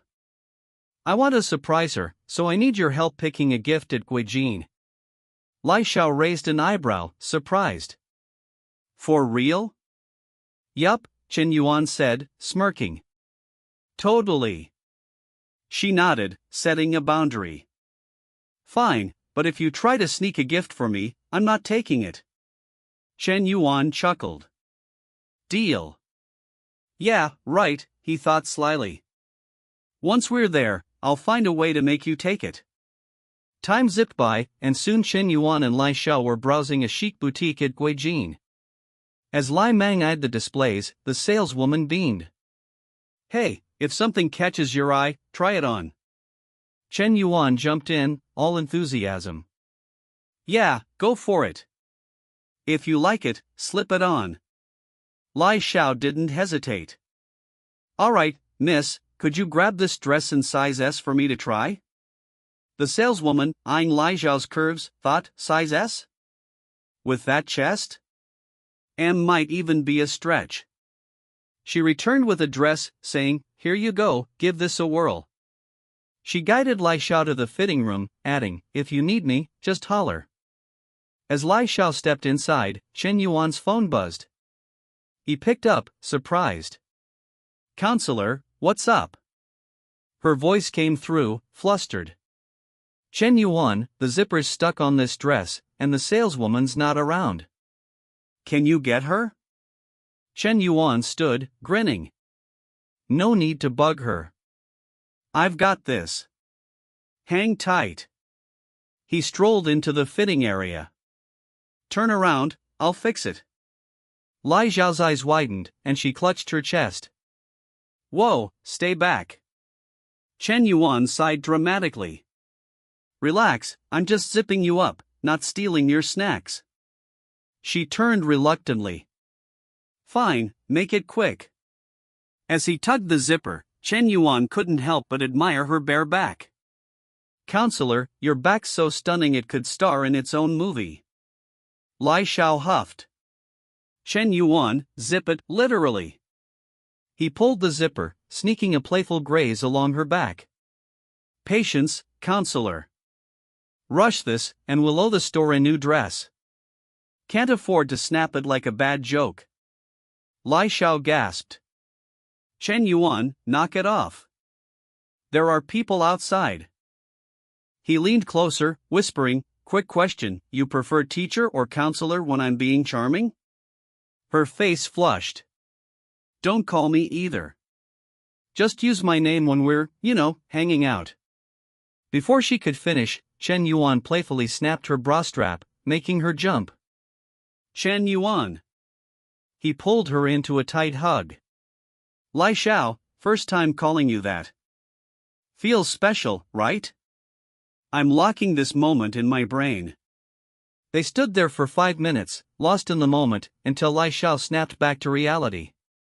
Enough. If you keep this up, I'll. Shen Yuan let go, covering his eyes with one hand and giving a mock pat to his trousers. All right. Playing with fire's getting me burned. It's, tense down there, and I can't exactly fix it in a fitting room. Lai Xiao turned away, exasperated. Just zip me up and get out. He coughed, stifling a laugh. Got it. But as he tried the zipper, he hit a snag. Lai Xiao, your curves are too much for this size M. It's not budging. Her face went red. So that's what you were doing? Out. She shoved him toward the door. Shen Yuan stumbled out, dazed, muttering, what just happened? Lai Xiao returned the dress to the saleswoman, who asked, not the right fit? Want to try another? No, thanks, Lai Xiao replied curtly. The two left, leaving the saleswoman puzzled. Why the grumpy face? If you don't want it, just say so. Outside, Lai Xiao glared at Shen Yuan. Do that again, and I'm done. He gave a sheepish smile. Okay, I'll behave. Scout's honor. He grabbed her hand, adding, next time, I'll keep it chill. Promise. Her heart softened, and her affection for him ticked up to 75 points. Shen Yuan smirked to himself. Shameless moves really do work wonders. Nearby, a few women in a handbag shop spotted them. One gasped, "Is that Mr. Chen? New girlfriend already? This guy's smoother than a sunny day." Her friend chimed in, "That's not new, he's on his fourth." "Remember Miss Zhu?" The first nodded. "Oh, right. Miss Zhu's with some other guy now. Haven't seen her here in ages." Her colleague sighed dramatically. "I picked the wrong side back then, going with Miss Zhu. Should have stuck with Mr. Chen." In her mind, she pictured him flashing his card, dropping thousands like it was pocket change. She whispered, "Mr. Chen, bring your new girl in here. I'd roll out the red carpet for you." Her friend rolled her eyes. "Regret's a tough pill, huh? Too bad there's no refund on bad choices." Meanwhile, Shen Yuan and Lai Xiao reached a restaurant. He peeked inside and said, "Lai Xiao, hot pot sound good?" She smiled. "Sure, let's do it." They grabbed a table, and Shen Yuan called to the waiter, "Hey, we're parched. 2 iced tanguans, pronto." He glanced at Lai Xiao, thinking, "I'm getting the hang of this seduction game. No need to double-check with her. If the drink's too cold, she'll swap it out herself. Bet she'd trade it for a hot cocoa faster than you can say BRRR." A moment later, a feast-laden table rolled out, steaming with savory aromas. Lai Xiao leaned in, her voice soft as a whisper. "Shen Yuan, summer break's just around the corner. Got any big plans?" Shen Yuan flashed a cheeky grin. "Only plan is sticking by your side." Lai Xiao rolled her eyes, chuckling. "Oh, come on, quit the sweet talk. I heard the startup incubator picks are nearly finalized, right? Campus is buzzing with tales about you, practically a legend now. Everyone's itching to know more." Shen Yuan felt a bead of sweat trickle down his neck, sensing the need to pivot fast. Lai Xiao, meanwhile, was all too aware of the growing risk of her secrets spilling out. Among the incubator's chosen few, there were 2 guys, but the rest? Absolute stunners of the school. He shrugged, playing it cool. "Not my thing, honestly. I don't keep up with the gossip." Then, shifting gears, he added, "Oh, by the way, that textbook you lent me? I've got all the key points locked in my brain." Lai Xiao's eyes widened. "All of it? Already? That's, like, superhero-level memory." Shen Yuan nodded, smirking. "Yup. Oh, and do I need to tackle the HR management course too? Got that textbook handy?" Lai Xiao nodded. "Yeah, I've got it." Seizing the moment, Shen Yuan said, "Perfect. I'll swing by your place tonight to grab it." Lai Xiao blinked, surprised. "Tonight? That's quick." Shen Yuan's eyes twinkled with mischief. "Gotta be ready for that incubator, right? The sooner, the better." Inside, he was scheming, her affection points spiked back in the fitting room. "Time to lock this in while the vibe's hot." Lai Xiao raised a brow. "Fine, but no funny business at my place. My little sister's home." Shen Yuan plucked a slice of meat with his chopsticks, dipping it into the bubbling hot pot with a mock-serious nod. "You know I'm a perfect gentleman." Lai Xiao's cheeks flushed as memories of his past antics flickered through her mind. "That line again?" "Your trouble," she teased. Just then, the waiter swooped in with their drinks, setting them down with a cheerful, "Here you go, sir, madam." Spotting her glass of water, Lai Xiao turned to the waiter. "Is this cold?" "I can't do cold, could you swap it for hot water, please?" The waiter beamed. "Of course, madam." Shen Yuan sighed inwardly, thinking, "Guess tonight's not the night. Oh well, time to charm some other NPCs." His mind drifted to his roster of wives. Na's off with her sister-in-law, Huey's in her beard-shedding phase, yikes, bad timing. Instructor Lu's affection points were soaring past 90, but Sister Lin and Dragon Girl needed some attention too. Speak of the dragon, his phone pinged. A message from LJ Jinghan. Hey, what are you up to? I miss you. Shen Yuan grinned, muttering to himself, Kauka's back in play. Made her cry last time, so I owe her some moves. He typed back, grabbing dinner now. I'll pick you up later. Jinghan replied, sweet. Where should I wait? Shen Yuan shot back, codename Cafe. I'll send the time soon. Smirking, he thought, smart girl, keeping it low-key. Knows to pick a spot where no one's snooping. Lai Xiao noticed him glued to his phone. Shen Yuan, you good? The food's getting soggy, eat first, text later. Shen Yuan looked up, apologetic. Got something urgent. I'll drop you home after this, and I'll grab the textbook another day. Lai Xiao nodded. Sure, handle your business. Priorities first. An hour zipped by. Jinghan was already at the codename cafe, waiting. After dinner, Shen Yuan drove Lai Xiao home, then sped to the meeting point.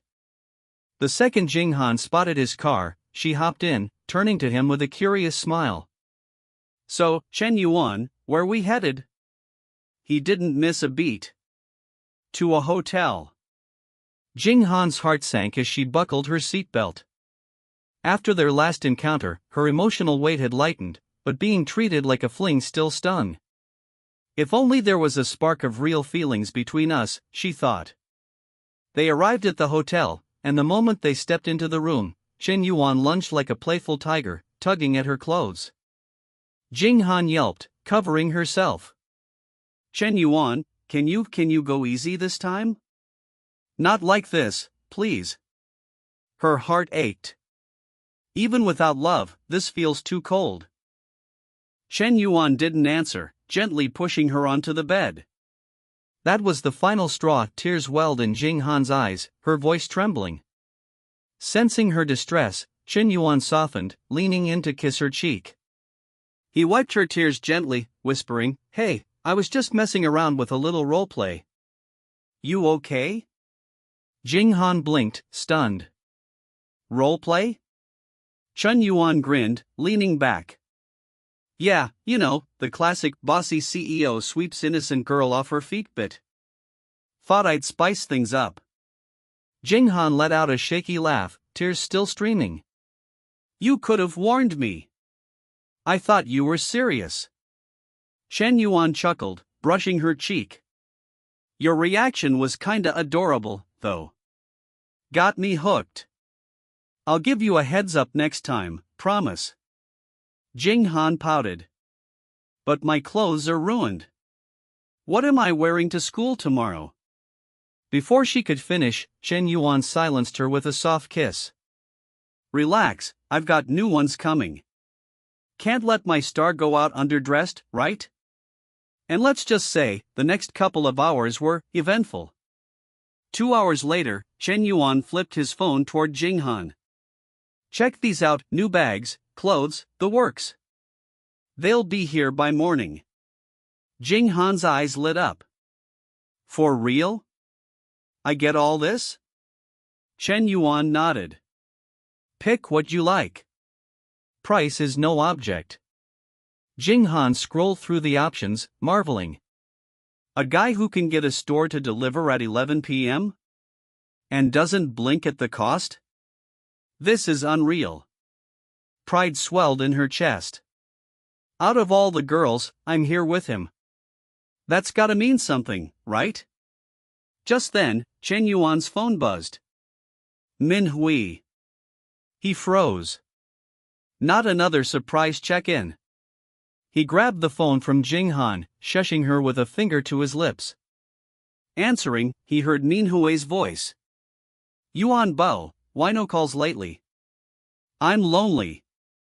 Shen Yuan stepped off the bed, casual as ever. Been swamped, you know how it is. Minhui teased, I miss you tons. When are you coming by? Shen Yuan slipped into the bathroom, replying, "You're in your period, right? Let's say Monday or Tuesday." Minhui giggled. "Ugh, you're the worst. Making me wait? Be good, okay?" Shen Yuan smirked. "Always am." Behind him, Jing Han sat quietly, her mood dimming. "He's so smooth with her. Will he ever talk to me like that?" Shen Yuan's voice broke her thoughts, calling from the bathroom. "Hey, come help me out." Jing Han grabbed her robe, slipping it on as she hurried in. Shen Yuan spotted her and grinned. "A robe? Really? Lose it, this is round 2 of our roleplay." Jing Han blushed, stammering, "Don't be so intense." Shen Yuan laughed. "It's just acting. Forgot your lines already?" And with that, they dove into another playful round. Morning came. Shen Yuan had left to meet Coach Lu Taiying. 2 store staff arrived at the hotel, arms full of bags. "Miss Long, are these to your liking? We can swap anything you're not happy with," they said eagerly. Jing Han, poker-faced, replied, "No, they're perfect. Thanks."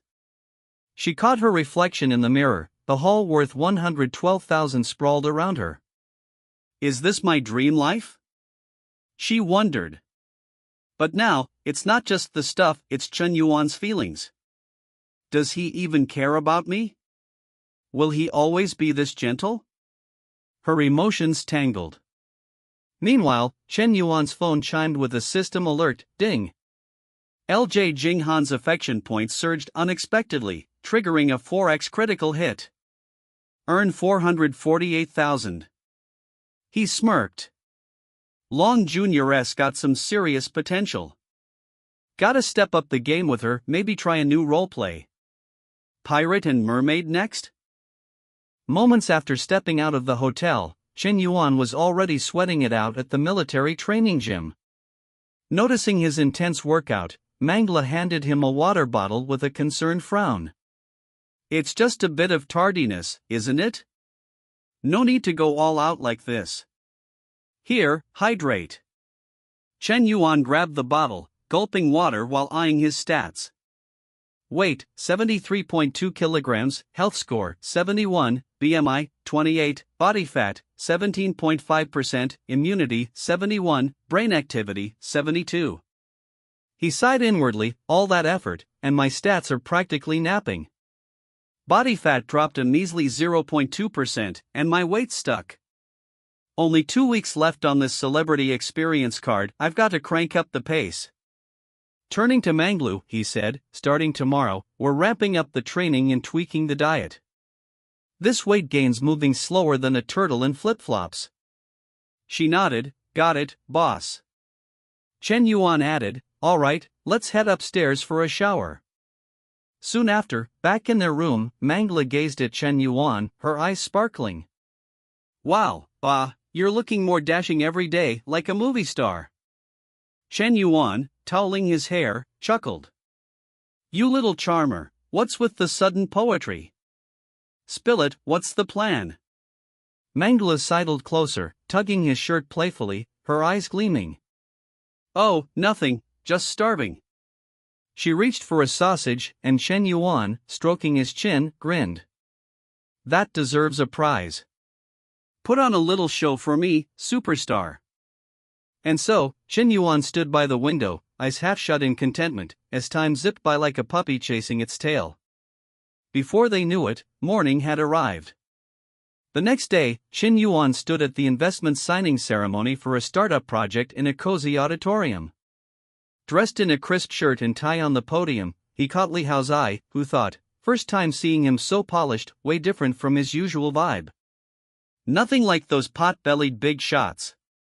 Suddenly, an older woman nearby leaned in and whispered, "Miss Li Hao, your student's quite the catch, isn't he? Rich, handsome, and I hear plenty of girls at school have their eyes on him. Got a girlfriend yet?" Caught off guard, Li Hao flushed, stammering, probably not. I think." The woman raised an eyebrow, smirking. hold on, why's your face redder than a tomato? Li Hao grew even more flustered, mumbling, and no reason. At that moment, all eyes turned back to the podium, where Shen Yuan was signing a hefty check for the school. The older woman glanced at Li Hao again, teasing, still single, huh? Don't tell me you're crushing on your student. Li Hao shot back, absolutely not. Stop making things up. But the woman wasn't done. Oh, come on, the way you were staring at him? Your eyes were practically glued. You two would be a perfect pair. Teacher-student romance, what's the harm? On stage, Shen Yuan presented a symbolic 10 million renminbi check to the school, cameras flashing like a light show.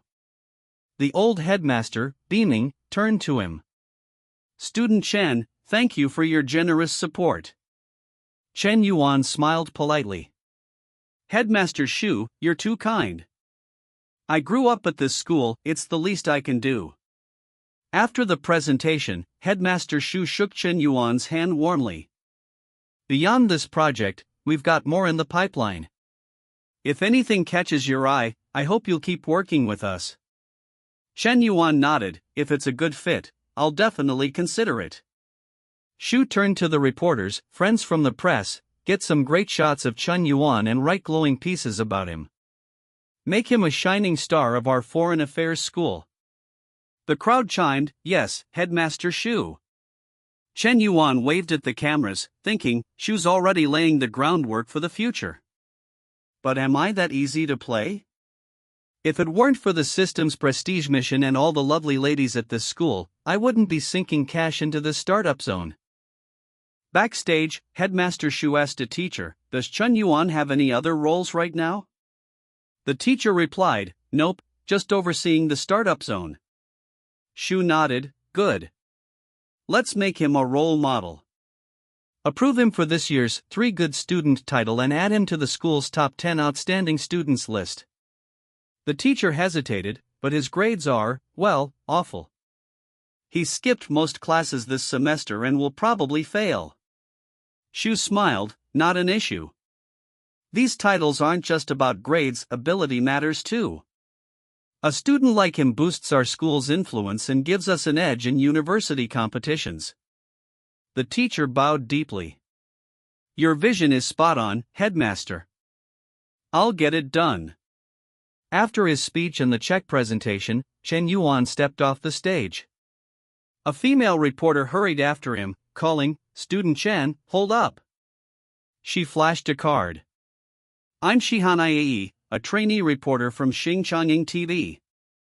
We're doing a feature on outstanding university students this month and would love to have you. Interested? Shen Yuan pulled out his phone, replying coolly, leave your contact info. I'll think about it. They added each other on WeChat. Glancing at the auditorium's far end, he thought, my academic advisor's heading this way. If she thinks I'm cozying up to this reporter, I'm toast. Gotta keep my distance to avoid any drama. He said, let's sort out the details on WeChat. I've gotta run. Shihan asked, won't you join us for dinner? Shen Yuan shook his head, nah, I've got plans tonight. Catch you later. Shihan felt a pang of disappointment, while Li Hao, catching his glance, felt a shiver. The older woman nudged her, Miss Li Hao, your student's a bit of a heartbreaker, huh? Turning down a dinner with a gorgeous reporter like that. Li Hao didn't respond, just gave a subtle, pleased smile. Later, back at his school office, Shen Yuan was handed a stack of documents. Jing Han, now an accountant, was there too. Ingzi reported, boss, after yesterday's review, here's the final list for the entrepreneurship zone. 2 guys, Yensong and Majin Wang, and 5 ladies, Tanzi Nani, Japanese studies major Lu Xinyu, ethnic dance troupe Xuan Baiyun, flight attendant major Ayuo from Xinjiang, and cosplay enthusiast Xiaolei. She glanced at Jing Han, who continued, we've outlined a 3-stage share allocation. First, you, as the investor, take 70%, and the entrepreneurs get 30%. Second, once the investment's recovered, 20% of shares go back to the students at the project's valuation. Third, when your profit hits 5 times the investment, another 20% transfers to them, leaving a final split of 70% for students, 30% for you. Shen Yuan skimmed the papers, thinking, I'm funding this to boost the school's rep, not to get rich. This setup motivates the students, which is great. Plus, recruiting these 5 talented ladies? That's like hitting the jackpot with a slingshot. He looked at Ingzi. Are Tanji and Lu Xinyu from Japanese Studies meeting me today? She nodded. Yep, I'll bring her in. Just then, a stunning figure walked in, waving. Hey, Shen Yuan. His jaw dropped, memories of their time together flooding back. Whoa, a tan zihi this sharp and poised? Talk about a heartstopper. Seeing him frozen, Xinyu tried again. Shen Yuan, you there? No response. She laughed. Yo, Shen Yuan, wake up. Snapping out of it, he grinned sheepishly. Oh, hey, senior. Don't just stand there, let's sit and chat. They settled in, and Shen Yuan asked, your startup's a campus supermarket, with plans to expand into a chain like Mud on Lie, right? Xinyu nodded, that's the dream. He leaned in, so, what's the secret to Mud on Lie's success? Give me your take. She smiled, it's about sharing profits. The owner gives employees a cut, building a strong reputation. They compete with low prices, great service, and solid benefits, squeezing out other supermarkets. Shen Yuan nodded, thinking, she's done her homework straight out of that Hong Kong program. Time to flex a bit. He said, spot on. It's not just industry competition but their service model, culture, supply chain, and even local government support perfect timing, place, and people. But replicating that elsewhere? Tougher than convincing a cat to swim. Xinyu agreed, true, but I'm bold enough to try. Shen Yuan grinned, let's do it together. Now, since you're in Japanese studies, ever thought about translation or working for Japanese firms? Xinyu paused, thoughtful. My parents picked this major, they work for Japanese companies. I just went along with it. Shen Yuan raised an eyebrow, how's your Japanese? She smiled, pretty good. I've got the JLPT certificate, passed the JTST, and aced the Japanese Major Level 8 exam. He pressed, so, you can chat with Japanese folks no problem? She nodded, daily stuff? Easy. Shen Yuan's mind raced, picturing himself surrounded by cherry blossom girls. Perfect. First, your skills are top-notch. Second, once we're tight, you're my ticket to cracking Japan's market. Frolicking in a world of sakura and smiles? That's the dream. Right now, in Shen Yuan's South Dormitory, this guy bursts in, all worked up. La Hang La Chao, I still can't figure out why my project was rejected, but Yen Song's project was approved. Lao Huang's just chilling there, legs crossed, messing with his computer. He glances up. What's your project? The student grabs the file, flips through it. A sexy lingerie shop. There are so many couples involving foreigners. The market is huge. Lao Huang spins around fast, looking pissed. Is there something wrong with your head? Opening a sexy lingerie shop in school. Let me ask you if there really was such a shop. Who would dare to go in? Who could be so thick-skinned? Then Lao adds, calmer now. Actually, it doesn't have much to do with your project. To get into Lao Tam's startup incubator, it's about gender. The student's confused. But if Chinwan only chooses females, why were Yenong and another male student selected? Lao sighs, like it's obvious. Are you stupid? Those two are obviously just added to make up the numbers. The guy pushes back. If that's the case, why couldn't I be the one added to make up the numbers? Hang Hai jumps in, done with it. I'm speechless. You're hopeless. You have no self-awareness at all. I and Lauka haven't even gotten in. And you think it's your turn? What an idiot. Suddenly, La Chao waves his phone, excited. Look at this. The school's news site is talking about Lao Tam signing a contract with the principal. He pauses, smirking. And you have to admit, Lao Tam looks pretty handsome after changing his style of dress. One Hai chimes in, a bit bitter. That Lao Tam, ever since he won exclusive privileges with all the female students in the school, he's forgotten about us old brothers. It's been a long time since he's been back to the dormitory.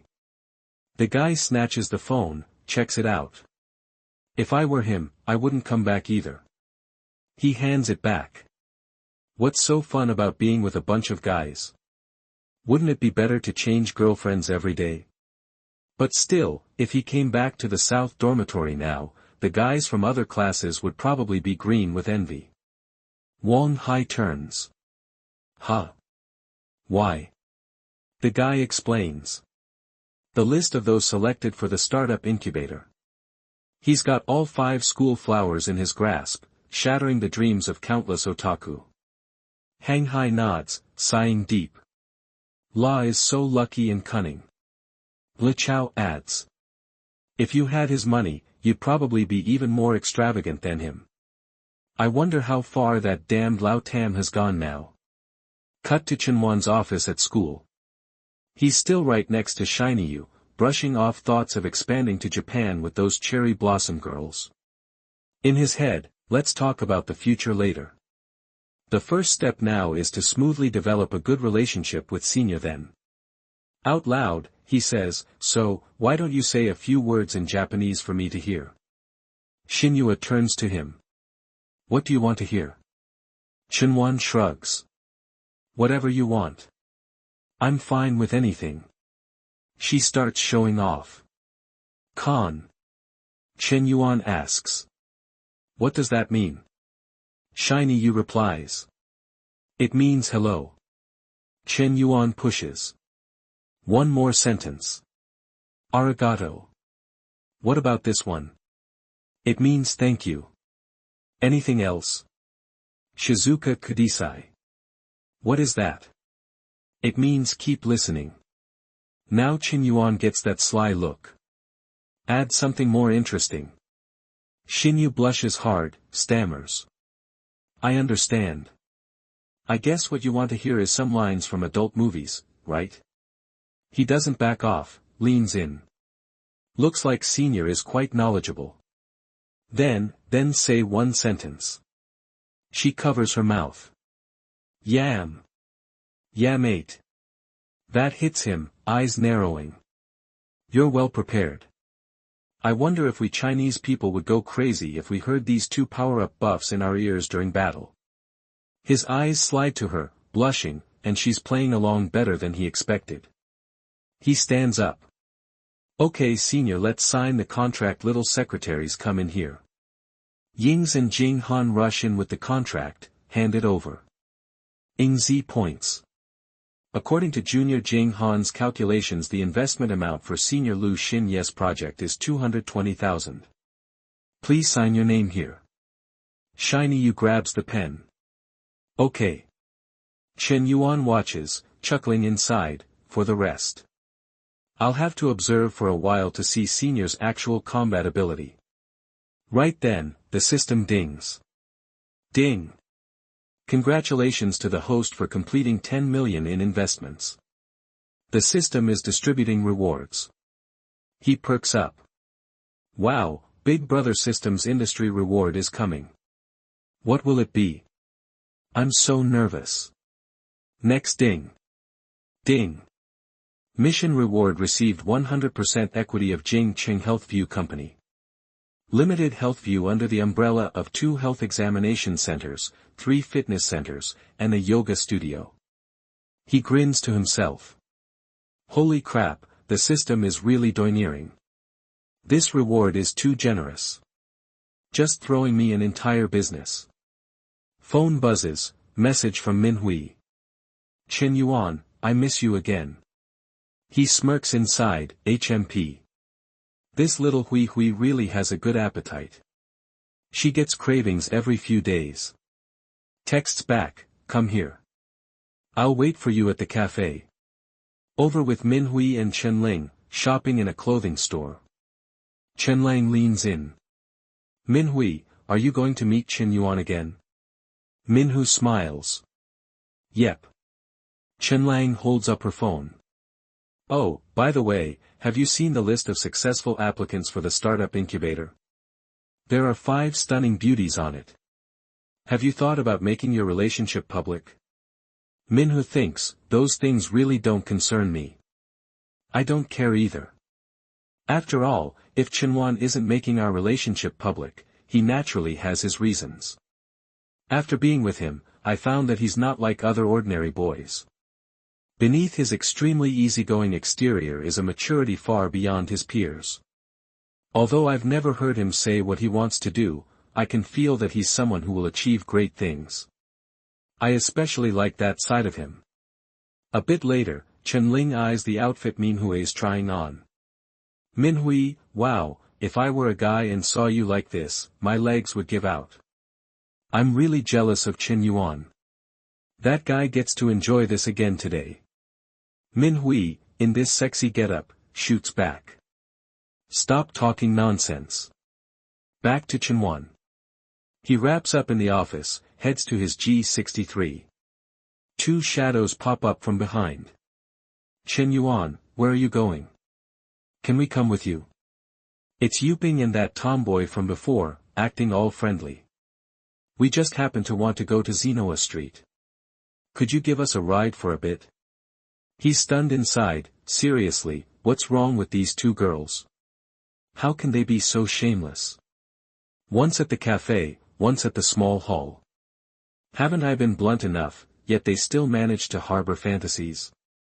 Looks like I need to make myself even clearer. He climbs in, slams the door. Sorry, I'm not going past Zenwa Street. Their faces drop. Yuping mutters, glum.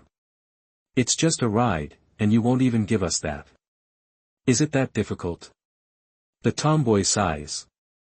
Hi, he's a billionaire. He doesn't even spare us a glance. Yuping pictures him pulling away, thinks, if Chenwan is a great mountain, then I can now say I'm standing at its foot, unable to even find a path up in this entire life. This is the first time I've felt such failure and helplessness. Chen Yuan's driving now, mind racing. How can I have the mind to pay attention to these pretty girls right now? After I'm done with my exercise with Hui Hui, I need to plan carefully by myself. What Father Tong gave me just happens to be the health industry business I wanted to do before, and the key is that I have a top talent like Coach Lu by my side. I believe starting up won't be difficult. He flashes back to signing with the principal. Currently, my influence and reputation within the school have been established, and I've also started receiving interview invitations from Jink Television. It feels like my career is blossoming everywhere. But that's still far from enough. With a foundation of good health and fortune to navigate the commercial seas and greatly expand my grand enterprise in the future, that's what a true god-tier tycoon should do. But then, the karma god side of him thinks, however I can't rush things, everything must be done step by step for today, let's slowly resolve Hiwee's love sickness first. A moment later, his G63 pulls up at Chenha's cafe. He steps out, thinking, said she'd be a while, I'll just have a coffee and wait for her. He pushes the door open, spots Shiny Yu chatting with Xiao. Steps up. Shen Yuan, can you make me a cappuccino? Shiny Yu sees him, cheeks go red. Yes, coming right up, brother-in-law. She turns to Shirao, stumbling. Sister Xiaoyi, please help me keep an eye on things. I'm afraid I'll mess it up. Shirao watches, surprised inside, gosh, why is she stammering and blushing and her heart racing when talking to her own brother-in-law? Then it clicks, and she breaks into a cold sweat. Oh my god, with the boss lady style, is it really going to be like that? In her head, she sees the 2 sisters, Chen Yi and Xinyu, on either side of Chen Yuan. And thinks, wow, the upper class is truly chaotic. A moment later, Xinyu brings Chen Yuan a cup of coffee, her voice stuttering a bit. Brother-in-law, try this. It's my first time making it. He takes it with a nod. Thanks. He lifts it to his mouth, sips, and gives her a thumbs up. Not bad. It's already great for a first try. That makes her blush, hesitating for a second. Then, brother-in-law. I also learned how to make Americano. Would you like to try it? Shen Yuan looks up, smiling easy. No need. I won't be able to sleep tonight. Her mind spins at that, face turning even redder as she thinks to herself, what on earth is brother-in-law saying? Can't sleep. Coffee. That's right. It's because of the coffee. She stammers quick. Brother-in-law, I'll go back to work now. He watches her go, replying with a helpless sigh. Okay. Time slips by fast, and evening hits with a text from Manhwa. Shen Yuan, I'm here. Right away, they head to a room, gearing up for what's coming. The door clicks shut, and she snuggles right into his arms, voice soft and teasing. Yuan Bao, I missed you. He looks at her with that deep affection. I missed you, too. She leans in closer, lifting his face, eyes all hazy with want. Then I bet you don't miss me as much as I miss you, right? He replies soft, steady. How could I not? I remember everything about you. She pretends to sulk at that. What you remember is just my body, right? He laughs low. Your body is also a part of you, so it's perfectly fine for me to say I remember everything about you. She blushes hard. You're terrible, but can you go a little easier on me today? I'm afraid I won't be able to walk tomorrow. He pulls her closer, hugging her butt. Don't worry, I'll be gentle. And just like that, another night of wild passion rolls through. Next morning, Shen Yuan opens his eyes, Manhwa's already gone. There's a note left behind. You baby, sleep a little longer. I have class in the morning, so I'm leaving first. Miss you. He reads it, sits up, thinking quiet. Hiwi is such a possessive person, yet she didn't mention the startup zone at all. Seems like she's grown up and become more understanding. That's good. First, I'll go check out the Jingfu Health Center that Tong Xia showed me. Time jumps to afternoon. In the conference room at Jingfu Health Company, the exec team gathers, tense as hell, waiting for Old Shi's new chairman. Everyone's on edge. The CFO mutters worried. 2 days ago, old boss Shen Yuan sold his shares and withdrew. The new boss is about to bring in his own team. People like us might have to pack up and leave at any time. The CEO's thinking the same dark thoughts. I wonder who the new boss will make an example of first. Right then, someone leads Shen Yuan in. The room freezes in shock. The person next to General She is the new boss. So young, he looks like he's only in his 20s. He directly bought such a big company just like that. Shiwan Quan steps up, introducing with a raised hand. Ladies and gentlemen, everyone has received the notice. I'm about to leave this big Jingfu family. Thank you for your support over the years. This is your new director, Shen Yuan. I hope you will continue to work hard under his leadership in the future. I believe that Jingfu will definitely have a better tomorrow. Now, Chinzhong will have a meeting with everyone. I still have some things to do, so I'll take my leave first. He exits, leaving Shen Yuan solo. He starts calm. Nice to meet everyone. My name is Shen Yuan. Today is just a handover meeting. There are no other work arrangements for the time being except for the HR director and the CFO. The rest of you can go home first. They file out, leaving just those two. HR director Yongyu stands. Chinzong, do you have any work instructions?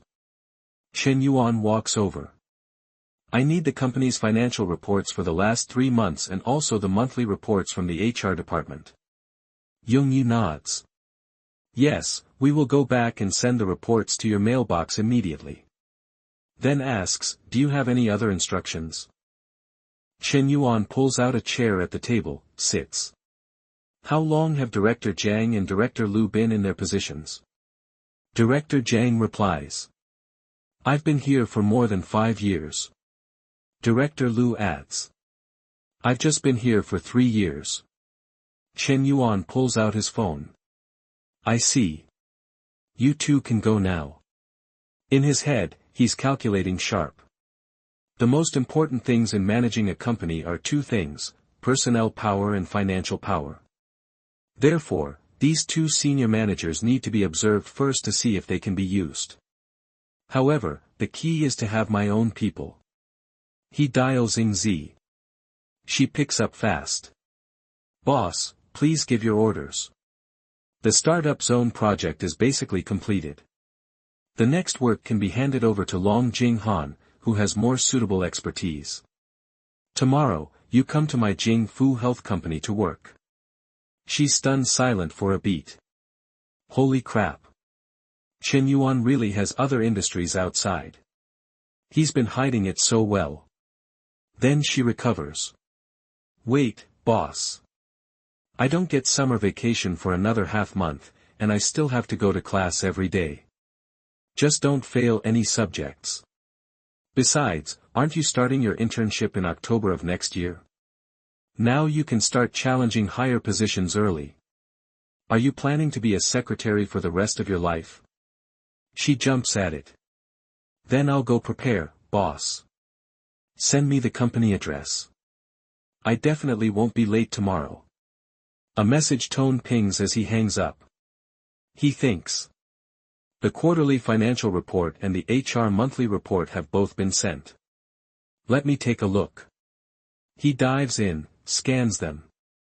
The profits from both the fitness centers and the yoga studios aren't bad. The health checkup center is the worst, but it can still break even. The company's problem lies in the redundant personnel, too many lazy bones, and the excessively high monthly online promotion and network operation costs. However, these aren't major issues. Before fully grasping the company's situation, there's no need for drastic reforms. After all, the company is still making money right now. He stands, muttering to himself. The main thing is to ensure a smooth handover in key positions. Then heads out, chuckling under his breath. The company matters are more or less settled. Time to pick up Sushu from work. It's been over a week since I saw that silly girl. I wonder how she's doing lately. Out to his car, he calls Shu Wei. It rings on and on, no answer. He frowns. Why isn't anyone answering? What's going on? No luck, so he tries Fu Jiangmi. She picks up. President Chen, are you looking for an hour ago? She took leave to go home, saying she had urgent family matters. Did she say what urgent matters? No, I called her afterward, but she didn't answer. That sends him straight to Shu Wei's home. Up the stairs, a crowd's packed in front of her door, voices clashing loud. Noisy echoes hit him. Isn't it just a little water leak? What's the big deal? It'll be over in a moment. Why make such a fuss, Zonglin Fong? It's one thing to talk rudely normally, but now that you've done something wrong, how can you still argue so confidently? What did I do wrong? Hasn't everyone's home leaked water before? Is a water leak called doing something wrong? Your house leaked water and you didn't even come down to say hello. Nor did you come up to fix it. Little Jai went up to tell you and you even scolded him. Does anyone behave like you? He pushes forward, and freezes. Right in the middle, Shu Wei's sitting, hugging her little brother, taking the auntie's scolding head-on. This kid knocked on the door without a single greeting. No manners at all. I'm just scolding him a few times in place of his dead father. What's wrong with that? A neighbor jumps in, indignant. But before she can snap back, Shu Wei stops her. Auntie Zong, just let it go. Auntie Zong spins, fire in her eyes. If you let this go, she'll be even more outrageous next time. Shu Wei bows her head, grateful. Just let it go. We really don't want to pursue it. Auntie Zhang ignores her, keeps battling. Apologize to the child. He didn't do anything wrong. The auntie flares. Apologize? Are you kidding me? Why should I apologize? Shen Yuan steps up from behind, voice edged with displeasure. Apologize to the child, seeing him appear. Xu Wei's eyes widen. Shen Yuan. The auntie lifts her chin defiant. I definitely won't apologize. So what? You haven't even married her yet, and you're already enthusiastically helping her like this. Could it be that you two have been husband and wife in reality for a long time? Young people nowadays are really playing around. Shen Yuan turns, frowning hard. You scolded the child, so you should apologize to him. A voice cuts in from behind. Who the hell are you acting tough? A scrawny guy struts up, grinding his teeth. What are you? Telling my mom to apologize. He pats Shen Yuan's shoulder, all gangster. You little brat. What are you worth? Before the words finish, Shen Yuan swings a punch, snapping the guy's face sideways. A punch lands square on the young man's face, and his whole body freezes in shock. His eyes flare with rage, teeth grinding as he swings back, roaring, I'll get you. But Shen Yuan sidesteps fast, dodging the blow, then strikes like lightning right into the blondie's chest. The guy reels back, crashing to the ground, saliva and snot dripping, clutching his chest as he gasps. You just wait. I'm going to call some people. He yanks out his phone and dials. As soon as it connects, he blurts, Hello, Brother Long, god damn it, I got beaten up. Shen Yuan pulls his own phone, cool as ever. Go ahead and call. I'm calling people, too. He scrolls to a contact and hits dial. When it picks up, he says, Hello, Brother Wei. Time ticks by. 15 minutes later, a 4-seater car pulls up downstairs. 4 tough guys pile out, each gripping some kind of weapon. They're right in front of Xu Wei's house. One strides up to the blondie, growling in that gangster drawl, Ali Yang, who the hell beat you up? The blondie looks up, startled, then lights up. Brother Long, Brother Long. He jabs a finger at Shen Yuan. It's him. Over here, Xu Wei turns to Shen Yuan, worried. Shen Yuan, should we call the police? Aunt Zhang nods beside her. That's right.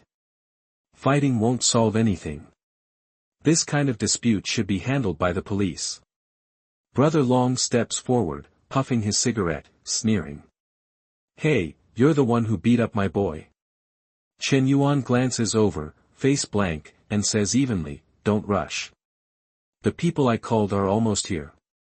Right then, police sirens wail from below. One of Brother Long's guys spins back. Boss, the cops are here.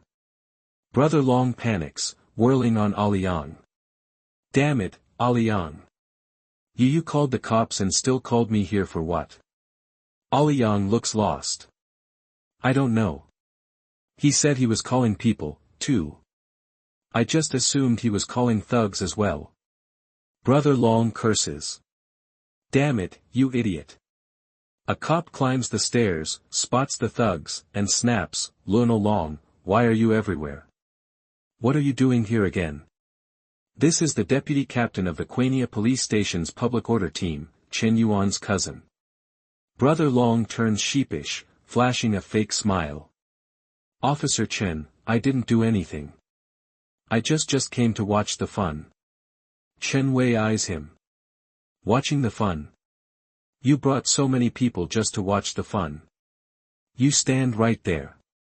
I'll get to you after I understand the situation.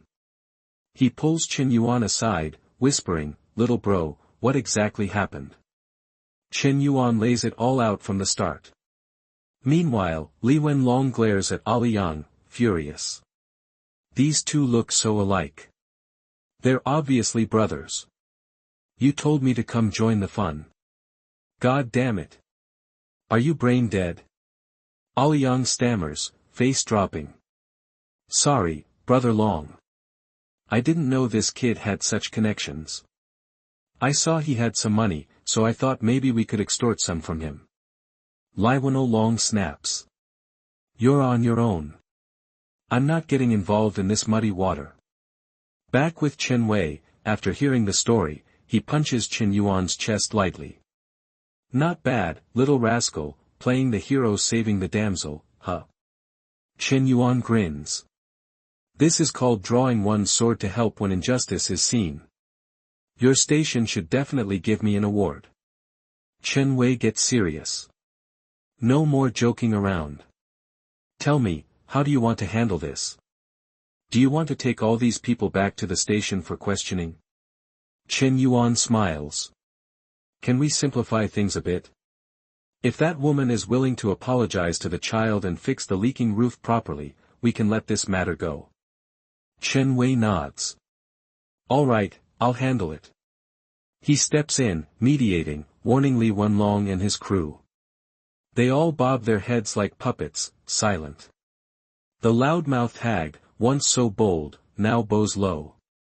I'm so sorry, Xiaoai. I spoke out of turn earlier. Please don't take it to heart. I apologize. Xiao Ji ducks behind his sister, scared. Chen Yuan waves her off. All right, just go back and deal with the leak. Aliang bolts upstairs, saluting. Yes, team leader Chen. The hag scurries after. I'm going. I'll fix it in a jiffy. Team leader Chen rest assured. Chen Yuan says, go. Then he turns to Chen Wei, whispering, that brat, is that your girlfriend? Chen Yuan's eyes stay on Shui Wei, who's comforting her brother. He startles. Not yet, brother. You have to keep this a secret from me. After this, those thugs won't mess with the Shui family anymore. The neighbors will see them differently too. Chen Wei shrugs it off, chuckling as he heads out. I didn't expect you to have dirt on me now. As he leaves, Xiao Ji toddles off too. Shui stands, turns to Chen Yuan, cheeks pink. Chen Yuan, thank you for today. Finally, a favorability rating pops over her head, 61 points. Chen Yuan surprised, thinking, this girl finally has a good impression of me. He says, how are you going to thank me? How about returning the favor? Shui blinks, confused. Huh? There are so many people on the field upstairs. Chen Yuan presses. What's there to be afraid of? It's just a hug. Just think of it as friends saying goodbye. She hesitates, then thinks, what he said makes sense. Slowly, she lifts her arms, hugging him gently.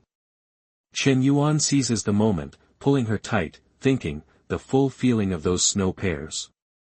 Shu Wei is really rich. Shui startles, eyes wide. Huh? Right then, Xiao Ji returns, holding up a bag. Sister, brother, these are the chicken eggs Mom told me to bring down. She said, they're for big brother. Chen Yuan sits by the boy, takes the bag. If I take all these, won't your family have any left? Xiao Ji says innocently, there are more. My aunt brought over a lot. Chen Yuan pinches his cheek, smiling. All right, Xiao Ji, don't call me big brother when you see me in the future. You have to call me brother-in-law. Got it? Xiao Ji turns to his sister. Sister, what does brother-in-law mean? She stammers, startled. Huh, bro. Bro, brother-in-law. In her mind, she sees herself marrying Chen Yuan. Then him lifting her veil, whispering, wife, I'm coming to you. Next, him untying her wedding dress knots as she murmurs, hubby. Her cheeks burn red, thinking, he wants. He suggested with a reassuring tone, let's change to a different apartment, somewhere closer to your company. He confided in her, admitting, I also want my family to live better. But with my current income, I really can't afford it. He quickly added a promise to help. I'll help you find a place. Don't worry about the money. I'll cover the rent for now. Once you start making more, just pay me back then. She responded with a gentle but firm refusal. Shen Yuan, I appreciate your kindness, but really, there's no need. Her younger sister watched the exchange, thinking, he's doing it again. I then nudged her sister, saying, brother-in-law is gone, let's go back too, sayas. Back at home, a voice called out, full of playful complaint, Bro, why are you back so late? I'm starving. His brother replied simply, setting a new expectation for the future. In the future, if you're hungry, just go ahead and eat first. The younger one explained his hesitation. Sis-in-law told me to eat first, but she and Xinyu wanted to wait for you. I felt embarrassed to eat alone. The brother's patience snapped. You? Embarrassed? If you really knew embarrassment, why are you still living here and not going home? His wife stepped in, defending her sister. She likes being here, and she's not an outsider anyway, so let her stay. The conversation shifted as the brother asked a pointed question. Right, Bro, when are you bringing sis-in-law home to meet our parents? And will you bring Coach Lu too? The man coughed awkwardly and hedged, cough well. About that. He then proposed a plan to ease the transition. In a few days, help me take Moem and Dad on a trip, use the chance to give them some modern-day ideas, so they'll slowly accept it. The brother quickly agreed, but with a condition. No problem, Bro, but that'll cost you extra. The man raised an eyebrow. Extra? Do you still want that car or not? Handle this properly and I'll buy it for you. The brother sputtered in mock outrage. Bro, you're shameless. The narration observed the easy atmosphere. The dinner ended with laughter and jokes. Suddenly, a shout of shock and warning rang out. Xinyu! The man recoiled, covering his eyes and muttering a hasty prayer. My sins! My sins! Amit Ba! He quickly apologized to the sister-in-law, stammering, I'm sorry, Xinyu, I really didn't mean it. The steam was too thick, I couldn't see anything. The girl quickly reassured him, brother-in-law, it's not your fault. I forgot to lock the door. The brother-in-law's inner thoughts drifted to a strange comparison. This girl even brings her shower. But I gotta admit, she and Nana really are on the same level. Nana is elegant, pure, and innocent. And most importantly, she is just as thoughtful as her sister. The girl thought to herself, a mixture of disbelief and an unfamiliar emotion, I never thought the first person to see me completely uncovered would be my brother-in-law. But why don't I feel upset at all? Why does it feel secretly exciting? She looked up and whispered his title, brother-in-law. The scene transitioned to a new timeline. The next day, the man reviewed his fitness progress. My weight is close to 75 kilograms, body fat dropped to 15.3%. Looks like this fitness mission is almost done. He gave his personal trainer new instructions. Coach Liu, in a few days, help me visit 2 gyms and a yoga studio. Check their operations, service quality, staff efficiency, note their strengths and weaknesses. Coach Lu looked surprised, asking, visit them? Are you planning to buy them? The man confirmed casually, I already did. But I'm not familiar with the details yet. Coach Lu was stunned, thinking, seriously? Even the smallest fitness club costs over $1 million, a big one with a pool is at least $5 million, and if it's well decorated, it can go past $10 million. And he bought 2 gyms and a yoga studio in one go? The systems prompt appeared in his mind. System detected that host has begun evaluating his business. A business must not only be stabilized, but upgraded and expanded. A new objective was issued. Since host has developed initiative, a new industry mission is issued. Timed mission, increase Jingfu Health's net profit by 15% within 3 months. The rewards were outlined. Reward 1, salary and dividends earned from Jingfu Health will receive. Bash bag. Reward 2, host will obtain mystery equity shares. He sighed internally. This system really raised the difficulty. With the market so saturated, IT looks small, but in reality it's already a big jump. If I want to raise profits fast, I must cut costs and raise value. Only 3 months, can't go anywhere. A voice playfully interrupted his thoughts. HOI, Daddy, what are you spacing out for? He looked at the girl and gave her the assignment, about those gyms and that yoga studio. Use any method necessary. Infiltrate, investigate, and get me a real, complete report. She giggled. Are you asking me to be a corporate spy, Daddy? She gave a confident, playful sign-off. Sure, leave it to me. The scene shifted. The next day Cherryman's office, his internal monologue continued. But Coach Lu's information won't be done in just a day or two, so for now, if I want to shake things up, I'll have to do it myself. He confronted a staff member, Manager JIA. The gyms are earning steady profits, only the medical checkup center, you manage is barely breaking even. Shouldn't you give me an explanation? The manager's title appeared, JIA Nancho General Manager, Jingfu Medical Checkup Center. He offered a defense, President Shen, checkup centers in Xinjiang don't profit easily. Many are losing money. Ours is already considered pretty good. Shen Yuan looked skeptical. Is that so? Nancho pressed on, but don't worry, I'll already have a plan. I'll expand business channels. I recently recruited some sales talents with wide connections. Just give me time and we can pull in many orders. Shen Yuan countered Jia's proposed solution. As long as we improve our current employees' efficiency, profits will naturally rise as well. Then he challenged him directly. If you already knew expansion was needed, why did you only start recruiting now? Manager Jia quickly apologized. Boss, you're right to criticize me. That was my oversight. We recently upgraded some equipment, and I put all my focus there. I misplaced my priorities. I will reflect seriously.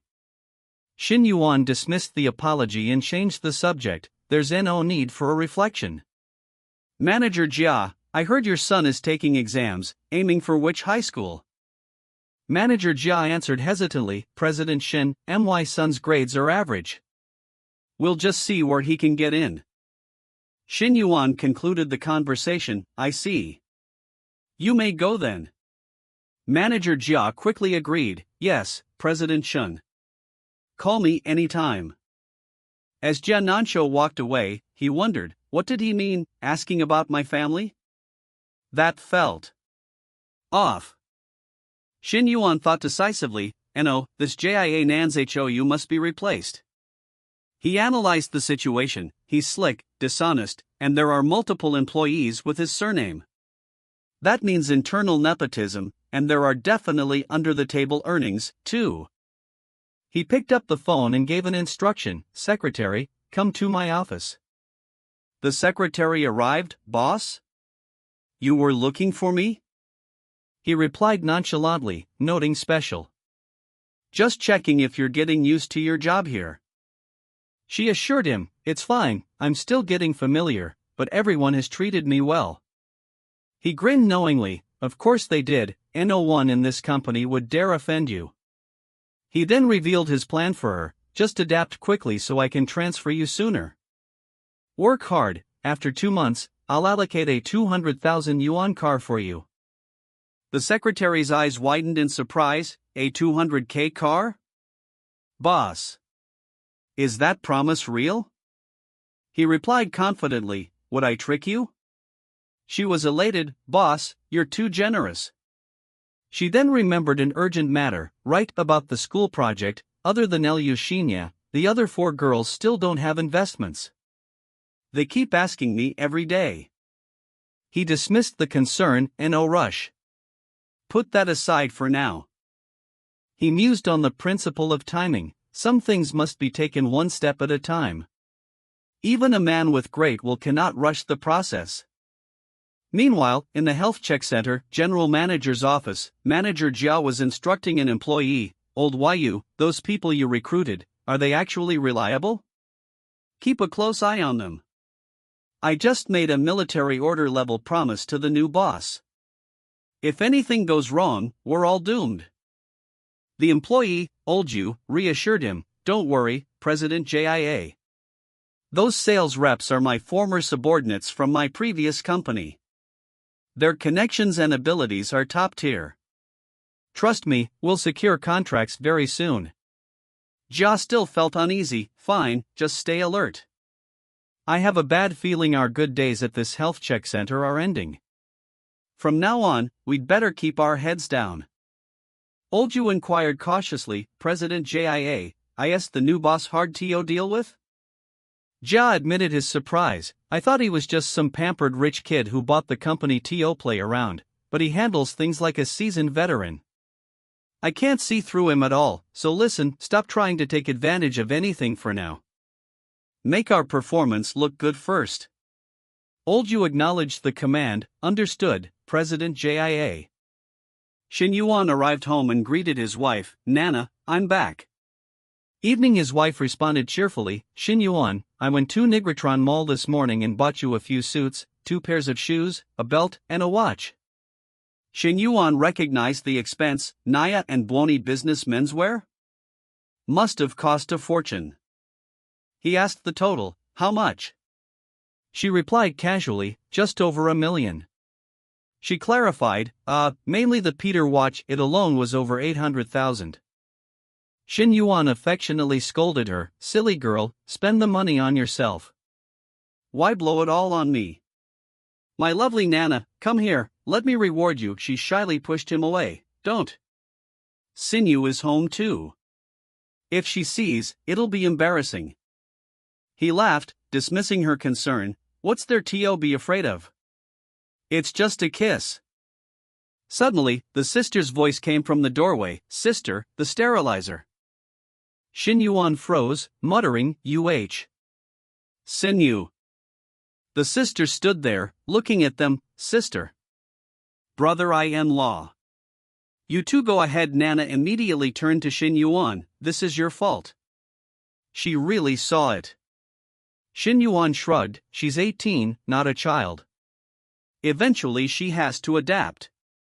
Nana worried, "She hasn't even dated anyone yet. What would she understand?" She then added a different concern, "If you ask me, I actually feel like Sinyu has been acting strange lately. Can't put my finger on it, though. I asked, but she won't say anything." Shen Yuan dismissed her worries, forcing denial. "Really? I didn't notice anything."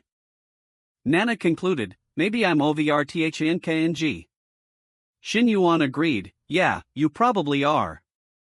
The scene changed again. The next day Shen Yuan mused on his wife's diligence. Even though Sinyu helps at the cafe now, Nana still leaves early for the store. She really works hard. He reminded himself of his own plans. "Today I'm meeting the counselor at her home to go over human resources." He reflected on his studies. The EMBA knowledge from Hong Kong last time was incredibly beneficial. Theory and practice aren't the same, but with Jingfu Health in my hands, I can at least train and build foundations. But business admin alone isn't enough, I have to master more. A voice called out to him, "Brother-in-law." He was surprised. "Sinyu? You didn't go with your sister?" She explained, "I took half a day off. I noticed your car didn't have a phone number plate, so when I bought one for you, I got an extra for you. Never had a chance to give it." Shen Yuan smiled, Thanks, Sinyu. Accidentally." She pleaded with him in a lower voice, "Brother-in-law, don't tell my sister, okay?" He wondered internally, is she talking about the plate? Or something else she doesn't want Nana to know? He resolved, either way, I'm not telling Nana. Sinyu asked her sister, "Sister, is Shen Yuan coming soon?" Her sister was surprised by the question. "How did you know?" Sinyu replied with a knowing look, "Please, someone who doesn't usually wear makeup suddenly doing light makeup at home, carefully picking clothes, and dressing up? Anyone could tell." Her sister clarified, "He's coming to study." Sinyu offered, "Want me to avoid the room?" Sinyu teased her sister, "Great, sister, you're learning all his bad habits." Going on a date and still expecting me to be the third wheel. Her sister instructed her, and no need. Just stay in the living room. If it's just the two of us, it feels too intentional.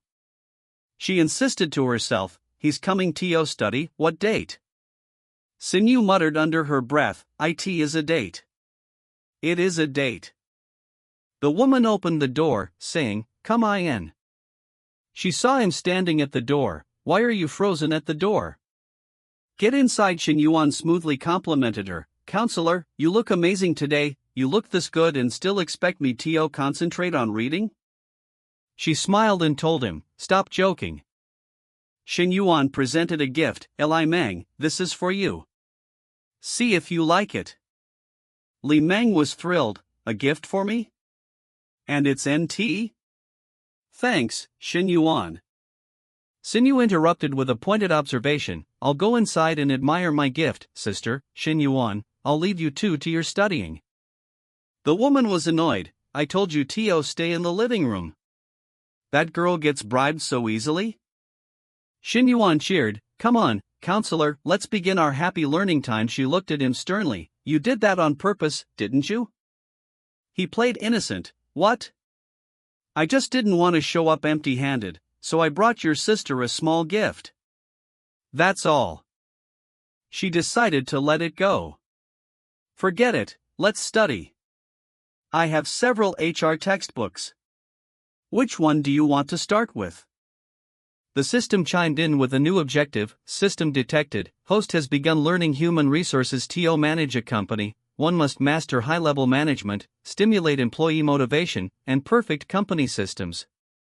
Host shows self-driven progress. Human resources panel unlocked limited task. Learn key knowledge of human resource management within 1 month.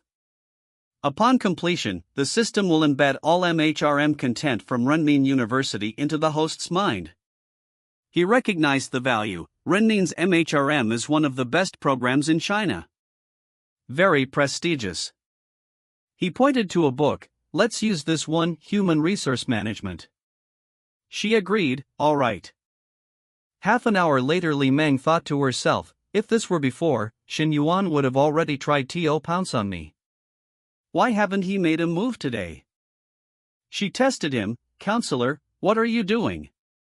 Continue. This is weird. Studying so seriously? I don't buy it. Let me test you again. She leaned closer and whispered, Shen Yuan.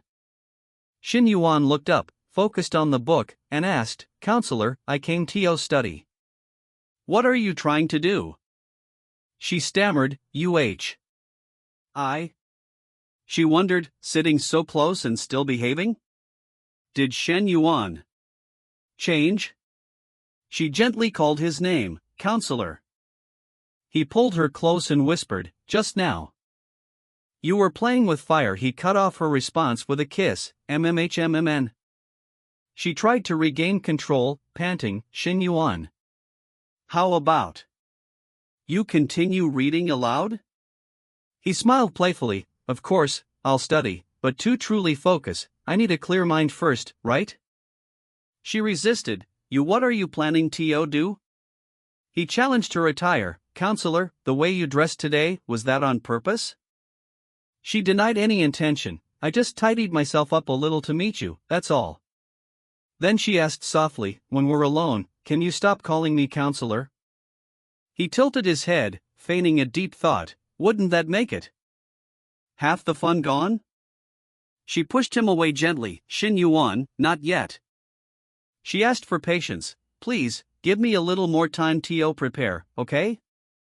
He sighed dramatically. At a moment like this, how do you expect a man to hold back? She offered a compromise. If you really can't hold it, I can help you. He looked at her, confused. Help me? How? He stared at her, in disbelief. Half an hour later. She asked, a little breathless, now can you focus on studying? But I need to head back to school for a meeting soon, so I can only stay for an hour. Shen Yuan cheered internally. Perfect, this is the calm period. Best for memorizing. He activated a tool, system. Use the efficient learning card. The card's effect displayed, efficient learning card. When reading, you can memorize everything perfectly. All knowledge will be completely imprinted into your mind. Each card lasts for 1 hour. The system confirms success. Congratulations, host. You've mastered all key knowledge points from human resource management. Within 30 minutes, the system will embed all Renton University MHRM data into your brain. He noted the unexpected side effect, didn't expect a TO drain this much energy. Next time I use the learning card, I can't be doing other things at the same time. He looked around the room. All right, counselors should have gone back to school by now. He noticed something was off. What's wrong? He saw her face. Why does Li Meng look a little off? She quickly offered an excuse. It's nothing, I just got tired from studying, and I'm all sweaty. Mind if I take a shower at your place? He agreed instantly. Sure, I'll get you a new towel. Li Meng felt her own heart racing as she waited. Why is my heart racing? Is it because it's the first time a man's showering in my house? Shen Yuan answered his phone. Hello? Principal Su? What's up? A voice replied, Student Shen, did you see Secretary Kong's message? We're waiting for you at Lonely Hotel, 3rd floor, Tianduan Pavilion.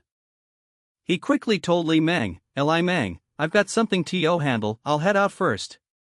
He mused on the recent behavior of both sisters, that Li Meng girl, along with Chen Xinu.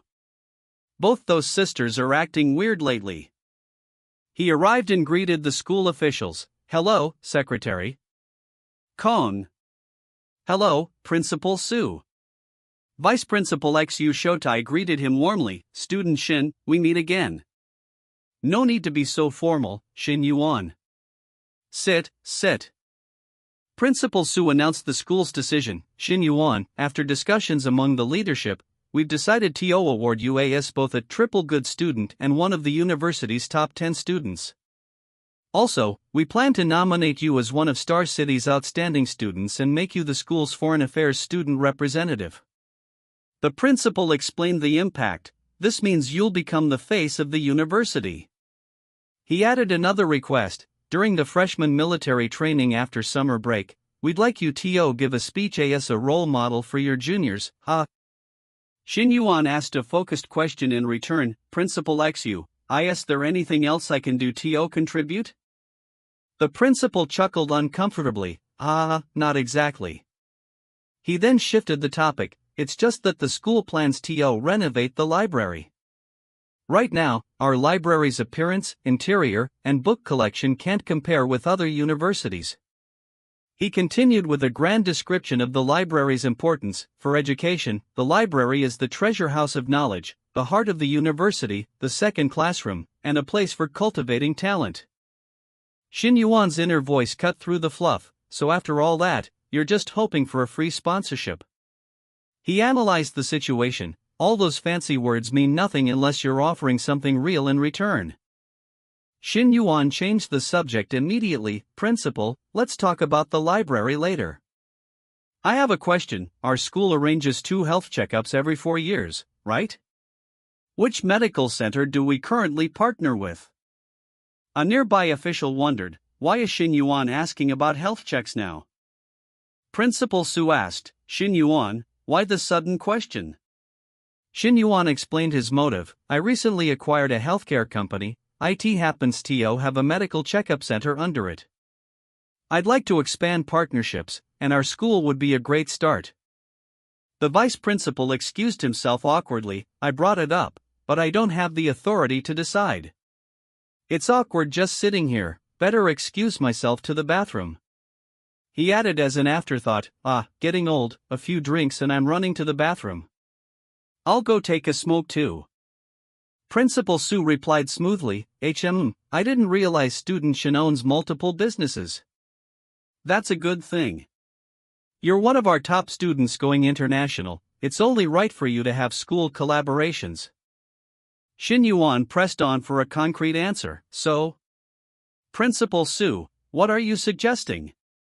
Principal Su thought to himself, looks like we'll have TO exchange resources through this library deal. After all, whoever handles the health checkups gets a commission, giving it to him is the same. The principal spoke, setting the condition, this area happens to be under my supervision. If your company has the proper credentials and a reasonable price, there's a chance we can work something out. Shen Yuan immediately understood, got it, Principal XU. I'll have my manager contact the school right away. He added a promise, we'll send the credentials first to reassure you, and we can discuss plans and prices later. As for extras, I understand that's you. Shen Yuan raised his glass for a final, tactical sip of wine, then claimed fatigue, I've had too much, starting to feel dizzy. Principal Su, I'm a lightweight, sorry. I'll skip the rest of the meal. Once we sign the contract, I'll treat you next time. The vice principal returned and asked, Principal, where's Shen Yuan? Principal Su explained, he said he couldn't handle more drinks and left first. The principal reflected on Shen Yuan's unexpected depth, This Shen Yuan is more complicated than I thought. At his age, he doesn't even care about fame or titles. He concluded, I wanted him to invest in the library renovation, but instead, he found himself a business opportunity. Half an hour later, Coach Lu teased Shen Yuan, next time you go drinking, take me with you. I could at least help you handle a few rounds. Shen Yuan laughed, how could it? You've worked so hard on your fitness, I can't let it go to waste. Coach Lu stopped teasing and offered a remedy, stop teasing. Here, have some honey water, it helps with the hangover. Shen Yuan corrected him playfully, Coach Liu, that's not how you drink honey water if you want it to work. Coach Lu looked confused. Huh? Then how should I drink it? Shen Yuan demonstrated, like this. Coach Lu reacted with a sound of surprise, He inquired about the progress of the survey he had requested regarding the fitness center, noting that he had observed many small issues during his workouts there.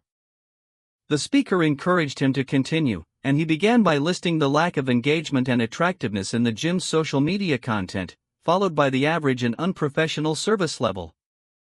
He continued his critique, pointing out the trainer's weak service awareness, how they affect the member experience by chatting during downtime, the inadequate member follow-up after visits, and the absurd lack of KPI for new client follow-up among the sales team, concluding that the sales head needed to be replaced. The coach complimented his detailed assessment, confirming he had met expectations, and the speaker proudly agreed that this was his field of expertise. The system congratulated the host on completing the fitness task, listing the improved metrics and confirming he was one step closer to a perfect life, with the star badge activating in 1 week. He realized that the long-awaited reward was finally being delivered. As he took a drink of water, he was asked by the coach if he felt different after the intense workout session. He confirmed to Coach Lu that he had successfully completed the task of gaining 5 kilograms and reducing his body fat to below 15%. The coach praised his accomplishment and suggested he check his messages for a small reward. He reacted with excitement upon seeing the large monetary transfer, declaring his love for the sender, while a friend asked if he was available for a thank you dinner that evening. He told Coach Lu that their session was finished for the day as he needed to leave soon, reminding her not to forget the matter they had previously discussed. He asked Shuawei why she was waiting outside instead of comfortably waiting inside. She explained that she was concerned he might not easily spot her if she waited inside the building. He assured her that her beauty made her impossible to miss, teasing her for being shy when he was simply stating the truth. He mentioned that the apartment he promised to find near her company was ready for her to move into that weekend. Shuawei initially protested, saying her current place was fine, but he insisted, stating the rental would go unused if she and her family did not move in. She agreed to the arrangement but insisted on treating the rent as a loan, promising to pay him back once she began earning money.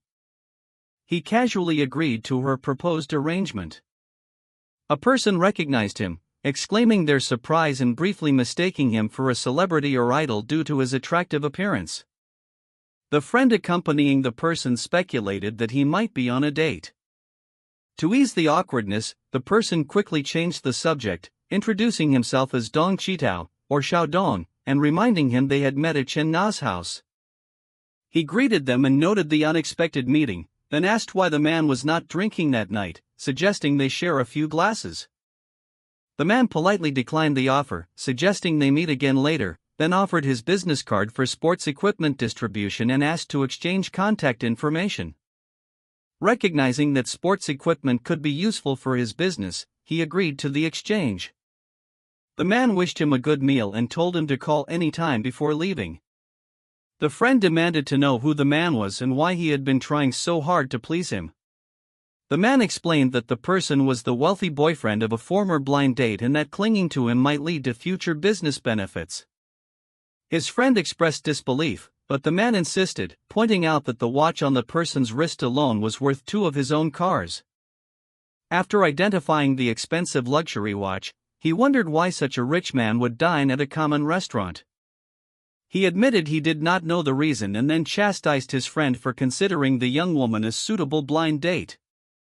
The friend quickly corrected the misunderstanding, implying that wealthy men often had younger lovers outside of their marriage, then quickly changed the subject because the topic was causing him distress. Half an hour later, he suggested that they take a walk for digestion since she did not seem to be heading home yet. Xu Wei gently called out to a cat in the park. He informed her that the cat was a stray and would not approach them without food. She reminded him that they were in a public park, suggesting he should refrain from touching her. He acted innocent, denying any wrongdoing, causing her to ask him to stop behaving in such a manner. He questioned why she was so nervous since he had held her before. She responded with an inaudible murmur of distress. 5 minutes later, she quietly asked if they could stop what they were doing. He noted that they were completely alone, but she insisted that they could not continue. He asked sincerely what they were allowed to do, admitting the question consumed his thoughts.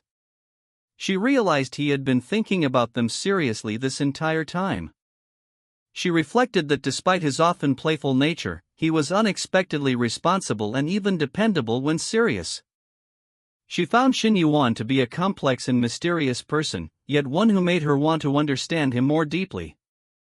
He noted the sudden spike in her affection level, contrasting her easy approval with the extensive effort usually required with other women.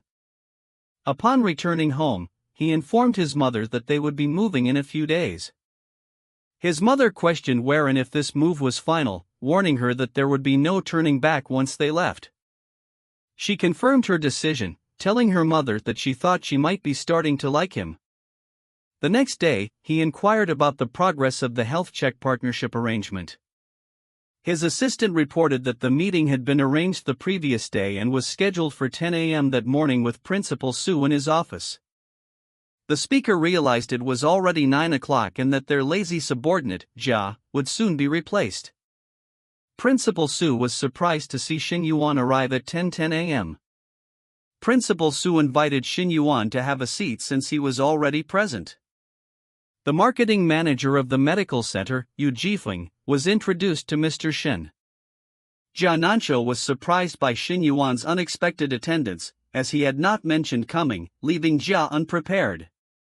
Shen Yuan told everyone to continue their discussion without him, explaining he was only nearby and wanted to drop in to see Principal Su.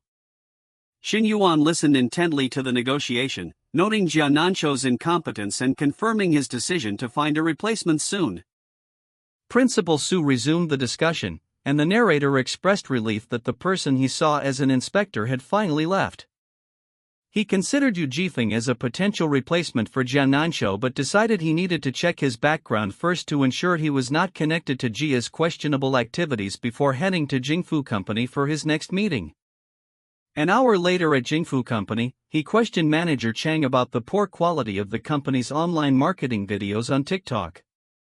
Manager Chang Ru, the operations department manager, explained that good promotional videos typically feature attractive female trainers, but the budget for hiring models was insufficient. Shen Yuan asked why the gym zone trainers could not be used, and the manager replied that some were unwilling to appear on camera, leading to concerns about unfairness in client distribution. Shen Yuan asked why the manager had not addressed this problem sooner. The manager admitted that the steady walk-in traffic and good profits at the gym and yoga studio had caused the issue to be overlooked. Shen Yuan confronted General Manager Sun Jin about the low online traffic, poor service quality, weak staff discipline, and messy follow-ups, asking for his opinion. Sun Jin struggled to answer. Shen Yuan asked if he was incorrect in his assessment, and Sun Jin hesitantly admitted he was right.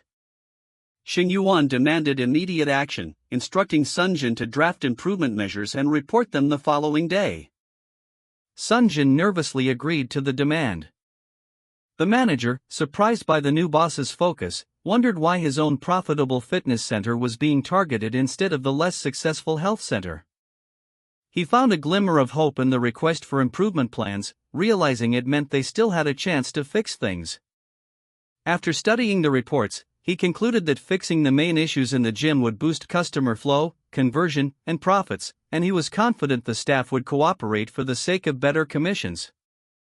Sinyu, his sister-in-law, cheerfully greeted him upon his arrival. He asked Sinyu why she was there and where his sister was. Sinyu explained that his sister was busy at the cafe and had sent her home early to prepare dinner for him. He asked when his sister would return, and Sinyu reported the sister's text message that he should not wait for her for dinner. He noted how clearly she was explaining the situation, then expressed surprise at the lavish meal she had prepared. Sinyu admitted her cooking might not be as good as her sister's, but he reassured her that he would enjoy anything prepared by either of them. He immediately corrected his slightly awkward phrasing, clarifying that he simply liked the food they both made.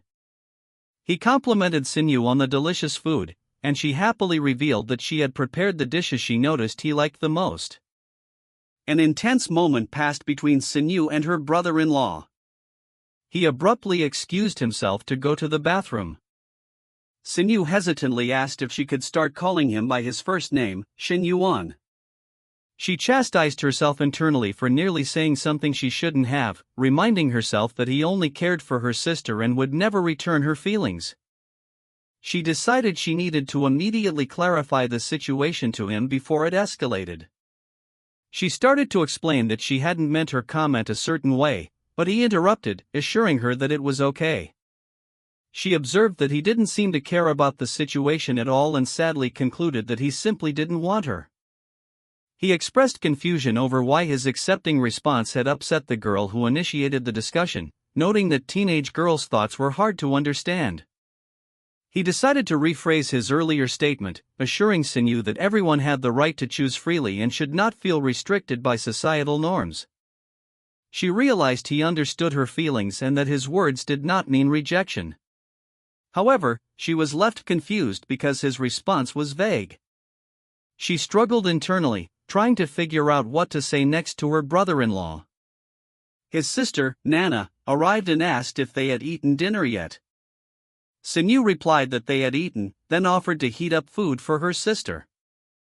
He complimented Nana on the success of the cafe business. Nana expressed her happiness and gratitude, saying his support made her want to work even harder. He felt a slight ache in his heart while listening to her earnest words. The next day, Coach Lu reported on her visits to the other two stores. He asked her to describe the problems she observed. She stated that the yoga studio's problem was a low membership rate, while the other gym had similar minor issues. She assured him that she had organized all the findings and would send them to him later.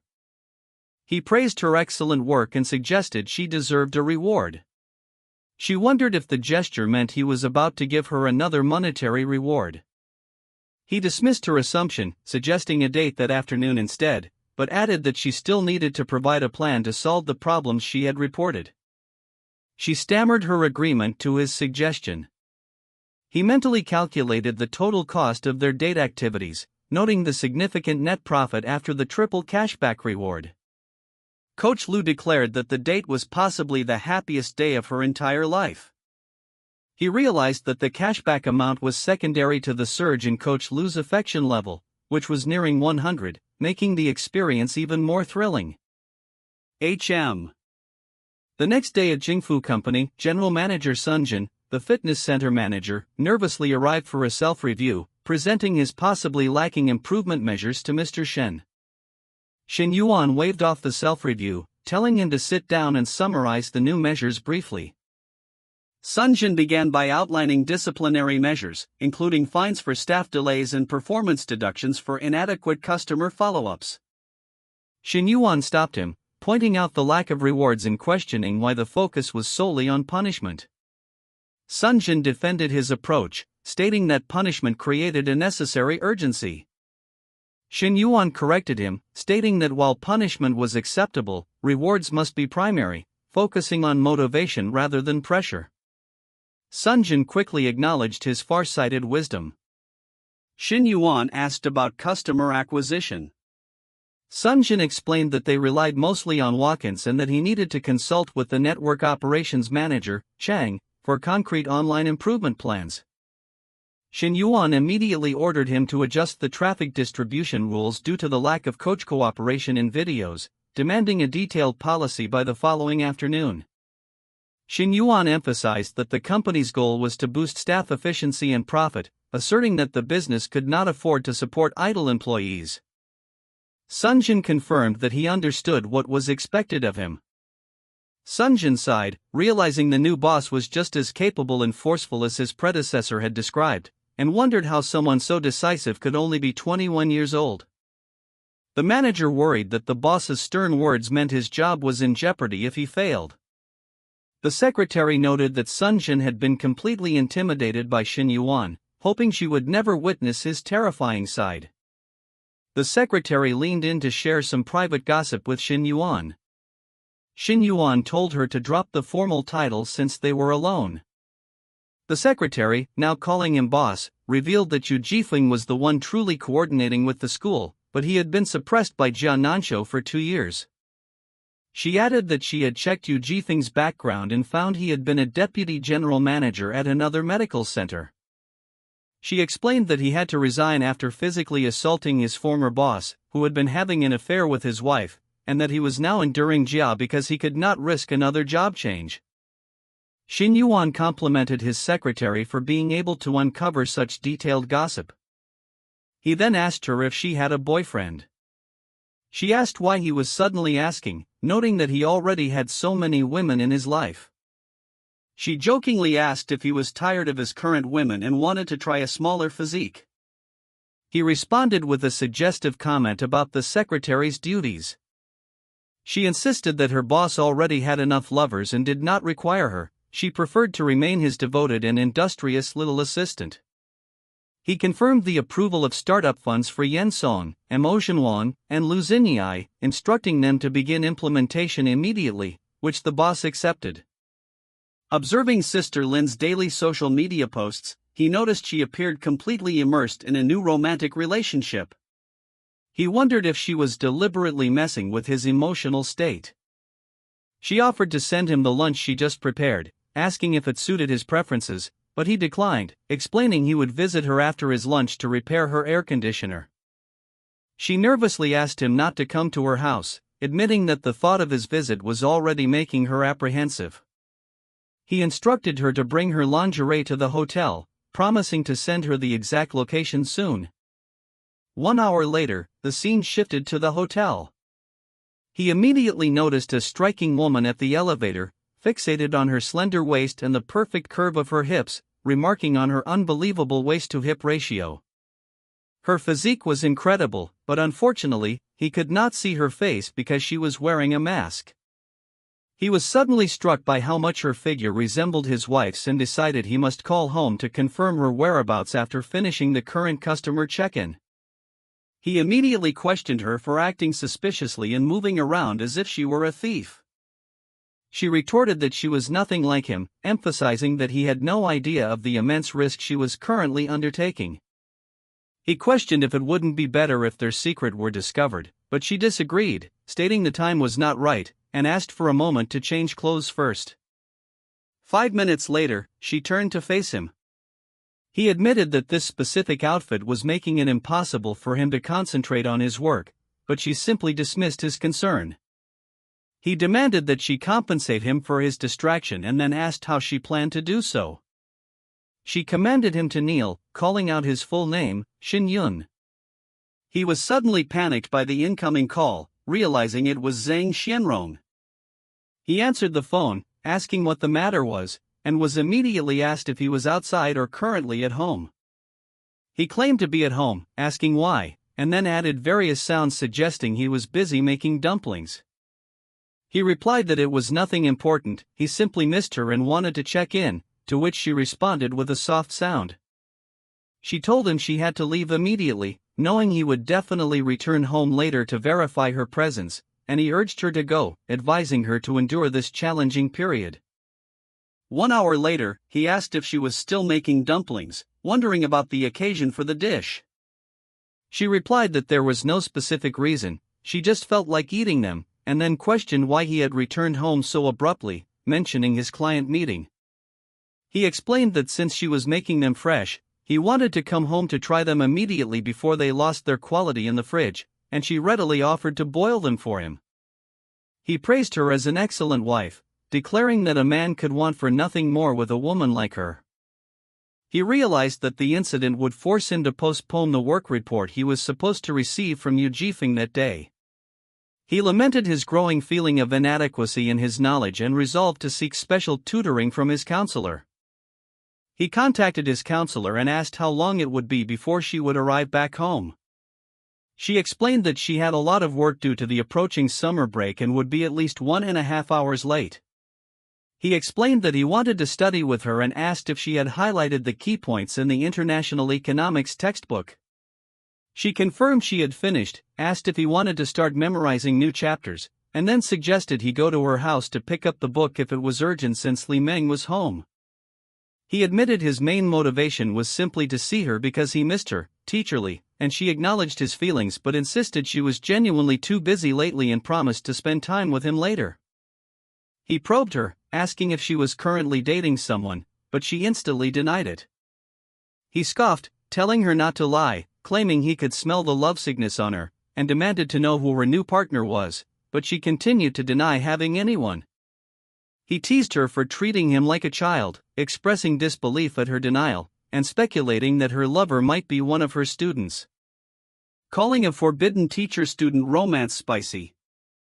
He insisted he was not an outsider and urged her to tell him if her lover was the student he was thinking of, making a dramatic sound effect. She told him to stop joking around because her meeting was about to start soon. He apologized and said he was getting ready, but then reassured her that teacher-student relationships were common nowadays and he would not judge her.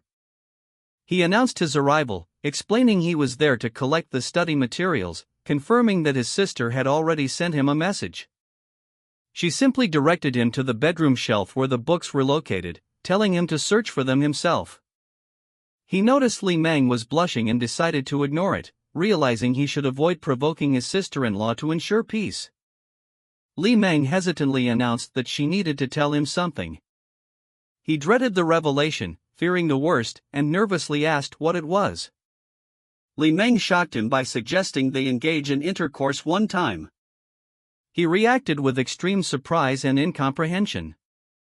He urged her not to overthink it, suggesting she could view the situation purely as finding a temporary partner for certain needs, promising to keep it a secret from his sister.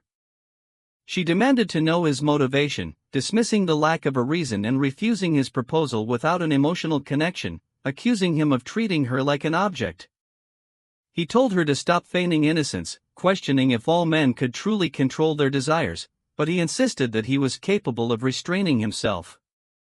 He noticed her hesitation and wondered if something was bothering her. She questioned if he had considered the potential feelings of his own sister. He dismissed her concerns, claiming he was a man entirely out of her league. She mentally cursed his manipulative tactics, wondering if he feared divine retribution for his deceptive act and ridiculing his supposed righteous behavior. 30 minutes later, she thanked him for driving her home from work. He explained his worry about her walking home late, yet she privately viewed him as the worst kind of person, a massive pervert. He feigned offense at her accusation, challenging her to elaborate on when he had ever acted like a pervert. She teasingly repeated the word pervert directly to him. He asked if that meant he had passed the test perfectly, which she immediately denied knowledge of. He pressed the issue about the test that occurred that evening. He pondered if Li Xiao was unaware of Li Meng's evening test, suggesting Li Meng might have been serious, which he found intriguing, noting the sisters' different paths. He let out a small laugh, prompting her to ask why he was suddenly smiling, to which he simply replied he was thinking of something pleasant. She wondered if taking her home brought him such joy, but their conversation was cut short by her sister's sudden return, who questioned why Shen Yuan was with her.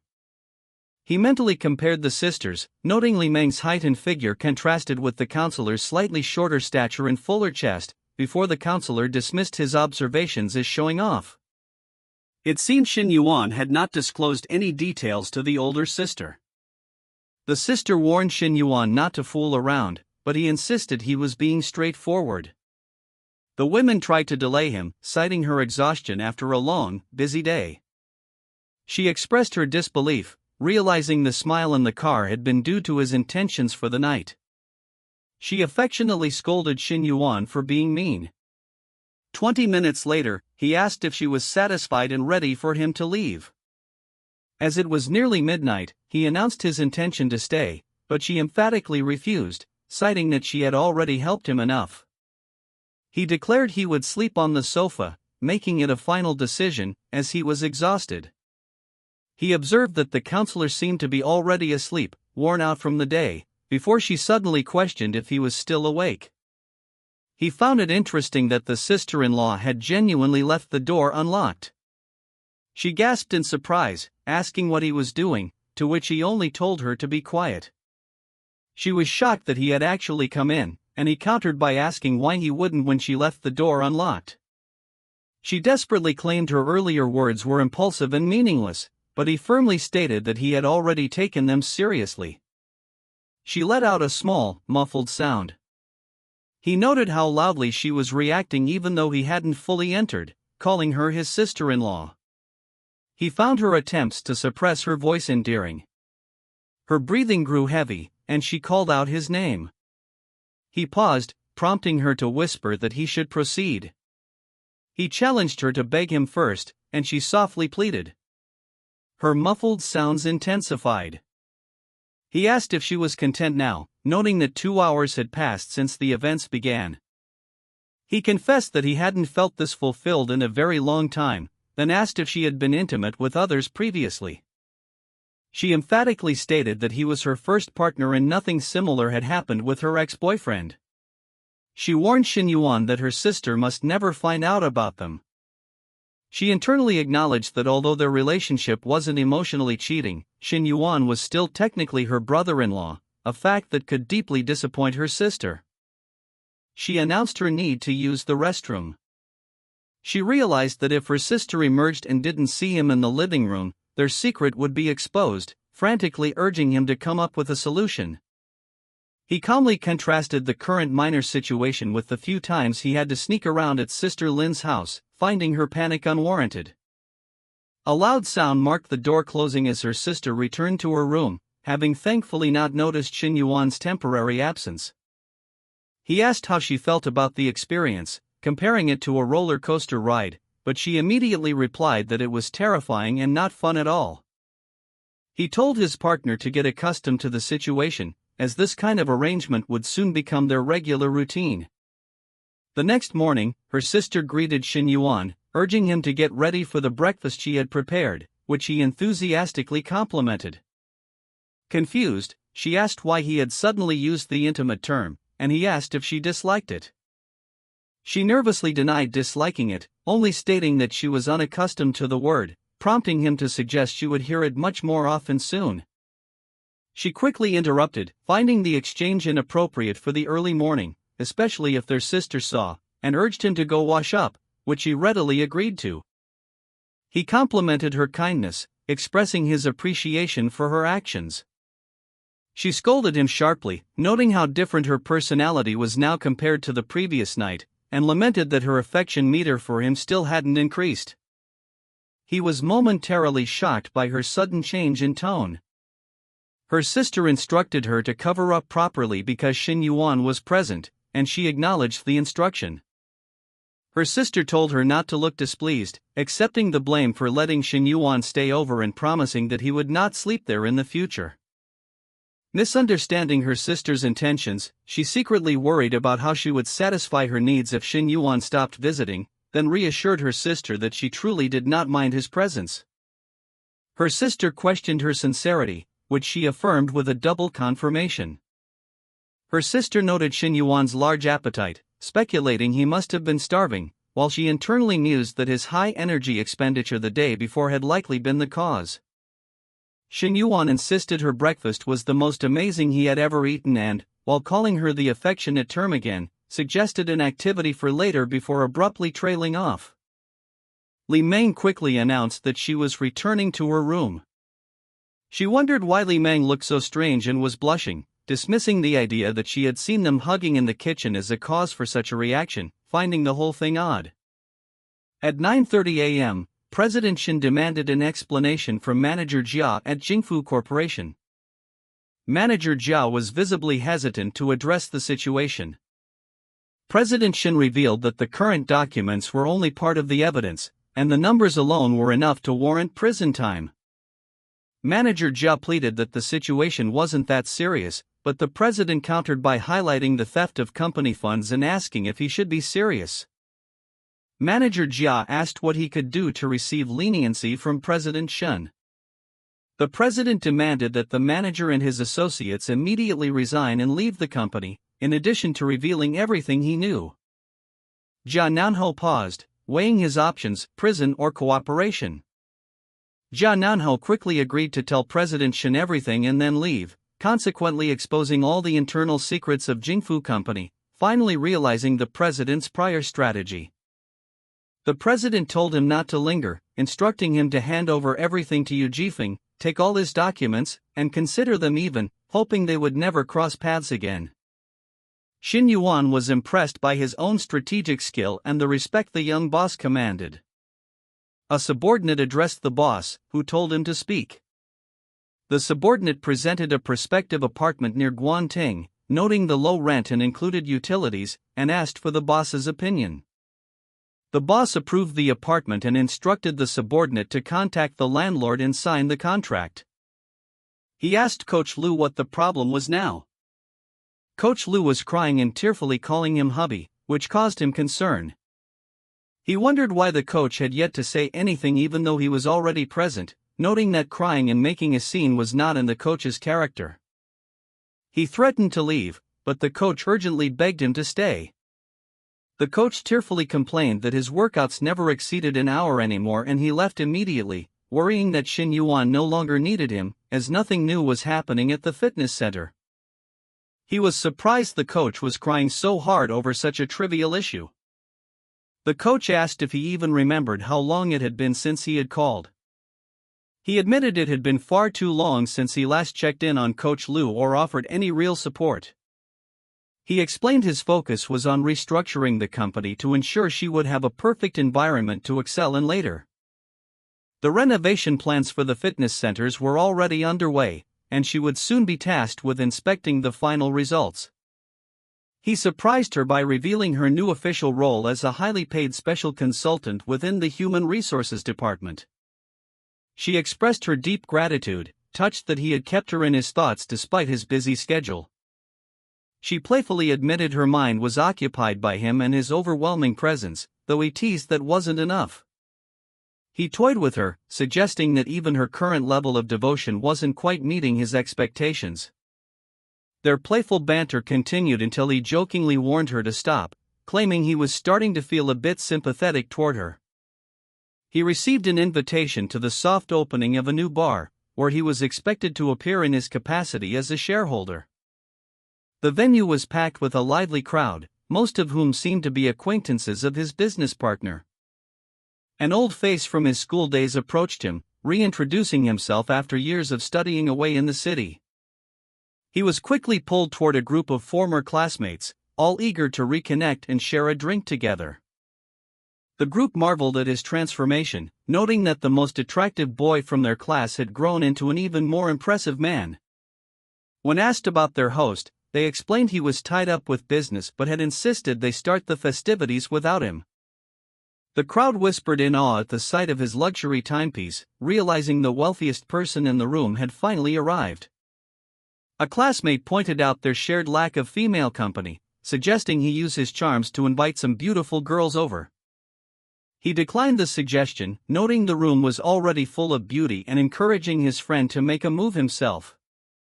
His attention shifted toward a familiar girl in the crowd, wondering why a popular cosplayer was acting as an assistant to a streamer. He found himself curious about how she would react if a stranger tried to approach her for her contact information. He pointed out two attractive women nearby, prompting his friend to confidently step up and try his luck.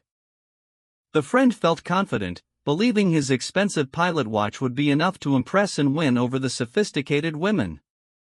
Despite his efforts, the women gave suspicious excuses for not sharing their details, leaving him baffled by their rejection. Suddenly, a familiar voice called out his name from across the crowded room. She accused him of playing games, claiming she had spotted him the moment he arrived and wondered if he was testing her loyalty. He smoothed things over, insisting he hadn't seen her yet and promising he wouldn't have let anyone else near her if he had. She asked how they should act in front of others, and he told her to be herself, finding her direct personality refreshing. A popular influencer was introduced to the group, boasting a massive following and a humble attitude that charmed the table. The group welcomed her warmly, quickly turning their attention to her beautiful companion and asking for her name. She introduced herself simply, maintaining a quiet but graceful presence beside her more famous friend. A toast was called to celebrate the new gathering, marking the beginning of a night of new connections and friendships. When asked if she wanted a drink, she hesitated but agreed to have one for the sake of the company. He offered to share a drink with her, promising to keep it light so she wouldn't feel pressured. She was surprised by the mild taste, noting it felt more like a soda than a typical alcoholic beverage.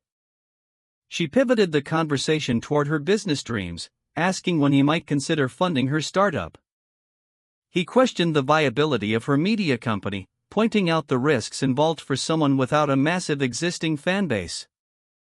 He made it clear that his current focus remained on the fitness center, leaving her media project on the back burner for now.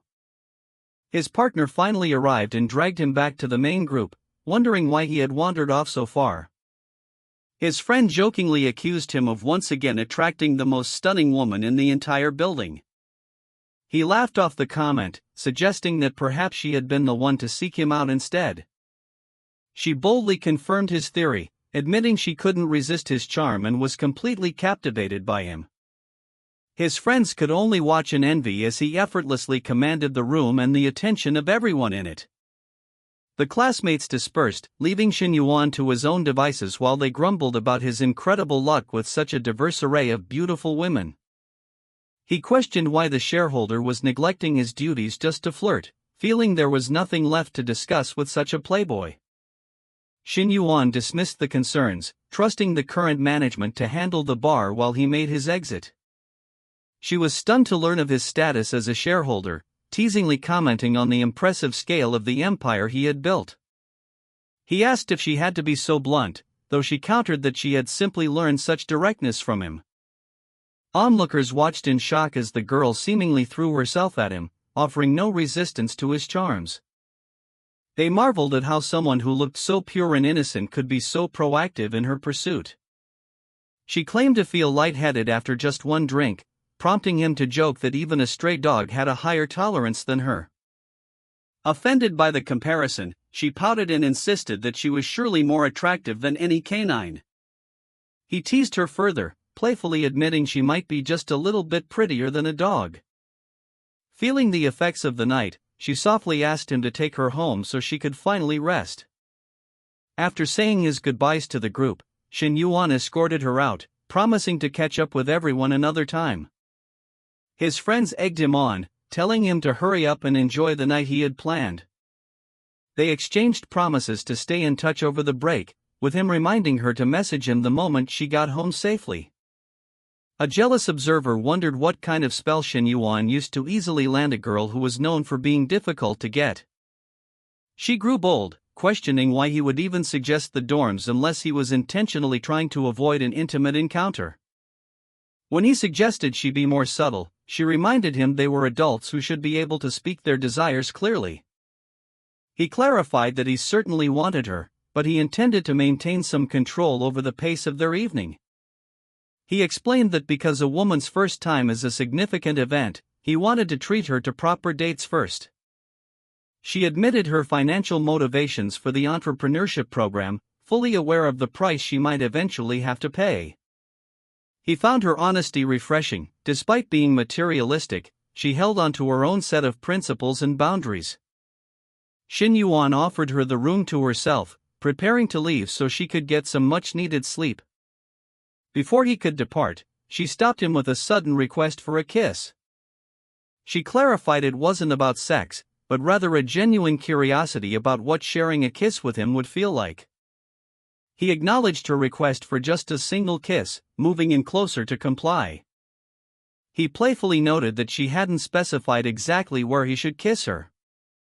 He found the experience surprisingly sweet, noting a soft, milky taste that lingered on his lips. She tried to act tough, dismissing his charms as bragging even though she found the moment quite comfortable. He asserted his dominance, reminding her that she was still only a candidate and he was the one choosing to be patient. Confused by his ranking system, she was left wondering what he meant by her being in the reserve squad. She felt a sense of relief, realizing that while he was driven by desire, he still possessed a shred of restraint. "I'm so useless," sigh. Arriving well past midnight, he used the excuse of being too drunk to find his own place to stay. She saw right through his lies, telling him that if he was looking for her sister, she was already fast asleep. He insisted that his only intention was to crash on her sofa for the remainder of the night. She began to protest, worried that he was trying to force his way into a compromising situation. He urged her to be quiet so they wouldn't wake her sister, guiding her toward the privacy of the bedroom. A loud thud from the door caused him to freeze, fearing the noise had alerted the other resident. Her sister called out from the other room, but she quickly covered with a lie about a clumsy trip to the bathroom. Relieved that the suspicion had passed, she scolded him for his reckless behavior and his lack of fear regarding being caught. He joked audaciously that if they were caught, they might as well all enjoy the situation together.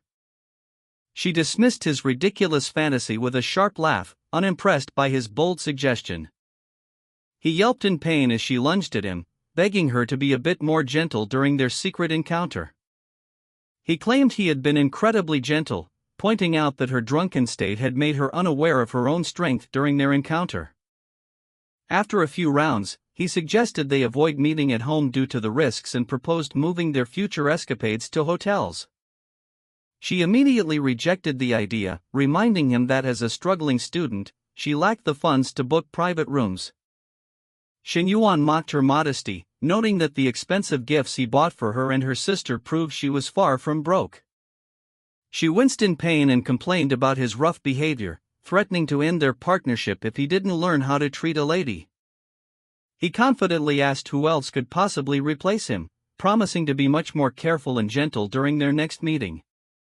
She marveled at his unmatched shamelessness, frustrated that she couldn't find a way to get the upper hand over him just yet. The following morning, she was startled to find Shen Yuan there and questioned exactly when he had arrived. He explained he had arrived late at night after Li Meng let him in, asking if there was a problem with his sudden appearance. She shyly admitted she had missed him too much to sleep, though her internal reaction was far more flustered. She teased him, insisting that he should give her more of a heads-up the next time he planned to drop by. He urged her to get more rest while he prepared breakfast, promising to wake her once the meal was ready. Li Meng was called out to as the morning routine began. Her sister questioned why she wasn't woken up when Shen Yuan arrived, feeling left out of his late-night visit. Li Meng claimed she didn't want to disturb her rest, while her sister worried if he had been feeling down or needed support. Li Meng secretly scoffed at the idea of him being sad, knowing he was just there for a late-night pursuit, but she kept her answer simple. Later, Li Meng told Shen Yuan that breakfast was ready and urged him to finally get out of bed. She called out to him again, inviting him to join them at the table. Watching her work in the kitchen, he was struck by how her beauty and figure made her look like a perfect, high-end chef.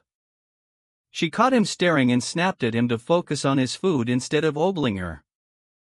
He seemed to be in a daze, mindlessly following her instructions while still half asleep. She suddenly questioned why she was acting so protective, realizing there shouldn't be an issue with him looking at his own girlfriend. She worried that their strictly physical arrangement was starting to turn into real feelings, even though it had only been 2 nights. After finishing her meal, she prepared to head out to change, while he offered to give her a ride to school. When she asked for a ride to work instead, he playfully reminded her they were just partners and he'd only do it when he felt like it. She cursed him under her breath, calling him a heartless and incredibly bold jerk. He smirked to himself, sensing that she was no longer just interested in his body but was starting to crave a real emotional connection. He inquired about her flight time, leading her to wonder if he was actually planning to see her off at the airport. He planned out the morning, deciding to drop her sister off first before making sure she made it to her 11 o'clock flight. A short while later, they prepared to go their separate ways. A voice called out to Teacher Lee, interrupting their departure. Teacher Sun approached with excitement, claiming to have stumbled upon a massive secret regarding her private life. Nervous, she asked what the secret was, only for the other woman to point out that everyone recognized the luxury car she arrived in. She tried to claim a student gave her a ride, but her friend saw right through the lie, demanding to know how deep the relationship went. Her friend dismissed her excuses as boring, acting offended that she wasn't being kept in the loop like a true best friend. Despite her denials, her friend was convinced that a romantic pursuit was well underway and nearing an official status. She teased her about the love-struck vibe she was giving off, joking about the classic trope of an older woman falling for a younger man. She begged her friend to stop, but Teacher Sun continued to gush over the romantic pairing of a gentle teacher and a wealthy suitor. Her friend ignored her pleas and demanded to know the details of how he managed to win her over. An argument broke out over who got to sit in the front seat, with neither side willing to back down. He decided she needed some discipline and threatened to call her a cab instead of letting her ride with him. She stood her ground, refusing to leave the car unless he agreed to drive her to the airport personally. He insisted he had an urgent matter, but she accused him of being shameless and brought up their unresolved issues from the night before. He told her she'd eventually enjoy his bold attitude, leading to a flustered argument about his driving and the cost of the car. He casually mentioned that the vehicle cost about $3 million after all the additional fees were settled. She found his claim hard to believe. She yelled at him for his behavior on a public road, accusing him of taking things too far while they were out in the open. Frustrated, she snapped that he clearly misunderstood her intentions, while he playfully questioned what she actually meant. He told his companion to act normal and stop making such suggestive remarks during their conversation. After being warned to watch his words, he shifted the topic to his friend's obvious wealth and how he managed to acquire it.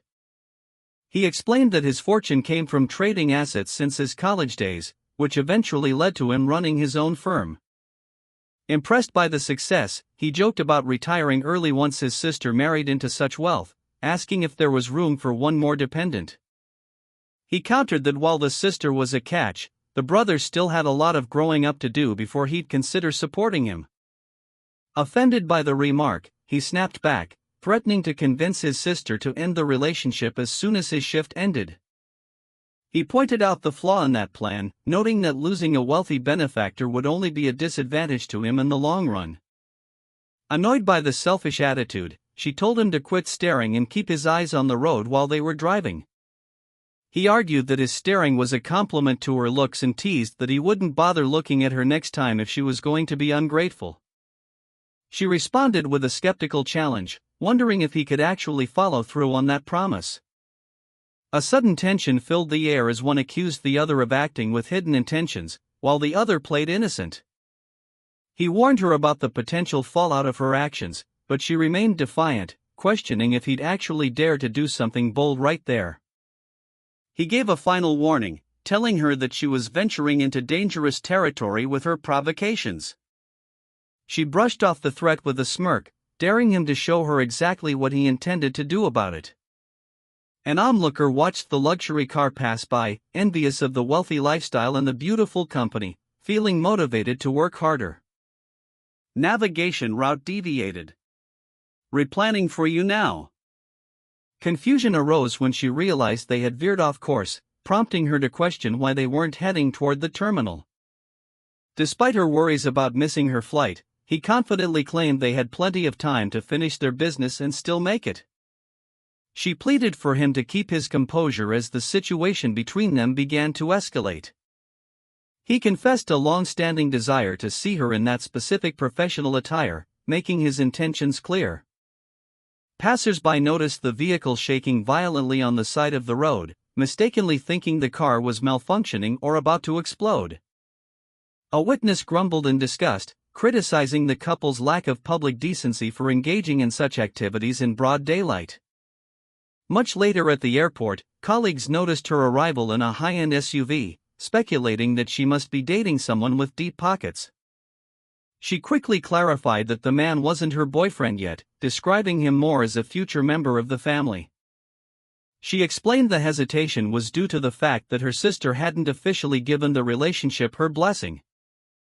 Fuming over her ruined clothing, she cursed him under her breath and vowed to make him pay the next time they crossed paths. Arriving at the office later that day, he brought lunch for a colleague and checked in on how she was handling her responsibilities.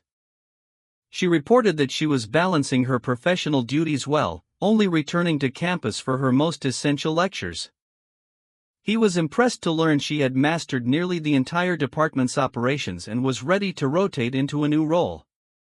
He informed her that she would soon be assisting a new expert coming in to overhaul their underperforming online traffic department. She acknowledged the instructions, ready to take on the new challenge under the guest consultant. He urged her to focus on building a fresh, dedicated team, expressing his desire to move away from the unmotivated staff currently in place. Reflecting on his first week as a manager, he worried about the slow progress of his goal to boost the company's profits. He decided to rely on his advanced education and personal instincts, determined to do his best regardless of the uncertainty. His thoughts were interrupted when a familiar face caught his attention. She reached out to update him on his villa's progress, inviting him to come inspect the final stages of the renovation. He agreed to visit, thinking it was a good opportunity to check on the site and reconnect with the people involved in the project. She began explaining the features of the new automated home system, detailing how he could control the environment through his phone. Overwhelmed by the technical details, he suggested that she stay with him for a few days to teach him how to use everything properly. She hesitated, mentioning her household responsibilities, but he quickly offered to hire help so she could remain by his side. She took a moment to remind him that she hadn't forgotten the financial help he provided and intended to settle the debt. He dismissed the idea of repayment, insisting that they were close enough that money shouldn't stand between them. She grew nervous about her boss being nearby, but he suggested they move to a more private room where they wouldn't be disturbed. She reflected on how his boldness had increased since their last encounter, feeling surprised by his forwardness. Caught in the heat of the moment, she softly asked him to be mindful and gentle with her. He sensed the boss's arrival and noted the atmosphere was far more intense than he had anticipated, both in scale and sensation. Admiring the flawless curves and soft features of his companion, he felt a sense of great anticipation for what was to come. Hiss! A sharp sting of pain cut through the moment. He quickly apologized, admitting that his impatience had caused him to lose control of his actions. She softly inquired if they could return to the privacy of the upstairs room later on. He noted the rise in her affection, realizing that their intimate environment was successfully heightening her emotions. Significant time passed as they remained in each other's company. She wondered about the true nature of their status, feeling that he should be the one to define their relationship first. He noticed her hesitation and asked what was bothering her. She dismissed her worries and suggested a family dinner, which he readily accepted for later that evening. 2 hours later, a light-hearted conversation broke out regarding their upbringing and daily habits. He gestured toward a specific point of interest, seeking further clarification. They shared a playful moment of teasing, though some felt a lingering sense of envy toward the situation.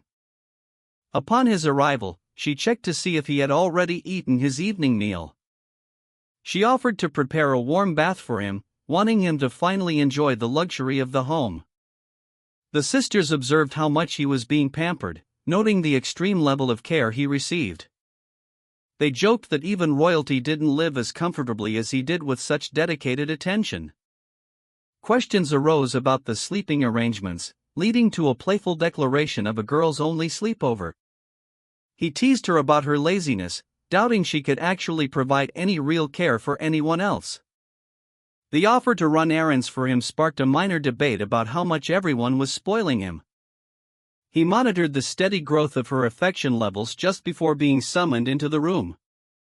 He signaled his arrival and headed toward her.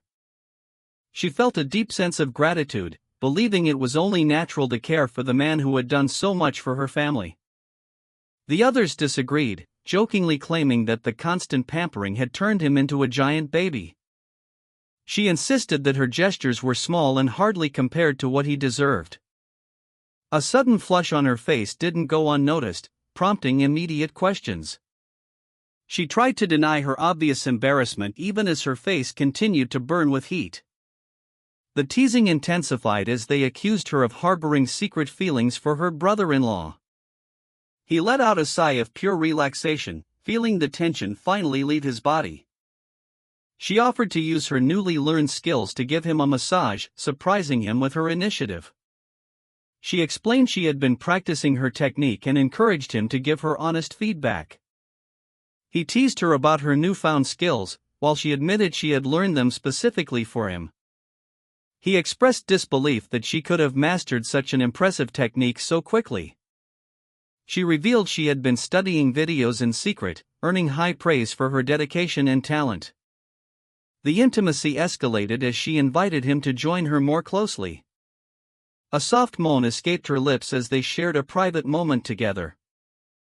The sound of a ringing phone threatened to interrupt the mood, causing her to worry. He dismissed the distraction, claiming that nothing could be more important than the time they were sharing. Another half-hour passed in their private company. A series of playful messages and photos arrived on his phone, acting as a reward for his absence. He chuckled at the increasingly mischievous behavior being displayed through the screen. The sender acted offended by his short response, questioning if he was truly unfazed by the provocative photos. A challenge was issued to send even more explicit content, which he eagerly accepted. She played a psychological game of cat and mouse, enjoying the power she held over his desires. He decided to play hard to get with another woman, choosing to keep her waiting instead of meeting up. She refused to believe he was ignoring her, while he playfully maintained that he held a grudge over their last encounter. She reminded him of their history together, demanding to know who else could possibly be better than her. Tired of the teasing, he ends the call with plans to meet the girl tomorrow, amused that she managed to get the last word. After promising his daughter a workout, he realizes his busy schedule has caused him to completely forget a previous commitment to meet a colleague. She murmurs Shen Yuan's name, her heart filled with a quiet longing. He gives a brief, simple acknowledgement. With his birthday approaching, she grows anxious, wondering if she can compete with the other women in his life for a moment of his time. He promises to stay by her side and suggests a trip, a proposal that leaves her absolutely thrilled. He leans in close, captivated by her scent, and begins to suggest taking things a step further. She questions his sudden surge of energy, reminding him they had only just finished an intimate moment. He admits that a single round isn't nearly enough, expressing a deep desire to spend the entire day locked in her embrace. Chaos erupts among the sisters as they abandon politeness, each aggressively claiming their right to be with him first. They parade before him in various uniforms, while one in particular makes a bold, vulgar demand for his attention. Excited for their next encounter, she prepares for a roleplay scenario, nervously asking him to be gentle for her first time. She presents him with various options, asking him to pick the outfit he wants her to wear. He questions the reality of his blissful harem life before being jolted awake by a question about the names he was whispering in his sleep. Panic sets in as he asks exactly what he blurted out while he was unconscious. She admits she couldn't hear the details, only that he had been calling out several different names. He quickly makes an excuse about work stress, relieved that Nana was the one who heard him rather than his other more volatile partners. The morning silence is broken as the family is called to the table for a freshly prepared breakfast. Playful complaints are made about the lavish spread, with one sister noting the obvious favoritism being shown toward him. Despite the light-hearted jealousy, the group settles in, though the playful bickering continues throughout the meal. He praises the cooking, noting that her culinary skills are nearly as impressive as Nana's. She thanks him while hiding her true, more intense desires behind a modest exterior. Seeing her blush at a simple compliment, the others wonder why there is still so much tension and awkwardness between them. After the meal, Nana pulls her aside to ask if she is having trouble adjusting to living with her brother-in-law. She insists he is very kind, while Nana encourages her to relax and view the house as her permanent home. She sighs in relief, realizing her sister has completely misinterpreted her romantic feelings for simple shyness. Her sister encourages her to buy him a birthday gift, hoping it will help the two of them bond and feel more like family. Though she has her sister's support, she feels a deep internal conflict about pursuing her brother-in-law. He pulls up beside a beautiful woman, offering her a ride in a way that prompts her to question the value of his car. He makes a bold, provocative joke about his car's worth, prompting an annoyed but intrigued reaction from her. She mocks his confidence, suggesting he's been watching too many videos if he thinks everyone is impressed by expensive cars. He nonchalantly mentions that his actual vehicle is a multi-million-dollar luxury SUV, leaving her stunned. She complains that he didn't pick her up where everyone could see, missing the chance to flaunt their status. She insists that showing off at the school gate is the only way to truly enjoy the luxury. He teases her, saying she needs to earn that privilege, which she playfully dismisses as bullying. He ups the ante by suggesting they head to a motel immediately, catching her off guard with his directness. She quickly declines, asking where they are actually headed, only to find out he has business at the bank. She whispers his name, her mind wandering back to her feelings for him. Feeling neglected, she wonders why she seems so insignificant compared to the other women in his circle. She eventually gives in with a reluctant sigh. Deciding to reclaim her composure, she tells him that the flirting ends for now so he can focus on the road. He realizes she is trying to take control of the situation, but he is determined not to let her lead the way so easily. Curiosity gets the better of her as she asks what kind of business he has to handle at the bank. When she asks about his wealth, he jokingly claims to have as much money as a world-famous tech billionaire. She scoffs at the obvious lie, refusing to believe such an outrageous claim. He teases her further, asking if her affection for him is solely dependent on the size of his bank account. He teased her about the cost of their interactions, jokingly offering an expensive lunch to settle the debt of his constant physical affection.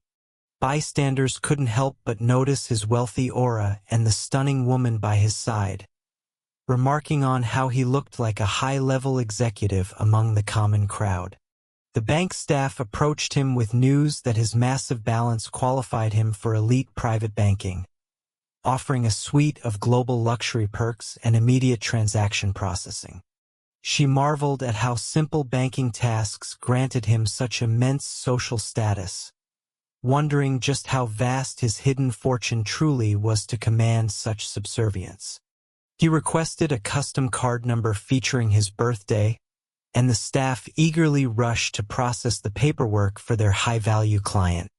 The bank officially welcomed him into their inner circle, presenting him with an exclusive black card and offering specialized wealth management for his family's future.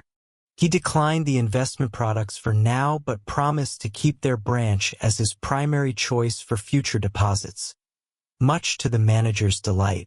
As a token of their appreciation, they presented him with a rare, premium tea cake from Yunnan. He prepared to depart, with the staff insisting on escorting him out to maintain their top-tier service.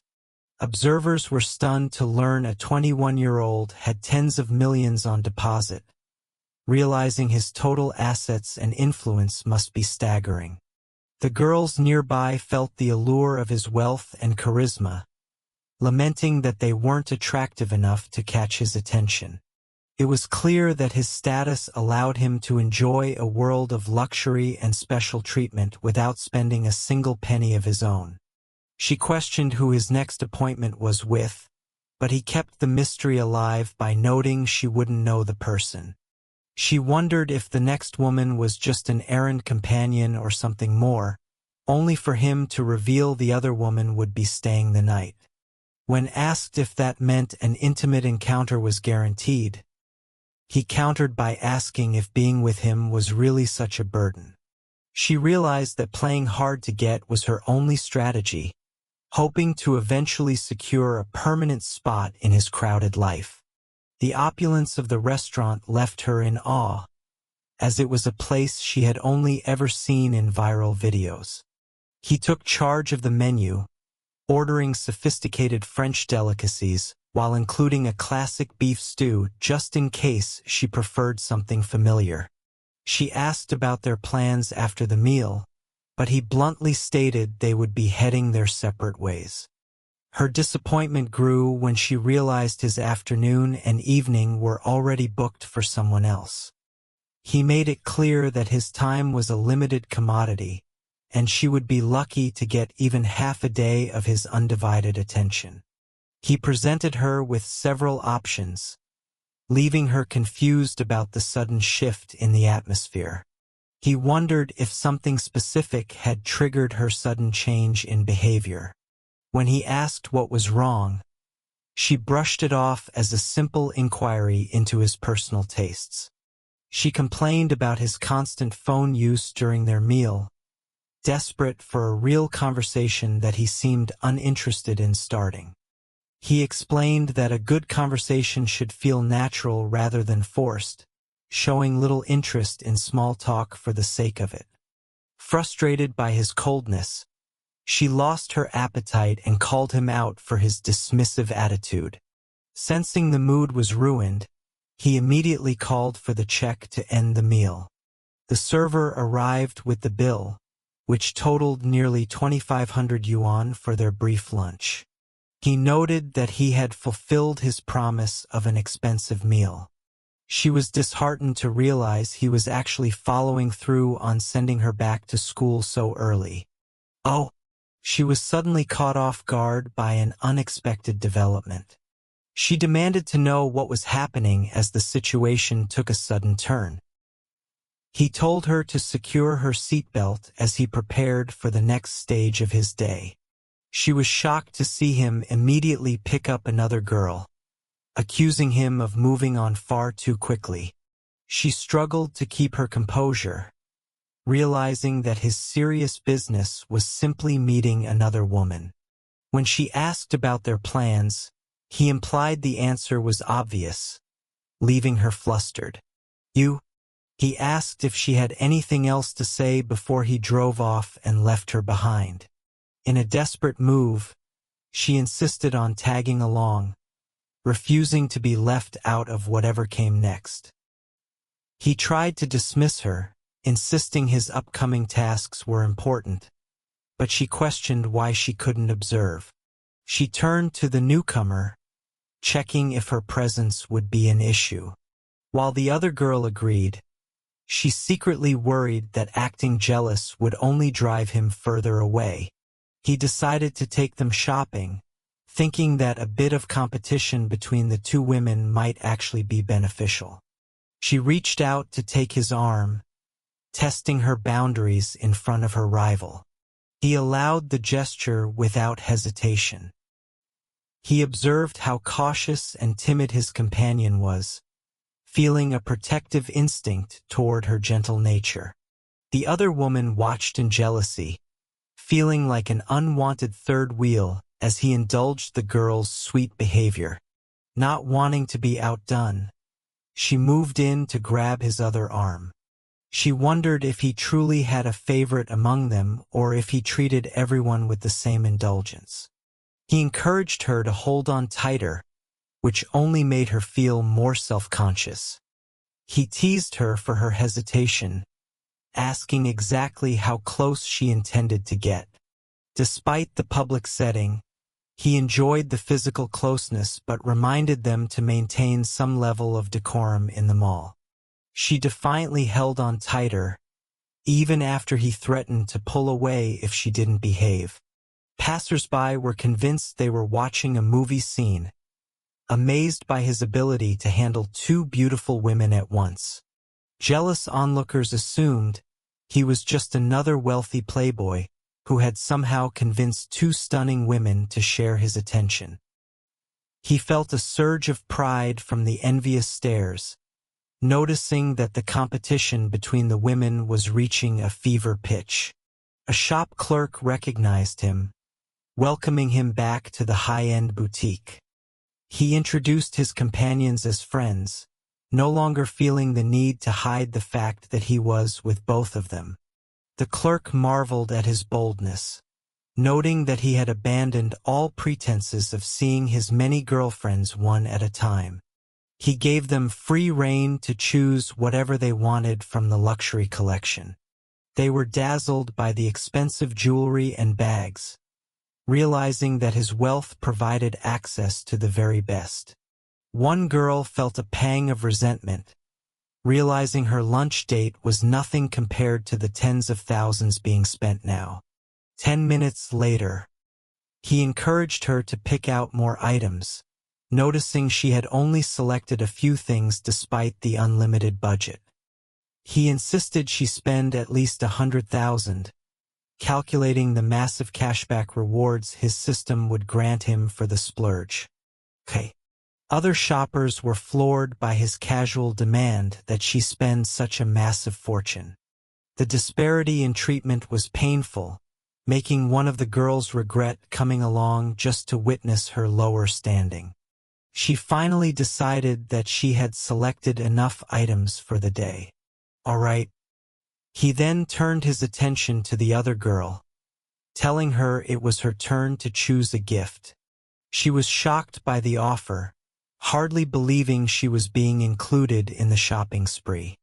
He watched her head off to shop, realizing that using his resources was the best way to keep both women in line. 15 minutes later, after spending nearly 200,000 yuan, he checked his system and was pleased with the significant financial return he gained from the outing. He informed the girls it was time to head back toward the international dorms. She was confused, assuming the group would be staying together for the rest of the evening. She boldly suggested that she should accompany them to their final destination. He told her not to be ridiculous and insisted she return to school instead of joining their private plans. She begged him for a ride, promising to stay out of the way once they reached the hotel. Upon arriving at the familiar luxury hotel, she grew curious about whether they were heading to the same suite. He reminded her of her promise to stay nearby rather than following them up to the room. She realized her attempt to join them was being blocked, as he had no intention of letting her interfere with his evening. Her plan to ruin their night had backfired, leaving her to wonder if she was truly ready for the kind of arrangement he preferred. He offered to book her a separate suite if she wanted to rest, promising they could still share a meal later. The two women finally introduced themselves properly, revealing their different backgrounds and studies. They recognized each other from campus, with one being well known for her popular cosplay activities. She took pride in her unique talents, believing her skills were the reason she was chosen for his business venture.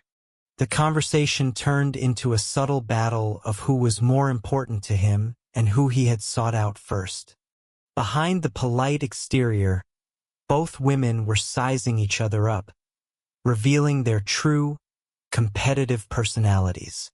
He realized that managing even two women led to constant drama, making his dream of a harmonious harem seem like a difficult challenge.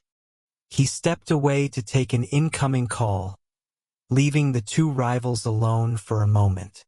Uhiui, what's wrong? Another girl called him, feeling lonely and asking if he could spend the night with her instead. He was startled to learn she was heading to the very same hotel where he had already booked rooms for the others. He cursed his lack of planning, realizing that having all his romantic interests in one building was a recipe for total chaos. He told her to wait in her suite, promising to find a way to see her later that night. He teased a surprise to keep her interested, promising to coordinate the timing of their meeting carefully. Back in the hallway, the girls speculated about who could be on the other end of his secretive phone call. One girl bluntly asked about the nature of the other's physical relationship with him. She wanted to understand why he treated them so differently, hoping to find a pattern in his behavior. The response was chilling, as she was told there was another girl who received even better treatment than both of them. What's the use of knowing? They discussed the idea of forming an alliance, realizing that if they didn't work together, they would never rise in his hierarchy. She realized that even those she thought were favorites were actually just at the bottom of his complex social web. It became clear that their initial roles were just an entry point, and keeping his interest would require much more effort. He noticed a large, overstuffed bag and questioned what she had brought along for their stay. Hey, don't. He was stunned to find revealing outfits inside, realizing her preparation for the night was far more intense than he expected. The sheer variety of provocative clothing left him wondering just how much she had planned for their fun evening. She questioned if this was his usual preference, feeling a mix of embarrassment and curiosity. She warned her companion that she would soon understand the level of effort required to keep a man like him satisfied. She jokingly wondered if his body could even handle the demands of so many different women and their tricks. He wasn't sure if he could keep up with her energy, but he was certainly willing to try. She tried to maintain a sense of camaraderie, though the tension between them remained high. The other girl mocked the idea of them being friends, especially since they had only just met. He walked in on their bickering, dismissing their talk of being sisters in a harem as he wasn't interested in playing king. They joked that his lifestyle was already more extravagant than any ancient ruler's. He asked for a massage to help him relax before they moved things to the bedroom. As she stepped away to the restroom, he checked in on the progress of his latest startup investments. He was told that his business partners were making steady progress with the funds he had provided for their summer project. She noticed the other girl was still present, feeling a bit awkward about the lack of privacy. He asked if the presence of a third person truly bothered her, testing her comfort level. She felt trapped between her own shyness and the desire to please him, knowing she couldn't really say no. The thought of being so intimate with an audience was deeply embarrassing for her. He reassured her that he wouldn't force any situation she wasn't ready for, which offered a small amount of comfort. Shen Yuan. Then tonight let's eat. The rival girl chimed in, refusing to be ignored while they made their private plans. Deciding that since they were both in the same position, she had no reason to leave and miss out on the action. He reminded her that she had her own room, but she insisted the view in his suite was much better. He told her to stop interfering, making it clear that the room was specifically meant for his other guest.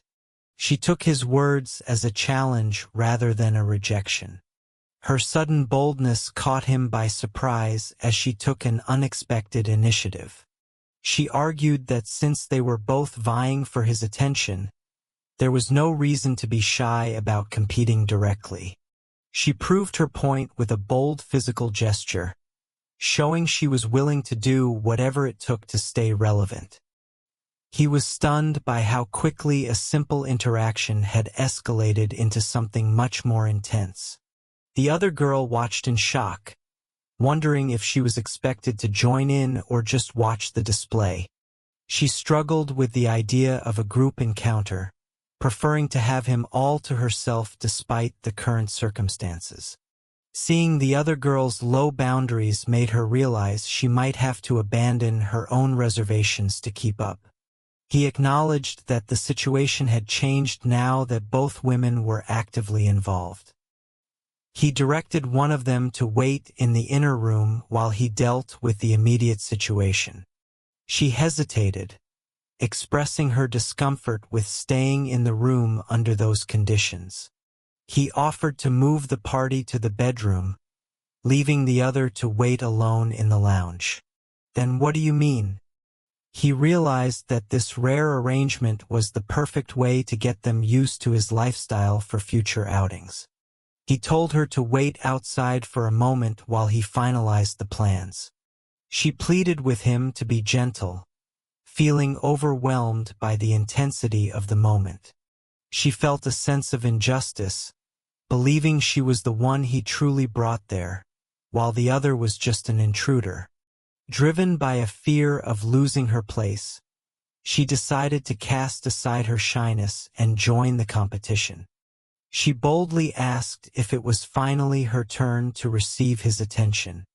He was surprised but pleased to see that she had finally overcome her internal struggle to fully embrace the situation. He checked on her well-being, receiving a soft reassurance that she was doing just fine. He offered to grant her a favor, promising to do his best even if he couldn't guarantee perfection. She hesitated before asking if he could simply grant her a little more of his time. He expected a request for luxury goods, but she noted he had already spent a fortune on her recently. He remarked that buying gifts was simpler than managing time, especially when juggling multiple women at once. His thoughts drifted to how much she had already pushed herself for him that day.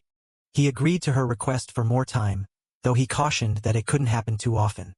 She was content with just a little more of his presence, and they settled into a mutual understanding. He marveled at how a small gesture moved her, noting that others like Coach Liu required much more effort. She reeled at the realization of his busy schedule, wondering how he could move from one woman to another so seamlessly. Noticing her distraction, he asked if she felt sick, but she quickly denied it. He wondered if she was upset with him, though she insisted that wasn't the case. He teased her for hiding her true feelings, playfully calling her out for denying her anger. He promised to make amends with a grand meal if she was upset, urging her to get ready to head out. She claimed she was too exhausted to walk, so he suggested ordering room service instead. She agreed to the plan on the condition that he carry her. With a smile, he accepted the task of carrying her himself.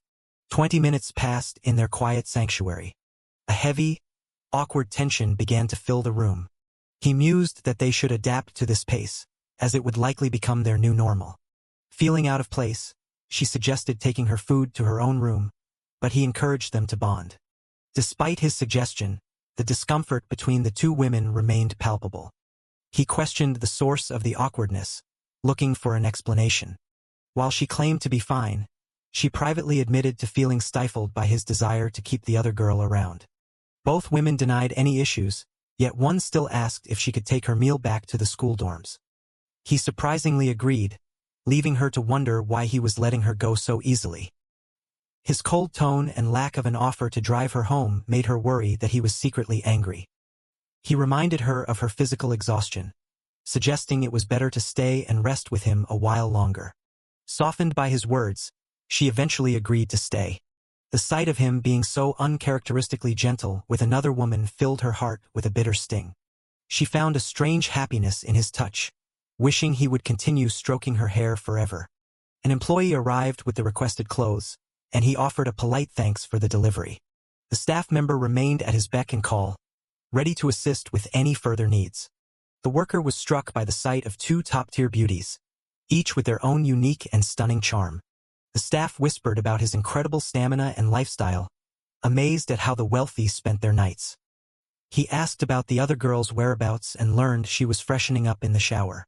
He decided to head out to handle some business, leaving instructions for the girl when she finished. He grabbed a fresh set of clothes before making his exit. Stepping out of the shower, she immediately looked for him. She was told he had left for business, prompting a flurry of anxious questions about his return. Without a clear answer, she noticed he took clothes with him and suspected he was seeing someone else. She wondered why her companion didn't press him for details, but the response was a resigned silence. One urged the other to show some pride, but the advice was met with a suggestion to lower her expectations. They realized they didn't hold much sway in his heart, though one still dreamed of becoming more important. She admitted that she used to be greedy for his affection but had learned to accept the current status quo. The cynical outlook dampened her spirit, though she was surprised when her hair was being dried for her. She explained she was doing it simply because she knew it was what he liked to see. Frustrated by her friend's total devotion, she cried out in disbelief. He looked through the items and noticed a piece was missing from the set. She cursed his audacity, wondering if he really intended to spend the night elsewhere despite his promise. She advised against questioning him, certain that he would eventually return. The betrayal stung, as she couldn't believe he would use her gifts to meet another woman. She warned that such thinking would only lead to misery, noting how much he had already changed her. Determined to reclaim his attention, she plotted to exhaust him so he couldn't look elsewhere. They debated who should go first, acknowledging his impressive energy and their own limited experience. Upon his arrival, she greeted him with a deep, longing embrace. She eagerly asked about the surprise he had mentioned, and he told her to see for herself. She looked at the gift, surprised by what he had chosen for her.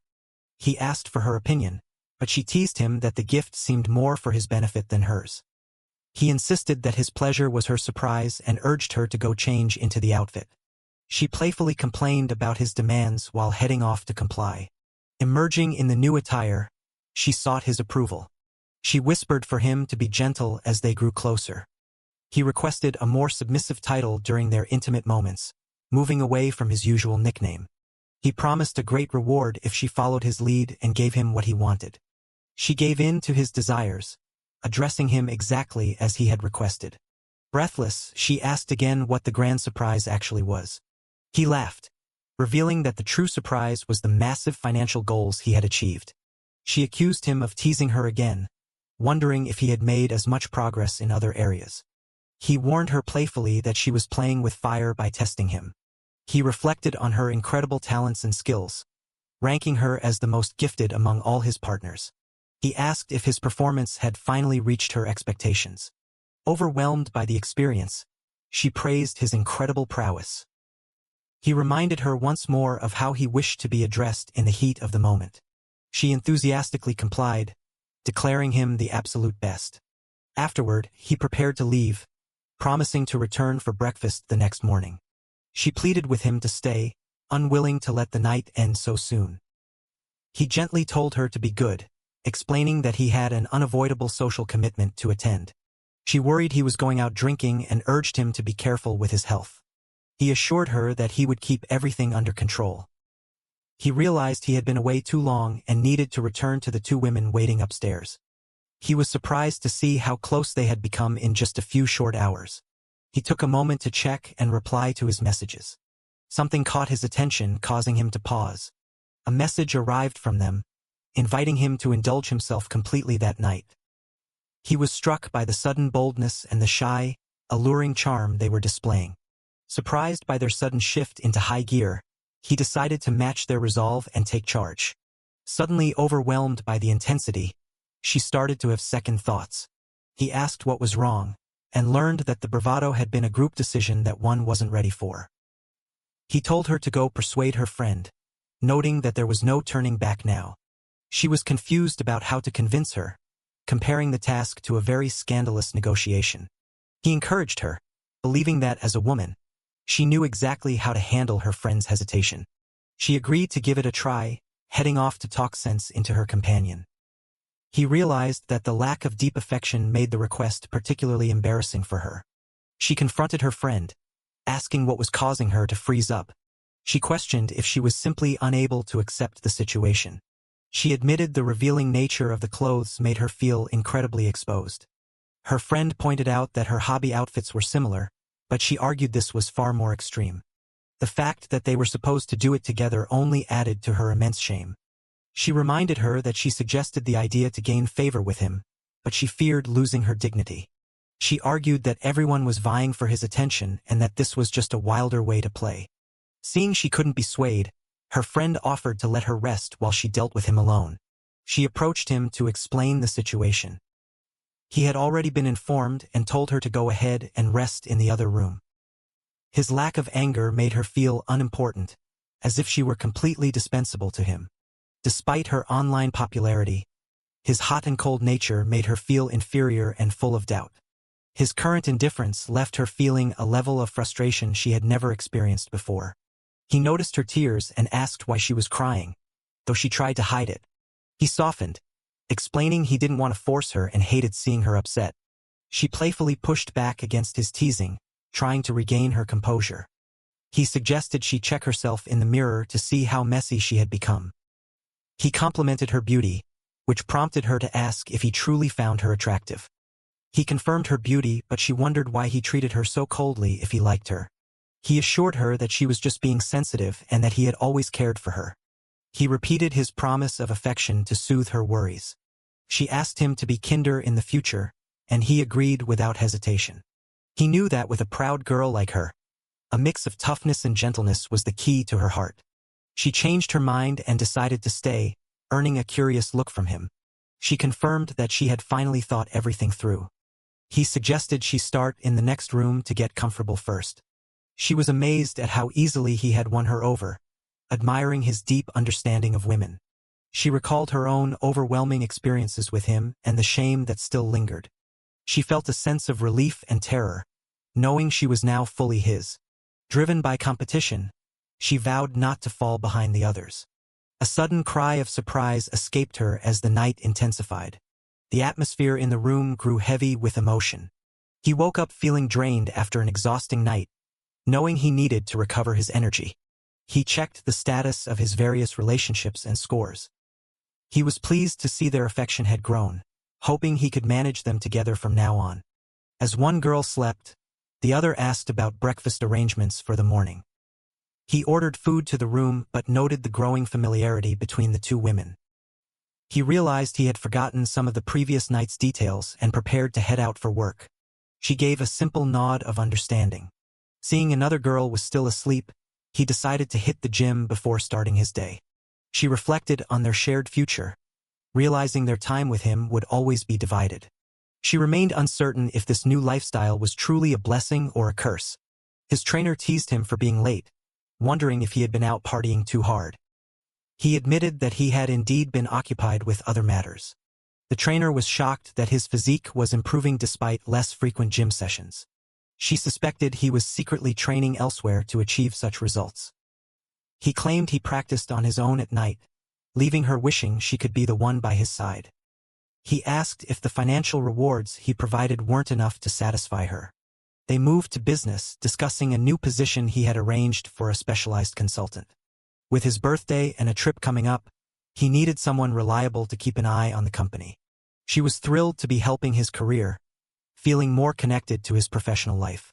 She noticed two girls who looked like fellow students carrying a hoard of luxury bags. Seeing their expensive purchases, she assumed they had found a wealthy benefactor of their own. He sent a message to check on his partner, letting her know breakfast and a car were arranged. He panicked for a moment, wondering if all his different worlds were about to collide. She described two beautiful students she saw, claiming they couldn't compare to her. An employee addressed one of the young women as they prepared to leave. He teased her about the other girls, leading to a playful argument about his wandering eye. One girl questioned if the woman they saw was the one he truly cared about. They speculated that since she was in his class and stayed at the hotel, she must be special. She didn't see anything extraordinary about her, questioning why she was the main choice. Her friend warned her against doing anything foolish when they returned to campus. She felt slighted by the preferential treatment the other girl received from him. Bystanders whispered about the various women associated with the powerful boss. They marveled at his ability to attract such stunning women through the power of his wealth. An employee was confused, wondering who the third woman in his life could possibly be. She asked around, trying to figure out which woman she had missed in his roster. A colleague bluntly pointed out that she herself was the third woman everyone was talking about. She asked for feedback on her professional performance after their recent meeting. She tried to maintain a composed and friendly image as a new company consultant. He told her she was overthinking it, but she insisted on maintaining a high standard. She inquired if he had a secretary and offered her services for the role. He rejected the idea, knowing her presence would be too distracting for actual work. "I think we should forget it. With you as my secretary right next to me every day, how would I get any work done?" A director arrived, ready to meet the new appointee he had heard about. He introduced the new consultant and asked for the paperwork to be finalized immediately. The director led her away to complete the formal onboarding process. Once finished, she returned, playfully addressing him as her new boss. He told her to stay professional in the office, reminding her that the glass walls were transparent. She playfully obscured the view, challenging his professional boundaries. He questioned her intentions as she moved closer in the office. She boldly suggested they try something new right there in the workplace. He reminded her that they were in a professional environment meant for business. She leaned into the role, pretending to be the seductive secretary of his dreams. She teased him with a provocative question, testing his resolve. She declared her official workday over, shifting back into a more personal tone. He informed her that while her personal time was hers, her professional duties required her in a meeting. The management meeting stretched on for hours as they focused on company goals. He was impressed by her professional shift, noting how the system had changed everyone's lives. He realized his influence was spreading like a butterfly effect, altering the destinies of those around him.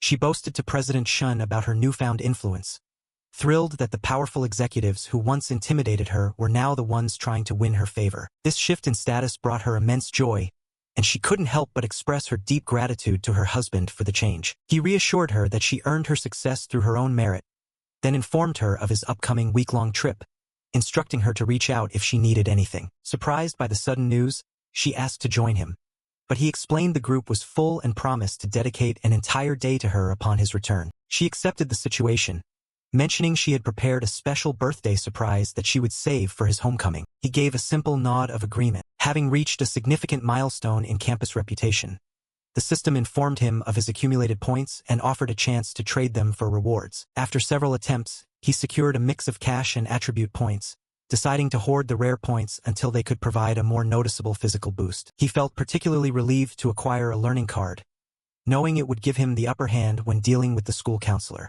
Under the guise of needing academic help, he coordinated a late-night meeting with the counselor, who agreed to wait for him in her room. She playfully scolded his suggestive tone, attempting to clarify that she simply meant she would be waiting at home. She saw right through his act, playfully calling him out before mentioning she was currently busy and told him to visit the following day instead. He agreed to the delay, secretly amused because he knew her younger sister was already on her way back to the house. She felt a mix of annoyance and flustered excitement, realizing he was deliberately teasing her with double meanings. A colleague teased her about her love life, questioning if her long-awaited romance had finally begun. The teacher encouraged her to embrace dating, noting that there was no reason for a grown, successful woman to be so shy about finding a partner. Whispers quickly spread among the students, all of them curious about who could have possibly captured the heart of their strict counselor. They speculated that it couldn't be anyone from the school staff, as most were already taken or simply didn't meet her high standards. He sent a quick message to check if she had arrived home yet. When she confirmed, he told her to keep his upcoming visit a secret from her sister, sparking a tense and suggestive exchange between them. She reacted with sharp hostility, accusing him of using her before immediately pivoting to a more provocative and daring remark. He brushed off her aggressive language, questioning her refinement while mocking her attempt at being mysterious. He countered with a bold, intimate comment that left little to the imagination. Meanwhile, rivals at the cafeteria were busy digging up information on a beautiful dance student, trying to understand her connection to Shen Yuan. They believed that analyzing her strengths was the only way to eventually surpass her and take her place by his side. Some questioned if the obsession was necessary, but the leader insisted they couldn't stay at the bottom of his priorities forever. They encouraged Appear to take a shot at the girl, noting that her lack of dating experience and his own good looks made him a perfect candidate for a campus romance. The young man hesitated, his nerves clearly getting the better of him as he prepared to make his move. A crowd gathered around, chanting and pressuring the two to become a couple in a loud public display. She reacted with cold irritation, telling him to stay away and making it clear she was in no mood for his antics. He was left stunned by the immediate and harsh rejection. She demanded he take his unwanted gifts with him, threatening to toss them in the trash if he didn't clear out. Frustrated by the scene, she grabbed her friend and walked away, her patience completely exhausted. Onlookers noted how brutal the rejection was, acknowledging that a public confession was the worst way to approach someone as rebellious and focused as her. Her friend agreed, noting that the guy would likely be traumatized for a long time and would think twice before ever trying such a stunt again. Fueled by a competitive spirit, she declared her intention to master yoga and dance just to prove she could outshine her rival. Her friend was taken aback by her sudden and intense determination. She asked her friend to join her in this new training regime to ensure they stayed ahead of the curve. Her friend agreed to join, suggesting they use a studio owned by Shen Yuan's company to keep their enemies close and eventually surpass them all. Somewhere else, he felt a sudden, inexplicable chill run down his spine. His staff presented 2 potential locations for the upcoming company retreat, noting that the team was excited for the break. The options included a lakeside camp featuring outdoor activities, or a mountain rafting trip filled with games and a bonfire party. He chose the camp for its convenience, noting that a one-day trip was better for the staff members who had families waiting at home. As he finalized the plans, the name of the camp struck a chord, reminding him of his own past and a junior high reunion. He decided not to worry about potential awkward encounters, resolving to handle whatever happened when the time came. She reached out to him, asking for a favor to enroll in his yoga studio, claiming she just wanted to pick up a new skill. Though he found the sudden interest curious, he agreed to have the manager set everything up for her. He invited her in, noting that the meal he prepared was starting to get cold. He revealed he had bought her several pairs of stockings, jokingly referencing a previous time they had been ruined in his car. She was baffled by the large quantity and the bold styles, especially when he mentioned that half were intended for her sister. She pointed out that the designs were far too provocative for normal wear, questioning his true intentions. When he teased her about where they should actually be worn, she snapped at him, calling him a jerk for his constant playfulness. She begrudgingly complimented his cooking but flatly rejected his request to make it a regular occurrence. He decided to shift focus, telling her he needed to settle down and get some serious studying done. Activating his learning card, he prepared to absorb a massive amount of financial knowledge in a single hour to complete a high-stakes system task. She grew anxious as the time passed, worried that her sister would return home and find them together. She questioned what he was doing as he remained focused on his task. He teased her with a light-hearted comment, trying to ease the tension in the room. With the card's power fading, he insisted on finishing the final chapter of his material before turning his attention to her. She checked the clock in a panic, realizing they only had 2 hours before her sister walked through the door. She scolded him for his poor timing, complaining that they both still needed to shower before he was finally forced to leave. Having successfully absorbed the complex information, he felt a surge of confidence as the system integrated the knowledge into his mind. When he finally told her he was ready, she petulantly claimed she had lost interest and told him he might as well go. He called her bluff, stating he would wait outside for 10 minutes, fully expecting her desire to get the better of her. Just as he predicted, she gave in and invited him back inside, though she tried to frame it as being for work. He playfully questioned what kind of work she had in mind. She hesitated, struggling with her own feelings and the complicated nature of their relationship. She timidly acknowledged his role in the family, her voice trembling as she spoke. He pushed her further, asking her to address him in a way that acknowledged the power dynamic between them. He told her to stop hesitating and give him the answer he wanted to hear. She struggled to find the words, so he encouraged her to use her intelligence to figure out the right response. Finally, she let out a soft plea, addressing him with the title he demanded. He leaned into the moment, relishing the control he had over her as she continued to submit to his whims. He gave her a direct command, and she followed it without question. She complied fully, her voice low and submissive as she addressed him again. He critiqued her posture, pushing her to be even more precise in her movements. He expressed his satisfaction with her cooperation. She responded with a soft, muffled sound of acknowledgement. As time passed, her initial feelings of embarrassment and anger faded, replaced by a strange sense of compliance and unexpected enjoyment. He checked on her afterward, and she reassured him in a quiet, respectful tone. With the deadline approaching, he told her to clean up while he took care of the evidence on the floor to avoid suspicion. He warned her to drop the formal role-play titles once her sister was actually present. He reflected on the danger of getting too caught up in their game, knowing the counselor would be walking through the door any second. He worked frantically to erase any sign of their activities, realizing that a single slip-up would lead to a total disaster. Suddenly, a startled scream echoed through the house. She fought back in a panic, demanding to be released as she struggled against her perceived intruder. He shouted for her to stop, trying to make her realize who he actually was. She finally recognized him, breathless and confused as to why he was standing in her home unannounced. She scolded him for the scare, though he claimed he only wanted to surprise her with his presence. She admitted she had a feeling something was off, noting that his recent messages hadn't felt like his usual self. He asked if she was genuinely happy to see him, and she finally confessed that she was. He expressed a deep desire to be with her every single day, matching her sentiment. She invited him to do just that, opening the door for him to be a permanent fixture in her life. He promised to visit her whenever he could find a spare moment. She grew serious, wondering if he was becoming impatient with her high standards and the slow pace of their emotional connection. He reassured her that he respected her caution and was more than willing to wait as long as it took for her to be ready. She thanked him, and he noticed a small but significant increase in her affection toward him through his system interface. She then pivoted to casual questions about his studies and her sister, while he secretly noted her attempt to act nonchalant. He claimed he had mastered his subjects and hadn't seen her sister,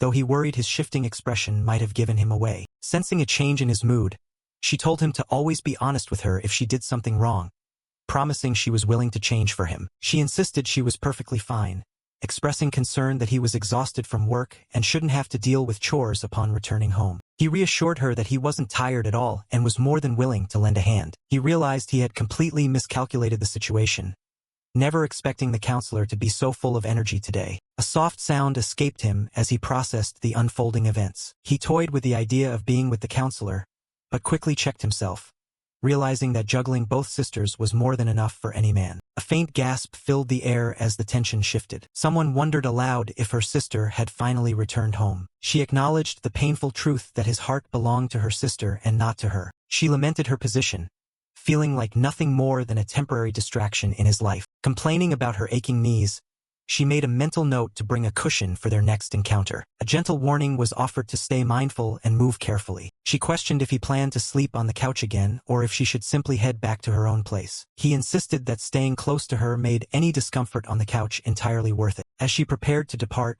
he bid her a simple and quiet farewell. She sought her sister's honest opinion on whether he would make a suitable partner for her. Noticing a change in her demeanor, her sister asked if something was wrong, but she blamed it on simple exhaustion. Her sister advised her to rest after her travels before heading off to take a shower. She paused, prompting her sister to ask what was on her mind. She gave her full blessing, stating that he was a wonderful man who deserved her sister's support. Relieved, her sister admitted she had been worried about her approval. To herself, she confessed that her feelings for him were actually far too deep for her own good. She abruptly suggested that they end their secret arrangement then and there. Confused, he questioned what had changed or if things had simply gone too far that day. Without offering a clear explanation, she stood firm on her decision and ended the conversation to go to sleep. He was left frustrated and baffled, wondering what he could have possibly done to leave her so unsatisfied. She agonized over the timing of it all, wishing he had never met her sister first. Upon his late arrival,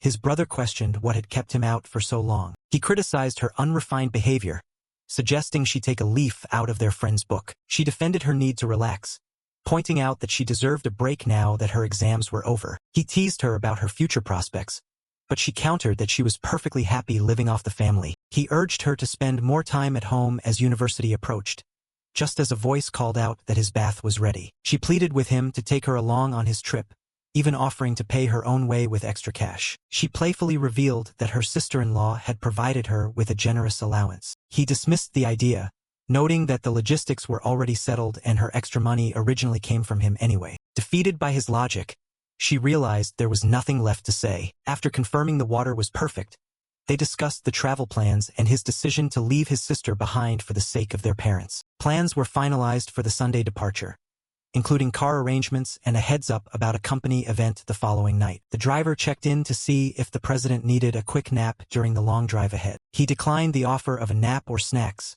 stating he felt well-rested and satisfied. The staff gossiped about their boss's comfortable lifestyle, assuming the trip was a search for inspiration among beautiful company. He told them to keep their opinions to themselves, making it clear he was listening. She teased him playfully in public, but he firmly told her to stop messing around. She brought up past public encounters to provoke him, but he denied they ever happened. She continued to tease him about past intimacy, while he dismissed her claims as total nonsense. Bored by his lack of reaction, she gave up on her attempts to stir up excitement. He wondered if she had actually fallen asleep so quickly, or if she was just pretending to ignore him. He realized with a start that she had truly drifted off. The bumpy ride made him acutely aware of her physical presence beside him. He struggled to maintain his composure under the mounting physical tension. They finally arrived at the campsite, eager to stretch their legs after the grueling journey. She playfully scolded him for his lack of helpfulness after causing a mess. His arrival was met with laughter from an old friend who claimed he knew he couldn't stay away. His former classmates assumed he had come specifically to see an old flame who was waiting inside. He was told that a mutual friend had let slip that he never truly got over his first love. Annoyed by the rumors,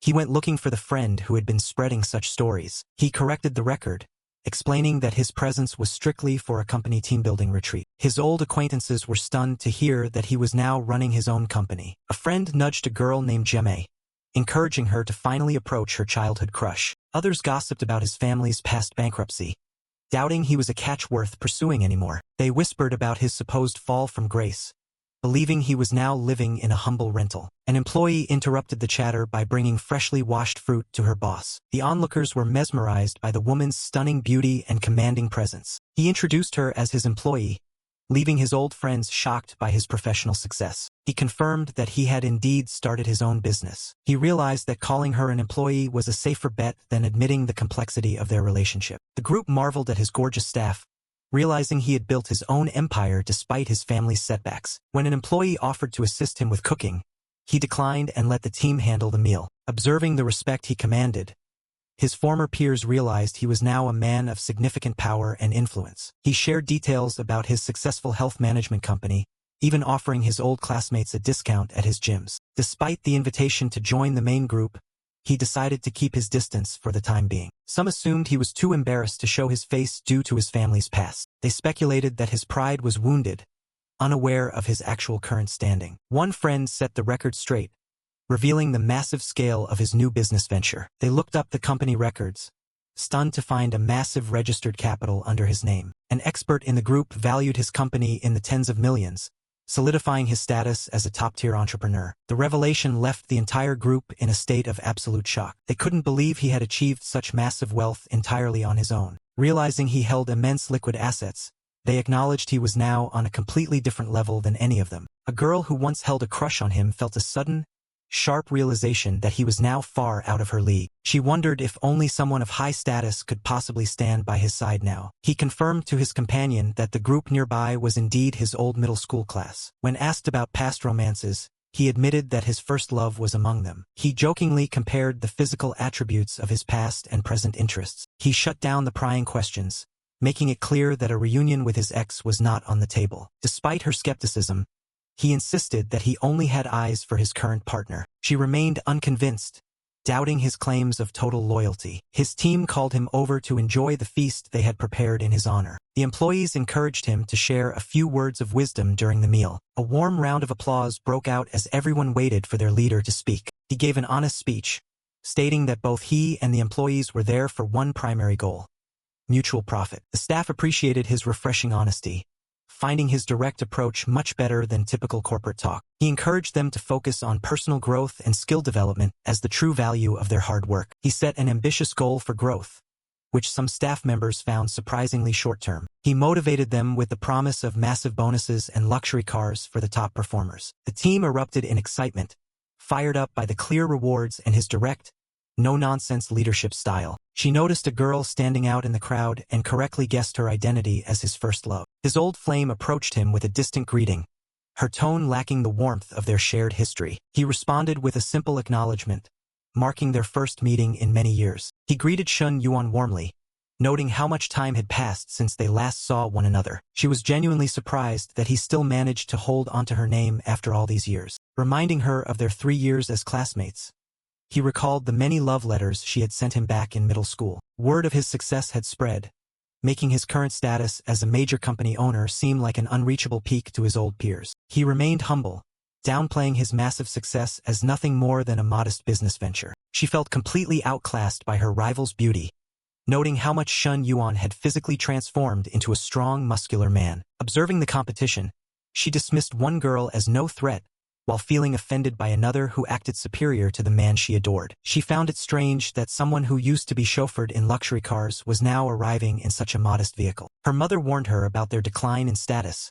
advising her to avoid gatherings where people would surely judge their current misfortune. She gave a somber nod to her mother, promising that this would be the final time she attended such an event. With his departure scheduled for the next day, he made sure to pack all the essentials needed to brave the harsh southern sun. As the bags were finalized, she couldn't help but feel a twinge of envy toward the girl who got to accompany him on the trip. He explained that business was at a turning point, and he only felt comfortable leaving because he knew the office was in good hands. She promised to maintain order and report every detail, earning a steadying word of praise for her reliability. Before his departure, she playfully questioned how he intended to reward his personal trainer for her constant presence. Using a bold metaphor, she invited him to help her find relief from the metaphorical fire burning within her. He accepted the invitation without hesitation, ready to provide the assistance she was clearly seeking. Stepping out in such vibrant colors felt unfamiliar and slightly uncomfortable after so long. He complimented his companion, noting that the view beside him was far more captivating than any natural scenery they might find. Learning the outfit was a gift from her sister, he expressed his genuine appreciation for their shared excellent taste. He noticed a sudden spike in her affection levels, realizing that a simple change of clothes had made a significant impact. The staff approached the couple, ready to facilitate their departure for the next leg of their journey. With everything in order, they gave the signal to head out and begin their getaway. Their private butler introduced herself, leading them toward the exclusive detached villa and its personal hot spring. The butler detailed the various luxury services available, though he remained focused on their current plans. The staff whispered about his immense wealth and youth, noting the luxury of having a driver travel over 1,000 kilometers just for them. Motivated by his obvious success, the butler resolved to provide nothing less than perfection during his stay. He quickly realized that his choice of clothing was a bit too heavy for the warm southern climate. She couldn't take her eyes off his toned physique, marveling at the athletic build he had worked so hard to achieve. He grew wary as the affection levels continued to rise, sensing that the dynamic between them was becoming increasingly complex. She admitted that the private hot spring was the main reason she chose this destination,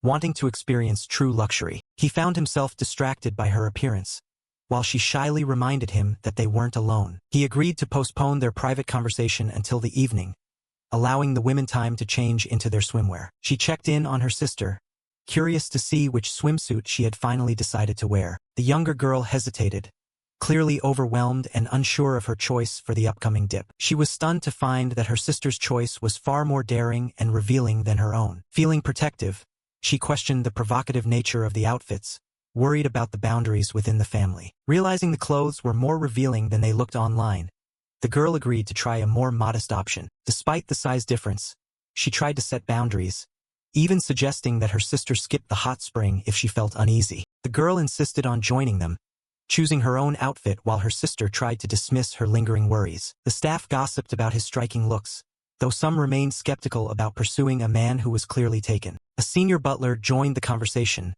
listening to the younger girl's ambitious and somewhat scandalous talk. The senior warned them that pursuing a man of his status was a dangerous game that usually ended in heartbreak. She cautioned that wealthy men like him were often far less approachable than they appeared and would likely use them. They took the advice to heart but remained focused on whether they could sell him any additional luxury services. The senior instructed them to be more proactive, suggesting that rich clients often don't know what they want until it's offered. Grateful for the professional tip, the junior butler vowed to push harder to close a deal. The senior offered to step in if needed, doubting that anyone could successfully interfere with the couple's existing bond. They wondered how anyone could possibly manage to get between him and the two sisters during their stay. She made her entrance, signaling that she was finally ready to join him in the water. Feeling his intense gaze on her, she shyly asked him to look away. She regretted her choice of swimwear, wishing she had opted for something a bit more conservative. He laughed off her modesty, reminding her of the intimacy they had already shared in the past. She tried to maintain some distance,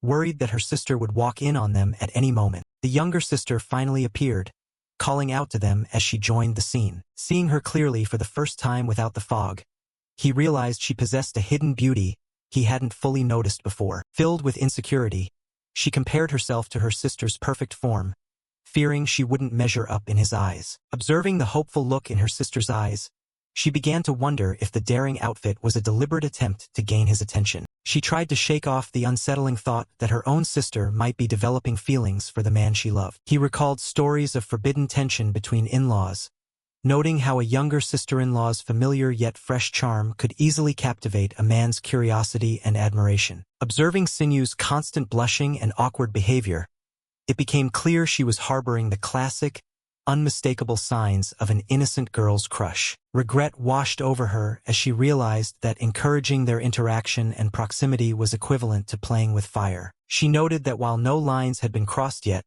she couldn't help but wonder if he harbored the same secret desires, especially given his complicated past. Plagued by insecurity and bad luck, she worried that her own appearance would cause him to lose interest in her entirely. The two friends discussed their travel plans, deciding on a relaxing visit to the lake followed by a stroll through the historic streets of the old city. They agreed on a leisurely pace for their trip, prioritizing rest and comfort over a hectic schedule. He found a unique charm in spending time by the water with her, his thoughts drifting toward the complicated feelings surrounding them. He admired her soft curves and striking figure from afar, wishing they could walk side by side despite the circumstances. She gazed at him with envy, deeply impressed by his physique and feeling a pang of jealousy toward her own sister. After a long soak, they decided to head back to their room, planning to wrap things up in about 45 minutes. He spent a moment finishing up his evening messages to the other acquaintances in his life. Sensing her exhaustion,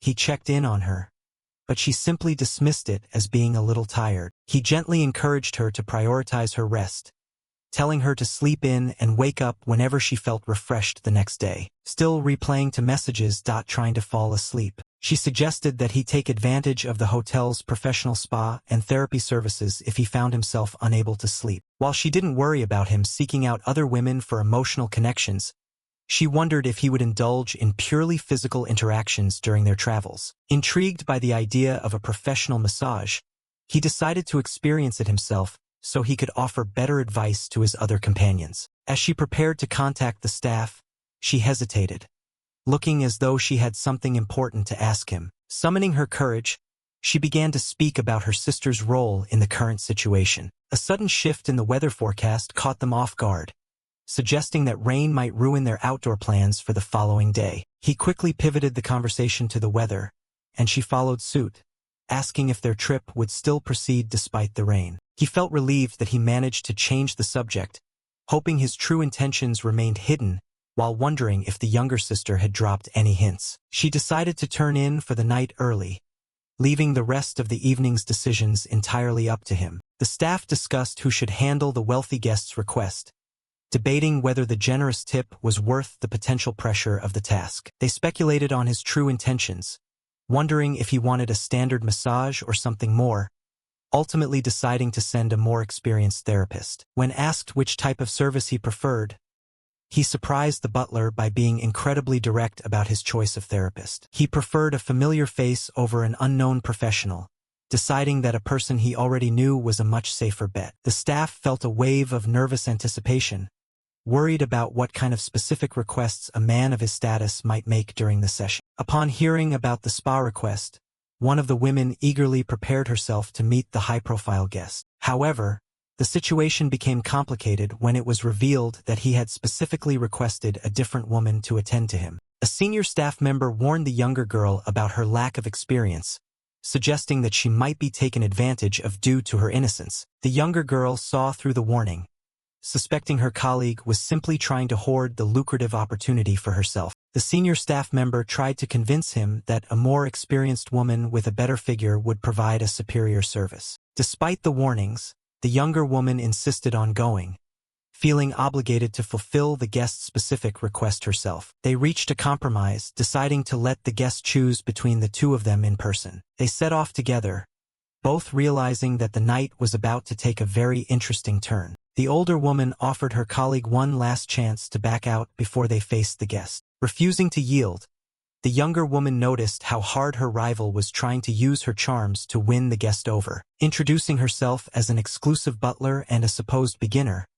the older woman tried to play into his preferences as they greeted him. He gave them a simple, calm greeting as they entered his presence. The younger woman scoffed at her rival's act, knowing exactly how men were drawn to the idea of an innocent part-timer. The tension rose as they finally asked him which of them he wanted to serve him for the evening. He noted her suitability, prompting her to flirtatiously ask what specific traits he found appealing. He teased her back, leading to a playful and provocative exchange that left her acting bashful. Feeling defeated by her rival's shameless tactics, the younger woman realized she had underestimated the competition. As the younger girl prepared to leave in disappointment, the older woman moved in to claim her prize for the night. Before anyone could move, he suddenly spoke up to stop her departure. Surprised by the sudden intervention, she turned back to see what he wanted. He proposed a bold new arrangement, suggesting that since they were both there, they should both stay to serve him together. The staff was stunned by the request, marveling at the unconventional and extravagant demands of the wealthy. When told there was no precedent for such a request, he simply remarked that precedents were meant to be broken. The young butler was stunned by the unusual request, wondering how a massage for two would even function despite her experience with wealthy clients. He offered to double her pay to end her hesitation, prompting her to quickly assist him with a change of clothes as the hour grew late. She couldn't help but marvel at his impressive physique once his clothes were removed. She rationalized the situation as just a job, noting that his rival's earlier act of innocence had quickly vanished in the face of a high payout. They decided to split the work, each taking responsibility for massaging one of his legs. She playfully noted that the most exclusive part of the service would have to wait for another time. He teased that he was in no rush, implying that a single person might not be enough to satisfy his demanding standards. The mood shifted as one of the women began to stumble over her words, nervous about the upcoming special service. Sensing her companion's discomfort, the other butler offered to take over the prestigious and rare soft service herself. Despite the internal bickering and insults being traded between the two women, one finally yielded, admitting her lack of training in the specialized technique. Growing tired of their public dispute, he took command and dismissed the redundant butler, demanding that only the one he chose remain behind. The dismissed woman was devastated, realizing she was losing out on the night's biggest tip by being sent away early. She tried one last desperate attempt to sabotage her rival by bringing up the girl's boyfriend and the potential scandal. The young butler stood her ground, firmly telling her colleague to mind her own business. Turning back to the wealthy client, she promised to give her absolute best effort despite her lack of experience with the service. Seeing the client's firm choice, the rival finally backed down, fearing that further persistence would lead to a formal complaint. With a forced apology for the awkwardness, the rival made a swift exit, leaving the two of them alone. Left alone with her thoughts, the bitter woman fumed over being passed over despite her confidence in her own physical charms and experience. Now that they were alone, the butler finally allowed herself to truly admire and feel the client's toned physique. She hesitantly asked for permission to touch his muscles, and he agreed, provided she was willing to offer something in return. She was overwhelmed by the physical sensation, finding his presence far more intoxicating than she expected. The contrast of his strength and the heat of the moment made her question her own sudden surge of desire. He noticed her changing expression and grew curious about just how far this professional facade would crumble. A wave of realization hit her as she worried she had crossed a line she couldn't come back from. She felt as though she was actively seducing him, caught in a suggestive game of touch that felt far more intimate than a simple massage. When she tried to protest, he dismissed her concerns, reminding her that her distant boyfriend was nowhere near to witness their actions. She defended her relationship, but he countered with skepticism, questioning the reality of a love that existed only through a screen. She explained their 3-month online connection and their plans to finally meet in person the following month. He marveled at her romantic idealism, surprised that she had committed so deeply to someone she had never actually met. He offered a hollow wish for her happiness, while she struggled with the confusing signals he was sending. He challenged her directly, asking if she truly believed he was the one ruining her relationship or if it was something else. He saw through her hesitation, claiming the boyfriend was merely an excuse for her own internal struggle with her desires. He accused her of staying just to spite her rival, suggesting she was secretly envious of the very flirtatious behavior she claimed to despise. He pressured her to admit that, if her heart remained uninvolved, she was just as capable of providing the same intimate services as anyone else. Silence filled the room as she realized he had seen through her perfectly. He assured her that while she wasn't motivated by money,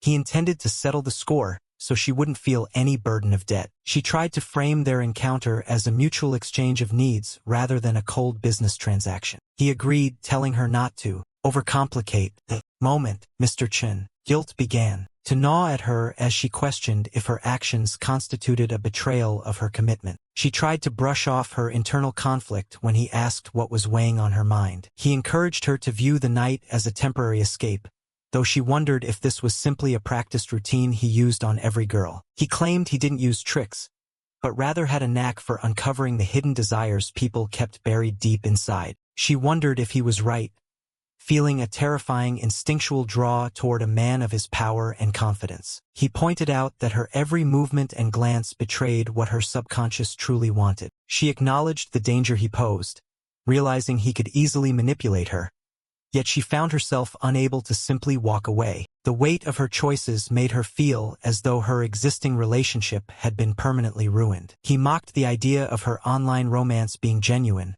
calling her a silly girl for believing in such a fantasy. He argued that her feelings were based on imagination and voice notes, warning that reality would only bring disappointment. She reluctantly admitted there was truth in his words, her resolve continuing to weaken. She asked him to stop his advances, but he countered by suggesting they were past the point of being strangers. With the tension reaching a breaking point, he suggested they move the conversation to the shower. Much later, she expressed her disbelief at how any regular partner could keep up with his intensity. He casually remarked that it was a standard he expected everyone in his life to get used to. He noticed her affection for him was growing, proving that his direct approach had successfully broken down her walls. He handed her a large sum of money and told her to treat herself to luxury goods on his tab over the next few days. She was stunned by his overwhelming generosity, finding the amount far beyond what she had anticipated. She thanked him, though a part of her felt conflicted about how easily she had accepted the payment. She felt a sense of self-loathing for taking the money so quickly, fearing she had crossed a point of no return. Hesitantly, she asked if there was a chance they could see each other again in the future. He initially dismissed the idea, wanting only a temporary fling and fearing she was becoming emotionally attached. She clarified that she was planning a trip to his city soon and simply didn't want to be alone in an unfamiliar place. He agreed to stay in touch via social media, though he reminded her of the boyfriend she was supposed to meet. She admitted she couldn't face her boyfriend now, needing time to find herself after realizing her feelings were based on an idolized image. He reflected that while he hadn't intended to break them up, ending an uncertain online romance might be for the best. He remained skeptical of her resolve, knowing that emotions could shift as quickly as the tide. They shared a quiet goodbye as the night finally came to an end. He extended an open invitation for her to find him if she ever decided to leave her current profession behind. When she asked if he was offering a permanent arrangement, he framed it as a job with the added duties of a temporary companion. She marveled at how elegantly he could dress up such a proposition, curious about what other work he had in mind. He told her she had 1 month to decide before the offer was off the table. He calculated the benefits of having a skilled butler by his side, especially one who already held a deep affection for him. Back at the staff quarters, her rival was waiting to confront her. Exhausted, she tried to brush past the woman, wanting nothing more than to rest. Her rival mocked her, calling her a hypocrite for giving in to the client after acting so high and mighty. She shot back, asking if the bitterness came from being the one who was ultimately rejected. The insults turned ugly, but she remained unfazed, knowing her rival was only lashing out because she had lost. She boasted about the massive payment and the shopping spree he had promised her. She taunted her rival, comparing the generous gift to the woman's typical nightly earnings. She twisted the knife further, mentioning that he even wanted to keep her around long-term. Enraged and in denial, the rival stormed off, refusing to believe a single night could lead to such an offer. She felt a sense of liberation, realizing she no longer needed to play nice with her toxic coworker. The thought of leaving her job behind gave her the courage to finally speak her mind. She suddenly panicked, realizing that her words to her rival meant she had already mentally accepted his proposal. The scene shifted to a beautiful landscape where a young girl marveled at the sights with her sister. They agreed that the scenery was a world away from the dull atmosphere of their home city. They suggested taking a group photo to remember the trip. He looked around for a passerby to help them capture the moment. He approached a stranger and asked for a quick favor. The stranger eagerly agreed, offering to use his own high-end phone to ensure the photo looked professional. The stranger secretly hoped that by using his phone,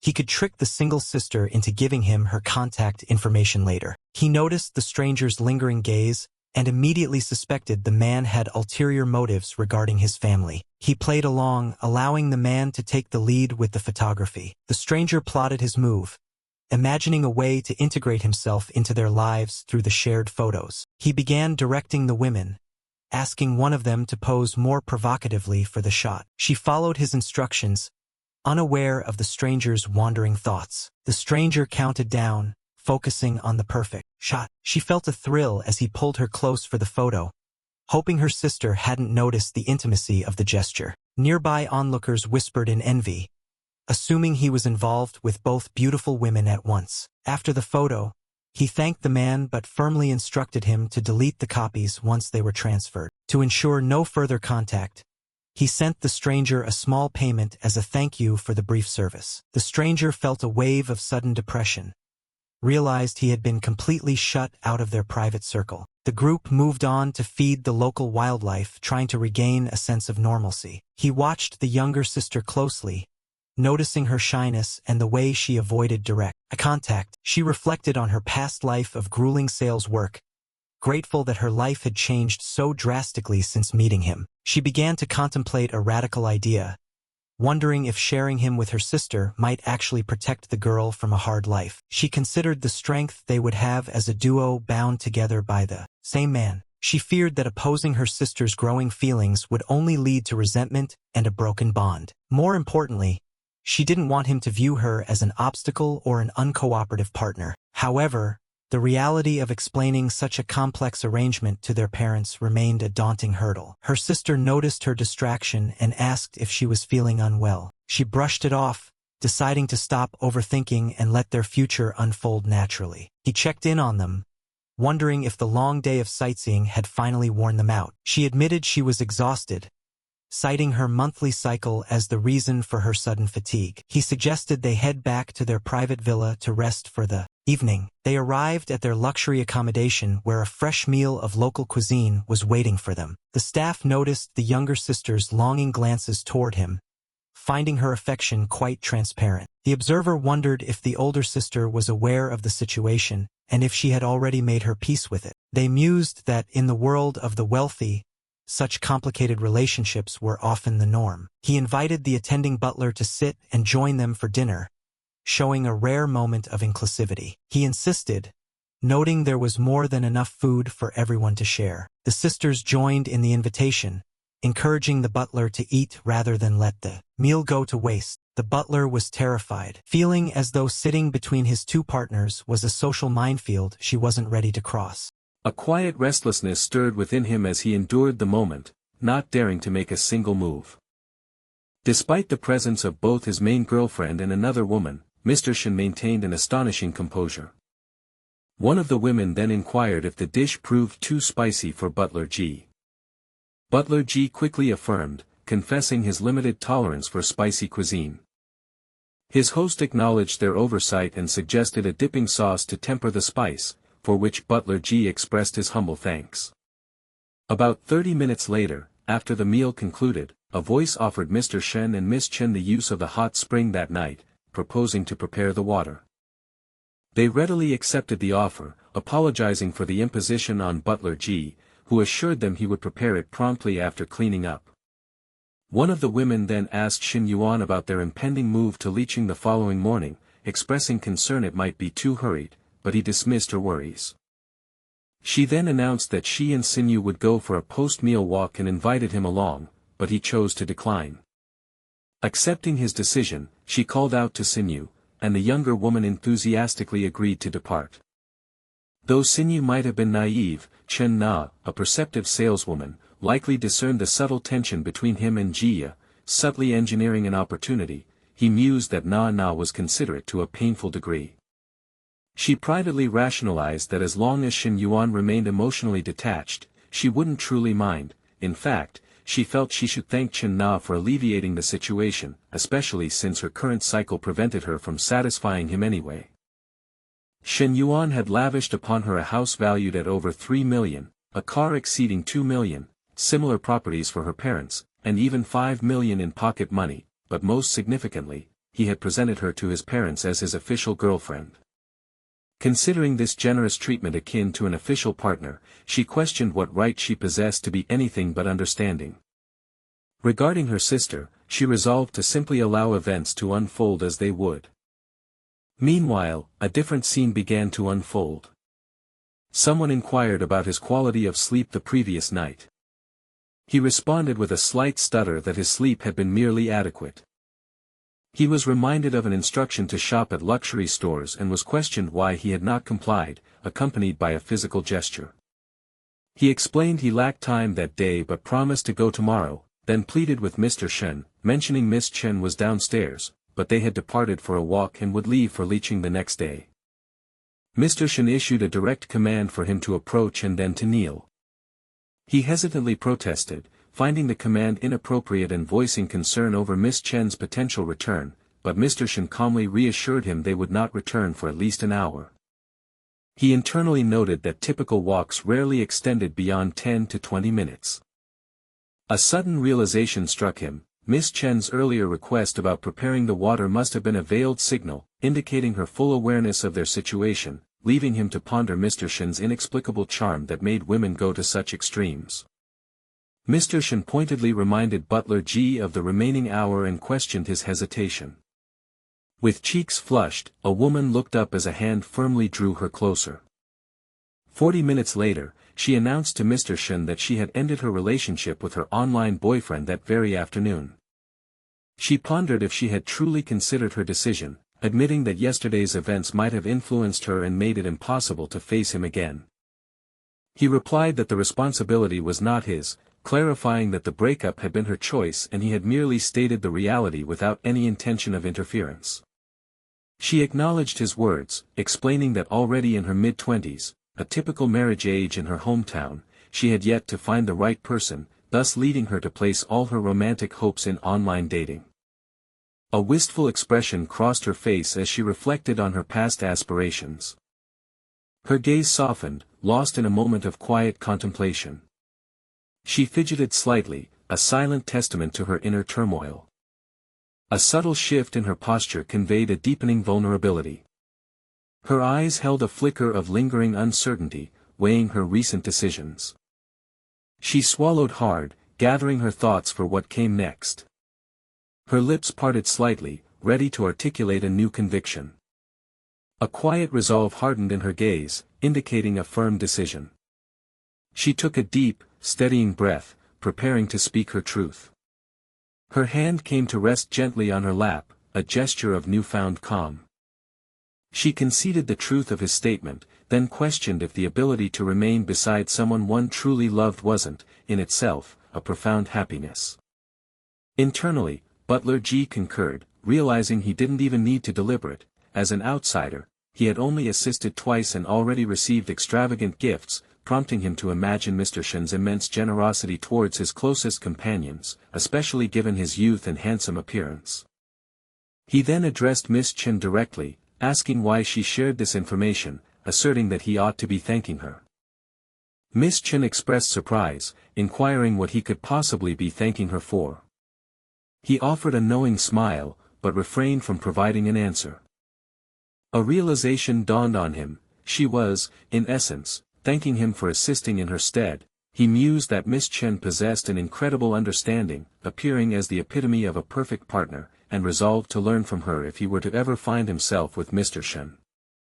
He conveyed his newfound understanding to Miss Chen, apologizing for any trouble, but she then abruptly interrupted, asking if Butler G knew how to drive.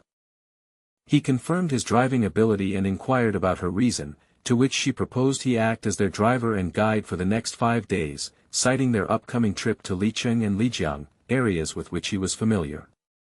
She then added that his responsibilities would extend to assisting with their daily needs, with particular emphasis on looking after Shen Yuan. He internally reeled at the implications of driver, guide, and daily care, especially concerning Mr. Shen, wondering if this meant he would have to serve him for another 5 days. Chen Na assured Butler G that his service would be fairly compensated if he agreed, asking if he found the arrangement acceptable. Butler G confirmed that his company offered similar services and stated he would report the request and secure approval first. He mused internally that Miss Chen was incredibly considerate, generous, thoughtful, and tolerant, embodying what a proper partner should be, admitting he wouldn't leave someone like her even if he were a man. Meanwhile, Chen Na suggested to Shen Yuan that a local guide for Licheng and Lijiang would be more convenient, leaving the final decision to him. She then informed him that she had already asked Butler G to serve as their guide and driver, seeking his confirmation for the plan. Shen Yuan agreed, but lightheartedly pointed out that Chen Na was essentially arranging a personal companion for him, not just a guide. Chen Na responded that her deep consideration sometimes felt painful, yet she asserted it was her duty as his partner before excusing herself to shower while he rested. Later, Shen Yuan noticed that only 2 days without contact had resulted in Fang Minhui sending 45 unread messages. A message from Fang Minhui appeared, expressing how much she missed him due to his recent lack of contact and offering to send him something nice to satisfy his cravings. The accompanying image showed a woman with long hair taking a selfie, revealing her bare back and shoulder. Another photo depicted a woman with long hair and a bell choker lying provocatively in bed, gazing upward. Shen Yuan messaged back, explaining he hadn't had much time to check his phone recently. Fang Minhui then asked when he would return, noting that the holiday started the next day and she wanted to see him before going home, prompting his reply that it would be in about 4 to 5 days. She declared she would wait for him, adding happily that she had picked up her new house and property certificate that very morning. Shen Yuan instructed her to check what the house needed over the next few days and send him the bill, expecting it to be mostly furnished by the end of summer break, to which she readily agreed. Elsewhere, in a foreign student dorm, one student asked her senior why she was packing, assuming she would wait for Shen Yuan's return. The senior explained she was unsure when he would return, and even if he did, he might not have time, so she planned to go home within the province and could return if he needed her. Her friend challenged her, suggesting such an approach was too passive and that they should take initiative, then asked how. The senior excitedly shared that she had been practicing yoga and felt improved, proposing it as a perfect chance for Shen Yuan to test their progress together. Her friend hesitantly questioned if this meant a repeat of their previous encounter, together. The senior chided her, asking if she was backing out after they had agreed to work together to drain Shen Yuan. Her friend suggested Xiao Lei go alone, but Xiao Lei vehemently refused, admitting she couldn't handle his insane stamina by herself and had almost collapsed last time.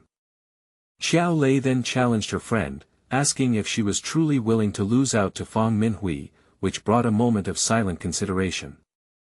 Xiao Lei then suggested that staying a few more days wouldn't matter, promising to send Shen Yuan their yoga photos to build anticipation, which finally swayed her friend to agree. Later, a message was sent to Shen Yuan, informing him that Senior Long and she were waiting for him in Xincheng and that he should check their yoga training results. Shen Yuan mused that his harem was already booking appointments even before he returned, confident that their yoga wouldn't beat him as he was effectively playing with cheats. The next day, the trio embarked on their journey. During the drive, Shen Yuan offered to switch with Butler G if he became tired, but Butler G politely declined, assuring him he could handle it. Shen Yuan simply told him not to push himself too hard, to which Butler G acknowledged. Internally, Butler G found the atmosphere challenging to adapt to. Even though Miss Chen knew about his relationship with Mr. Shen, he felt like a mistress, or perhaps even the fourth one. Butler G announced their arrival at Shuanglang ancient town and asked Mr. Shen and Miss Chen if they preferred to go to the hotel or eat first. Chen Na offered a suggestion, mentioning a local restaurant known for Yunnan cuisine and barbecue delivery, asking if they wanted to try it. Xinyu then timidly asked if she could have a little alcohol, addressing Shen Yuan as brother-in-law. She admitted she had never tried alcohol but expressed a strong desire to do so. Shen Yuan paused, seemingly hesitant to respond to her request. About half an hour later, the group had settled down to enjoy their meal. Shen Yuan made a point to express his gratitude for Miss Jis' help earlier that day.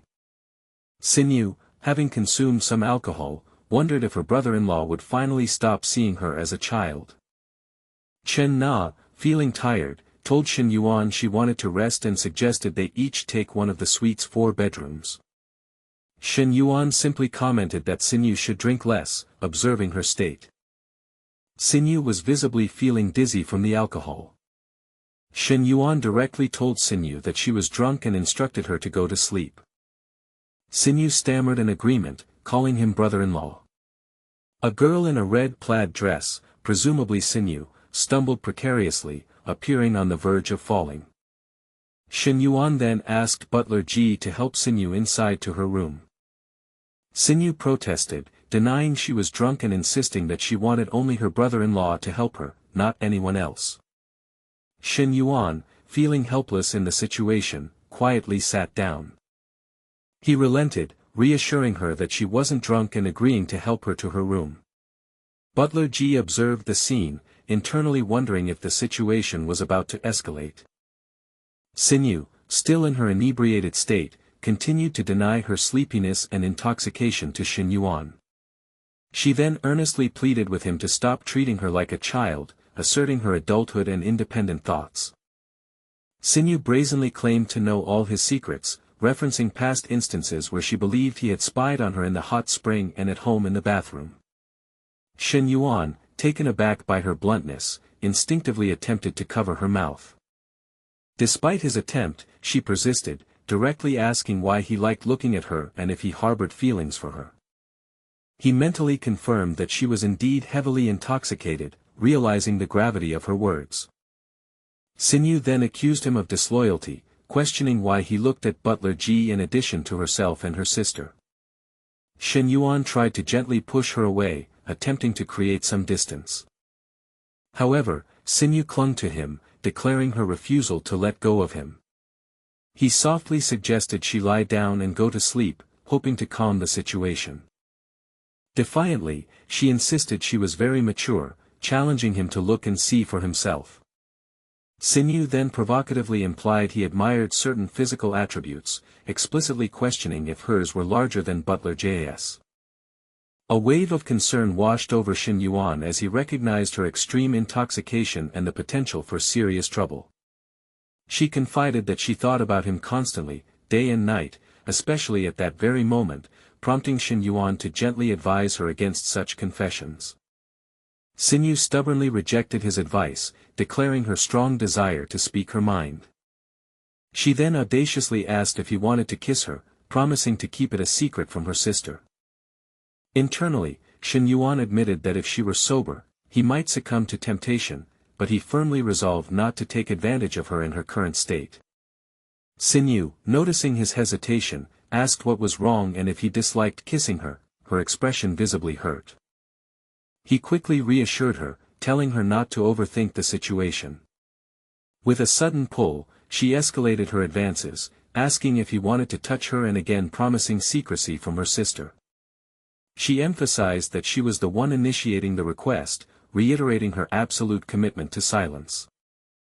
A moment of profound silence stretched between them as the tension escalated.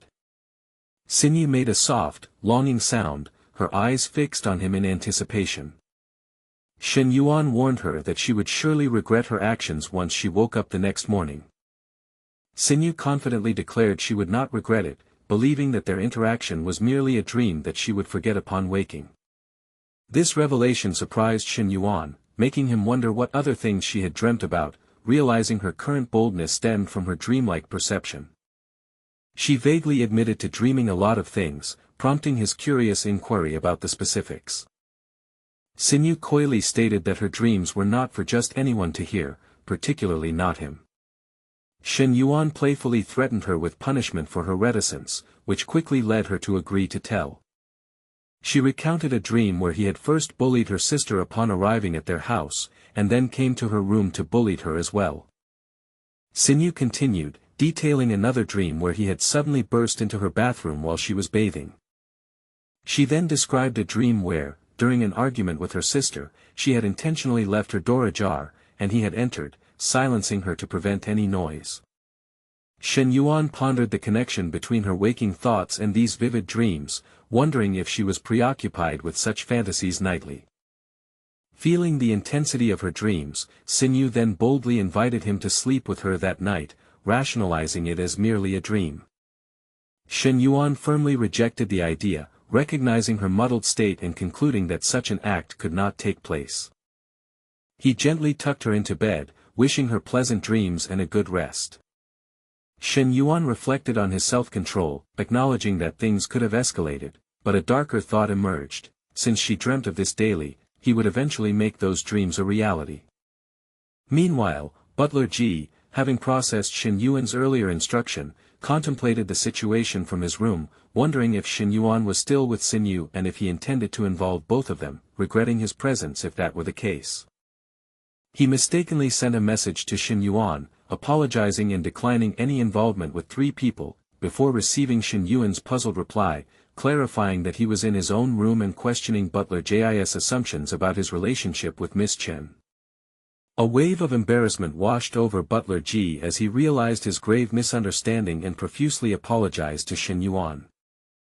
Shen Yuan, now in his own room, mused about Butler Ji's ingrained habit of bowing, even at night, and then noticed Butler Ji had changed into a particular outfit, prompting a playful internal question about his new therapist role. Butler Ji had indeed changed into a revealing black satin slip, waiting tentatively in the dimly lit hallway. With a hesitant breath, he raised a hand and gently knocked on Shen Yuan's door. Shen Yuan, bare-chested and holding his phone, opened the door, a smirk playing on his lips as he surveyed Butler Ji's attire. Butler J's gaze met Shen Yuan's, and a faint blush colored his cheeks, betraying his nervousness.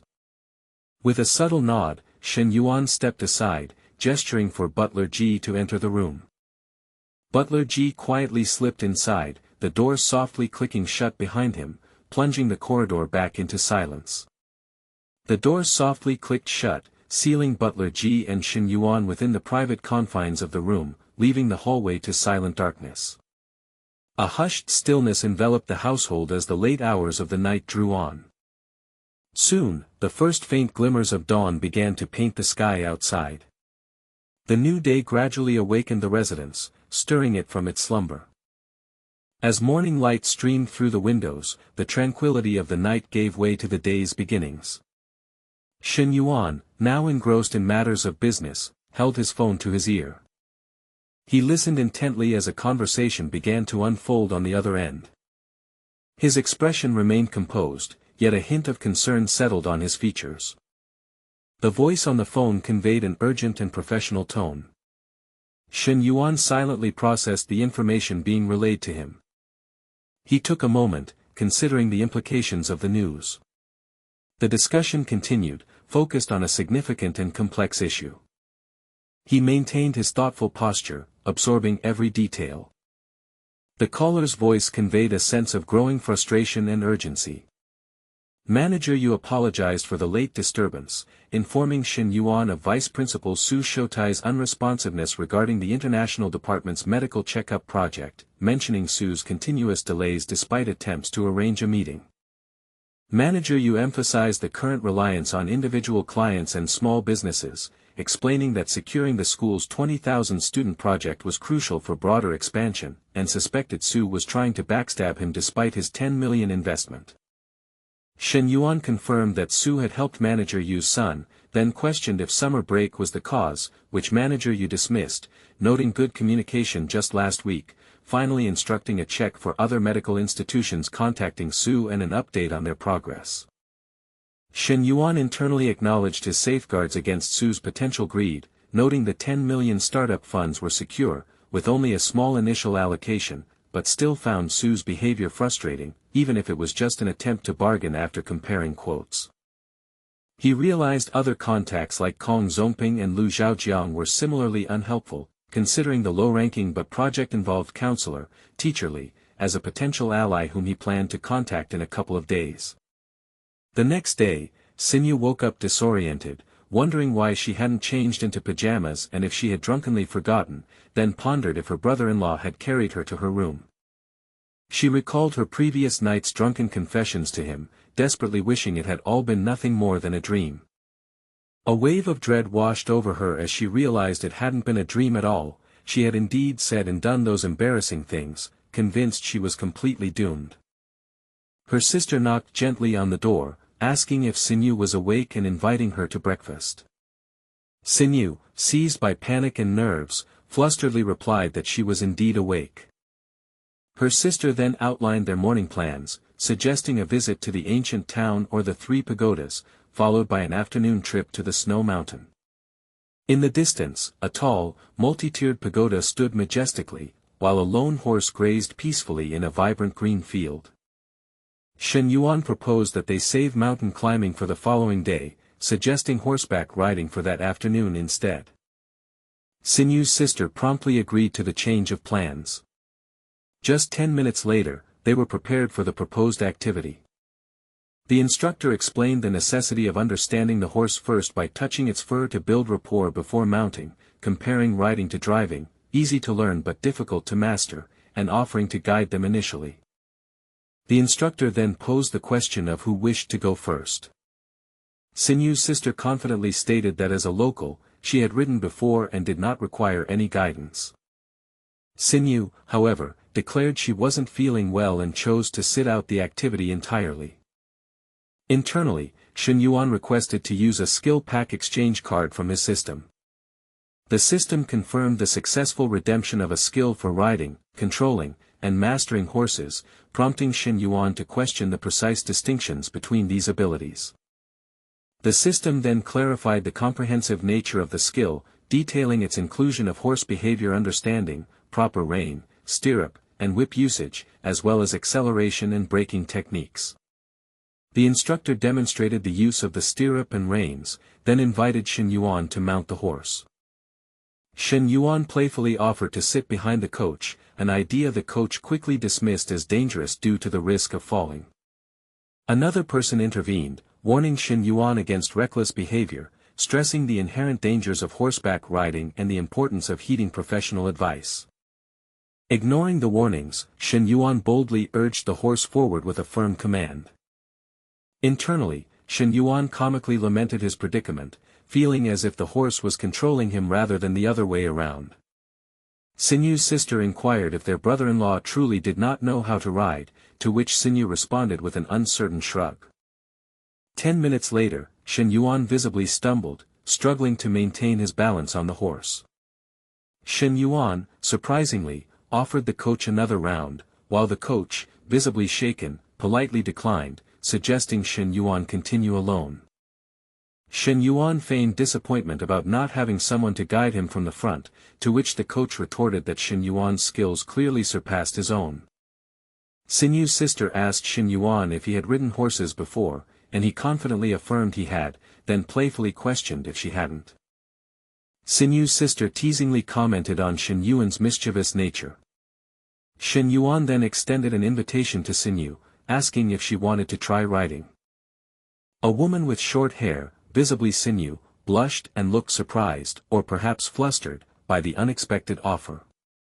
A young woman named Xinyu nervously confessed her fear, admitting she had never ridden a horse before. Her companion sought to reassure her, explaining that the horses were gentle and that her brother-in-law was right behind her for support. He then instructed her to mount the animal by stepping up into the stirrup. A faint blush spread across the short-haired girl's face as his hand guided hers. The man, however, found his thoughts wandering as he privately admired his sister-in-law's stunning physique. Her hand remained firmly in his grasp while she nervously clutched the strap of her bag. He told her to hold on tight as they prepared to move, which made Shen Yuan feel a fresh wave of embarrassment at their intimate position. With a confident cry, he urged the horse forward to begin their ride. He began giving her detailed instructions, explaining that she should relax her legs, lean forward, and adjust her posture to guide the horse properly. The suggestive nature of his coaching, however, left Shen Yuan questioning if he was truly just teaching her how to ride. He silently acknowledged the awkwardness of the situation but convinced himself that his instructions were purely professional. Meanwhile, a couple of onlookers quietly commented on the man's impressive riding skills, feeling a bit inadequate in comparison. They gossiped about how the wealthy patrons often led complicated lives, speculating that the man was involved with not only his wife but his sister-in-law as well. After about 10 minutes, he asked if she was getting the hang of it before deciding it was time to increase their speed. He gave a sharp command to the horse, signaling for it to pick up the pace. The scene then shifted, showing a different woman in a vibrant pink dress now seated intimately upon the man's lap. She enthusiastically encouraged him to push their speed even further, shouting for him to go faster and faster. As the horse galloped, he reflected on Shen Yuan's progress, impressed by how quickly she was learning. Later that day, back inside the hotel, a woman in business attire approached Mr. Shen and offered him a massage to ease his fatigue. Mr. Shen agreed, complaining that his back and rear were quite sore from the rough horseback ride. The woman then seized the moment to ask about her future role if she were to accompany him to South Province. He explained she would be his personal assistant, managing his daily life, travel, and properties, taking over duties from Coach Lu who had more pressing company business. She felt confident she could handle the workload, and he confirmed his current assets were manageable, consisting of only a villa, 2 cars, and 1 shop. When she worried about being replaced, Mr. Shen made a solemn promise never to abandon a woman who proved her loyalty to him. He also clarified their living situation, explaining she would live with him in his new villa while his other women remained in their own residences. Satisfied with the arrangement, she decided to submit her resignation and aimed to join him within a week. Suddenly, a knock at the door startled the woman, causing her to turn her head sharply while she was sitting on the bed. Mr. Shen quickly speculated on who the visitor might be and urgently directed her to hide inside the closet. A flustered expression crossed the woman's face as she hastily concealed herself in the dark wardrobe. From the other side of the door, Shen Yuan announced she had something important she needed to tell her brother-in-law. In a calm voice, he granted her permission to enter the room.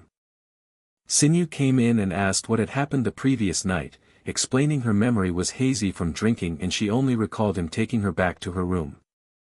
He assured her that nothing untoward had occurred, adding that even if something had, his high opinion of her would not have changed. Gathering her courage, she hesitantly told him she had a question, and he patiently prompted her to ask it. She stumbled over her words, struggling to properly address her brother-in-law about the sensitive topic. He cut her off to point out her state of dress, advising her to be more careful about leaving her room in only her pajamas. Mortified, Shen Yuan suddenly realized with a jolt of panic that she had forgotten to put on a bra. She desperately tried to explain that it was an honest mistake and that she had simply rushed out without thinking. He casually dismissed her apology but then commented that her considerable size must make finding clothes a challenge. Shen Yuan confessed her difficulty and her envy of her sister's figure, but he countered that her sister was just as jealous of the assets she possessed. The bizarre and personal nature of his comment left her completely bewildered. Before she could respond, his hand shot out and his fingers gripped the fabric at the side of her yellow shirt. He quickly tried to justify his action, claiming he was only checking to see if she had sustained any injuries from the horse ride. She attempted to brush it off, insisting that she had only received a couple of small, insignificant bruises. Unconvinced by her dismissal, he pressed her for the truth, asking if she was entirely sure she was all right. A wave of panic washed over Shen Yuan as she heard a knock at the door, frantically asking her brother-in-law what their next move should be. She decided it was best to hide immediately, sighing in distress as she realized the dire consequences if her sister found her there. From within the darkness of a closet, one hand reached down, grasping for another that stretched up from below. A woman's head snapped around, her expression a mixture of shock and confusion after she had pried open the elevator doors. She calmly introduced herself to the hidden woman, stating that her name was Jiya. Sinyu's mind raced, questioning the incredibly awkward odds of finding butler Ji hiding in her brother-in-law's closet. Nana cheerfully entered the room, asking her husband what he was doing so late and proudly declaring herself the first to wish him a happy birthday just after midnight.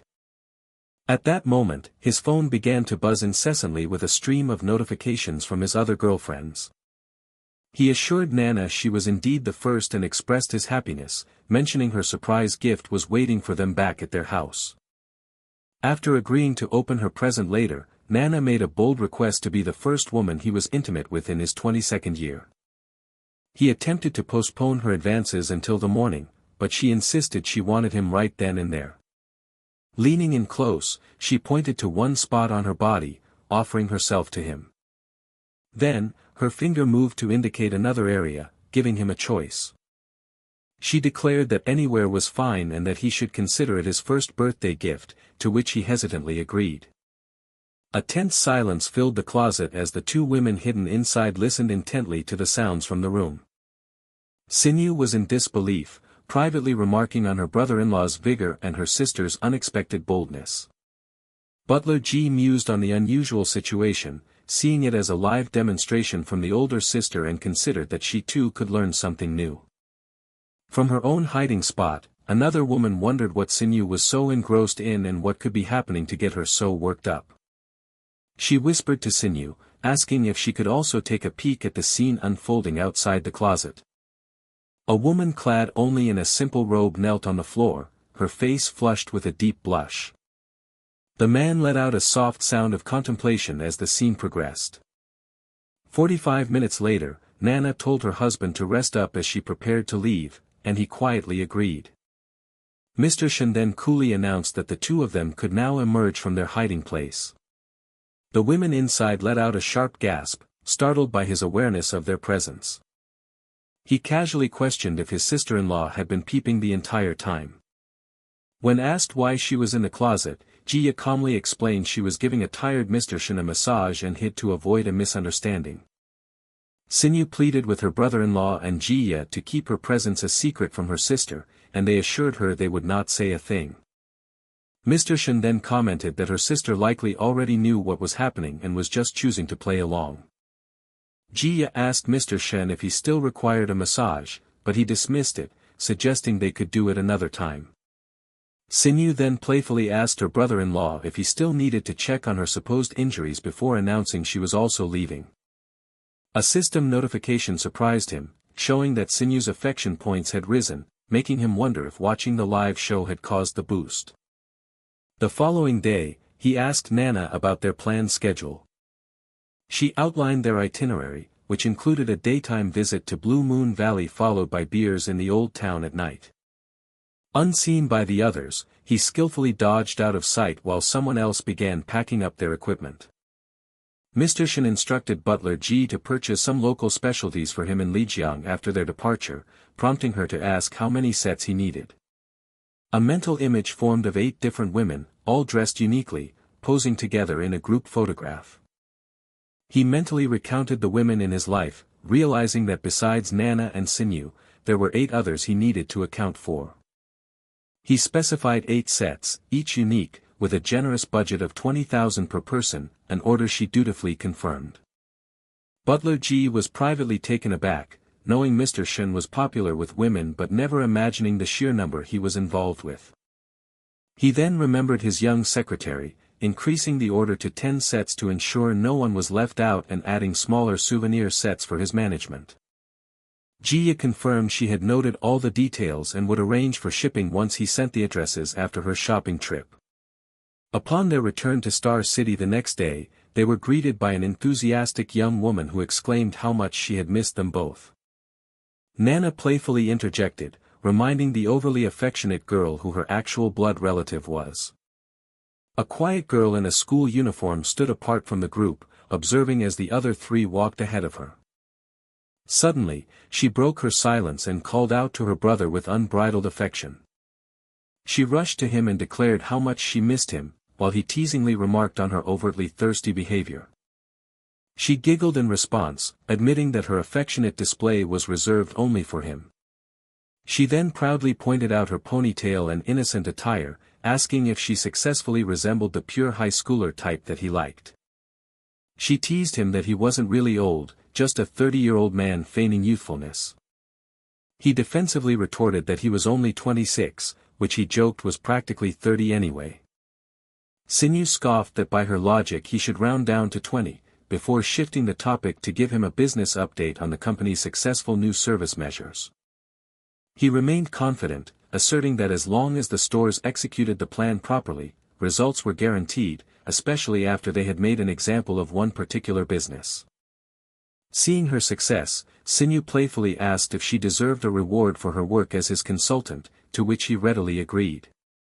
But before they could continue, his phone rang, and he paused to answer a call from a certain manager. The manager delivered urgent news, reporting that the university was already in talks with 2 other health check institutions, warning that their deal was now in jeopardy. Realizing that the old man Su was double-crossing him, he instructed manager Yu to feign ignorance and continue as normal while sending him the details on the 2 competitors. After hanging up, his companion noticed his change in demeanor and asked what was wrong, prompting him to reveal that an old man was attempting to betray him. When she inquired about the man's identity, he brushed it off as someone she didn't know, explaining only that it was related to the health check center and that the man was underestimating him. Relieved that the culprit wasn't another woman, she fiercely encouraged her husband to completely crush his new rival and shut down his efforts. Elsewhere, a young man named Shen Yuan stood awkwardly before a row of luxury cars, trying to decide which one he should take. Just then, a woman named Chen Na called out to Shen Yuan, suggesting he take Lulu's 911 since he likely missed the thrill of driving it. Shen Yuan found this to be a good idea and agreed, which led Chen Na to announce their departure to the others with a cheerful goodbye. One of the girls noticed Lulu's unhappy expression, but Lulu stewed in silence, resentfully wondering why Chen Na felt the need to speak for Shen Yuan and flaunt her status as the main partner. Back in another car, Mr. Shen's companion gently asked if he wanted to take the wheel.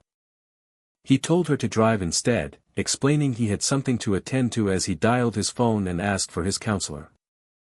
The counselor confirmed she was in her office about to enter a meeting where the principal would be present, at which point he began to lay out his plan. His companion watched him, knowingly remarking that he always made a particular face right before he was about to stir up some trouble. He feigned ignorance about what she meant, but she immediately pointed out the smug, plotting smirk forming at the corner of his mouth. He finally admitted his intentions, declaring that since a man named Su Shoutai had broken his word, he no longer felt any obligation to be respectful. Later, at a university conference, a speaker was wrapping up a speech on student safety just before introducing the main campus principal, Yang Hongjin. Principal Yang Hongjin took the podium and began his own address, emphasizing the paramount importance of safety during the upcoming summer vacation. Amidst the speech, one of the attendees noticed Teacher Li was on her phone and quietly asked what she was doing. Teacher Li insisted she had to take the call, but her colleague rebuked her, stressing that no call was more important than the principal's address. Undeterred, she answered the call from Shen Yuan and spoke loudly for all to hear, profusely thanking him on behalf of the school for his 10 million yuan investment into the entrepreneurship base. Her words had the intended effect, as nearby faculty members began to whisper, connecting the name Shen Yuan to the student who had made the massive donation. They recalled that he was a soon-to-be senior who had earned a fortune in foreign trade and finance, a model student with multiple honors. The principal overheard their discussion, agreeing that students who gave back to the school deserved its full support to help them become future leaders in business. Teacher Li then hung up and apologized to the room, claiming the call had been an urgent matter concerning one of her students. The principal, however, praised her, noting that a student calling her first was a sign of her importance and good guidance. She humbly replied that she was only doing her duty, before strategically adding that besides his investment, Shen Yuan had recently acquired a health management company. She then put Vice Principal Su on the spot by loudly thanking him for introducing the school's health check project to Shen Yuan, a risky move she felt she had to make. An enraged Vice Principal Su immediately snapped back, defensively clarifying that he had only mentioned the project and had never promised it to him. The principal intervened, calmly stating that if Shen Yuan's company met all the necessary requirements, the school should consider allocating resources to support a promising alumnus. Cornered, Vice Principal Su quickly changed his tune, falsely claiming that he had recommended the project to Shen Yuan for that very reason. Nevertheless, he tried to save face by insisting that qualifications must be met and the competition had to remain fair, with no special treatment for a student. An onlooker wryly noted that while Su spoke of fairness, the principal's endorsement had essentially guaranteed the project would go to Shen Yuan. Vice Principal Su silently fumed, realizing the capable Shen Yuan had cleverly used Teacher Li to bypass him and appeal directly to the principal. He then directed his anger towards the teacher, thinking she was cluelessly acting more like Shen Yuan's personal spokesperson than a member of the school's staff. Another faculty member reflected that Su, who had long benefited from his position, had finally been outplayed by the bold young student. That night at 9 p.m., Teacher Li called Shen Yuan, confessing how nervous she had been during the meeting, admitting she hadn't even dared to look at Vice Principal Su. He advised her to act as if nothing happened, assuring her that he would be the target of any resentment, which prompted her to nervously ask if he had truly just used her. He skillfully reframed the situation, arguing it was simply a teacher helping her student and that as such, they were a team that would rise and fall together. Unconvinced, she pressed further, asking him if she was truly just his teacher and nothing more. He answered evasively, suggesting that their relationship was whatever she wanted it to be before trailing off with a suggestive but. Her mind raced as she recalled that he had confessed his feelings once before, though she hadn't accepted, and now she felt a pang of irritation that he hadn't contacted her in so long. As if reading her mind, he suddenly proposed to come and see her the following day, asking if she would be free. Softening at his offer, she meekly agreed and told him that she would be waiting for his message. Overhearing his conversation, the woman beside him in the car grew curious and asked who he was planning to see tomorrow. He gave a simple explanation that he was going to help one of his teachers, an answer she seemed to accept without further question. She then leaned in close, confessing how much she had missed him over the past week and eagerly asked him to listen to every detail of how she managed to get through it. The woman beside him vented her frustration, asking if he had any idea how miserable she had been, forced to just stare at his pictures every single night. She then challenged the notion that photos alone could get her through the week, playfully warning him not to tease her about it. He assured her that he was back now, making pictures obsolete, and then asked about her plans. Flustered, she admitted she didn't know and turned the question back, asking what he wanted to do. He noticed her subtle trembling and questioned her about it, though she reflexively tried to deny that she was shaking at all. He gently insisted that she was, prompting her to confess her fears of both pain and another overwhelming encounter, meekly requesting that they take things slowly. He readily agreed to her wishes, promising they would take it bit by bit, which elicited a surprised giggle as she told him his touch was ticklish. He corrected her phrasing with a smirk, asking her what special name she was supposed to be calling him in that moment. With a soft gasp, she finally obliged and breathlessly called him by the title he desired. The next morning, she greeted him upon his return from a workout, offering to wipe his face and announcing that breakfast was almost ready. He inwardly recalled that despite his gentleness the previous night, she had still been overwhelmed by the end, which prompted him to ask if she was feeling better. She cheerfully confirmed she felt much better, attributing her swift recovery to her good foundation, leading him to casually tell her to go pick out a new house with a 3 million yuan budget. Completely stunned, she listened as he told her to choose any place she liked as long as it wasn't in the same complex as Nana's. Overwhelmed with joy, she showered him with grateful kisses. Immediately after, she excitedly called her friend Shanshan, inviting her to come along on a house hunt and announcing that Shen Yuan was buying her a 3 million yuan home. Her friend reacted with shock and frustration, complaining that first Nana and now Lulu were getting houses from Shen Yuan while she was struggling, and she angrily demanded to know why she was being told this. Meanwhile, Shen Yuan was already calculating the system's benefits, knowing the 3 million yuan purchase would net him a 6 million yuan profit, which could even become 12 million if her affection rose by a few points. He mused that by continuing to farm affection from every girl he met, his wealth could easily grow into the billions, establishing a firm personal rule to not gift expensive items to anyone with an affection level below 90. An ecstatic Lulu declared she was off to pick out her house, while he informed her that he was heading to the company to check on business. An hour later at the Jingfu company, an HR employee presented a summary from the previous week, pointing out recent adjustments to recruitment and employee training. Shen Yuan immediately critiqued the plan, questioning if the hiring strategy was tailored for different departments and worrying that frequent training would cut into productive work time. The employee quickly clarified that they intended to enhance the benefits package for recruitment and assured him that all training sessions were brief and utilized employee downtime so as not to affect work. Satisfied, Shen Yuan dismissed the man, only to notice a large crowd gathered outside and ask why they were there. He learned that everyone had been waiting to report to him in person after his week-long absence. Deciding it was more efficient, he instructed his subordinate to gather all first-tier management personnel for a group meeting in the large conference room.